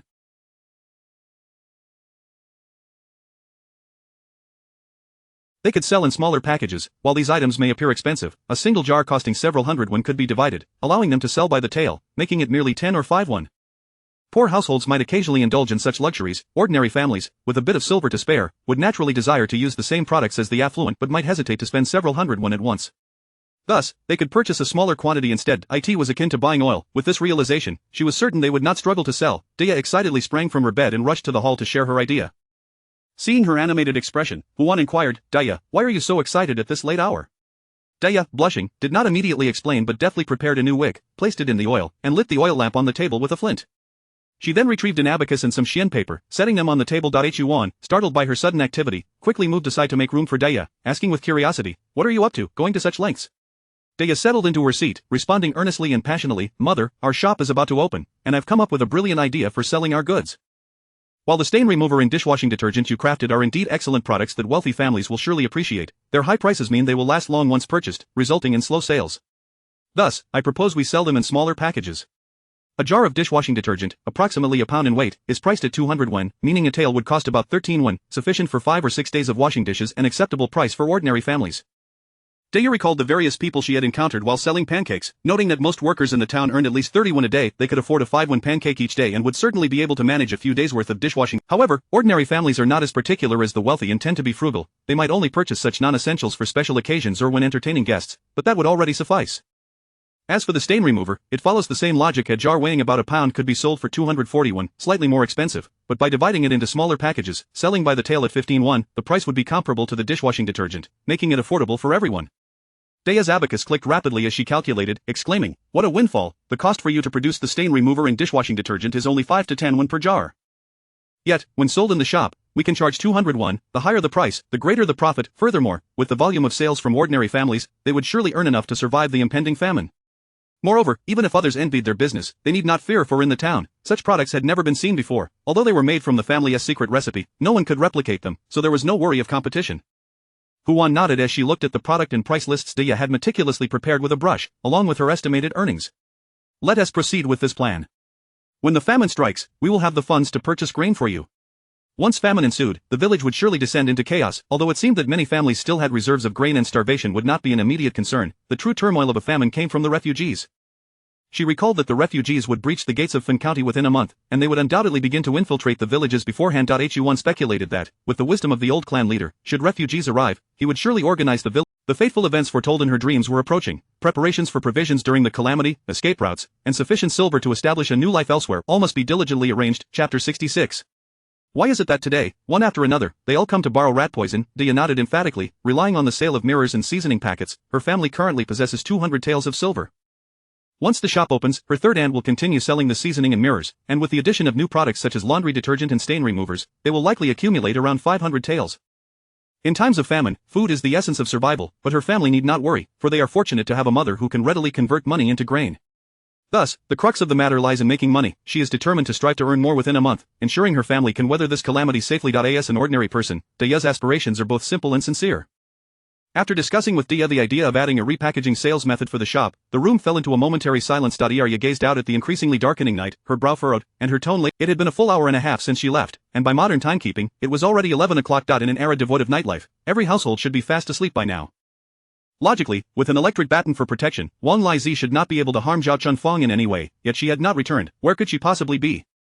At this moment, Zhao Chunfang was at the old patriarch's home. Wang Hode sat on the edge of the Kong, his face darkened, intermittently puffing on his pipe, while his wife sat beside him, and on two small stools beneath the Kong were Wang Shuwen and his wife. Zhao Chunfang clutched the borrowed rat poison in her hand, sobbing as she recounted the truth of the past events, inciting a sleepless night for the entire family. There had always been rumors in the village that the man in question was indeed Wang Laizi. He had heard them but had not dared to believe them, as matters require evidence, until tonight, when Zhao Chunfang sought him out for rat poison, he sensed something amiss, and upon pressing her for details, he uncovered the truth. To his astonishment, the village gossip was indeed accurate. Wang Laizi had committed acts more vile than beasts. Wang Hode took a deep drag from his pipe, expelling 2 plumes of white smoke from his nostrils. Wang Laizi's deeds were utterly intolerable. As the patriarch of the Wang family, he would not permit such a scoundrel to exist among them. As the group deliberated on how to deal with Wang Laizi, they heard another knock at the door. The old patriarch's wife, Zhang Yu, opened the door to find Wang Laotai standing there, unable to sleep, her face breaking into a smile as she spoke. Sister Zhang, we have a rat problem at our home, and I would like to borrow some rat poison from you. Zhang Yu replied, wait a moment, why are so many people coming to borrow rat poison today? In these times of famine, when people are barely surviving, where are all these rats coming from? Is it truly a rat problem? Having just heard about Zhao Chunfang's situation, Zhang Yu grew wary and instructed Wang Laotai to wait. She returned to the main room to discuss with her husband. Old man, another person has come to borrow rat poison. It is Wang Mei. Zhao Chunfang, who had been consumed with anger, felt a jolt upon hearing Wang Mei's name. What could Wang Laotai want in the middle of the night to borrow rat poison? Checking the time, it seemed she had just left Wang Laizi's place and rushed straight to the old patriarch's home to ask for medicine. Nothing felt right with two scheming individuals coming together. They must be up to no good. Could it be that they intended to use poison to harm someone? The more Zhao Chunfang thought, the more convinced she became, and it was clear that Wang Laotai's primary target was undoubtedly Huan. Anxiously, Zhao Chunfang rose to return and relay the news, but then she reconsidered. No, she could not return just yet. An open attack is easy to dodge, but a hidden arrow is hard to defend against. She must ascertain how Wang Laizi and Wang Laotai plan to harm Huan before returning. Patriarch uncle, just now Wang Laotai was with Wang Laizi at home berating me, and as soon as I slipped out, she came right after me to borrow rat poison. I fear these two wicked individuals have concocted some nefarious scheme together. Wang Laotai has a grudge against Huan that is known throughout the village. As for Wang Laizi, he believes I am causing trouble with him because Huan provided me with a job, so he must also harbor resentment towards her. It is likely that these two malicious hearts are plotting to harm Huan. Wang Hode, infuriated, puffed his cheeks and glared at these two pests. Having them in our Wang family truly is a stroke of bad luck. I shall go out and question her about her intentions. Saying this, Wang Hode extinguished his pipe, tucked it into his waistband, and stormed towards the door, only to be stopped by his old wife. Oh dear, what can you possibly learn by going out like that? You have no material evidence or witnesses. If Wang Mei denies everything, not only will you be unable to do anything to her, but you will also provoke her. If she refuses to lend the rat poison and resorts to other methods, it could endanger Huan's child. Wang Hode sighed helplessly, reflecting on how, despite being from the same lineage, there was so much animosity between their families. How could they endure a major disaster in the future if they could not unite as one? Zhang Yu, understanding her husband's worries after so many years of sharing a bed, patted his shoulder in resignation. Seeing this, Zhao Chunfang quickly suggested, let me go back and ask, that fool Wang Laizi has likely drunk himself silly. I can just coax him into revealing something. Wang Hoda was about to refuse when he noticed Zhao Chunfang's determined expression. I have the black stick given to me by Huan, he wouldn't dare do anything to me. The others, seeing no alternative, reluctantly agreed. Once Xiang Yu went out to send Wan Lao Tai away, Zhao Chunfang finally exited the patriarch's home. Her fingers, gripping the rat poison, turned slightly pale. Seizing the opportunity while everyone was distracted, she stealthily pocketed the poison. Her fury towards Wang Laizi had reached such a peak that she could not rest until she had killed him herself. She was resolute in her desire for vengeance, yet, she knew that murder comes with a price, and she had yet to devise a plan for what to do if the villagers discovered she was responsible for Wang Laizi's death. She did not wish to sacrifice her life for the sake of a beastly life unworthy of such a cost. Without hesitation, Zhao Chunfang made her way back to the thatched cottage she had inhabited for a decade. This time, she could clearly see the moldy thatch overhead. Wang Laizi was preparing for bed when he turned to see her return, rolling his eyes. You old hag, I thought you wouldn't come back. What is the matter? Did your great benefactor Huan refuse to take you in for the night? Why are you back here? Looking at the man before her, Zhao Chunfang truly experienced the depth of her hatred. After taking a deep breath to suppress her nausea, her voice turned icy enough to freeze. Tell me, what scheme do you and Wang Lao Tai have in mind? Why, in the middle of the night, would she come to borrow rat poison? Upon recalling that Wang Lao Tai had straightforwardly agreed to cover the cost of the poison, only to come asking for it, Wang Laizi cursed. What a foolish old woman. Borrowing rat poison and getting caught in the act. After cursing Wang Lao Tai, he unabashedly confessed, indeed, I want a packet of rat poison to kill Huan and her entire family. Chapter 67. To everyone's astonishment, Zhao Chunfang had actually castrated Wang Laizi. Previously, Wang Laizi had strutted about the village, instilling fear in all who crossed his path. Ever since Zhao Chunfang had been successfully wed to him, when had she ever dared to disobey his commands? When had she contemplated divorce? Yet, ever since he encountered Huan, it seemed as though misfortune had befallen him. Not only had he failed to seize the market stall and the recipe, but he had also lost 10 coins and suffered a beating.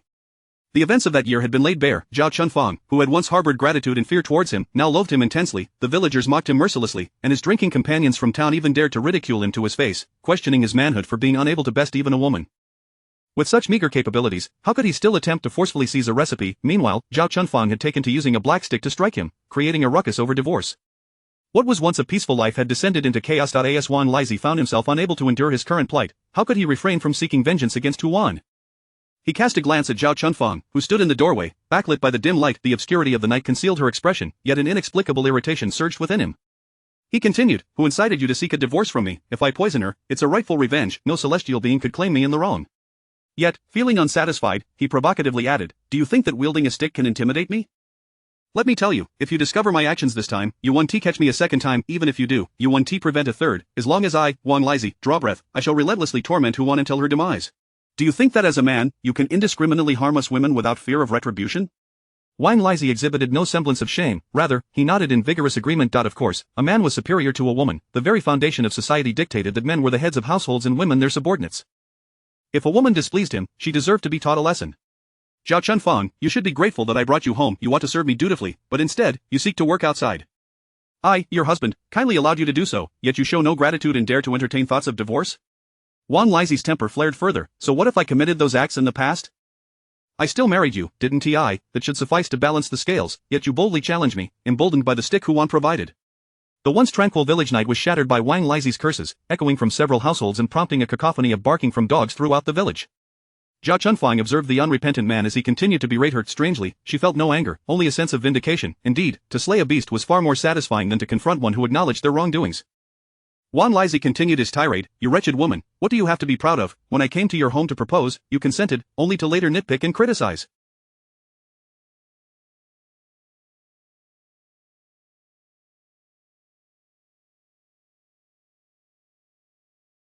When has anyone ever dared to question me? If you had been willing to marry, would I have needed to resort to such measures, being subjected to the scorn of villagers for over a decade?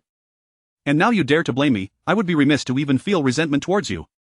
As Wang Laizi's insults grew increasingly vile, a distant household responded with a loud spit, followed by the heavy thud of a door slamming shut. Who dares to spit at me? Come out, you coward!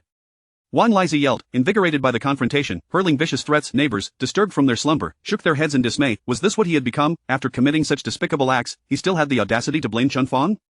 Zhao Chunfang had endured 10 years of torment at his hands. Now that she had a newfound hope, it was time to rid herself of such a wretched creature. After listening to Wang Laizi's tirade for nearly 15 minutes, Zhao Chunfang finally moved. She gazed at the filthy, drunken man before her, her expression darkening. The electrified baton struck Wang Laizi's forehead with a resounding crack. His body went numb, collapsing to the ground as silence enveloped the room. Without a hint of fatigue, Zhao Chunfang relentlessly swung the baton, striking the man before her mercilessly. The relentless electric shocks rendered Wang Laizi charred and frothing at the mouth, his hair frizzing as he teetered on the brink of consciousness. The night was still young, her revenge had only just begun, and she had no intention of allowing him to slip into unconsciousness so easily. Sensing that Wang Lizhi was nearing his limit, Zhao Chunfang swiftly mixed rat poison with water, carefully measuring a dose that would inflict excruciating pain without immediate death, and forced it down his throat. Searing agony radiated from his stomach as Wang Lizhi teetered on the edge of unconsciousness, his body numb yet ablaze with pain, which violently jolted him back to awareness. After rolling back and forth a few times, he was finally driven to delirium, pleading in a strained voice, "Wife, please stop. I was wrong, I beg you, save me." Yet Zhao Chunfang paid him no heed, methodically alternating between knocking him unconscious and reviving him with pain. Years ago, she had pleaded similarly in the grass, but he had shown her no mercy. Thus, she would extend him none in return. The night stretched on, and her retribution was far from over. Meanwhile, Huan waited in vain until midnight, growing increasingly anxious, unable to remain still. She ventured out to search for Zhao Chunfang, checking by the river, the well, and even the large locust tree at the village entrance, exploring every conceivable place where she might have taken her own life. Ultimately, she confirmed what she had suspected. Zhao Chunfang was indeed not the type to resort to such a fate. Thus, only one possibility remained. Zhao Chunfang had been enacting her revenge upon Wang Lizhi all this time. Instantly, Huan felt a sense of calm wash over her as she strolled leisurely towards Wang Lizhi's home. In the distance, she faintly heard his cries for help. Pretending not to hear, she found a large stone at the door and sat down, planning to wait until Zhao Chunfang emerged, satisfied with her vengeance. Hours passed, and as dawn approached, a muffled groan of pain emanated from within. Huan furrowed her brow, her heart sinking. That sound was unlike any she had heard throughout the night. What was truly happening inside? Her exhausted mind struggled to process the situation, and suddenly, she leapt to her feet, rushing into the yard. What had Zhao Chunfang done to Wang Lizhi? She flung open the door, finding both the courtyard and the main entrance unlocked. Upon witnessing the scene before her, Huan gasped in horror. Blood everywhere, blood. Wang Lizhi lay sprawled on the ground, his body blackened, frothing at the mouth, eyes wide with terror, fury, and hatred as he gazed at Zhao Chunfang. In her grasp, she held the freshly severed male organ. Zhao Chunfang had indeed castrated Wang Lizhi. Chapter 68. A well-played hand reduced to ruins, not even worthy of the foulest remnants. Immediately, Zhao Chunfang carelessly discarded the object and forcefully poured the remaining rat poison down Wang Lizhi's throat, then quietly observed his agonizing struggle. Wang Lizhi, already driven to the brink of madness by torment, widened his eyes in horror as he witnessed his once cherished possessions being treated like refuse, tossed aside in a corner. Realizing death was imminent, fear washed over his face as he clawed his way towards Huan, blood spilling from his mouth. "Help me, save me," he cried, desperate. As Zhao Chunfang was a vengeful spirit risen from the depths of hell, a ghost seeking retribution. "She has come to avenge me," crawling out from the underworld, he lamented. His hoarse, blood-curdling pleas fell upon her ears like a melodious symphony, prompting Zhao Chunfang to reveal a ghastly smile. As an observer of his suffering, she relished in the sight of Wang Lizhi, bloodied and nearing death, feeling an overwhelming sense of sadness. "Did you not think that as a man, you could defy the heavens? Why do you now fear me? I am merely a spectre risen from hell to claim your life."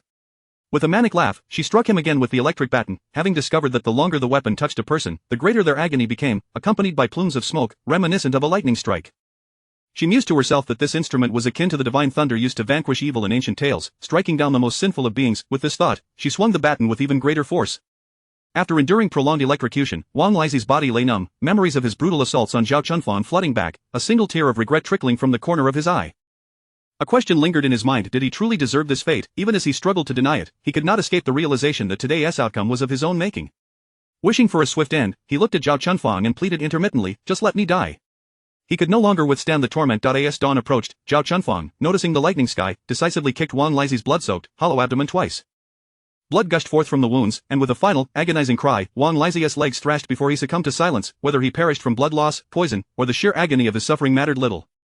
None of these deaths could be deemed merciful. Huan stood at the doorway, her eyes wide with shock as she beheld the scene before her, a hellish tableau of blood, a mutilated body, and Zhao Chunfang, resembling a vengeful spirit.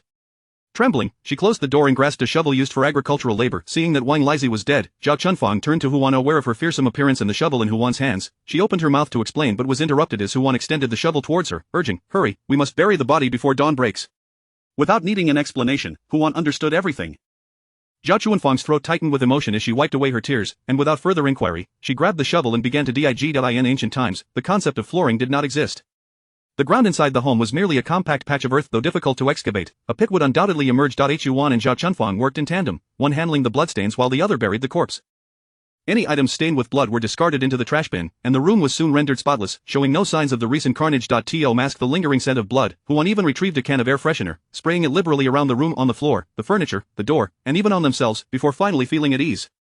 As the dawn light began to break, they hurried back home before anyone else emerged. Daya and Arya had waited anxiously at the table all night, and upon seeing their return, they sighed in relief. Curious, Arya asked, "Mother, Aunt Zhao, what did you do all night?" Zhao Chunfang, still immersed in the exhilaration of vengeance, suddenly realized they had left hell and returned to the realm of the living. Panic surged within her as she lowered her head, struggling to find words. Fortunately, Huan stepped in, advising, "We did nothing, just pretend you know nothing of this. If any." With everything settled, Huan finally relaxed, exhaustion washing over her. She waved her hand, stifling a yawn. "No need, I will take a rest first, just bring a bowl for Aunt Zhao." With that, she retreated to the inner room, lying down without even seeking a blanket, too weary to care. Since arriving in ancient times, she had yet to endure a sleepless night and felt utterly fatigued. However, before she could find solace, she was awakened by the thunderous voices of Wang Laotai and Zhang Kaiyun. "Li Xiangcao, you wretched creature! My son is in charge here. When did it become your place to speak? Mother is discussing the stall with Sandy. Your discontent is of no consequence." Huan lay in bed, exasperated and amused. They had only just transferred the stall to Wang Sanlang's family, and already the swarm of leeches had arrived, as swift as a dog to a foul smell. "Wang Laotai, why do you continue to stir trouble at the third household after causing a ruckus at the second? They've just enjoyed a few days of good meals with Huan, and yet you come to disrupt them. You truly cannot bear to see your own kin prosper. This year, the fields yield no grain. Do not blame me for speaking harshly. If it were not for Li Xiangcao following Huan to earn a living, how would Sanlang have such opportunities today? And yet you dare to scold Li Xiangcao. What an ungrateful family! I advise you to converse kindly. Should a calamity strike this year, perhaps Li Auntie will still lend you a hand, considering you are her mother-in-law." The moment those words left her lips, everyone present, aside from the Wang family, nodded in agreement. Indeed, it had not rained since spring began. Villagers could only rely on river water to irrigate their fields. No matter how diligent they were, it could not match the sun's drying power. This year, merely having a harvest would be a blessing. They dared not hope for abundance. Some had gone to town for work, but with limited options, they could only find labor at the docks. Many in the village envied Li Xiangcao for being able to work alongside Huan, yet they had no means to follow suit. The Wang family's quarrels with Huan had already severed ties, and now they even had the audacity to scold Li Xiangcao, truly alienating anyone with the capability to assist them. They had squandered their fortunes, and even the foulest remnants could not bring them warmth. Chapter 69 marks the end of Zhao Chuanfang's tribulations. The commotion instigated by old lady Wang attracted a considerable crowd of onlookers. "Wang Mei, I do not mean to criticize you, but regardless of your favoritism towards Dalong, Sanlang is still your own flesh and blood. It is rather unfair to drag his family into filling Dalong's deficits. In this year of drought, when every household hopes to avoid foraging for food, your family suddenly finds itself with two mouths to feed. If you choose not to assist, at least refrain from causing further turmoil. When famine strikes, Sanlang's family may still hold some goodwill towards you, but if this continues, animosity will brew among the three families. What's the point of that?" The elderly villagers, seasoned by years, urged her to reconsider. Zhang Kaiyun, observing her mother-in-law's flickering gaze, clearly swayed by the words, interjected with hands on her hips. "You old hag, what nonsense are you spouting? Sanlang is bound to us by blood. How can you expect him to earn silver for our family without any consequence? If famine truly arises, our two families together will fare better than if we rely solely on one." Wang Daba, who had come to earn a living alongside his mother, chimed in. "You decrepit old woman, why should my family's affairs concern you? What if famine does come? Can one starve when alive? We can always eat a little less. Besides, the county magistrate won't let us starve. If it comes to that, we can always petition the court."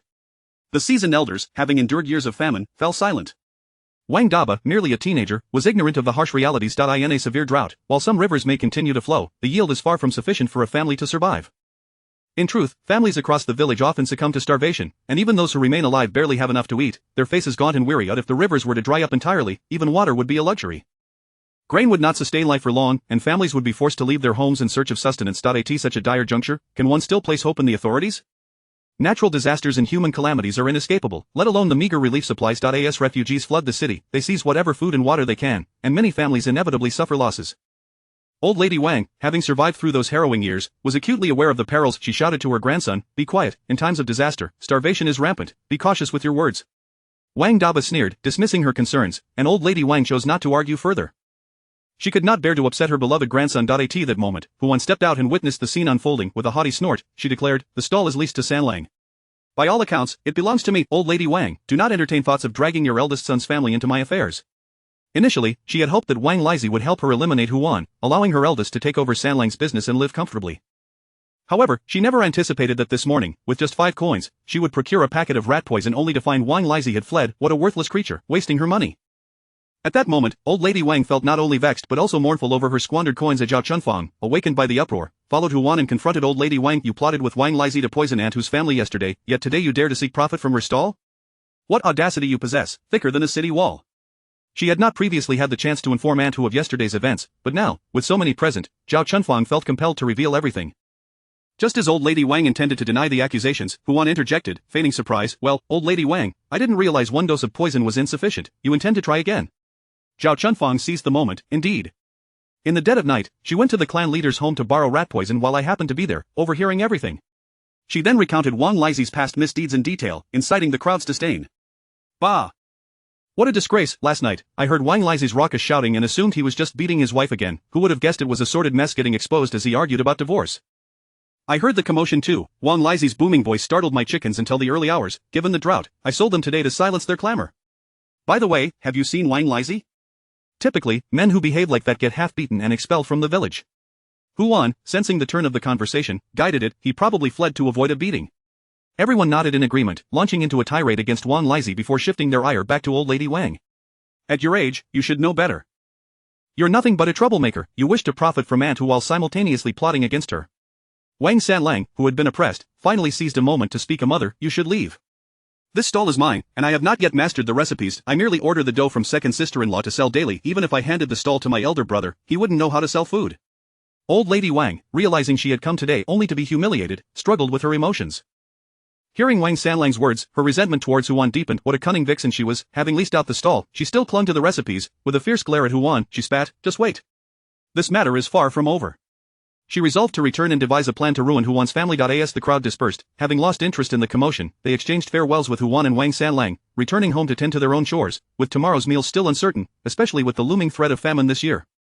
As shadows lengthened under the high summer sun, Zhao Chunfang gazed up at the golden orb, its rays warming her skin. Despite living each day, she felt as though today was her first true experience of life. The past decade had been but a mere illusion. Aunt Hu, thank you for saving my life and for aiding me in exacting my revenge. Huan shook her head, refusing the gratitude. What need is there for thanks? You have relied on your own strength. If there is any gratitude to be expressed, it should be directed towards yourself. Had you not struggled against the shackles that bound you, like a trapped beast, you would not have emerged from the depths of despair. Without your resilience, you would not have witnessed the world today. The journey of life is long, and when overcoming obstacles, the one most deserving of thanks is oneself. Yet, such matters had become trivial. What truly mattered was, let us move forward. Tears welled in Zhao Chunfang's eyes. Indeed, she must look forward. Just then, Dai returned from the river, holding freshly washed clothes, and encountered the victorious Huan and Zhao Chunfang. She smiled gently, saying nothing, and hung the clean garments out to dry in the yard. Thus, Zhao Chunfang's trials had finally come to an end. Chapter 70. If they encounter a large band of ruffians, they must pack their belongings and flee. After receiving instructions, Deya and Arya refrained from mentioning last night's events. However, unlike Nair, who was earnest and composed, Nair and Xiao Funyo chattered incessantly around Zhao Chunfang, inquiring about the matter of divorce. Huan pacified them by claiming that Wang Lizi had fled, which infuriated Xiao Funyo, making her stomp her feet in frustration. At merely 10 years of age, Nair displayed no concern for her biological father, instead offering earnest comfort to her mother. Zhao Chunfang held her daughter tightly, filled with a myriad of emotions, reflecting on the struggles that the mother-daughter duo had endured. Now seemingly behind them, recently, life had settled into a monotonous routine. The shop had opened, and aside from the large jars of dishwashing liquid, the stain-removing powder had garnered immense favor among affluent families, with many ordinary folks purchasing it as well, allowing Huan to earn a considerable profit. Yet, the drought persisted, leaving the fields barren, while most of the village's able-bodied men sought employment at the ferry. Huan observed that the grain shop in town was charging 10 coins for a pound of husked beans, sensing that a storm was brewing. She had dreamt prophetic dreams, foreseeing that in less than a month, refugees would flood the city. After much hesitation, she ultimately decided to visit the old clan leader's home. Uncle Hode, do you think we will face famine this year? In the yard, the village head's anxious voice echoed. Huan thought, indeed, not only famine, but also the influx of refugees and potential chaos ahead. Wang Hode nervously puffed on his pipe, his brows furrowed with concern as he remarked, indeed. My scholar son has informed me that the cartography maps of our great gene have sold out completely at the bookstore. It seems every household is preparing for a possible flight, though I wonder why our river has not yet run dry. The old wooden door lacked soundproofing, and having overheard enough, Huan knocked lightly. The village head answered the door. Oh, Hu girl, what brings you here? Since he had finished tidying up the thatched cottage, he had seldom seen Huan, partly due to his embarrassment and partly because the drought had left the village with an abundance of pressing matters. Wang Hode placed his pipe on his waist and smiled. You've come, is there something you wish to discuss? Huan responded, indeed, I have significant matters to discuss with Uncle Hode and the village head. It is more efficient to address you both at once. She feigned a troubled expression and continued, you both know I have opened a shop in town. Due to the unique items I sell, nearly every wealthy family in town has come to purchase goods, and I have become quite acquainted with several maids and servants. Yesterday, I overheard a maid from the county magistrate's house mention that there is a disaster occurring somewhere in the north, where the river has run dry, and many refugees are heading to Orphanjo for refuge. It is uncertain when they might encroach upon our village. Is that truly the case, Miss Hu? Did that maid from the magistrate's house really say that? The village head's eyes widened, and he sat up straight, anxiously slapping his thigh. Huan found a small stool to sit on and earnestly inquired, indeed, that is what was said when I arrived. I heard you both mention that the bookstore's cartography maps have sold out, and every household is preparing to flee, likely due to the refugees. Wang Hoda solemnly nodded, took a slow drag from his pipe, and spoke thoughtfully. My father once told me that in years of famine, the heavens resemble this year, with no rain for half a year, drought lasting through the autumn, and at times, even drought for 3 years. We might be just beginning to face drought, while other regions have already endured 3 years of it. As farmers, we receive little news. The village head's expression grew grave. Uncle Hoda, what shall we do if our village is overwhelmed? If the number of refugees is small, we can manage, but if they are many, we cannot possibly shelter all the families. We should establish a patrol team to monitor day and night. If we encounter any suspicious individuals, we can inquire about the number of refugees and whether they possess any surplus grain. If it is a smaller group fleeing, our village can accommodate some. As the clan leader, Wang Hoda proposed a suggestion, then paused, speaking heavily. However, if there is a large band of ruffians, we must prepare to pack our belongings and flee. Then I should also advise our villagers to exchange all their silver for grain. Otherwise, they will find it impossible to purchase food later. The village had suggested the grain prices in town were exorbitant, and the villagers were reluctant to spend coins on husked beans at 10 coins a pound, believing that since the river could still irrigate their fields, they would surely yield some harvest, tightening their belts in anticipation of autumn. However, with the emergence of refugees, should they truly need to flee, waiting for the crops to mature would likely lead to many starving along the way. Being of the same village, how could one bear to witness fellow villagers perish from hunger? It was better to issue a warning now. If they chose to ignore it and later succumb to hunger, they would have done their duty and felt no remorse. Yuan had come to issue this very warning. Seeing that the village had already devised a plan, she chose not to elaborate further. Village head, I came today merely to inform you. Now that you are aware, I shall take my leave, as there are still chores awaiting me at home. Thank you, Miss Hu. Were it not for your timely warning, we might have only realized the danger once the refugees arrived. The village head expressed his gratitude. Such news was typically circulated among the wealthy, while the farmers would only learn of it when it was too late. If they waited until the refugees were upon them, they might find it too late to escape. Thanks to Aunt Hua's efforts in the town, gathering such vital information, the village could prepare in advance. In a broader sense, this could be considered a life-saving grace, one that the entire village would remember. Yuan thought the village head was overly earnest, yet it was merely a matter of relaying information. Who would survive and who would not depended not on her, but on them. She waved her hand dismissively. No need for that. It was simply a matter of speaking. I have not done anything substantial. Upon hearing her words, the village head sighed deeply. Miss Hu, you are truly a good person. In the words of the scholars, you are one who does good deeds without expecting returns. Huan mused that perhaps it was indeed about doing good without questioning the future. However, she felt she could not lay claim to such virtue. The old clan leader, Wang Huze, emerged from the inner room, unsteady on his feet. It was unclear how the elder had overheard their conversation, but after a moment of contemplation, he spoke. Young Jin Shan, be sure to tell everyone later that after purchasing grain, those with extra coins should stockpile some dry catnip. In years of famine, death is rampant, and epidemics are likely to arise. Having catnip on hand can help ward off disease. Also, instruct Lu the carpenter to make a few more water filters.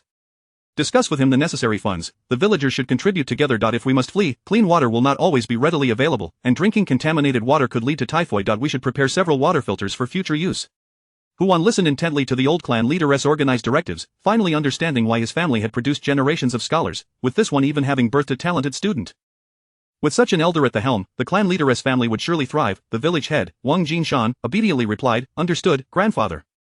Remember, this matter if anyone refuses to heed this advice, they must be excluded from the fleeing group, as this concerns the lives of the entire village and must not be taken lightly. Chapter 71. In this year of severe drought, the threshing grounds bore not a single grain of rice. What purpose would it serve to go there? Listening to the elder's directives, Huan's expression was as cold and still as water. Indeed, the most terrifying aspect of a calamity is not merely the disaster itself, but the potential for a multitude of deaths, unaddressed, leading to a rampant plague. The scarcity of water, the fear of illness from contaminated sources, and the absence of medical remedies only exacerbate the panic. Moreover, she had witnessed in her dreams the horrifying sight of starvation driving people to madness, resulting in cannibalism and the collapse of morality, plunging the world into a hellish disarray. The plans concocted by the elder, the current clan leader Wang Haod, and the village head were merely the self-preservation measures that the villagers could muster in these trying times. Yet, in ancient times, a village typically consisted of no more than 20 or 30 households. Should they encounter a band akin to the 108 heroes from Water Margin, they would stand no chance of resistance. Furthermore, not every household possessed surplus funds to implement all the elder's proposed measures. Zhao Chunfang, Li Shangcao, and Aunt Lier had managed to earn a considerable amount from their stalls and shops, thus alleviating their worries. However, the other families in the village were not as fortunate. The farmers relied entirely on what they grew throughout the year for sustenance. By the end of winter, their stores were nearly depleted, and every spring, they would venture in groups into the mountains and rivers, seeking food until the autumn harvest allowed them a few days of respite. This cycle of seasons, from scorching summers to frigid winters, had been their way of life. Yet, this year was different. A severe drought had ravaged the land, yielding no crops, and the mountains bore no sustenance. The villagers tightened their belts, struggling into May, and now, the prospect of fleeing from famine loomed over them, leaving them gaunt and frail. Only a few households, including hers, had silver and grain, making them the target of envy within the village. Huan raised her gaze towards the low earthen walls of the neighboring homes, each a modest thatched cottage, poor yet quiet and serene. Yet, she understood that once disaster struck, this tranquility would be shattered. Only by uniting the villagers against external threats could they address the safety concerns posed by incoming refugees. To achieve this unity, it was imperative to ensure that everyone had enough to eat, preventing starvation from within before the refugees even arrived. Having enough for herself while others faced famine, it was likely that the villagers would turn on her and her family long before the migrants came to raid them. Assisting the villagers in securing their sustenance was also an act of self-preservation. After all, in a society devoid of a comprehensive legal system, one could not rely on anyone but oneself in times of disaster. Not to mention, she had already witnessed in her dreams the hellish scenes of starvation and cannibalism. To protect her two daughters from experiencing such horrors, she felt compelled to rally the villagers, even if it meant only gaining their trust incrementally. After careful consideration, she turned earnestly to the old village chief and proposed, "The tavern keeper possesses the means to procure grain from outside the town. I can take this opportunity to purchase some at a significantly lower price than the market. However, the tavern only requires high-quality rice and flour, which means I can only buy refined grains. If the villagers were to obtain some of my affordable refined grain to trade for cheaper coarse grains in town, it would surely be more economical than purchasing directly with silver." Wang Hao was taken aback by Huan's resourcefulness, feeling a surge of delight, but then the thought of the village's ruffians darkened his mood. "Huan, this is a great boon, yet not everyone in the village is grateful. If we encounter someone like your brother or that road wine, who may covet your wealth upon realizing you have a means to acquire food, what shall we do? Your household is comprised solely of young women." Huan nodded, then articulated her thoughts. "I have considered this dilemma as well. I cannot extend help indiscriminately. Moreover, even if I assist others, they must be aware of my benevolence, only then will they be inclined to reciprocate when I am in need. Therefore, I shall not readily offer my assistance. Instead, I will compel them to strive, to experience hardship, and to understand the value of help. Only through this will they hold my assistance in high regard." "What do you intend to do?"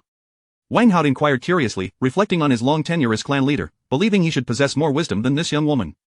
Yet, he had not anticipated her plan. Yuan, unaware of Wang Hao's sudden feelings of inadequacy, revealed her strategy. "I plan to spread the word that the tavern keeper intends to order a batch of refined rice from outside the town at a much lower price. I will follow suit and inquire if anyone in the village wishes to join me. Those interested can come to me, providing a deposit of 3 won per pound. I have considered that the villagers may not be able to produce a substantial amount of silver all at once, so they can simply pay the deposit. I will cover the remaining cost, and once they receive their grain and trade it in town for enough money, they can return to reimburse me." With that, she looked at Wang Hao and the village chief. "What do you think of this plan?" This method would not only filter out those who distrust her through the deposit but also allow those who trust her to perceive a tangible return, creating a stark contrast with others and ultimately enhancing her significance in their eyes, ensuring they remember her kindness. Wang Hao found this idea excellent. The most untrustworthy individuals would be weeded out from the start, while those who proceeded would not only gain access to low-priced grain but also genuinely benefit from her assistance. Indeed, it was a sound plan. Seeing him nod, Wang Jinshan wasted no time and turned to gather the villagers. Due to the drought, aside from the elderly and children, the able-bodied villagers were either foraging for roots in the mountains or had just returned from the town's ferry. Coincidentally, it was mealtime, and the villagers, rationing their food, were wandering about the village in pairs. Upon receiving the order, Wang Jinshan entered his home without pausing to drink water and instructed his wife, Xiu Feng, quickly gather everyone and bring them to the threshing grounds. The threshing grounds? That is a place reserved for significant events, apart from the autumn harvest. Lin Xiufeng promptly complied. Upon hearing her husband's words. Before long, word spread among the villagers that the village chief had summoned them to the threshing grounds. What could be happening? In this year of drought, not a grain of rice remains at the threshing grounds. What purpose could it serve to go there? Surely, there must be an important announcement. Let us hurry, lest we miss the news. Indeed, let us go see what is happening. Within the span of a single incense stick, nearly all the villagers, excluding the elderly and children, had gathered at the threshing grounds. Once Wang Hao confirmed that most had arrived, he cleared his throat and proclaimed, "Huan has opened a shop in town and has heard from the servants of wealthy families that refugees from the north are seeking shelter in our Famine prefecture. It is highly likely that they will soon migrate to our village. In order to ensure the safety of our village, the village head and I have decided to organize a patrol team, much like in times of war, to patrol the village every night. Should we encounter anyone not from our village, we shall capture them at once." Chapter 72. If she truly wishes to assist everyone, why then does she demand a deposit? Moreover, sister who has established a lucrative business with the tavern in town, securing a favorable deal on fine grains. With merely a 3 copper deposit, one can acquire a pound of premium rice. Those with insufficient food at home may purchase it first, sell it in town, and then make up the remaining balance, converting the surplus into coarse grains. This back and forth allows them to stockpile provisions. Consider this. If you are willing, proceed to sister whose residence to pay. The village head, Wang Jinshan, informed the crowd. Yuan added, "I offer white rice at 20 copper coins per pound. The 3 copper deposit counts as your payment to me, while the remaining 17 copper coins I shall cover. Those who trust me are welcome, those who do not, need not feel compelled." Upon hearing that it was the second sister-in-law's idea, Li Shangxiao eagerly exclaimed, "Count me in." She held blind faith in Huan, knowing that in town, a pound of coarse grain costs 10 copper coins, while white rice is priced at 35. Purchasing white rice from her second aunt at merely 20 copper coins, if she resold it, could yield an additional pound and a half of coarse grain, a remarkable opportunity for Li Shangxiao, who had only recently satisfied her hunger. Furthermore, considering her second aunt's wealth, Could she truly be so petty as to covet a mere 3 or 5 copper coins in deposits? Many others shared this sentiment, raising their hands to participate. They had long desired to prosper alongside Huan, and now that the opportunity lay before them, how could they possibly let it slip away? Yet, some families held a contrary viewpoint, regarding this seemingly fortuitous opportunity with skepticism, and instead of seizing it, they would cast it aside. Among them was old Lady Wang, along with Wang Shan and Wang Hu. Old Lady Wang, agitated, pushed her way through the crowd, and before anything had been accomplished, began to berate Huan vehemently. "You conniving wretch, how dare you attempt to swindle the villagers," she shouted. "The price of white rice in town is 35 copper coins per pound. How do you claim to have a source for 21 pounds? Are the tavern managers fools? Why would they share their advantageous routes with you, and you expect us to pay a 3 copper deposit? I see your true intentions, to deceive us out of our hard-earned money. You are a true charlatan." Nearby, Zhang Hongxia reached out to pull her sleeve, offering counsel, "Aunt who conducts significant business in town. Why would she bother to deceive us with such trivial amounts? I believe Aunt who genuinely wishes to help us." Old Lady Wang shrugged off her hand dismissively, retorting, "You may be naive, but I am not. If you wish to be fooled, go ahead. When Huan absconds with the money, don't say I didn't warn you." Zhang Hongxia, taken aback by the harsh rebuke, chose to remain silent, thinking of her sister's mother-in-law. "Indeed, my mother is right. I believe Huan harbors ulterior motives." Zhang Kaiyun also pushed her way to the front of the crowd, with a malicious glint in her eye. She addressed Huan as sister-in-law. "If you truly wish to do business, that would be one thing, but to deceive your own villagers is quite another. If you aren't trying to cheat us, why not forego the deposit and simply distribute the food directly?" Huan scoffed, thinking to herself, "Is she truly attempting to play me for a fool?" The village head, his expression darkening, interjected, "Have you two made enough of a scene? This concerns the welfare of our entire village. No one is forcing you to participate. If you are unwilling, then be gone. The offer stands without any deposits. Who is clamoring for your assistance in selling grain? Believe what you will, and if you choose not to, then return home." Old Lady Wang, with a defiant tone, retorted, "I refuse to believe that Huan's heart is in the right place. How can she possibly be so altruistic as to help others profit from selling grain? And just because she claims there are refugees, does that mean there truly are? It could very well be a ruse to swindle us." The more she spoke, the more convinced she became that she had uncovered the truth. How could it be so coincidental? Just as refugees were fleeing, a cheap source of grain appeared. Huan must be intent on swindling their money. If she were genuinely benevolent, why not provide the food for free? With all her earnings, why would she still require a deposit? Deya could no longer contain her eye roll, weary of engaging with old Lady Wang. Beside her, Zhang Kaiyun pointed at the others, asserting, "You are all utterly foolish. If Huan has this source, why would she not be selling the grain herself? Does she truly intend to share her profits with you? I suspect she is merely attempting to exploit your gullibility, dreaming of a windfall while neglecting to tend to the fields." While others recognized that farming might indeed be a safer bet, they were also disdainful of Zhang Kaiyun's attitude and her mannerisms. Was this truly for a mere 3 copper matter? Was there any reason for Aunt Hu to deceive them? One might think she intended to rob them of their entire fortune. Wang Shan and Wang Hu exchanged glances. "Ready? We currently have little surplus grain." Wang Shan kicked him lightly. "Fool, did you not hear old Lady Wang? Instead of squandering time here, you would be better off tending to the fields. That if you dare give Huan any money, you are no longer welcome in our home." With that, the two turned away, leaving Wang Hu standing in place, bewildered. Observing the actions of Wang Shan and Wang Hu, the village elder could no longer remain silent, offering a gentle reprimand to Wang Shan. "You are not a child. How can you remain so short-sighted? You fail to see the genuine assistance being offered, yet you cling to the trivial nonsense from old Lady Wang. Even in a drought year, what you yield from the fields will not suffice for your entire family." Deya's approach, with its back-and-forth exchanges, could yield 1.5 pounds of coarse grain, which would provide significantly more than what you would harvest in a drought. Furthermore, in times of famine, refugees are an inevitability. Desperate individuals will resort to anything. When a horde of starving refugees descends upon our village, you will have neither the time nor the means to secure your provisions. Deya is truly endeavoring to assist us all. Zhang Kaiyun, unable to tolerate any praise for Huan, immediately retorted, "If she genuinely wished to help, why would she demand a deposit? Why not distribute the grain directly to each household? I believe she is merely seeking to enrich herself. If you fall for her tricks, that is your own affair, but do not involve us." The elder shook his head in resignation. "Your family truly lacks gratitude. When someone extends a helping hand, you accuse them of not giving freely. Why should anyone be obliged to provide you with food without compensation? Deya is not a government official receiving a salary. While she may have made some money through her business, it is her earnings. Why should she simply give you handouts, especially in a year of famine? Those in power, living off the backs of ordinary people, may not even distribute relief grain, as many have run off with the food. Dreaming of free handouts is futile. Who are you calling ungrateful? Spit, you deserve to remain poor for all eternity, unable to discern good from evil." Old Lady Wang sneered, directing her vitriol at the elder. The village head could no longer tolerate the scene, sternly admonishing, "If you do not wish to participate, then leave at once. The important matters have been discussed. Believe what you will, but no one will concern themselves with your opinions." Chapter 73.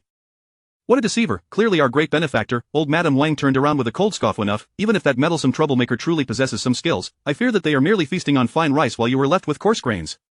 And yet, you still express your gratitude. How foolish can you be? For all we know, there may not even be any refugees. You believe in such unfounded tales as if they were gospel." The county magistrate hasn't uttered a word, yet you all take the word of this meddler as truth, a bunch of simpletons. Once you are deceived, you can go door to door wailing in lament. Old Madam Wang, if you choose not to believe, that is your prerogative, but why curse us? People like you are indeed rare. I advise you, when the time comes and you are starving due to the famine, you will learn your lesson in the next life. Remember what I said today, do not come to us for help when we have grain and you do not, and then blame us for being unkind. Surrounded by the crowd's jeers, old Madam Wang, fuming, trembled as she pointed at them for a long while before finally declaring, "You all wait and see," and then she fled. Zhang Kaiyun hurriedly followed her mother-in-law, fearful that if she fell behind even slightly, she would be subjected to the crowd's scorn. Wang Hao, observing the irate Wang Jinshan, patted him on the shoulder. Enough, let us not concern ourselves with old Madam Wang and her few households. Gather the strong men of the village to form a patrol team, we have much to do this year. Huan added, indeed, I must return to tally the heads. Excluding old Madam Wang, Wang Shan, and Wang Hu, nearly everyone in the village participated in the exchange of white rice for coarse grains. For the impoverished villagers who had struggled for generations, this was a genuine opportunity for prosperity. Moreover, and who knew that they had no cash on hand, they could simply pay a deposit to receive their grain. This arrangement offered them substantial benefits. After all, without a deposit, their meager savings of merely 2 or 3 taels of silver would only suffice to exchange for a sack of coarse grains, barely enough to sustain a family for a month or two. Fortunately, Antu was willing to front the money, allowing them to secure a deposit, which meant that their 2 or 3 taels could yield around 1,000 jin of coarse grains, enough to see them through until spring of the following year. A long line formed at the entrance of Huan's home, with Dia taking notes of names and deposit amounts, while Arya and Wang Sanlang helped to distribute the fine rice. Leading the charge were the village head's wife, Lin Xiufeng, and the clan leaderess' wife, Zheng Yu, accompanied by their able-bodied family members, even bringing a cart to carry their provisions, nearly emptying their savings to sign up. Both families were well off, yet in a year of famine, it was prudent to stockpile more grain, thus they chose to dip into their coffers for this precious resource. After paying, Lin Xiufeng and her 2 sons loaded dozens of bags of rice onto their cart and returned home. The others in the village followed suit, witnessing the jubilant atmosphere of each household. Arya curiously asked her mother, since you wish to help everyone, why not set the price of grain directly at 3-1? Why complicate things with a deposit? Huan did not answer directly but turned to Deya. What do you think, my dear, is the reason for your mother's actions? Deya pondered for a moment before responding. Mother must be concerned that if the price difference is too great, it would raise suspicions among the villagers. After all, even in good years, no one has ever had access to rice priced at 3-1 a jin, let alone in a famine year. The 21 price, while significantly cheaper than in town, is still quite a bit more than in ordinary years. This way, the villagers will simply perceive the town's grain is overpriced due to the hoarding by the grain merchants, and it will seem perfectly reasonable for cheaper grain to come from outside the town. No one would suspect our mother.as for the deposit. Doesn't it require 3-1 for each jin of grain? Huan shook her head. Deya, you are partially correct, your mother set such a high price precisely to avoid suspicion, but you only got half of it right. Saying this, she led her 2 daughters into the crowd. Upon seeing Huan, people halted their chatter and surrounded her with expressions of gratitude. I thought we had to pay and then wait at home, but it seems Antu had already purchased the grain in advance. Clearly, you were prepared to assist us all along. Another voice chimed in with a tinge of bitterness. Antu was making a fortune in town, perhaps the rice she gives us comes straight from the granaries. A previous speaker retorted, how many people are in her family? Even in a famine, there is no need to hoard hundreds of sacks of rice, it would last 5 or 6 years and invite pests. What nonsense! Indeed, and who is doing this for us villagers? The critic fell silent, realizing their folly, scratching their head and refraining from further comment. The discussion continued among the villagers. Upon hearing the need for a deposit, old Madam Wang labeled Antu a fraud, exclaiming it was absurd to claim a scammer would prepare grain before collecting money. What kind of scammer is this? Clearly, she is our great benefactor. Her words prompted unanimous agreement from the crowd. Yes, old Madam Wang is truly a petty-minded person, projecting her own malice onto Antu. Hearing about the deposit felt like a death sentence to her, and she believes Antu should simply give her grain for free. Who does she think she is, with a face thicker than the walls of our county town? Thankfully, she couldn't part with those 3-1, otherwise, I fear she might have pulled a stunt of not paying the balance and absconding with the grain. A deposit is beneficial, as it filters out those ungrateful and unscrupulous individuals in our village. Indeed, Antu, your kindness will not be forgotten. Should you ever need assistance, do not hesitate to ask. I will surely oblige. I will certainly agree. Me too. May heaven open its eyes, good people like Antu deserve to prosper. If anyone in the village envies her success, I shall be the first to oppose it. Upon hearing this, the crowd nodded in unison, echoing their support. Surrounded by gratitude, Deya and Arya suddenly comprehended the depth of their mother's strategy. It was indeed brilliant. Not only did it help filter out the ill intention from the village, but it also ensured that everyone could stockpile enough grain to weather the famine, while simultaneously alleviating their own financial burdens. Their mother had hit 3 targets with 1 arrow. After exchanging pleasantries, everyone returned to the task of moving grain. However, Deya couldn't help but sigh, recalling the earlier words of old Madam Wang and Aunt. I fear Uncle and Grandma are furious with us now. Let them be angry. Don't forget, we have severed ties. Old Madam Wang is no longer our grandmother, and Wang Daolang is not our uncle. Arya replied nonchalantly. Deya shook her head, bemused. You are so carefree.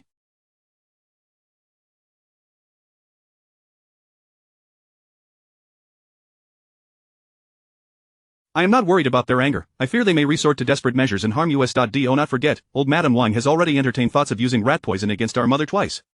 Especially with recent unrest, she feared that their blood relatives would not only neglect their protection but might even lead miscreants to their home. Reflecting on this, Daya felt a twinge of melancholy as she looked around at the passers-by who greeted her mother with nods of acknowledgement. She self-deprecatingly thought, perhaps those related by blood, uncle and grandma, cannot compare to the kindness of the villagers who have no ties to us. Chapter 74. He is not greedy, he merely wishes to survive. Upon hearing her daughter's concerns and recalling the fate of Dia and her companions, who were sold into brothels, Huan pondered for a considerable time before replying, in the coming days, carry an electric baton with you, as well as firecrackers. If trouble arises, set off the firecrackers to attract attention, while using the baton to buy some time. I shall also procure several cans of fluorescent powder for you. Should you encounter human traffickers and find yourselves unable to escape, scatter the powder on the ground. I will be able to trace your path back to you. In ancient times, the clan system was stringent, and most villagers were related by blood. If a family faced a significant crisis, the entire village would rally to assist. Moreover, given her current efforts to procure food for the entire village, the community felt a sense of gratitude towards her. It was only natural that if Daya and Arya made a commotion, they would receive help. With safety assured, Huan continued, once we have some free time, we should make a trip to the town to purchase supplies for our escape items like oilcloth, bamboo tubes, and medicinal herbs, as well as clothing.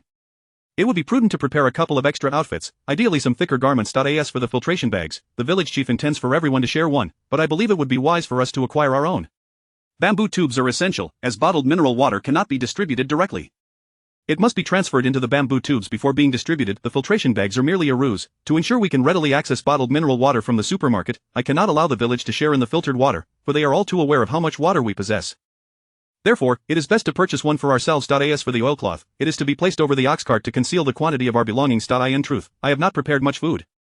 With the supermarket at our disposal, I intend to purchase ready-made meals daily, which are far more convenient than laboring over a fire to cook flatbreads. The medicinal supplies are similar. Aside from clothing, the supermarket offers everything we might need, so there is no need for excessive purchases. I merely need to visit the town tomorrow and gather a few items as a cover. Our shop is thriving, and we have amassed a considerable sum. We should not worry about enduring this famine. Our chickens have been raised for nearly 2 months and are ready to be slaughtered, for they cannot accompany us on our escape. As for Dehe and its 2 puppies, with me around, we will not lack for their sustenance, but to prevent them from being captured for dog meat, we must train them not to bark. Deya followed closely behind Huan, pulling out her abacus and adding details to their plans, ensuring everything was meticulously arranged. Huan could not help but feel pride. Her daughter had been raised exceptionally well. Ever since Deya had taken full responsibility for the shop, Huan had largely stepped back, but Deya had not only earned a significant profit but had also made no mistakes, none at all. Her approach was remarkably organized, and her capabilities had grown to the point where she could handle matters independently. This filled her mother with both joy and concern. As time flew by, mid-May arrived, bringing increasingly warm weather. The villagers abandoned their crops, focusing instead on the trade of grain. Huan had yet to close the shop, calculating their earnings alongside Deya, including the profits from items like the glazed mirror and the marinated ingredient packets. They had approximately 700 taels of silver saved, more than enough to weather a year of famine. Hudimi, are you at home? A familiar voice called from outside. Huan hastily stuffed the silver into a long-unused nook in the Kong and quickly rose to respond, I'm coming. I'll be right out. Earlier, for safety's sake, she had locked the fence gate, and now she rushed to open the door. To her surprise, the visitors were the village chief, Wang Jinshan, and the clan leader, Wang Haod. Since they were both men, they refrained from entering her home and stood at the threshold to discuss matters. Recently, many villagers have been selling rice, and numerous wealthy families have taken notice. They have learned that our village possesses rice and are willing to purchase it at 41 per jin, needing it in large quantities. We thought it best to inform you, Deya's mother, so we can all profit together, the village chief said cheerfully. Thank you, gentlemen, but have you inquired how much they truly desire? Are they in a hurry? Huan listened intently, sensing something amiss. Why would they be willing to pay above market price for grain? The only possibility was that all the rice available in the market had already been bought up, but what could they possibly need so much rice for? Wang Haod pondered for a while and replied, I too find this situation suspicious, yet I cannot glean any further information. When I asked, they merely stated that your rice is of superior quality, cleaner than that of many grain stores in the town, which is why they are willing to pay a premium. However, their urgency gives me pause. I suspect something ominous lies beneath. Previously, Huan had mentioned that the wealthy shared information among themselves, keeping ordinary families in the dark, and prepared in advance while the number of informed individuals was still minimal. He believed the current situation was a reflection of this, with the wealthy likely having learned something, hoarding grain while keeping common folk uninformed. I think it's best we proceed regardless. Since they are eager to buy grain, we should sell while the opportunity is ripe. We can then convert the profits into essentials, ensuring we have food on hand and need not worry, Wang Jinshan urged. Huan sensed the gravity of the situation. If the wealthy were seeking only a small amount, the village chief would not have come to inform her. As Wang Jinshan spoke, his confidence waned, and he muttered, it is truly difficult for us common folk to survive. After all the trouble we've gone through to secure a meager sustenance alongside Antu, we now fear that calamity might take our lives. It is a hard existence, do not fret.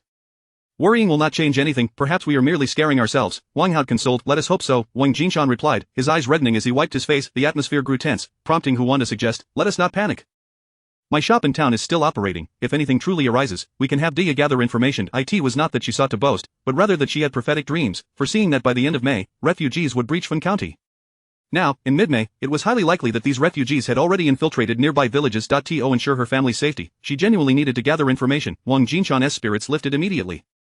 Indeed, how could I have forgotten about Antu, he exclaimed. The wealthy in town are tight-lipped, but their servants may not be as discreet. With hundreds of servants, if we can pry one open, we might uncover some information.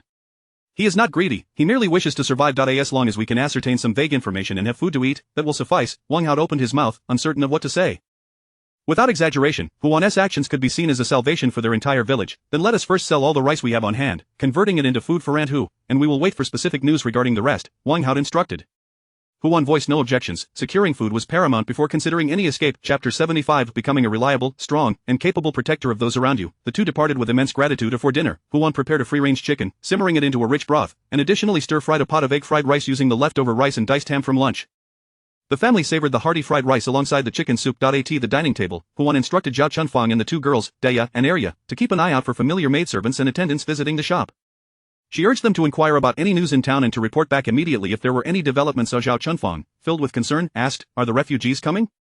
Huan gravely nodded, suspecting that was the case. Otherwise, why would the wealthy households in town be hastily purchasing grain at exorbitant prices? Once they finished eating, Wang Hongni, now to be referred to as Zhao Hongni, accompanied Zhao Chunfang to wash the dishes.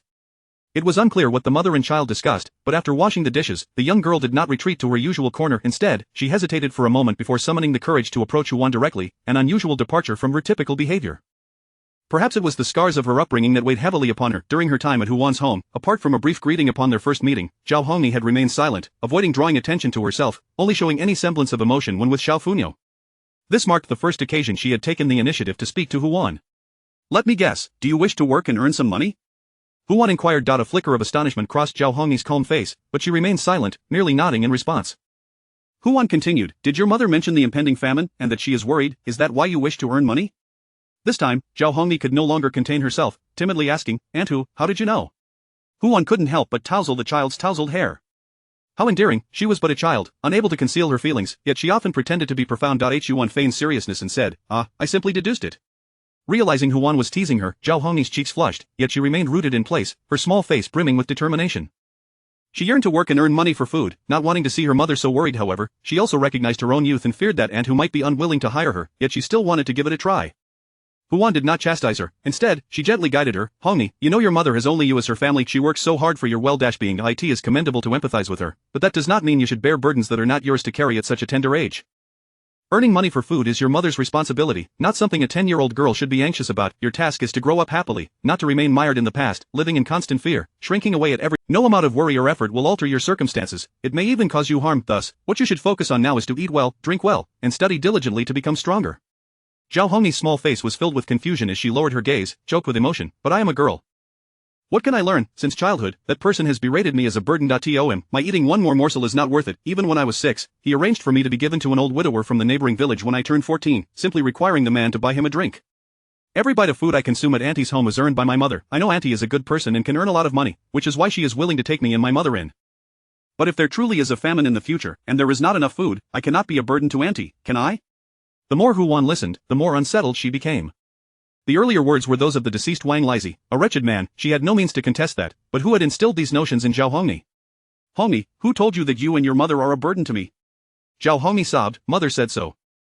She said Antu was a good person, but we cannot rely on your kindness and continue to burden you, especially since there might be a famine this year. We are both liabilities. We cannot keep eating at Auntie's expense. I want to work to prove that my mother and I are not burdens. Huan's lips twitched. She truly admired Zhao Chuanfang's way of raising her child. Having a sense of gratitude is commendable, but it should not be twisted into a sense of inferiority. No wonder after Wang Lizi's death, Zhao Hongni remained so timid. It seems the only messages she received daily were these nonsensical notions. Taking a deep breath, Huan embraced Zhao Hongni, comforting her. You and your mother are overthinking things. Let me ask you, what kind of person do you think Anhu is? Reliable, very capable, able to run a shop in town, secure meat during a famine, and help everyone earn money for food. Zhao Hongni, emboldened, leaned into Huan's embrace and replied earnestly. With each word she spoke, Huan encouraged her with nods, and as the conversation progressed, Hongni's voice gradually grew stronger. Exactly, since I am so capable, would I engage in unprofitable ventures? Would I undertake on certain matters? If you and your mother were truly burdens, would I have hired her? Would I have taken you both in? Huan bombarded her with 4 or 5 questions in quick succession, leaving Zhao Hongyi blinking in surprise, speechless. Yet, gradually, an answer began to take shape in her heart, and who had never regarded her as a burden, Zhao Hongyi's eyes sparkled as she lifted her head to look at Huan. Huan continued, your mother can help me watch the shop, assist with washing dishes and household chores, and for all her labor, I merely need to provide her with 3 meals a day. This is an incredible benefit for me, but for your mother, being able to work alongside you and ensure you both have enough to eat is equally advantageous. This is what we call a win-win situation. There is no notion of burdens here. Moreover, my assistance in helping our village earn grain is not out of mere goodwill. It stems from a sense of morality and responsibility. As someone with the means to help during a famine, extending a hand to save countless families in our village brings me a sense of peace and fulfillment. I feel the same way about you and your mother. Do not worry, God. If I truly lacked the capacity to assist you, I would not have taken you in, would I? Upon hearing Huan's heartfelt words, the walls Zhao Hongyi had built around her heart began to crack. For the first time, someone told her not to worry. She leaned against Huan for a long while, until her arm grew numb from the embrace. Finally, she pulled back, her eyes glistening with tears, and said, Aunt, I want to become a person like you. I want to be reliable, strong, and capable of protecting myself and those around me, someone others can depend on wholeheartedly. In times of difficulty, I wish to have the strength to support others, expecting nothing in return, solely for the sake of even as a girl, I aspire to become such a person. Chapter 76, For the Impoverished, preserving one's life is of utmost importance. At the break of dawn the following day, little Near engaged in conversation with Day and Arya for the first time, her heart brimming with joy. Breakfast is ready, come quickly. Huan called out, carrying steamed buns and hot porridge, as she observed the 4 little girls finally playing together. Holding her bowl of porridge, Zhao Chunfang gazed at her daughter, feeling an indescribable mix of emotions. Deep down, she believed herself to be inferior to Huan, which in turn made her feel her daughter was also beneath Day and Arya. Typically, she thought that only little Funa was indifferent to such social standings, which was why she allowed her daughter to play with Fun. Huan, noticing Zhao Chunfang's expression, quickly handed her a bun and encouraged, what are you worried about? We are both farming families, it is a good thing for the children to play together. If you keep teaching your child to be timid, how will she grow up well? Zhao Chunfang was taken aback, suppressing her impulse to educate her child. Just as they were enjoying their meal, a sudden commotion erupted in the village. A carriage, entirely out of place in this remote and impoverished village, slowly made its way down the main dirt road.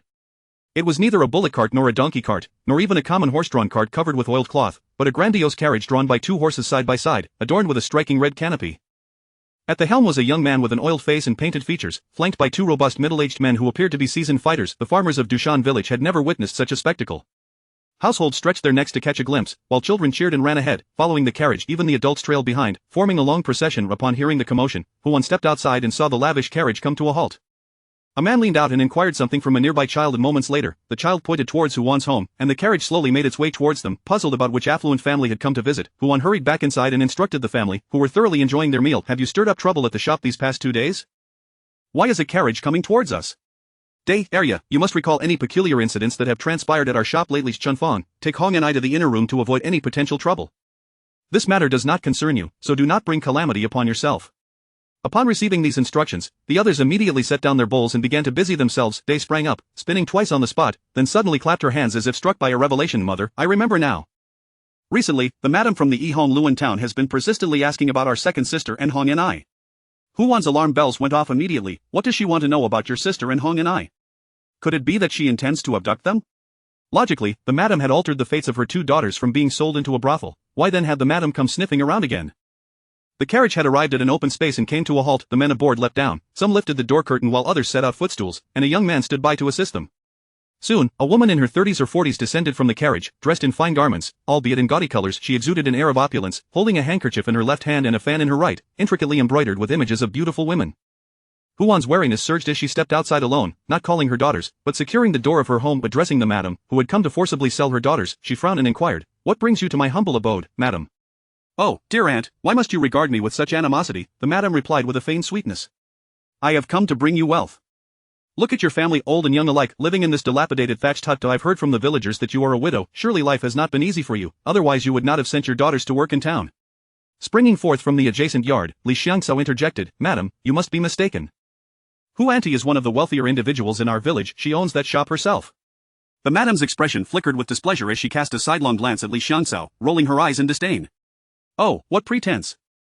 A wealthy person living in a thatched hut. If it weren't for my spies revealing the poverty of this household and the absence of a man, I might have been deceived.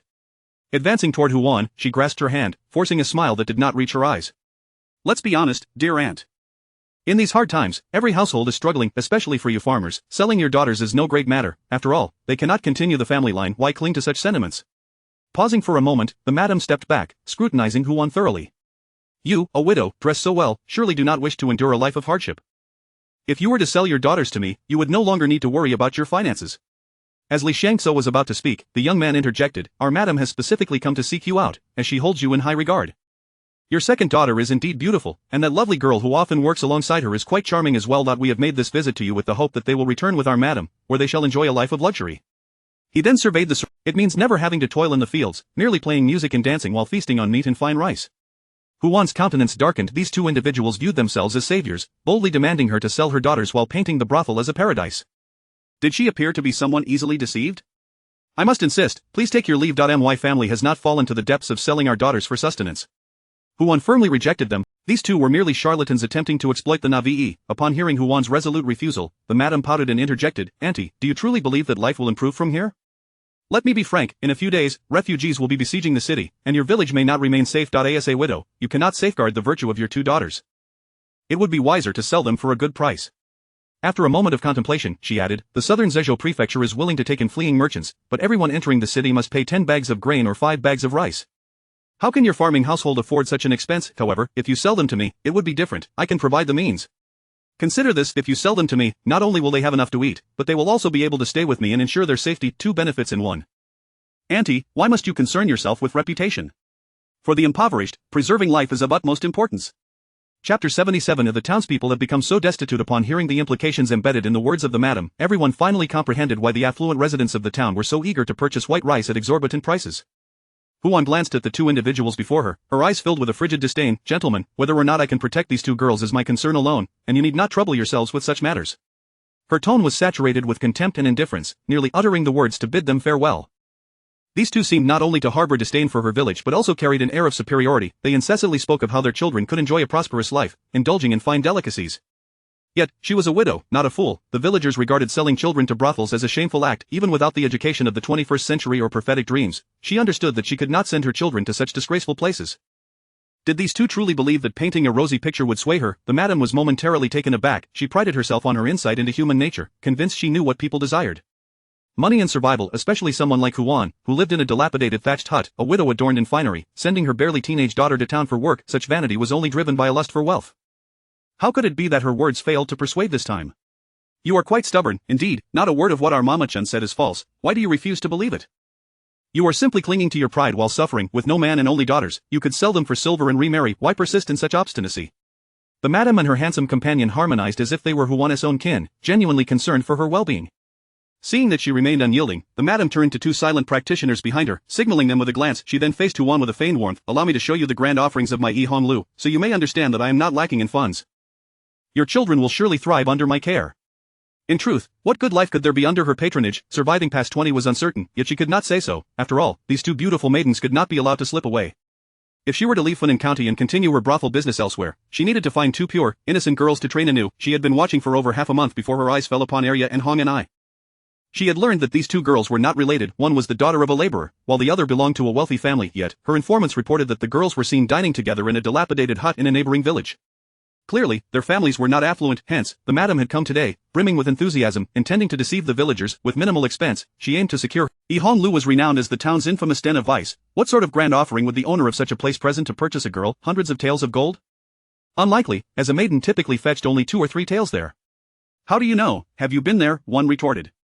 I suspect that's just the talk of the brothel owners, who would divulge their profits. One can hardly imagine a virtuous girl being worth several hundred taels. Zhang Kaiyun, listening from behind, felt a pang of jealousy. Had she known that Dia and Arya could fetch such a sum, she would never have divided the family. She should have sold the girls before doing so. The brothel owner had deceived her, insisting that the two girls, being dark and skinny, would not sell for much. She did not believe it. Dia and Arya were merely young then. Look at how they had blossomed now, drawing the madam herself to offer money. Heaven above, how much grain could hundreds of taels buy?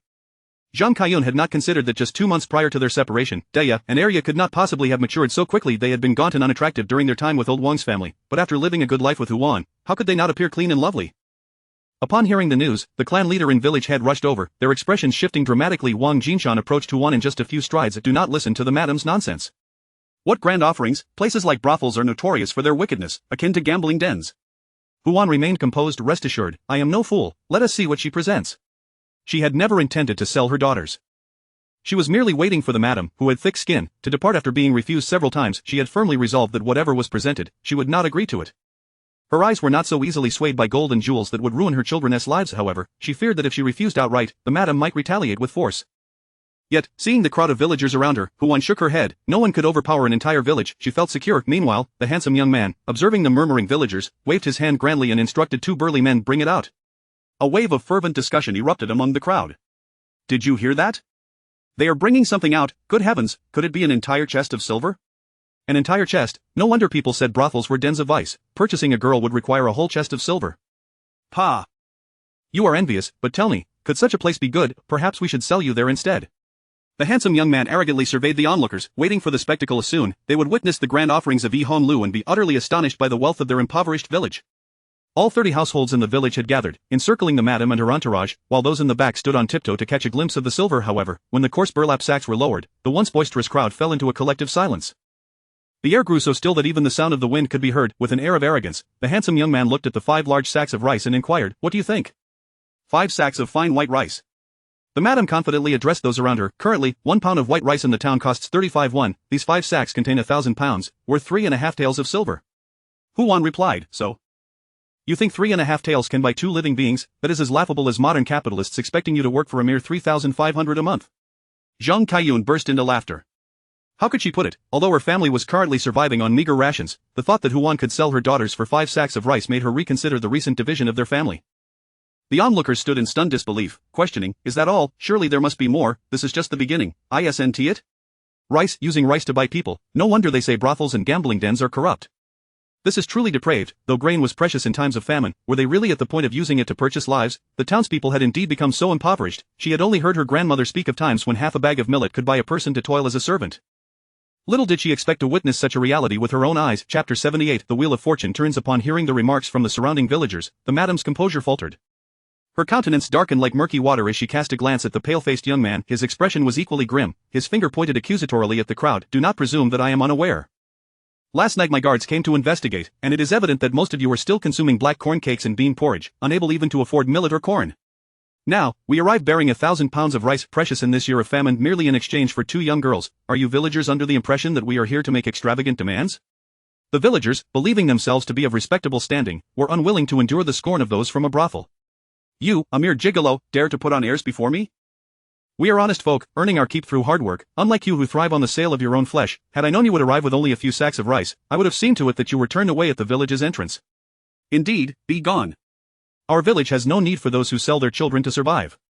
As the confrontation escalated, the atmosphere grew increasingly chaotic. The madam, hearing the villagers' insults, felt her face flush with a mix of anger and humiliation. She pointed at them, exclaiming, "In this year of famine, you dare to scorn my 1,000 pounds of rice? Do you have enough to eat?" A villager retorted, "Of course we do. We trade rice with Aunt Hu. While we may not partake, our families have enough to sustain us." The pale-faced youth immediately countered, "That is impossible. Due to the situation in Zhezhou, the wealthy have nearly bought out all the rice in town. Where do you think you are sourcing rice to sell?" "Ah, what a farce. The wealthy in town did not mention that our village was selling rice, did they? Indeed, we are selling rice, and we hardly need your pitiful 1,000 pounds. The young man's face turned ashen. He had heard whispers of a village selling rice, but never that it was this village. The madam's face burned with embarrassment as she stammered, "What of it if a daughter cannot carry on the family lineage? Selling to us is a matter of survival, 10 bags of rice at the very least. Enough, we are struggling to make ends meet, and we do not sell our daughters. Aunt Hu is the wealthiest in our village. What right does she have to sell her own daughter? Those engaged in sordid dealings lack vision. Hurry and drive them out. I had thought the wealthy from town were here to conduct business with Aunt Hu, but instead, it is merely an old hag and a gigolo. How disgraceful." At that moment, the madam wished fervently for a crevice in the earth into which she might disappear, rather than standing there as the subject of ridicule from a throng of impoverished farmers. "What do we do? Shall we leave?" the pale-faced young man asked, flustered as he supported the madam. The madam, already feeling flustered, turned to scold him. "Of course we must leave. We have already brought shame upon ourselves. Why linger?" Silenced by her reprimand, the young man lowered his head, unwilling to utter a word. The Yihong Tower had reigned in this town for many years, and they had never imagined they would find themselves humiliated in such a small, rural setting. They had thought Aunt Hu to be merely a widow residing in a thatched cottage, clinging to her pride while suffering in silence, yet the villagers proclaimed her to be the wealthiest. Who would have guessed that the wealthiest in the village was a widow, living in a thatched hut, without land or sons? The madam quickly composed herself and approached Aunt Hu, smiling sweetly. "Auntie, I admit my preparations were inadequate today. Let us discuss this matter another time. Second girl is the most enchanting maiden in this town. While there may be other attractive girls, none possess the rosy lips and radiant complexion without a powerful backing that would allow them to be toyed with as easily as second girl. She would stop at nothing to acquire her. The village chief, Wang Jinshan, stepped forward, blocking her path. No one in our village is willing to sell their children. You need not return. Wang Haod, leaning back and smoking a pipe, added with a swagger, indeed, our village still has rice to sell, thanks to Aunt Hu's family. Do not even think of laying claim to her daughter. The madam's brow furrowed. Ever since she had taken on the role of the Yihong Tower's madam, no one had dared speak to her in such a manner. Even the wealthy in town treated her with a degree of respect. How dare these villagers? The pale-faced young man, his face flushed, stammered, Mother Chun, perhaps we should leave for now and reconsider later. Given the villagers' stance, if we do not depart, we might be met with violence. Although they had brought 2 guards, the sheer number of villagers left him feeling intimidated, and who had no intention of selling her daughters. Faced with the madam's disingenuous smile, she felt nothing but annoyance. It was evident that the matter regarding the sale of her daughters had already reached a turning point. Why then did the madam come seeking her out?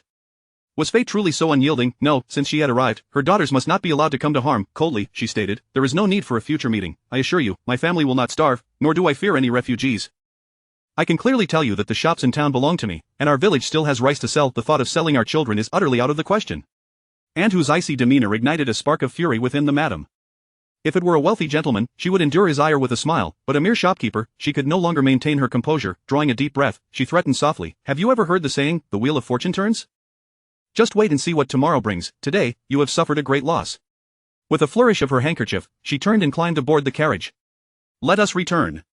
Sitting in the carriage, she regained a modicum of confidence. The splendid, double-road carriage whisked away, leaving a trail of fragrant air in its wake. The onlookers in the village dispersed swiftly. Yizheng Kaiyun, in high spirits, declared triumphantly, did you see that? Raising a daughter is of no use, selling her to a brothel fetches only 5 bags of rice. I am truly fortunate to have borne 3 sons. What good is it to conduct business and earn money? What a farce. The people around her regarded her with incredulity, thinking her mind was unhinged. How could anyone take pride in the sale of their children? Li Shangcao, disdainful, turned and retreated into her home, slamming the door shut.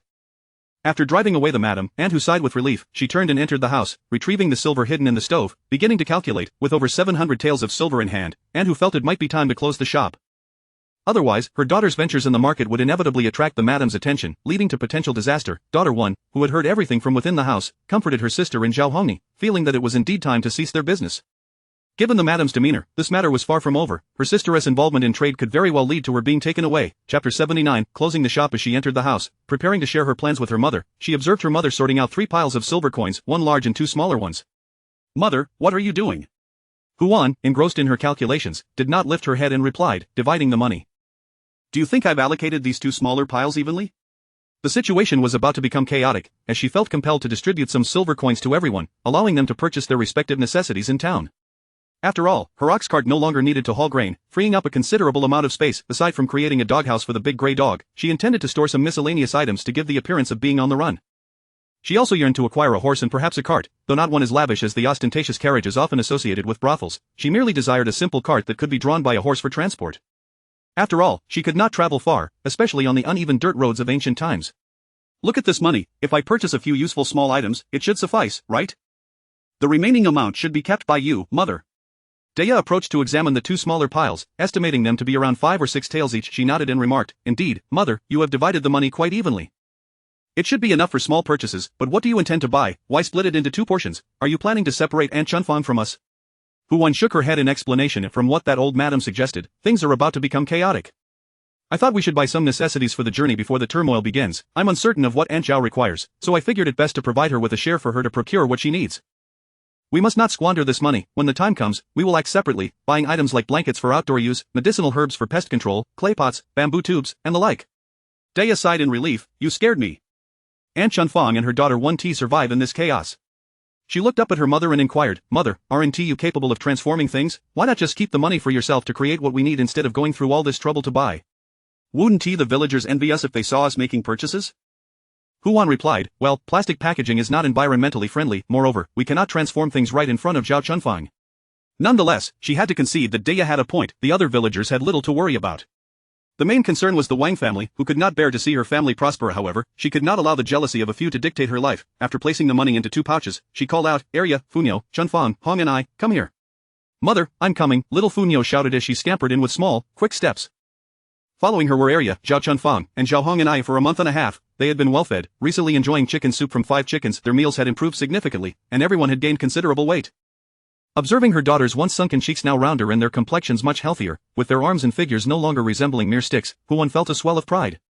She couldn't help but boast about her ability to raise children. No wonder the old madam had pursued Arya after merely catching sight of her. Her daughter was a true beauty.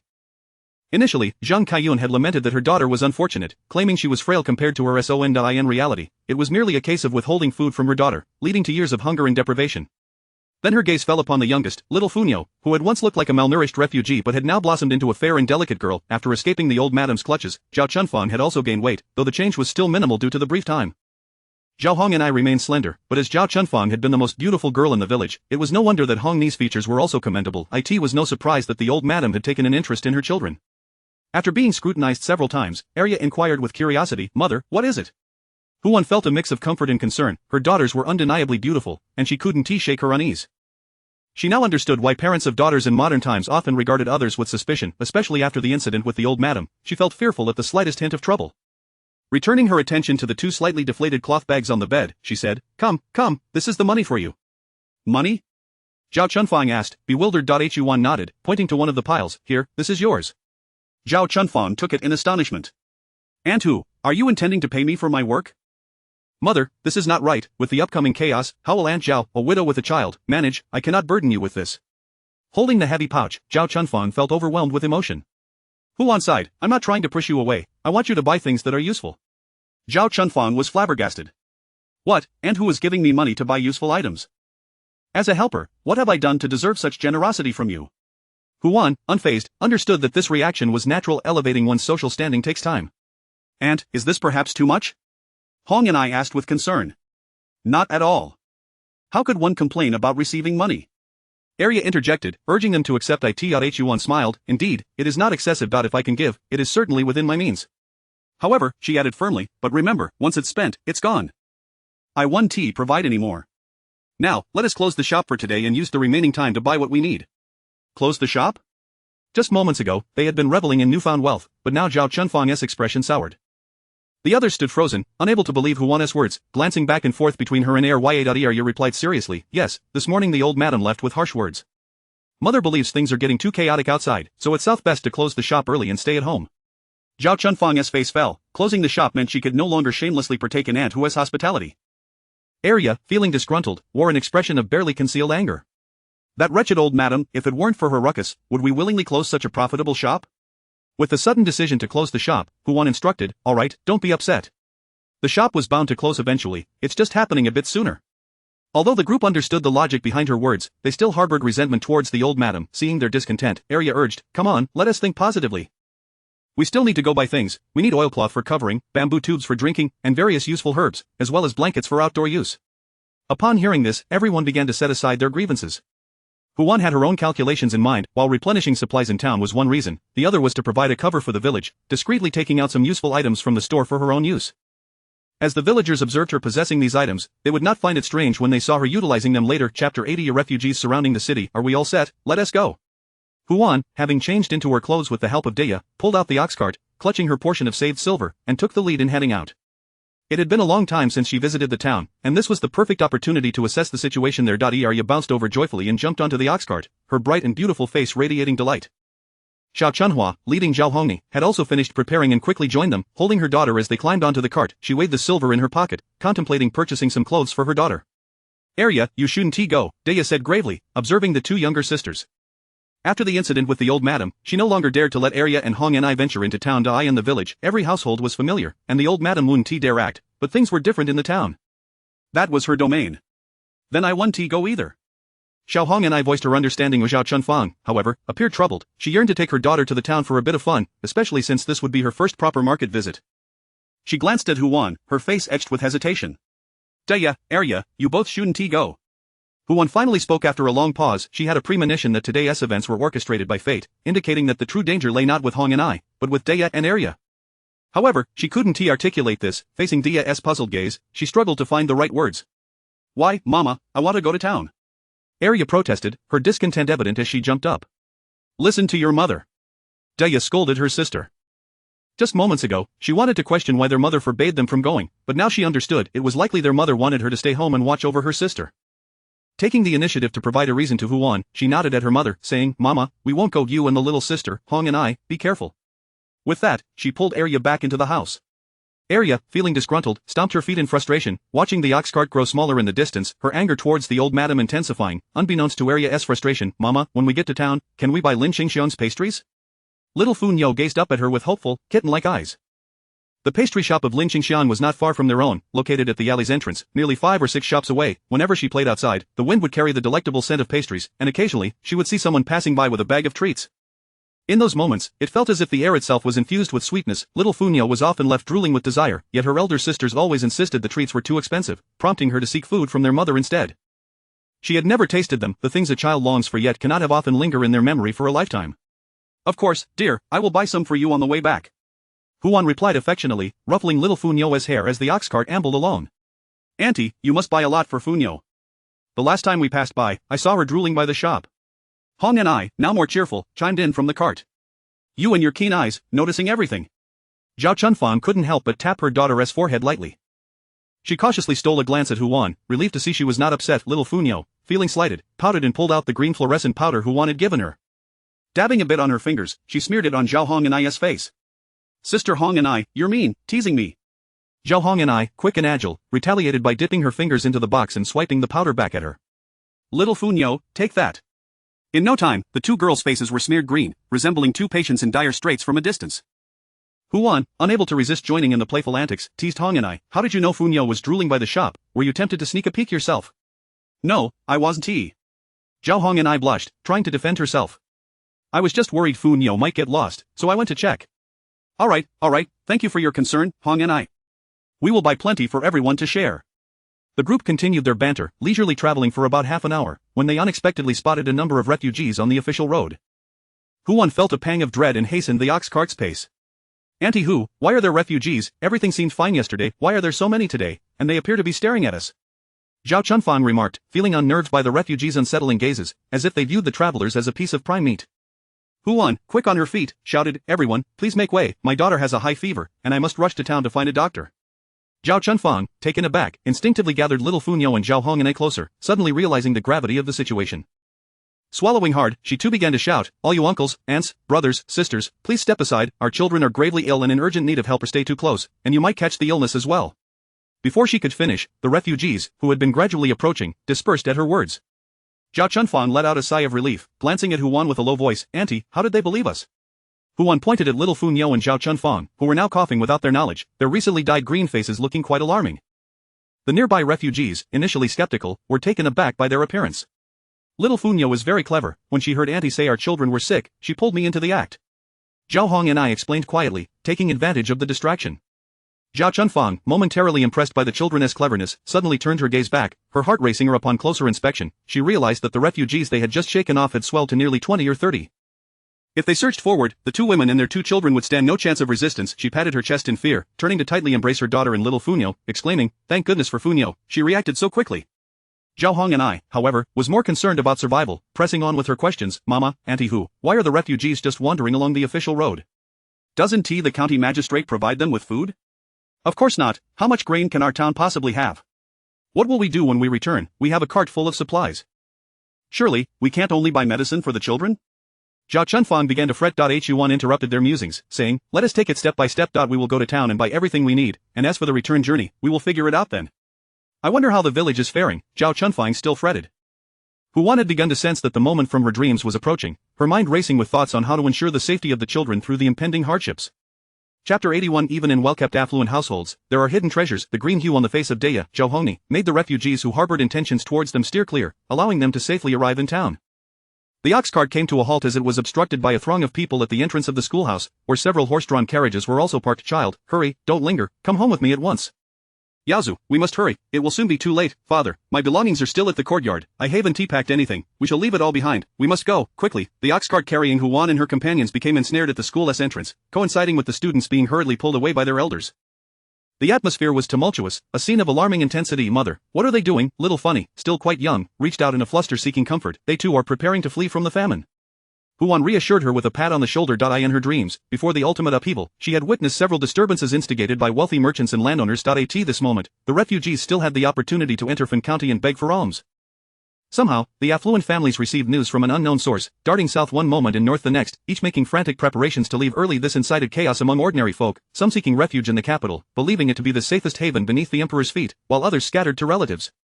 As a result, many courtyards in the county town were suddenly vacated. Observing this, the refugees surged forth, breaking down doors and seizing numerous properties left behind by wealthy merchants. To maintain order, the county magistrate ordered the gates to be shut the following day, halting the admission of citizens.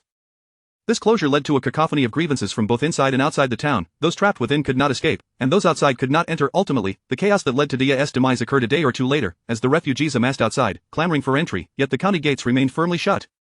In desperation for food and water, the refugees banded together, attempting to breach the city gates. Famine County was ravaged by casualties, and many citizens who could not flee met untimely ends. Contemplating all this, Huan's gaze fell upon several refugees slipping into the academy amidst the turmoil. With a quick thought, she turned to Zhao Chunfang and said, "Take the two children to our shop and hide the ox cart. I shall return shortly." Before Zhao Chunfang could protest, Huan leapt from the cart and entered the academy. In the back rooms of the academy, she encountered a multitude of ragged individuals darting in and out, desperately fleeing, some even rushing into the kitchen, emerging with vegetable scraps from the academy's meals, gnawing on them raw. A tall man emerged from within, his face soiled, yet his eyes sparkled with vitality. Around 20 years of age, despite his spirited demeanor, his sunken cheeks betrayed a prolonged lack of nourishment, and the tattered straw sandals on his feet indicated a long and arduous journey to Famine County. Noticing his build, Huan inquired, "Did you flee from the northern lands?" In her dreams, she had seen numerous tall refugees, previously informing the village chief of calamities in the north. Famine County, situated centrally, was a favored destination for many fleeing from the north before heading southward, a journey of approximately 100 miles which, on foot, would take about 7 to 8 days to traverse. However, with insufficient food and water, the journey might extend to 10 days or more. Moreover, the man before her bore the physique of a northerner, though his gaunt appearance suggested he had not eaten for a mere fortnight. "Indeed," the man replied, regarding her with a hint of caution, sensing she was not an ordinary village woman. Huan, perceiving his hesitation, smiled gently, "I am not a villain. I am a resident of the county. I wish to inquire where you plan to go. Where might be safe now? Will there be provisions for those fleeing?" She sought to glean information about the northern territories while contemplating the safest route to escape with the children. Seeing the man reluctant to respond, even attempting to turn away, Huan refused to let this opportunity slip away. "I have food, a bag of millet." The man wavered, initially contemplating theft, but upon observing Huan's composed demeanor, he hesitated. "You merely wish to exchange information for grain?" Huan nodded. "I speak the truth. I fear not. Answer me first, and I shall give you the millet." After appraising her for a moment, the man finally spoke. "I hail from the northern border, central region. Our entire village has been traveling for about half a month. Initially, we ventured to other counties within the northern territory, including the capital of our province, but it was closed. Then, we proceeded to Hezhong County, Ming County, and Levechan County, but conditions were dire. The grain had been requisitioned by the border towns. We intended to reach the border town, but fearing closure due to the influx of refugees, we fled southwards, passing through Famine County. The counties he mentioned were indeed nearby locations, and to reach the capital, one would have to traverse those very counties. "Thank you," Huan said, producing a small bag of millet from her supplies, wrapping it in cloth and placing it on the ground before exiting through a side door. The man hesitated for a moment before stepping forward to retrieve the millet, its golden hue emanating the aroma of grain. He mused to himself, perhaps this woman is a servant from a wealthy family, here to gather information? Upon exiting the academy, Huan discovered the street in even greater disarray. She quickly oriented herself and dashed toward her shop. "Auntie, you're back," Zhao Chunfang exclaimed as she saw Huan approach, visibly relieved, and hurried to pull her inside the shop. "What happened?" Huan inquired, noticing Zhao Chunfang's troubled expression. Zhao Chunfang, clutching her chest in fear, replied, "There are so many refugees coming and going, eyeing our ox as if it were a feast. Had it not been for little Funny's green face and persistent coughing, we might have been overwhelmed. We cannot linger in town any longer. Pack up what you can in the shop and hurry back with the ox cart," Huan commanded decisively. "What, and you, why will you stay? Aren't you coming with us?" Zhao Chunfang exclaimed in alarm. Huan shook her head. "I must remain to procure some essential items for home. You must return.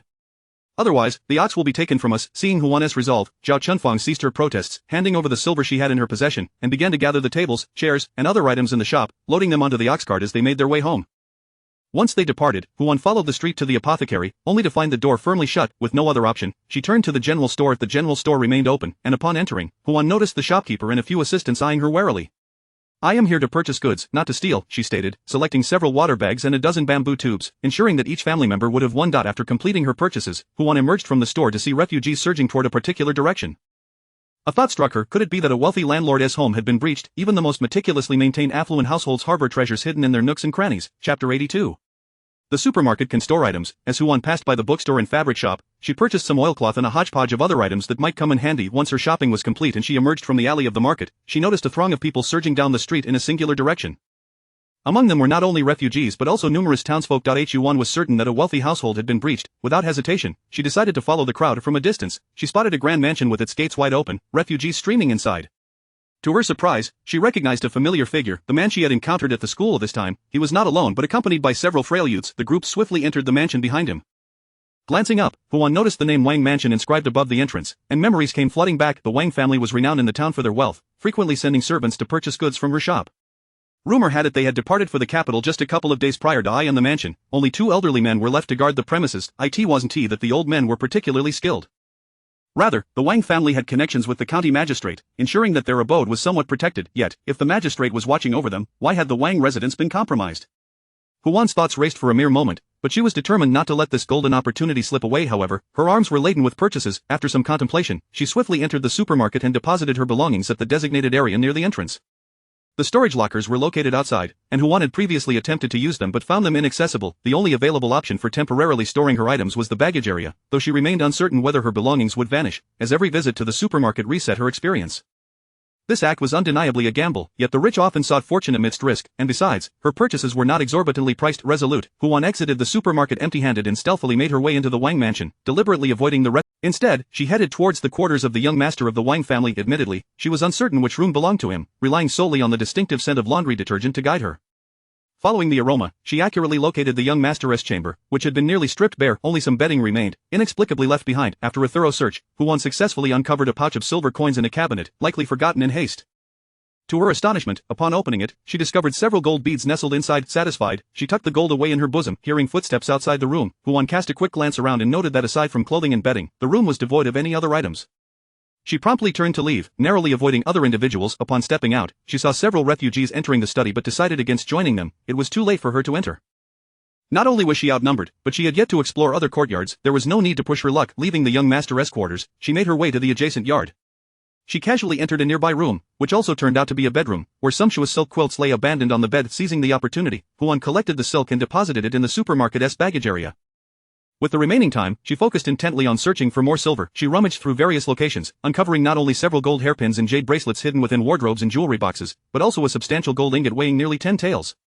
To her astonishment, Huan had never imagined that a wealthy household could possess such riches. Had she known, she would have set a higher price for her laundry detergent, for they could certainly afford it.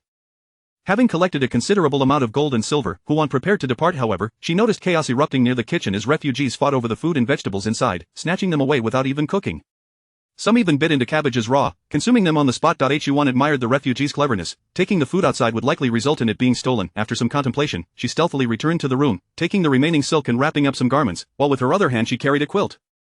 The clothing was intended for the young man from the north, who was undoubtedly astute, as evidenced by their repeated encounters. As for the quilt, it served as a disguise to present to the other refugees. With these thoughts in mind, Huan did not pause in her actions. She repeated this process in several other inner courtyards, amassing a bounty of silk garments, bracelets, hairpins, and coins. With all daughters at home, such exquisite clothing would be perfect for them, while the money would be saved for future purchases at the supermarket. After laboring tirelessly for 2 months, she had only earned 700 taels of silver. Today, simply through scavenging, she had amassed 50 taels of gold, equivalent to 500 taels of silver. This did not even account for the jewelry and clothing. Once she finished gathering the last of the money and garments from another room, Huan stepped outside only to witness the courtyard and corridors filled with individuals engaged in fierce disputes over food. Realizing that it was unwise to linger in such a tumultuous place, she quietly slipped away from the Wang mansion under the cover of the eaves. Upon exiting, Huan exhaled a deep sigh of relief, only to find a group of individuals lying in wait at the entrance, poised to ambush anyone emerging. Grateful that she had not exited with only silver coins, she quickly assessed her burdens and unhesitatingly discarded the heavy quilt. As soon as she released the cotton quilt, several refugees lunged for it, only to discover that it contained nothing but cotton fluff. Frustrated, they stood there, waiting for the next unsuspecting target. Meanwhile, Huan noticed the gazes upon her diminish significantly and inwardly rejoiced at her cleverness in concealing her treasures. She made her way towards the village along the main road when suddenly, a familiar voice called out. It turned out that Zhao Chunfang and the others had not returned directly but had chosen to wait for her in a concealed spot near the town's entrance. Mother, why didn't you come with me? You scared little Funi to death. The young girl rushed over to embrace her arm. Zhao Chunfang, visibly anxious, exclaimed, Antu, we waited for you for quite some time. If we hadn't seen you soon, I was considering going back to look for you. It was Zhao Hongni who noticed the silk bundle in Huan's hands and inquired, Antu, has something happened in town? Yes, the Wang mansion was robbed, and the refugees broke in. I followed them inside and managed to grab quite a few garments. Huan replied. Zhao Chunfang's face paled, her unease evident as she stammered, What should we do now? Should we return to flee the famine? We should first return and inform the villagers. Regardless of the circumstances, it is safer to stay with the rest of the village, Huan calmly decided. Oh, all right. Zhao Chunfang felt reassured and no longer appeared flustered. The two young girls listened attentively, their demeanor obedient. Though they had anticipated this day and prepared themselves mentally, an unsettling sense of anxiety lingered, as if they expected further calamities to unfold. The journey back home was filled with tension, but upon entering the supermarket, Huan was relieved to find that everything remained intact. In fact, even the silk quilt she had hastily tossed onto the supermarket floor were still there. It appeared that her supermarket indeed had the capacity to store items. Chapter 83. Now, within her household, some have perished while others have scattered. The Hu family must also meet their demise. This turn of events is exceedingly advantageous for her. Upon returning home, gazing at the numerous outfits, quilts, and gold and silver jewelry she had procured from the supermarket, Huan felt a swell of gratitude for having accompanied them. Otherwise, she would have missed this extraordinary fortune. Once she had arranged her possessions, she made her way to the village chief's house. After conveying the current state of affairs in the town, the chief began to smoke his pipe in deep contemplation. After a lengthy pause, the village chief suggested, "Uncle Wang, shall I gather everyone together?" Wang Hao remained silent for an extended period, finally letting out a heavy sigh as he replied, "Let us assemble the villagers." After a short wait, a dozen or so individuals had arrived at the threshing ground. Seeing that everyone had gathered, the village chief decided not to prolong the meeting. "Today, and who visited the town and encountered refugees, I believe you all understand what that entails. Moreover, today, those refugees invaded the Wang family's residence." Standing at the forefront, the chief solemnly delivered this news. Instantly, the villagers were thrown into disarray, each one gripped by fear. The chief shouted several times before they settled down, asking, "What are your thoughts? Should we remain in the village or flee?" Faced with these two options, the villagers, still reeling from the news, found it difficult to make a decision. Old Lady Wang, plopping herself onto a large stone at the threshing ground, declared, "I want to leave. I'd rather die here. Furthermore, what credibility does Huan have? She possesses no evidence. I refuse to believe her. I will stay in the village. How could those refugees dare to rob me?" Zhang, the hunter's wife, could no longer contain herself. "Old Lady Wang, your words are utterly devoid of reason. Previously, you claimed Aunt Hu was swindling money, now you say she spreads falsehoods. Who do you think you are, feeling as though Aunt Hu was out to harm you? Does she even care about you?" Old Lady Wang's face flushed crimson as she glared at Huan, her expression dark and menacing. Why does Huan lead such a prosperous life, still able to venture to the town to shop, while she herself struggles to fill her belly? The past few days have been excruciating for her. Her eldest son claimed Huan had struck it rich, selling rice while neglecting their family, all because of her influence. With the drought, their food supplies had dwindled, and she hadn't eaten her fill in days. Previously, she had scorned food, instead pushing the coarse porridge onto Huan and her daughter, which had become the family's staple. Now, she found herself devoid of even the right to indulge in a second bowl. In stark contrast, Huan's family dined on white rice and meat, adorned in new garments. How she loathed it! Huan had consumed more than a decade's worth of her family's provisions without ever contributing a single coin. And yet, with a mere division of the family, they were living luxuriously. She could scarcely believe it was an accident. Her resentment festered, and a vengeful scheme began to brew in her mind. If she were to suffer, then Huan's family should not expect to thrive either. With this thought, her resolve hardened. "I want to leave. Yes, fleeing means becoming refugees. I wish to remain a farmer. We currently lack travel permits, but we can seek assistance from the village head. Refugees cannot enter the town. In time, they will surely drift toward the outskirts of our village. Let us flee." The villagers erupted into a cacophony. Those led by Old Lady Wang were reluctant to leave, while others anxiously felt they should depart ahead of time. An elderly man, ignoring the villagers' chatter, simply stated, "At my age, I'd rather die in my homeland." This declaration greatly encouraged Old Lady Wang and her followers. "Together, we shall resist. Those refugees would not dare enter our village. Indeed, if we leave, how shall we survive? We have no money, no land, and with Aunt Hu's rice nearly sold out, our provisions are scarcely sufficient. We must stay."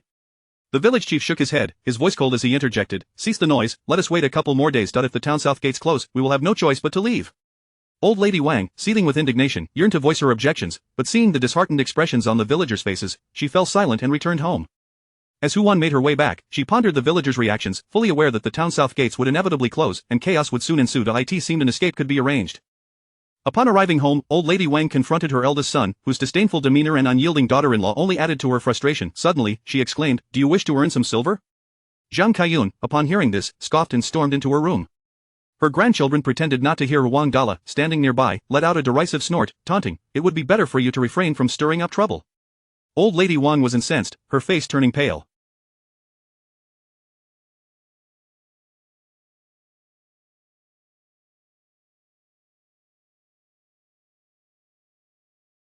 All blame and resentment were directed at her. What ungrateful wretches! If it weren't for her current predicament, she wouldn't bother uttering another word. Now, her sons had either perished or hidden away. Only Wang Dala remained at her side, clinging to her for fear of being left alone. In grief suppressing her anger, she attempted to reason with him that old Madame from Yihong Tower has her eyes on Arya and Zhao Chuanfang's mute daughter, right? Why don't we collaborate with her to sneak those girls away? In that case, wouldn't 1,000 pounds of rice fall into our pockets? Upon hearing this, Wang Dala's eyes lit up with intrigue. Yes, this was indeed a chance for fortune. Wang Dala, his mind racing, extended his hands. "Mother, give me some money, I'm going to the town." Zhang Kaiyun, now unable to remain seated, burst into the room, hands on her hips, demanding, "Where do you think you're going? What a foolish woman you are! Where else would I go but to find the old madam at Hong Tower?" Wang Dala retorted. "Wang Dala!" Zhang Kaiyun cried, exasperated. "I am off to conduct serious business. If you hinder my chance to earn money, I'll make you pay." Wang Dala shoved Zhang Kaiyun aside. She stumbled and fell to the ground, scraping her hand, and began to cry, cursing Wang Dala for his lack of conscience, abandoning his loyal wife. Her son stood by, indifferent to their mother's plight as she wept on the ground. Wang Dala paid her no mind, urgently demanding money from old lady Wang. "Hurry up, I need the silver to get things done." Wang Daba chimed in with a lewd grin. "Father, can I join you? You promised me a bride this year, but I haven't married anyone yet. I want to go to the brothel and have some fun." Wang Dala waved his hand dismissively. "No problem." Meanwhile, Air Shur and Sanshu clamored, "I want to go too. I want to go." You're too young." "No, I'm only taking Daba." The two younger boys sulked, their faces darkening as they lowered their heads. They knew their father favored their elder brother. Old Lady Wang contemplated her meager savings, gazing at the fierce visage of Wang Dala, the varied expressions of her three grandsons, and the wailing daughter-in-law, feeling a chill grip her heart.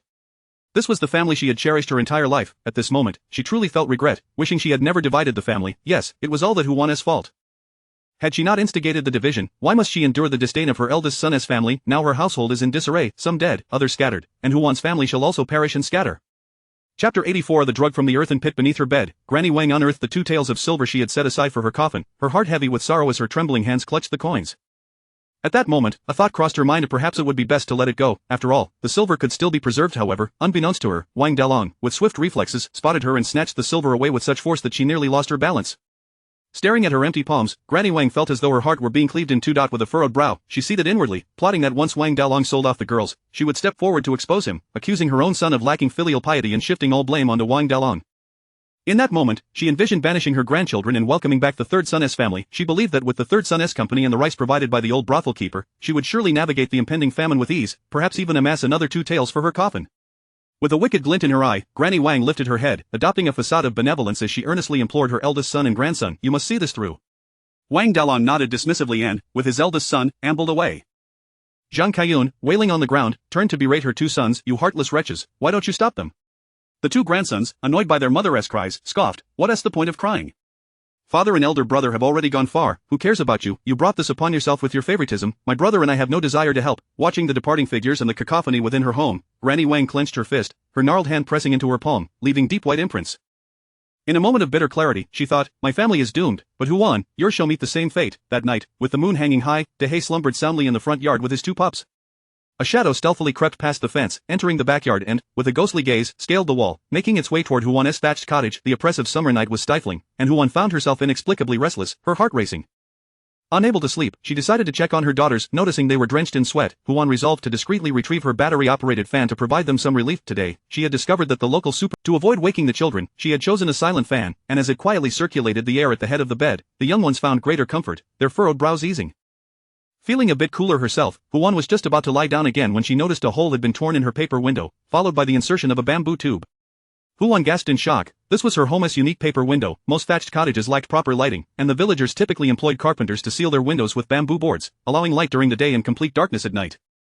Huan's paper window had been crafted by a papermaker from town, making it the only window in the village that permitted light to enter. Just as Huan prepared to shout, "Who dares to ruin my paper window?" a puff of smoke wafted in through the bamboo tube. A jolt of alarm surged through her. This smoke was surely toxic, and someone intended to harm them. With swift reflexes, she grabbed her fan and directed the airflow back toward the tube at maximum speed. Outside, a voice exclaimed, "Oh no, how peculiar, the drug smoke has blown back." Immediately, several male voices erupted in confusion. "You fools, blow it back, quickly cover your mouths and noses." It was too late. Spring Mama had provided the most potent of sleeping gas, igniting upon mere contact. With a dull thud, one man collapsed to the ground, followed by 3 more figures falling one after another as the smoke spread. The commotion startled Dehe, who jumped up and dashed toward the backyard, barking loudly. Daya and Arya were also roused from their slumber. "Mother, what is Dehe barking about? What is happening outside? Where is all this smoke coming from?" Little Funyo, frightened, nestled closer to her mother, comforting the children. Huan donned her clothes and reassured them, "It's nothing. We have intruders in our home." Intruders? Zhao Chunfang and her daughter, who had been sleeping in the main room, pulled back the curtain in astonishment. Ever since Wang Lizi had gone missing, Huan had found an excuse to invite them to stay, fully aware of Wang Lizi's fate. Residing in that house had become intolerable. However, with only 6 people unable to sleep on the Kong during the sweltering summer, Huan had purchased thick bedding for Zhao Chunfang and her daughter to spread out in the main room. Hearing the barking, the mother and daughter quickly dressed and made their way to the inner room, just in time to catch Huan's words. The events of the day in town flooded Zhao Chunfang's mind, and she gasped, "Could it be refugees? I will go find the village chief, Huan quickly grabbed her. It's people from Spring Mama's side, here to drug us. They likely intended to stealthily abduct some children, but for some reason, the gas backfired, harming their own. Right now, 4 of them are lying unconscious in our backyard. There is no need to worry. Huan briefly alluded to the presence of the fan and Zhao Chunfang finally exhaled, only to be consumed by anger. Those wretched brothel keepers, how dare they attempt to drug our daughters and drag them into a brothel? Huan clearly shared this sentiment. In a place like Yi Honglu, there were at least a dozen guards, and should the children of ordinary families enter, even if their parents came searching, they would be turned away. The brothel keeper had set her sights on Arya, believing her family to be powerless in seizing the night to abduct her. Even if the mother later discovered her daughter in the brothel, she would be barred from entering, and once the children were taken, they would never return. Observing the adept movements of the figures outside, which had not even stirred Dehe, it was likely they had already harmed countless girls from other families. Such a nefarious scheme. Huan donned her outer garments and commanded, "Bind those men and toss them into the cattle shed. Do not alert anyone else for now. I will go find the village chief and the clan leader." No matter how many guards Yi Honglu had, they would not dare to brazenly intrude into the village. Should they encounter the village patrol, it would spell their doom. Their ability to evade the patrol and successfully infiltrate her home indicated they must have an insider. As for who that insider was, aside from Granny Wang, no one else held such animosity toward her family. Bind the men in the cattle shed and stay hidden inside. Do not alert outsiders. I fear we may have a traitor within our village. Upon hearing this, Zhao Chunfang grew anxious. But what if you encounter danger going out alone? Let me accompany you. Huan stopped her. There are children at home who need looking after. Do not worry, I will take Dehe with me. Nothing will happen. After organizing everything, Huan, under the cover of darkness, slipped out of her home, ensuring that the village remained quiet as everyone else slept. She carefully opened the door to let Dehe out to scout, confirming that no one was watching nearby before circumventing Granny Wang's house and heading straight for the clan leader's residence. She made her way without disturbing anyone, the village serene as though nothing had transpired. Chapter 85 of the Malevolent Wang Matriarch. In the pitch-black night, the village lay in utter silence. Wang Matriarch had waited at home all afternoon, and in the evening, Wang Dalong had stealthily returned for a brief moment, declaring that tonight was the night to act. He then departed, neglecting even to partake in dinner, and from that point on, he vanished without a trace. She had waited from dusk until now, initially exhilarated by the thought that Huan's family was utterly finished, but now gripped by the fear of exposure. As her eldest daughter-in-law, Zheng Kaiyun, stepped out of the house in the middle of the night, she was startled to find Wang Matriarch standing rigidly in the courtyard. Having harbored resentment over Wang Dalong's visit to the brothel, she unleashed a torrent of curses. "You old hag, what are you doing awake at this hour? Oh, I see, you wish to scare me to death. You're just like your son, hoping for my demise, aren't you? Let me tell you, dream on. Even if he brings a little harlot home from the Yihong courtyard one day, she will still have to call me sister." Wang Matriarch cast a disdainful glance at her without uttering a word. In her eyes, Zheng Kaiyun was nothing but a complete fool. Even if she had never visited a brothel, she knew that such places were dens of iniquity. 2 Tales of silver might buy a song, but to bring one home? Did she truly believe Wang Dalong was a prized catch? Why would anyone clamor for him? Seeing that Wang Matriarch ignored her, Zheng Kaiyun, in a fit of rage, shouted, "Someone come and see what sort of family the old Wang household is." A mother sends her son to seek out a prostitute, and when he doesn't return home all night, the mother-in-law prowls about like a ghost to frighten her daughter-in-law. None of them regard their wives as human beings. Fearing that Zheng Kaiyun might reveal something she shouldn't, Wang Matriarch barked, "Be quiet. Stop shouting." However, Zheng Kaiyun grew even more emboldened, venting her suppressed fury until lights flickered on in the neighboring yard. Someone shouted, "What are you wailing about in the dead of night?" Finally, Zheng Kaiyun, still seething, retreated to the outhouse, and upon passing Wang Matriarch, muttered a curse under her breath, calling her a dead old hag. As the roosters crowed in the dead of night and dawn began to break, Wang Matriarch's heart raced with anxiety. Unable to wait any longer, she stealthily slipped out the door. By the dim light of the waning moon, she wandered to the edge of the village and paced in front of Huan's courtyard, where an eerie stillness prevailed. Could it be that the deed had already been done? Had the madam abducted that wretched Huan, leaving everything so quiet? As she pondered this, she crept closer and discovered that the courtyard door was ajar. Why was no one entering to check? Peering cautiously inside, she saw Dehe sleeping soundly in his doghouse, swallowing hard. She summoned her courage and took a step forward, only to trip over something and fall flat on her face, landing in the dirt. Despite the commotion, no one emerged to investigate, nor did the dog stir. Wang Matriarch breathed a sigh of relief and picked herself up, feeling triumphant. The effects of the sedative hadn't worn off. The Hu family of lowlifes was gone, and everything in the courtyard, grain, rice, money, would now belong to her. As she envisioned herself with riches, surrounded by her son and daughter-in-law who would confess their wrongs, she pushed open the door to the main house. At that moment, a gust of wind blew, causing the wooden courtyard door to creak shut. Wang Matriarch whipped around, sensing that someone was watching her from behind. The moonlight was sparse, and aside from the sleeping Dehe and 2 puppies, the courtyard was empty. A cold sweat broke out on her back as she called out, "Who's there? Delong o Debeo, is it Chun Mama's people who haven't tea left yet?" Just then, a chilling voice called out, "Anai." Wang Matriarch was taken aback, and as she turned, she was confronted by Dia standing in the courtyard, which nearly caused her legs to buckle beneath her. "Anai, what brings you to my home at this late hour?" Dia approached with a sinister smile, step by step. Wang Matriarch trembled, "You're not." Dia's gaze hardened. She had recognized her uncle and cousin among the 4 robbers when they were tied up in the cow shed, and now, with Anai's arrival, she was almost certain that the traitor in the village was indeed Wang Matriarch's family. The pent-up anger within her ignited. Wang Matriarch, no matter our differences, we are still blood relatives, why would you wish to harm us so? Wang Matriarch's eyes darted around, and seeing no one else, she retorted, harm you? What have I done to harm you? Do you have evidence that I summoned Chun Mama to bind you? Wang Matriarch's smug demeanor infuriated Dier, who stomped her foot in frustration. Sister is right. You are indeed a coward, playing underhanded tricks, bah, you filthy scoundrel. Wang Matriarch scowled, I am your own eye, how dare you speak to me like that, you have no manners. Before she could finish her sentence, Huan flung open the door to the main house, revealing the village chief's wife and the clan leader's wife, both of whom had overheard everything. They immediately began to berate her, Wang Matriarch, you heartless wretch, collaborating with the madam to harm your own granddaughters, our village cannot harbor such a scourge, someone, come. At the command, Dehe sprang to life, no longer pretending to sleep, and pounced on Wang Matriarch, biting her. The village chief, clan leader, and a number of strong men who had been keeping watch all jumped up at the commotion, brandishing their hoes, emerging from the surrounding bushes. Wang Matriarch found herself retreating from Dehe's relentless attacks. She kicked at him, but he deftly evaded her strikes. The two puppies mimicked Dehe, forming a triangle to corner her. Wang Matriarch was bitten several times on her arms and legs, howling in agony as she attempted to flee towards the door. Suddenly, the wooden door burst open from the outside, with the village chief and clan leader blocking her path. Before she could react, they struck her to the ground with their hoes fuming. Wang Matriarch cursed, you heartless fiends, how dare you strike me with a hoe? If anything happens to me, I will make sure to extort your family. The village chief was taken aback.